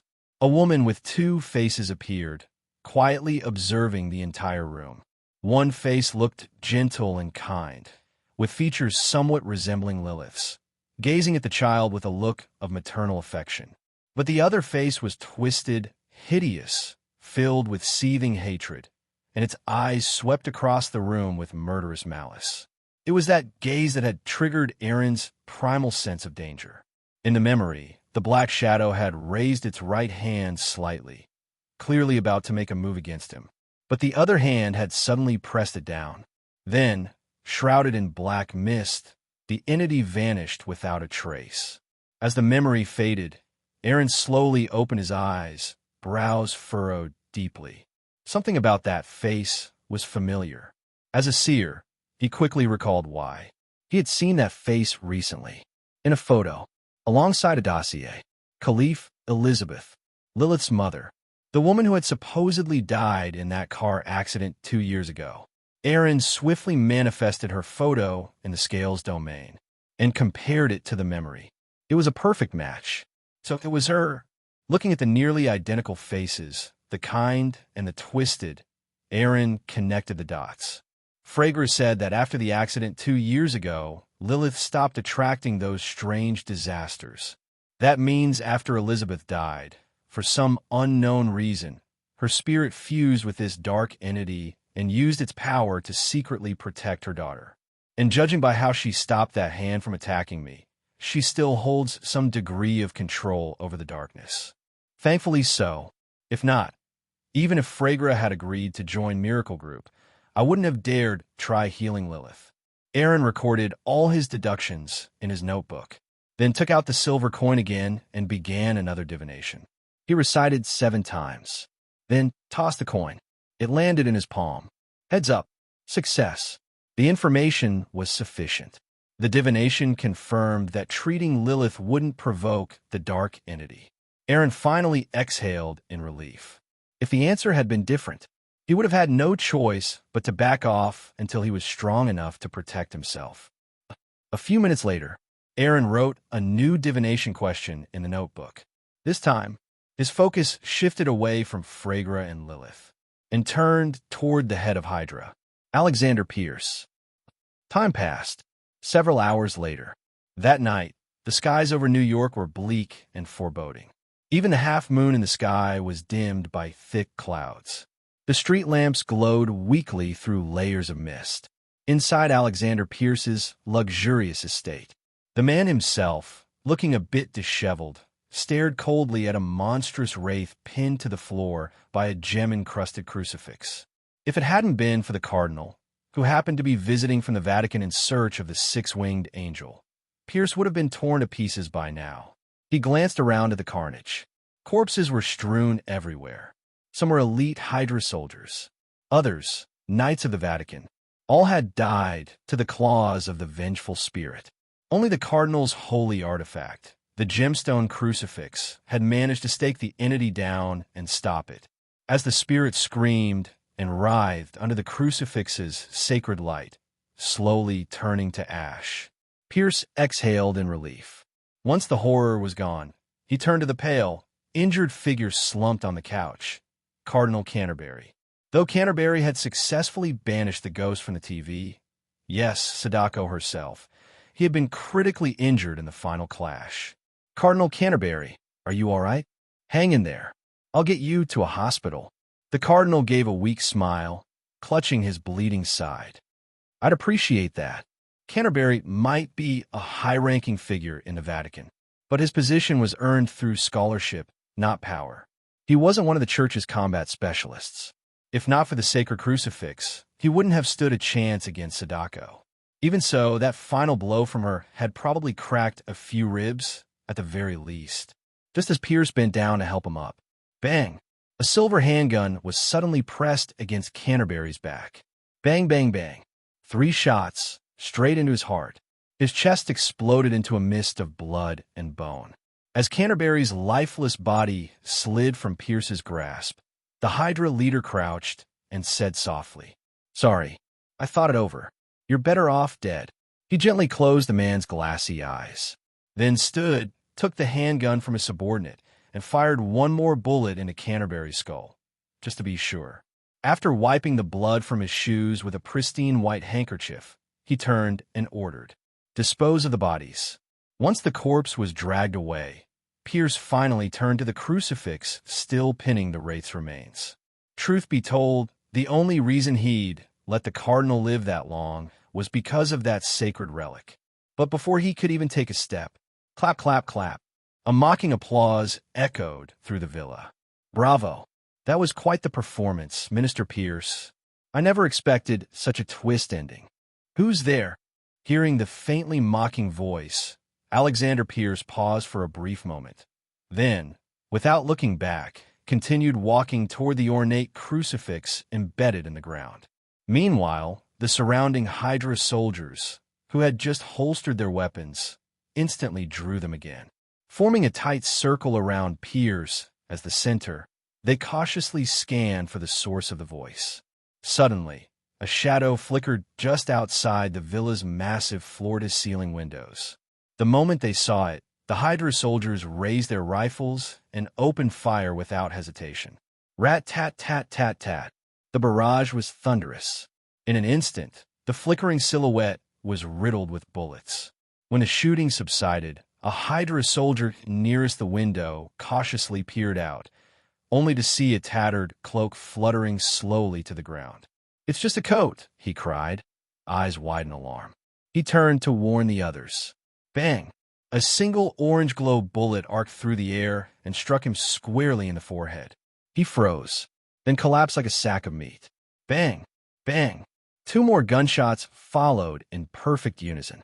2 more Hydra soldiers, those standing by the window, were taken out cleanly. Retract formation. The Hydra squad leader's face darkened. Though grim, his tone remained calm as he issued new orders. Their enemy hadn't even shown his face, and 3 of his best men were already down. But this assassin, no matter how deadly, was still human. Unlike the vengeful spirit from earlier that was immune to bullets, this one could be killed. And killing was what Hydra specialized in. Within seconds, the squad tightened its defenses. Soldiers fell back to cover points with practiced precision. The leader signaled. 3 soldiers pulled fragmentation grenades from their belts and lobbed them into the courtyard. Boom, boom, boom. Explosions rocked the estate grounds. Shrapnel sprayed in wide arcs, covering the entire yard. If the enemy was still out there, he was either torn to shreds or forced out of hiding. But just as the soldiers focused all attention on the courtyard, Eren, now wearing a blank-faced mask, had silently slipped in from the 2nd floor during the chaos. Stairwell, near the TV, behind the sofa. With spiritual sight, he could see the Hydra soldiers clearly despite their hiding spots. Bang! Curved trajectory bullet technique. With a flick of his wrist, 3 orange glow bullets arced through the air, snaking past obstacles to find their marks. Bang! The first slammed into the temple of the soldier guarding the stairwell. A blood flower bloomed on the white wall behind him. The other 2 bullets weaved past corners and tore through the heads of the soldiers behind the TV and the sofa. 3 more Hydra soldiers down. Now only 5 remained, including the squad leader. Pierce, calm amidst the chaos, had already retrieved the gemmed crucifix from the ground. Though the shooter hadn't revealed himself, the Hydra squad leader had triangulated the shots. 2nd floor, left of the stairwell. Open fire. Rat-a-tat-a-tat. Bullets screamed upward from the 1st floor. Other soldiers followed suit, sweeping the ceiling with hot lead. Bang, bang, bang. Bullets tore through the floor. Wood splinters flew. Paintings and chandeliers shattered. Though weakened by the flooring, the bullets were still lethal. Despite multiple enhancements, Eren wasn't bulletproof. Phew, they've got bite, he smirked. Thanks to the Joker's battle instincts, he twisted and weaved through the floor, narrowly avoiding death. Then, he reached into his coat. 3 high explosive grenades appeared between his fingers. Since you're so enthusiastic, let me return the favor. He rolled the grenades down the stairs with practiced grace. Thunk, thunk, thunk. They scattered across the grand hall. Grenades, the Hydra squad leader roared. Take cover. He dove behind a couch. Other soldiers panicked, seeking shelter. But, bang, bang, bang. Before the grenades even hit the ground, 3 more bullets shot down from above, each precisely striking the airborne grenades mid-flight. Time's up. Eren blocked his ears with a smirk and whispered. Boom! Boom! Flames erupted. The hall turned into a blazing hellscape. Hydra soldiers who hadn't made it to cover were instantly incinerated. Flame blink. Eren didn't wait. As the fire roared, he teleported into the flames. Bang! Bang! 2 bullets. 2 more Hydra soldiers down. Only the Hydra squad leader remained. With a battle cry, he charged toward Eren, grenades already primed at his vest. Not interested in dying with you. Bang! Eren shot him in the head. The moment his body hit the ground, the unpinned grenades fell and kaboom! The explosion was massive. The entire 1st floor collapsed. Ceiling, walls, stairs. The upper level caved in with it. In just 30 seconds, Alexander Pierce's multi-million-dollar villa was a pile of rubble, and all his elite Hydra soldiers had died in fire and steel. Amidst the ruin, Pierce alone survived. Aside from soot and ash blackening his skin, he was completely unscathed. From the fire, Eren emerged, mask still on, staring at Pierce with narrowed eyes. So it wasn't just luck that saved you all these years. Meanwhile, Pierce stood holding the crucifix, calmly studying Eren. Despite losing every guard, he didn't show panic. Looking at Eren's faceless mask, he remarked, I'd heard Nick Fury had been secretly recruiting powerful agents with S.H.I.E.L.D. funds.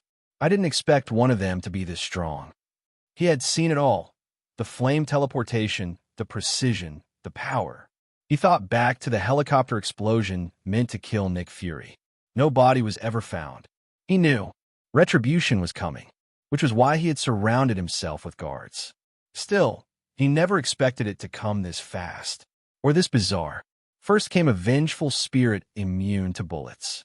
Then a superhuman assassin massacring his elite squad. To him, both were Fury's revenge. With a bitter smile, Pierce muttered, "All these theatrics, and yet Fury still makes you hide behind a mask. If you were with us, you wouldn't have to. How about it? Join us. We can make you the next Tony Stark. You'll walk proudly in daylight, bask in praise, revel in wealth, and wield power without limits." Wow. Eren clapped mockingly. Hell of a speech. I bet that old man you just murdered would have loved to hear it. At those words, Pierce's heart sank slightly, but his expression didn't falter. He scoffed. "You mean Canterbury? Please. If you knew the things he's done, you'd be thanking me." For decades, he climbed the ranks through blackmail, bribery, betrayal, even murder. Dozens of families were destroyed because of him, and that's just what we know. Letting him live would have only... Whether that guy was truly a threat to this world, or if, according to the Zola algorithm, he was simply a threat to your Hydra's ambition for world domination. Only you people know the truth. Of course, from where I stand, it just looks like you got greedy for that crucifix and resorted to good old-fashioned robbery and murder. So don't act all righteous and noble. With a sneer, Eren continued, "That said, I honestly don't care about any of this. I'm only here for one reason, to kill you." As soon as he finished speaking, Eren raised his pistol and pulled the trigger, aiming straight at Alexander Pierce from dozens of meters away. Just as he said, he wasn't here today to play judge and jury. He was here to put Pierce in the ground. Even if that Cantor guy really was as rotten as Pierce claimed, at most Eren might do him a favor on his way out, with a bullet straight to the temple to send him to meet his god. The moment Pierce heard Eren mention the Zola algorithm, his heart sank. If even that information was known, then it meant Nick Fury knew a lot more than he had anticipated. And that was a serious problem. But before Pierce could worry about what was to come, the problem right in front of him had already arrived. Bang! With a sharp crack, an orange-yellow bullet zipped through the air, aimed directly between Pierce's eyes. With Eren's marksmanship, hitting a target from dozens of meters away was as easy as breathing. But just as the bullet was about to hit its mark, a silvery metal arm suddenly moved in front of Pierce. Ding! With a burst of sparks, the bullet deflected off the metal arm, its trajectory thrown off. The figure who had appeared in front of Pierce was a towering man, wearing a metallic helmet, both arms replaced with mechanical prosthetics similar to the Winter Soldier's. Before this figure appeared, Eren had already spotted him with his spiritual vision. He'd been hiding in Eren's blind spot under disguise. So his sudden appearance didn't surprise Eren in the least. Just as the metal-armed figure thought, he had successfully blocked the shot. Bang! Bang! 2 more shots rang out from Eren's gun. The towering man immediately pulled Pierce to the side, diving to avoid the bullets. But before they could hit the ground, one bullet curved mid-air, like it had been waiting for this moment, and struck the man's exposed ankle, tearing through one and burying itself in the other. Meanwhile, the second bullet arced around the metal-armed figure, heading straight for Pierce. But just as it was about to hit, the sharp pain from his ankle caused the large man to flinch involuntarily. That one twitch was enough to jolt his mechanical arm and shift Pierce's body just enough to dodge the incoming bullet. Eren, having entered a state of adrenalized hyperfocus through self-hypnosis, saw it all in slow motion. Another lucky coincidence, huh? Yeah. With a faint laugh, Eren's fingers moved again, and he emptied his entire magazine in Pierce's direction. Bang, bang, bang, bang. In a hail of gunfire, the metal-armed man was hit clean in the heart and the eye socket. Heart and brain, both critical spots, both struck. Without a sound, the man dropped dead.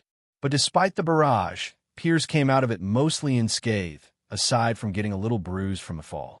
The rest of the bullets? All deflected by chance.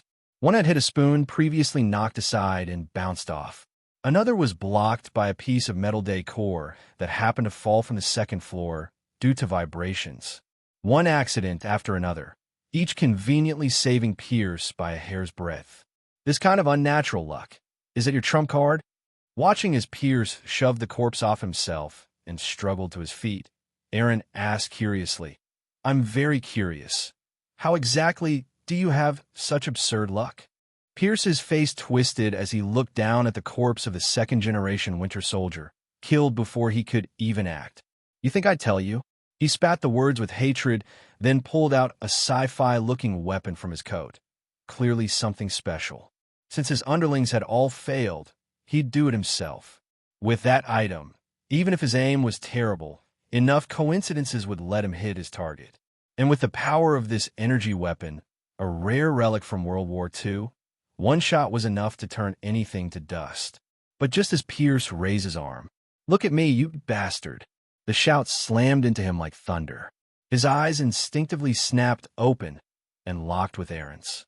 In that instant, the figure before him seemed to transform into an ancient, roaring dragon. An indescribable aura crashed down on him, making the world tremble. In the face of that primal, dragon-like pressure, Pierce felt like an insect. His soul quaked violently, and before he could regain composure, a dragon-shaped shadow exploded through his spiritual defenses, smashing his will to pieces. As he teetered on the brink of unconsciousness, a sudden warmth bloomed in his chest, like being cradled in a mother's arms.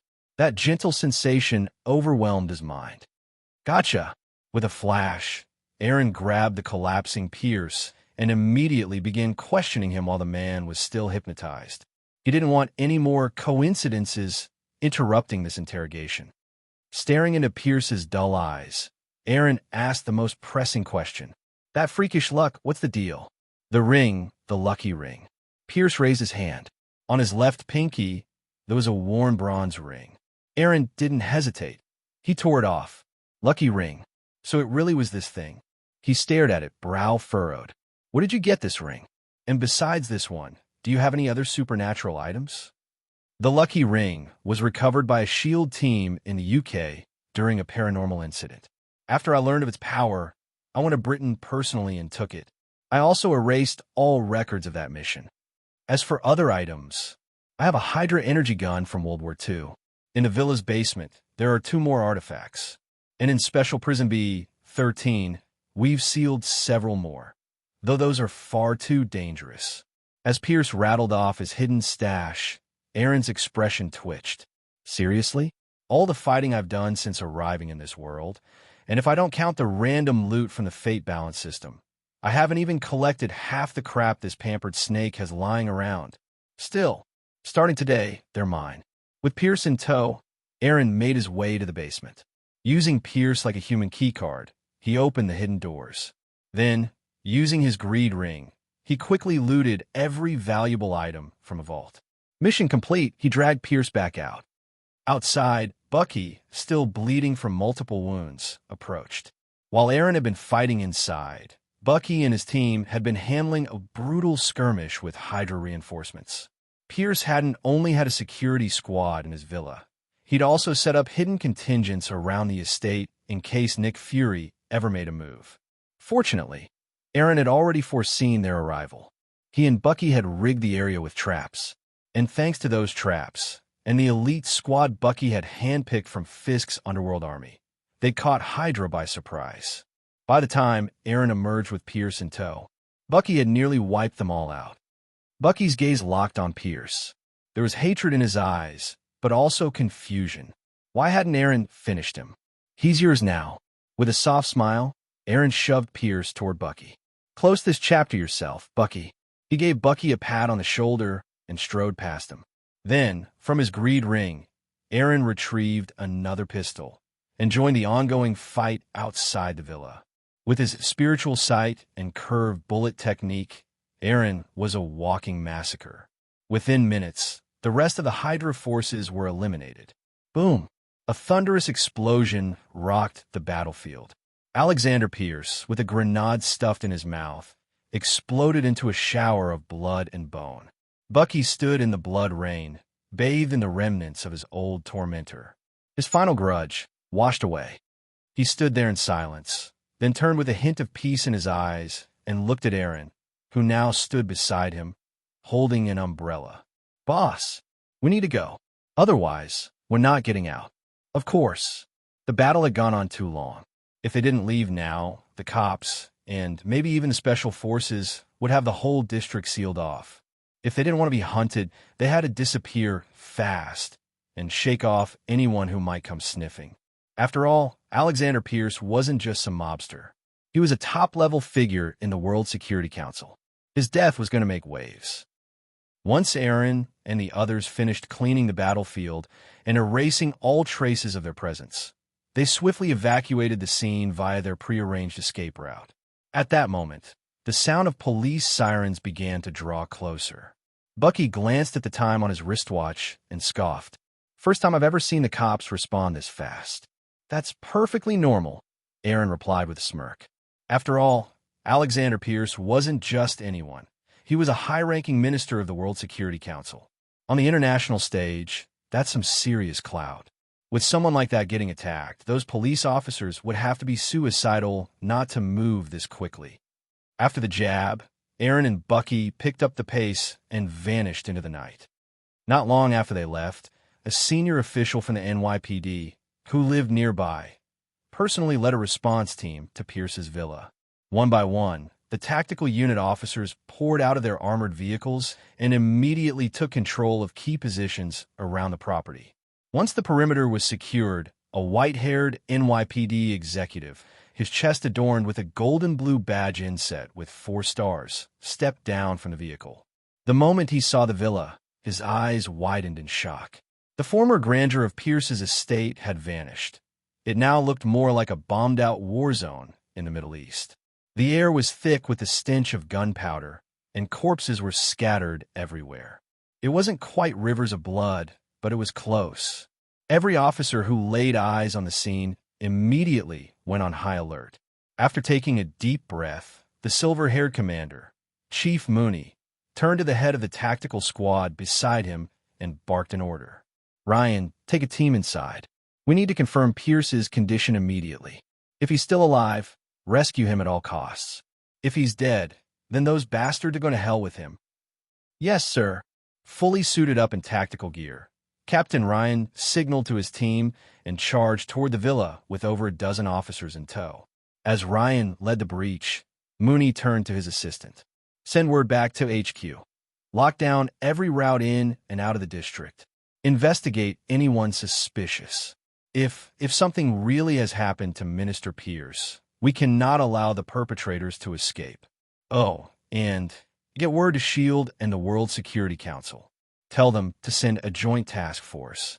With Fury having been attacked recently, and now Pierce hit just after taking over as acting director, I suspect a connection. Make sure they understand. This mess is not the NYPD's alone to carry. Though Mooney's hair was graying, his eyes gleamed with razor-sharp intensity. "Yes, sir." The assistant immediately pulled out his phone and began dialing furiously. He understood exactly what Mooney meant between the lines. With Mooney's orders in place, the NYPD went into full operational mode.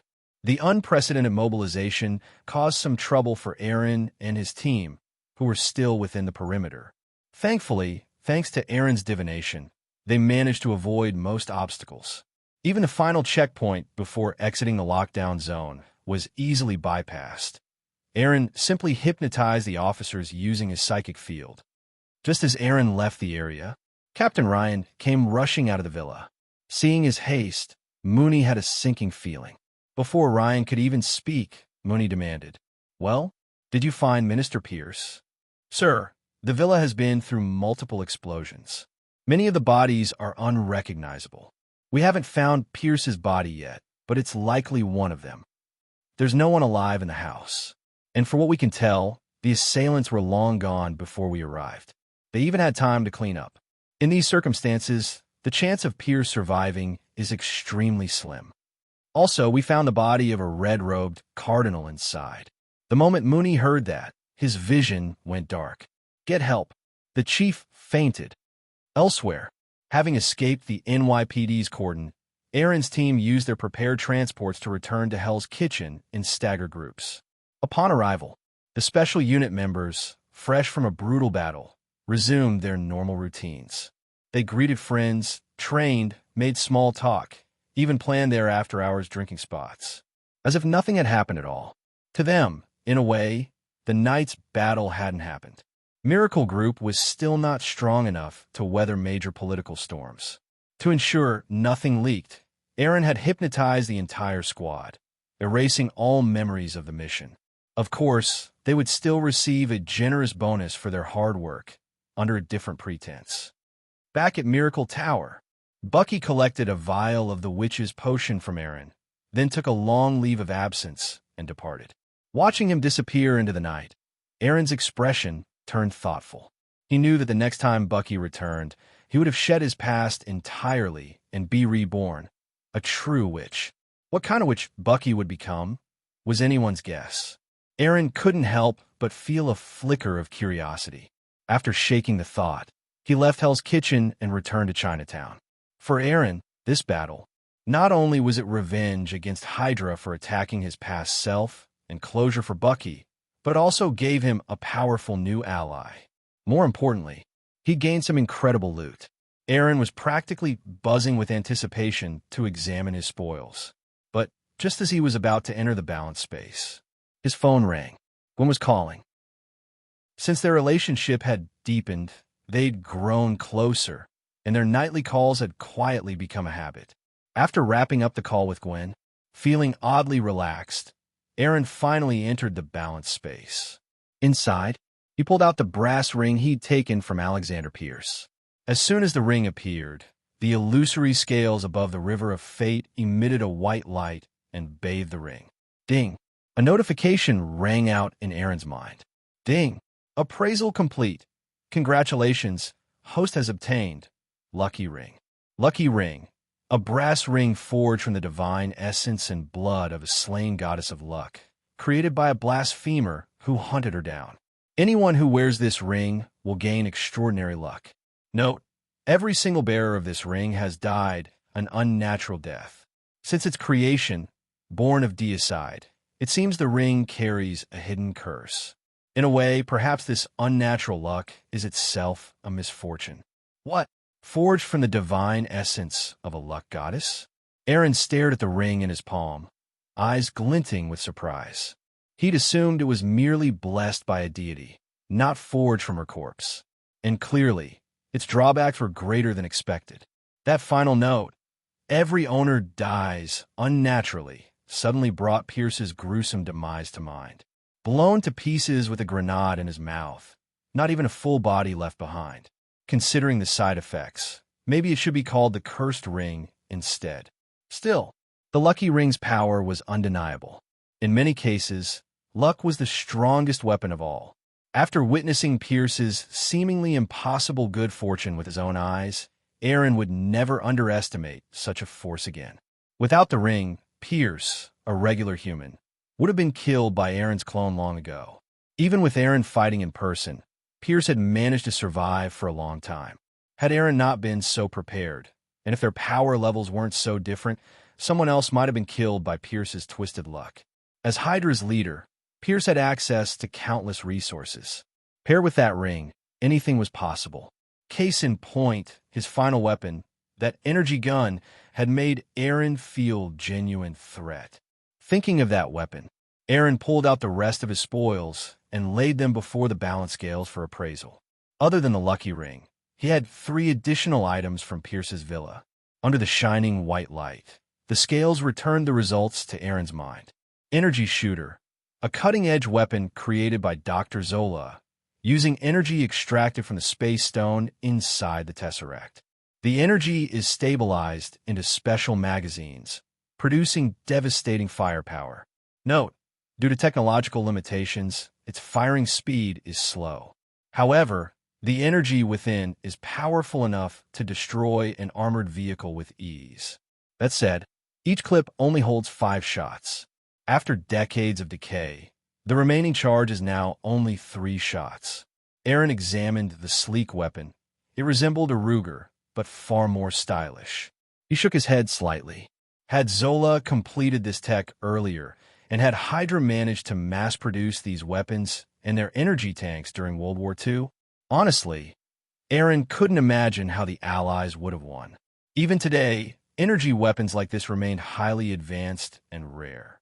Still, while the gun packed a punch, its limited ammo was a major issue. Once those 3 shots were gone, there was no telling where he'd find a refill. With a quick spin of the gun, Eren twirled it into a flourish before storing it back in the greed ring. The final 2 items from Pierce's basement: a music box and a painting. Julie's music box. A music box that embodies Julie's deepest wishes. After hearing a melody once, the box can reproduce it perfectly. Note, it can store up to 8 distinct melodies. Trait: in memory of Julie's wish, a new song must be played before it each week. Songs cannot be repeated within 8 months, or the box will bombard your ears with unbearable noise. Currently, Pierce had been using this music box as a brainwashing tool. It held 8 hypnotic melodies crafted by master-level hypnotists. Paired with the right setting, each one could manipulate an ordinary person's will. Staring at it, Eren suddenly understood why those Hydra soldiers had been so loyal. Aside from the hypnotic tool, Julie's music box, the other item from Alexander Pierce's basement, a painting, was something Eren took much more seriously. It was a beautifully rendered landscape. Under a sky of blue and clouds of white, a tall, vibrant tree swayed in the breeze. Around it stretched a lush green field. At the edge of the meadow, a few distant figures could be seen playing and chasing one another, but they were so far away that their features and even their genders were indiscernible. Further beyond, the low-hanging clouds seemed like soft marshmallows ready to tumble out of the sky at any moment. Dream painting. A demon once enamored with a mortal world painted this artwork to commemorate their lost homeland. Anyone who lays eyes on this painting will involuntarily become immersed in its tranquil scenery. Note, demons are selfish creatures. Even their painted homeland is not something they wish to share. Trait 1. Anyone who gazes upon this painting will be hunted by the Fae within. As long as the painting remains intact, the Fae can be reborn indefinitely. However, each Fae will only appear once per viewer. Trait 2. The Fae are merely the beginning. Once defeated, the real horror begins. Those who have seen the painting will be marked with a high demon's curse. When they fall asleep, they'll be dragged into the world within the painting and plunged into the abyss. Hint: when you gaze into the abyss gazes also into you. Of course, if you don't look, it won't see you either. Containment method. After defeating the Fae, at nightfall, burn the Fae's ashes and enter the dreamscape.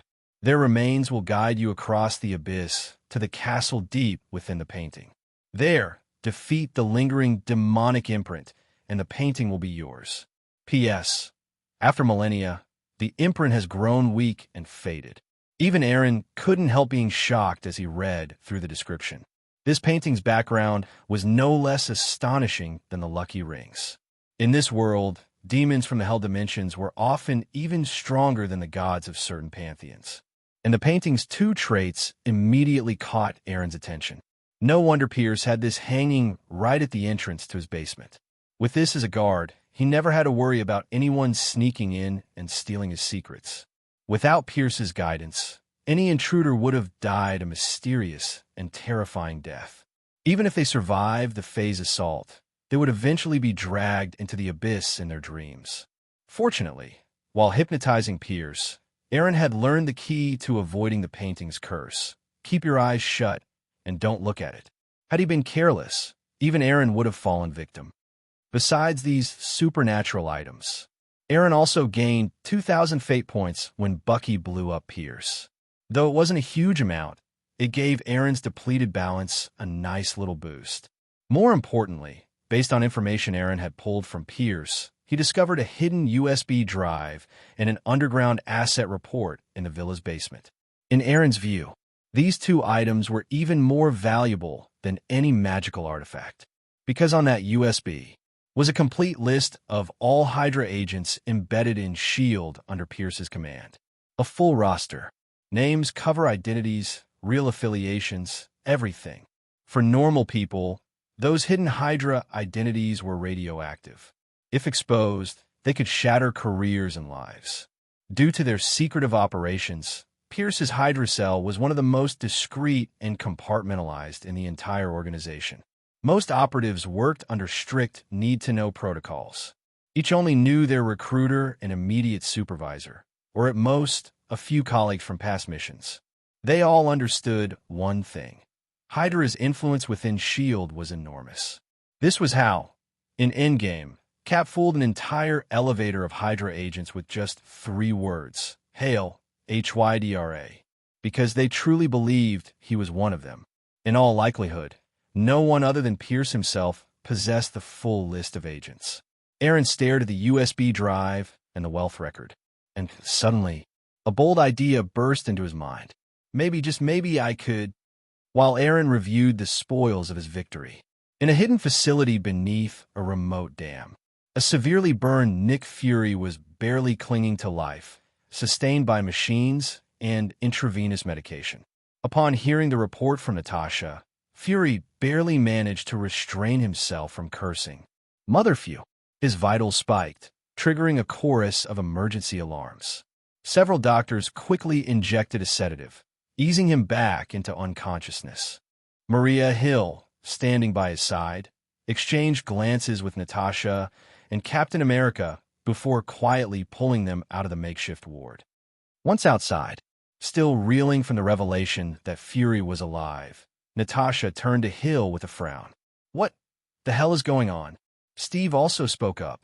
Honestly, I'd like to know too. Before we got here, I was already writing Fury's eulogy and ordering flowers. Hill held up her hands. Don't look at me like that. I only found out a day before you did. She cast a glance back at Fury's unconscious form, then sighed. Originally, he was supposed to explain everything himself, but I guess I'll take over for now. I don't know how he survived the helicopter explosion. He never told us. But we do have a suspect for who rigged it. I'm sure he's mentioned Hydra before, right? We believe that the people who targeted him were Hydra agents embedded inside S.H.I.E.L.D. And once Fury was presumed dead, Pierce stepped in as acting director. We suspect he's the real mastermind behind the assassination attempt, and the hidden leader of this Hydra cell. Maybe that's why Fury reacted so strongly when he heard your report, Natasha. Pierce's death might mean our original suspect was wrong all along. Steve frowned. But why suspect Pierce? Wasn't Fury the one who promoted him? Pierce was a former director of S.H.I.E.L.D. and a World Security Council minister.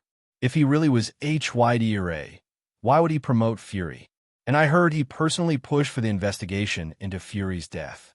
That last part was true. Pierce had triggered the explosion personally this time. He never got the chance to deliver cryptic last words like in the original timeline. So, to keep up appearances, Pierce had done his share of PR, earning Steve's trust in the process. Hill replied, Exactly, which is why we suspected him even more. To install a bomb in the director's helicopter, right under everyone's noses, that kind of operation would have required coordination at the highest level. And honestly, in all of S.H.I.E.L.D., only Pierce had that kind of power and access. Plus, he gained the most from Fury's death, full control of the agency.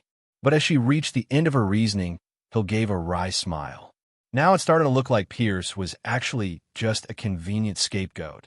If he was really Hydra, he wouldn't have died now of all times. Natasha, who'd been silent, suddenly said, You're right. If he really was Hydra, why would he get killed so soon after taking control? Besides, NYPD already confirmed it. They found his body, DNA from the remains, and his intact feet matched. There's no faking it. That confirms he's really dead. And if he wasn't Hydra, why was he assassinated? 2 S.H.I.E.L.D. directors dead in a row. And given Pierce's position, not even Hydra should have had the reach to pull that off. Especially not with a full team of agents protecting him. Also, police reports said the agents assigned to guard him were all killed, and several documents in his basement were looted. So, what if he actually did uncover something? Something dangerous? And got silence for it? If Eren had been present to hear this, He'd be laughing so hard his stomach would hurt. Hydra killing their own boss to silence him? That's a hell of a theory. But with the limited intel they had, Natasha's reasoning did seem like the most logical conclusion. Even Maria Hill couldn't help frowning and thinking it over. It's not impossible, but for now, it's just speculation. Fury knows more than any of us. When he wakes up, we'll run all of this by him. See what he says. Natasha and Steve exchanged looks, then sighed together. At the moment, it was the best they could do. The next morning, Eren got up and made himself a hearty breakfast. To spice things up, he even stopped by the food street downstairs and picked up a variety of local favorites. Once everything was set, with the breakfast spread laid out on the table, Eren glanced at the time, then walked to the front door.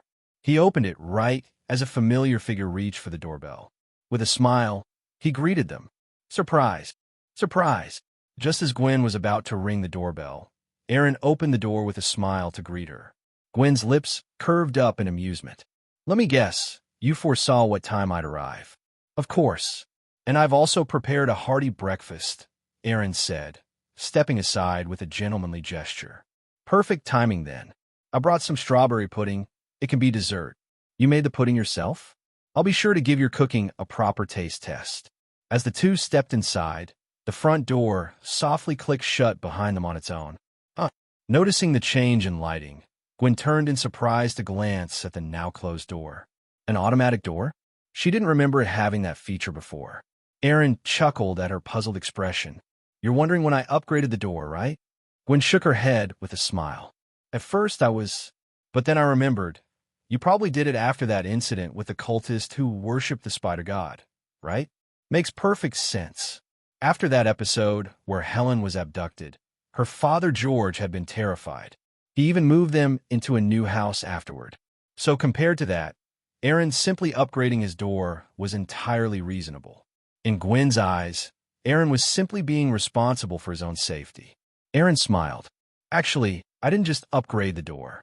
Technically, I leveled up the entire house. You upgraded the house? Gwyn looked confused. Eren grinned and called softly, Gobble. The floor before them rippled like a whirlpool. Then, a creature resembling a magical trash can popped up from beneath the floor. Oh my god, Gwyn gasped, covering her mouth. After several seconds, she finally composed herself and looked at Eren in amazement. He's called Gobble. Eren patted Gobble's head, prompting a contented squirm from the creature. You could think of him as the spirit of the house. After that cultist broke in, I came across some interesting resources and decided to upgrade my old place. Gobble was born from that. Don't underestimate him. He can amplify the structural strength of the entire house, and in emergencies, he can harden the walls, doors, and windows to a steel-like toughness. With him here, not even an armored car could break through my door. Seriously? Gwyn looked at Gobble with newfound respect, trying to picture it tanking an armored vehicle. Eren laughed. Not long ago, Tony Stark was attacked in Chinatown. His bodyguard brought him here, and that guy with the energy whips? He was nearly kept out by Gobble. That whip could slice clean through a car, but Gobble held him off. Gwyn, who had asked George for details about the Chinatown incident because of Eren's involvement, was stunned. That's incredible. Can I pet him? Of course. A few minutes later, Gwyn was seated at the breakfast table, absently stroking Gobble again. It's just amazing. I used to think magic and mythology were fiction, but now it seems like it all might be real. Human-faced spiders, cultists of dark gods, mystical diviners, the horrific worms in Harlem, that divine six-winged angel. Everything that had happened over the past few months had completely shattered Gwen's worldview. Fortunately, she was adaptable, and now she genuinely liked Gobble, feeding him buns with enthusiasm. Magic and the divine have always existed, Eren said. Ordinary people just aren't aware. Then he added, by the way, Gobble has already recorded your presence. Next time you visit, he'll open the door for you. That's so convenient. She grinned. So this is the surprise you promised yesterday?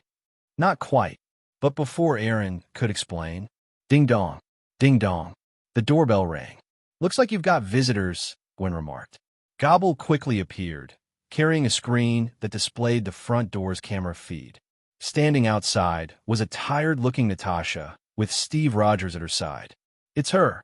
Gwen immediately recognized the striking red-haired woman from Midtown High. "She's the agent who handled the mushroom incident at the dance, right? You said her name was Natasha. Do you think she's here because of that?" As a member of the student council, Gwen was especially invested in the incident. Many students have been hospitalized because of those spores, including herself. Eren shook his head. "Hard to say. That Natasha woman's always got a mountain of trouble following her. Who knows what she wants this time?" With a sigh, he stood up. "Come on, let's see what this agent wants." Ding dong, ding dong. As Natasha rang the doorbell again, Eren's front door opened automatically. She immediately spotted Gwen walking beside Eren.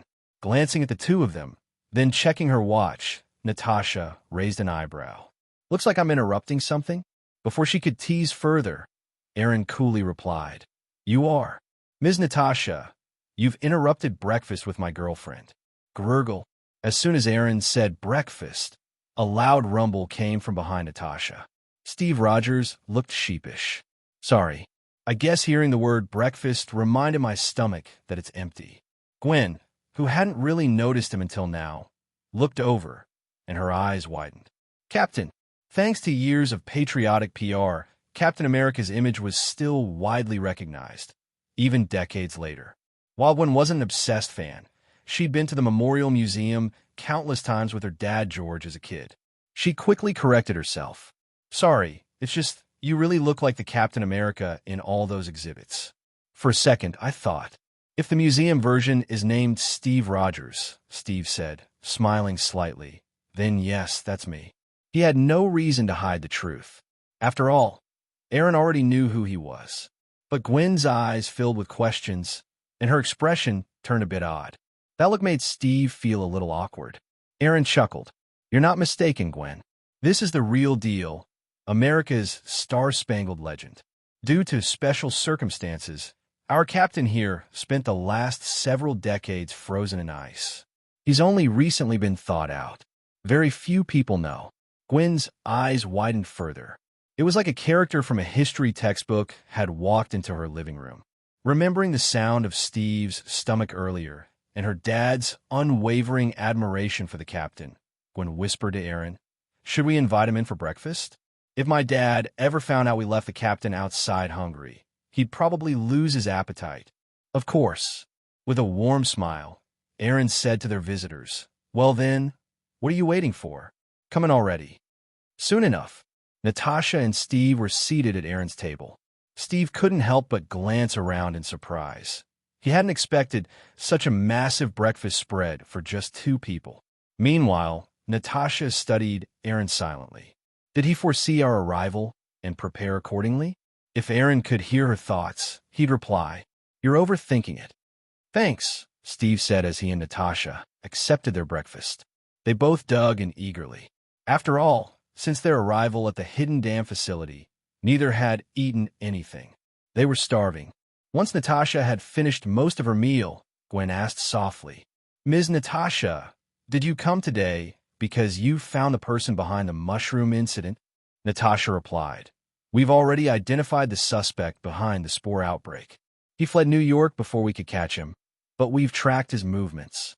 It won't be long before we capture him." The mushroom spores, while dangerous, could be handled with preparation. With their growing experience dealing with paranormal incidents, S.H.I.E.L.D. had things under control. That explanation was mostly for Gwen's benefit. Then Natasha turned to Eren. "But that's not actually why we came today. To be honest, we're here to ask for your help, Mr. Eren. Of course, if you're willing, we're prepared to offer you a reward worthy of your talents. A reward that will absolutely satisfy me." Hearing Natasha's promise, Eren's interest was mildly piqued. He looked at her and asked casually, "What if I said I wanted the Tesseract? Would S.H.I.E.L.D. hand that over too?" The Tesseract. At the mention of that familiar name, Steve Rogers' expression instantly darkened. In Steve's memories, the Tesseract was nothing short of a disaster. Back in the war, Hydra used the Tesseract to develop terrifying weapons of mass destruction, causing devastating losses to the Allied forces. Logically, the Tesseract should have sunk into the ocean along with him. So how had it ended up in S.H.I.E.L.D.'s hands? Wait, a thought struck him. He had been recovered by S.H.I.E.L.D. So it wasn't unreasonable that the Tesseract had been recovered alongside him. But still, that didn't make its presence in S.H.I.E.L.D.'s labs any less troubling. "Kid," Steve said seriously, "I don't know how you even know about the Tesseract, but trust me, it's not something you want to mess with. It's more dangerous than you can possibly imagine." Smiling, Eren responded, "Captain, I know its dangers even better than you do. But it seems your S.H.I.E.L.D., or more specifically, your director Nick Fury, doesn't think so.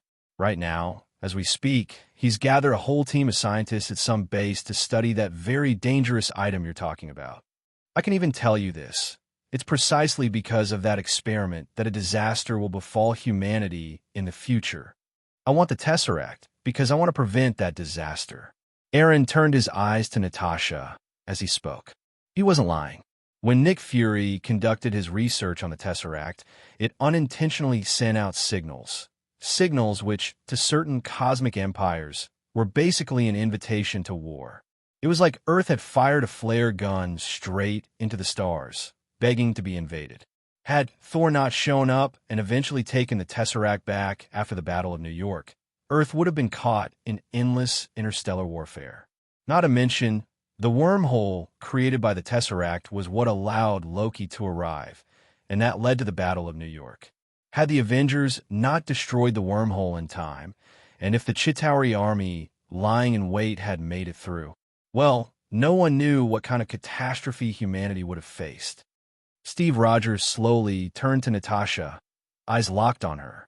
Being stared at by both Eren and Steve, Natasha frowned and said, "Don't look at me like that. S.H.I.E.L.D. is compartmentalized to prevent information leaks. I've heard of the Tesseract, but I've never even seen it, let alone know what Fury's doing with it." She paused, then added firmly, "That said, I know Nick Fury. He's cautious to a fault. He would never endanger humanity like that. If the Tesseract really is that dangerous, I'm sure Fury has contingencies." Clearly, despite Eren's warning, Natasha remained skeptical. She wasn't dismissive, but not entirely convinced either. "Oh," Eren said flatly, "then maybe you don't know Nick Fury as well as you think. Or maybe he's just not as competent as you think." Eren didn't doubt Fury's ability to survive, but his judgment and loyalty to Earth? That was another story. Seeing Natasha's rising urge to argue, Eren cut her off. "Hold on.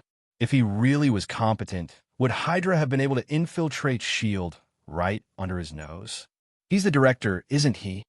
Even with help from Alexander Pierce and others, it still would have taken Hydra years to slowly penetrate S.H.I.E.L.D. to such a level. Fury had been director for decades, and he'd known nothing. That wasn't just incompetence. That was delusion. Blind ambition with no talent to back it up. Eren had to admit, Pierce had a good eye for choosing successors. If not for him promoting Fury, any slightly more capable director might have made it impossible for Hydra to spread so easily. Natasha wanted to defend Fury, but in the end, she couldn't find the words. Eren was right. Fury was the director, and yet Hydra had flourished under him. That alone spoke volumes. If he'd had a stronger grip on the organization, the assassination attempt on him wouldn't have even been possible. Even Steve and Gwen, who'd never met Fury, couldn't help nodding slightly. Their confidence in Fury had been shaken. Seeing doubt flicker in both Natasha and Steve's eyes, Eren smiled. "Well, I suppose we've gone off topic. We're not here to evaluate your director's leadership skills." "Phew." Natasha's tense expression eased slightly, but then she shook her head. "Sorry, the Tesseract is classified. I don't have authority to access or transfer it, so I can't promise anything." She paused, then gave a sly smile. "Don't worry, though. I won't tell Director Fury what you just said about him." Eren chuckled. "Tell him or don't, I don't care. But aside from the Tesseract, I can't think of anything else S.H.I.E.L.D. has that interests me. So go ahead, tell me what you want help with. Then I'll decide." He casually picked up a shrimp dumpling and took a bite, letting the juicy flavor burst in his mouth. Natasha sighed at his nonchalance. Actually, The request isn't dangerous or difficult. Your divination skills are famous. We just want you to help locate some people and some stolen items. Clearly, she had done her homework and knew about how Eren had found Helen. As she spoke, she handed him a folder. Last night, a group of unknown terrorists broke into the home of World Security Council Minister Alexander Pierce. They murdered him, a cardinal of the church, 2 church staff, and the agents assigned to protect them. They also looted his basement. We'd like you to divine where those terrorists are and where the stolen items are now. Eren flipped through the pages, a strange glint in his eye. Wow, those terrorists she was talking about? Yeah, that was him. Okay, fine. The cardinal was killed by Pierce. Eren wasn't taking blame for that. And as for the stolen items, they were currently stored nice and neat inside his greed ring. Good thing he was keeping his head down, eyes focused on the folder. If Natasha had seen his face just now, she'd definitely have caught the flicker of amusement. Then Steve added, "We suspect that after the attack on Fury's chopper, Minister Pierce may have uncovered something and was killed for it. There's a good chance those items in his basement contained important Hydra intel. That's why we need your help." The amusement in Eren's eyes grew stronger. They think Hydra killed Pierce? This just gets better and better. Though they were wrong about the killer, they were right about one thing. Pierce's basement did, indeed, hold extremely sensitive information, including a full roster of Hydra's embedded agents. Still, after the plan that had formed in Eren's head last night, he had no intention of handing that intel over. Snap. He shut the folder and tossed it lightly onto the table. Reading stuff like this first thing in the morning really kills my appetite. I'm not interested in your war with Hydra. Divination isn't as easy as you think. And if I help, I'll be stepping right into the crossfire. If a high-ranking council member like Pierce can be murdered so easily, what do you think they'll do to a civilian like me? He glanced at Gwen and squeezed her hand. Of course, if S.H.I.E.L.D. gave me the Tesseract, maybe I'd consider it. At that moment, Gwen, who had been silently listening, suddenly reached out and gripped Eren's hand tightly. Then she shook her head gently. Gwen might not know much about Hydra or S.H.I.E.L.D., but she did understand what kind of person a World Security Council minister was. If someone like that could be assassinated, then whatever Eren was about to get into, it wasn't safe. She didn't want her boyfriend, whom she'd only just gotten close to, dying young. Eren patted her hand gently. "Don't worry. I know my limits." Then he turned to Natasha and Steve. "As you can see, even my girlfriend doesn't want me involved in something so dangerous.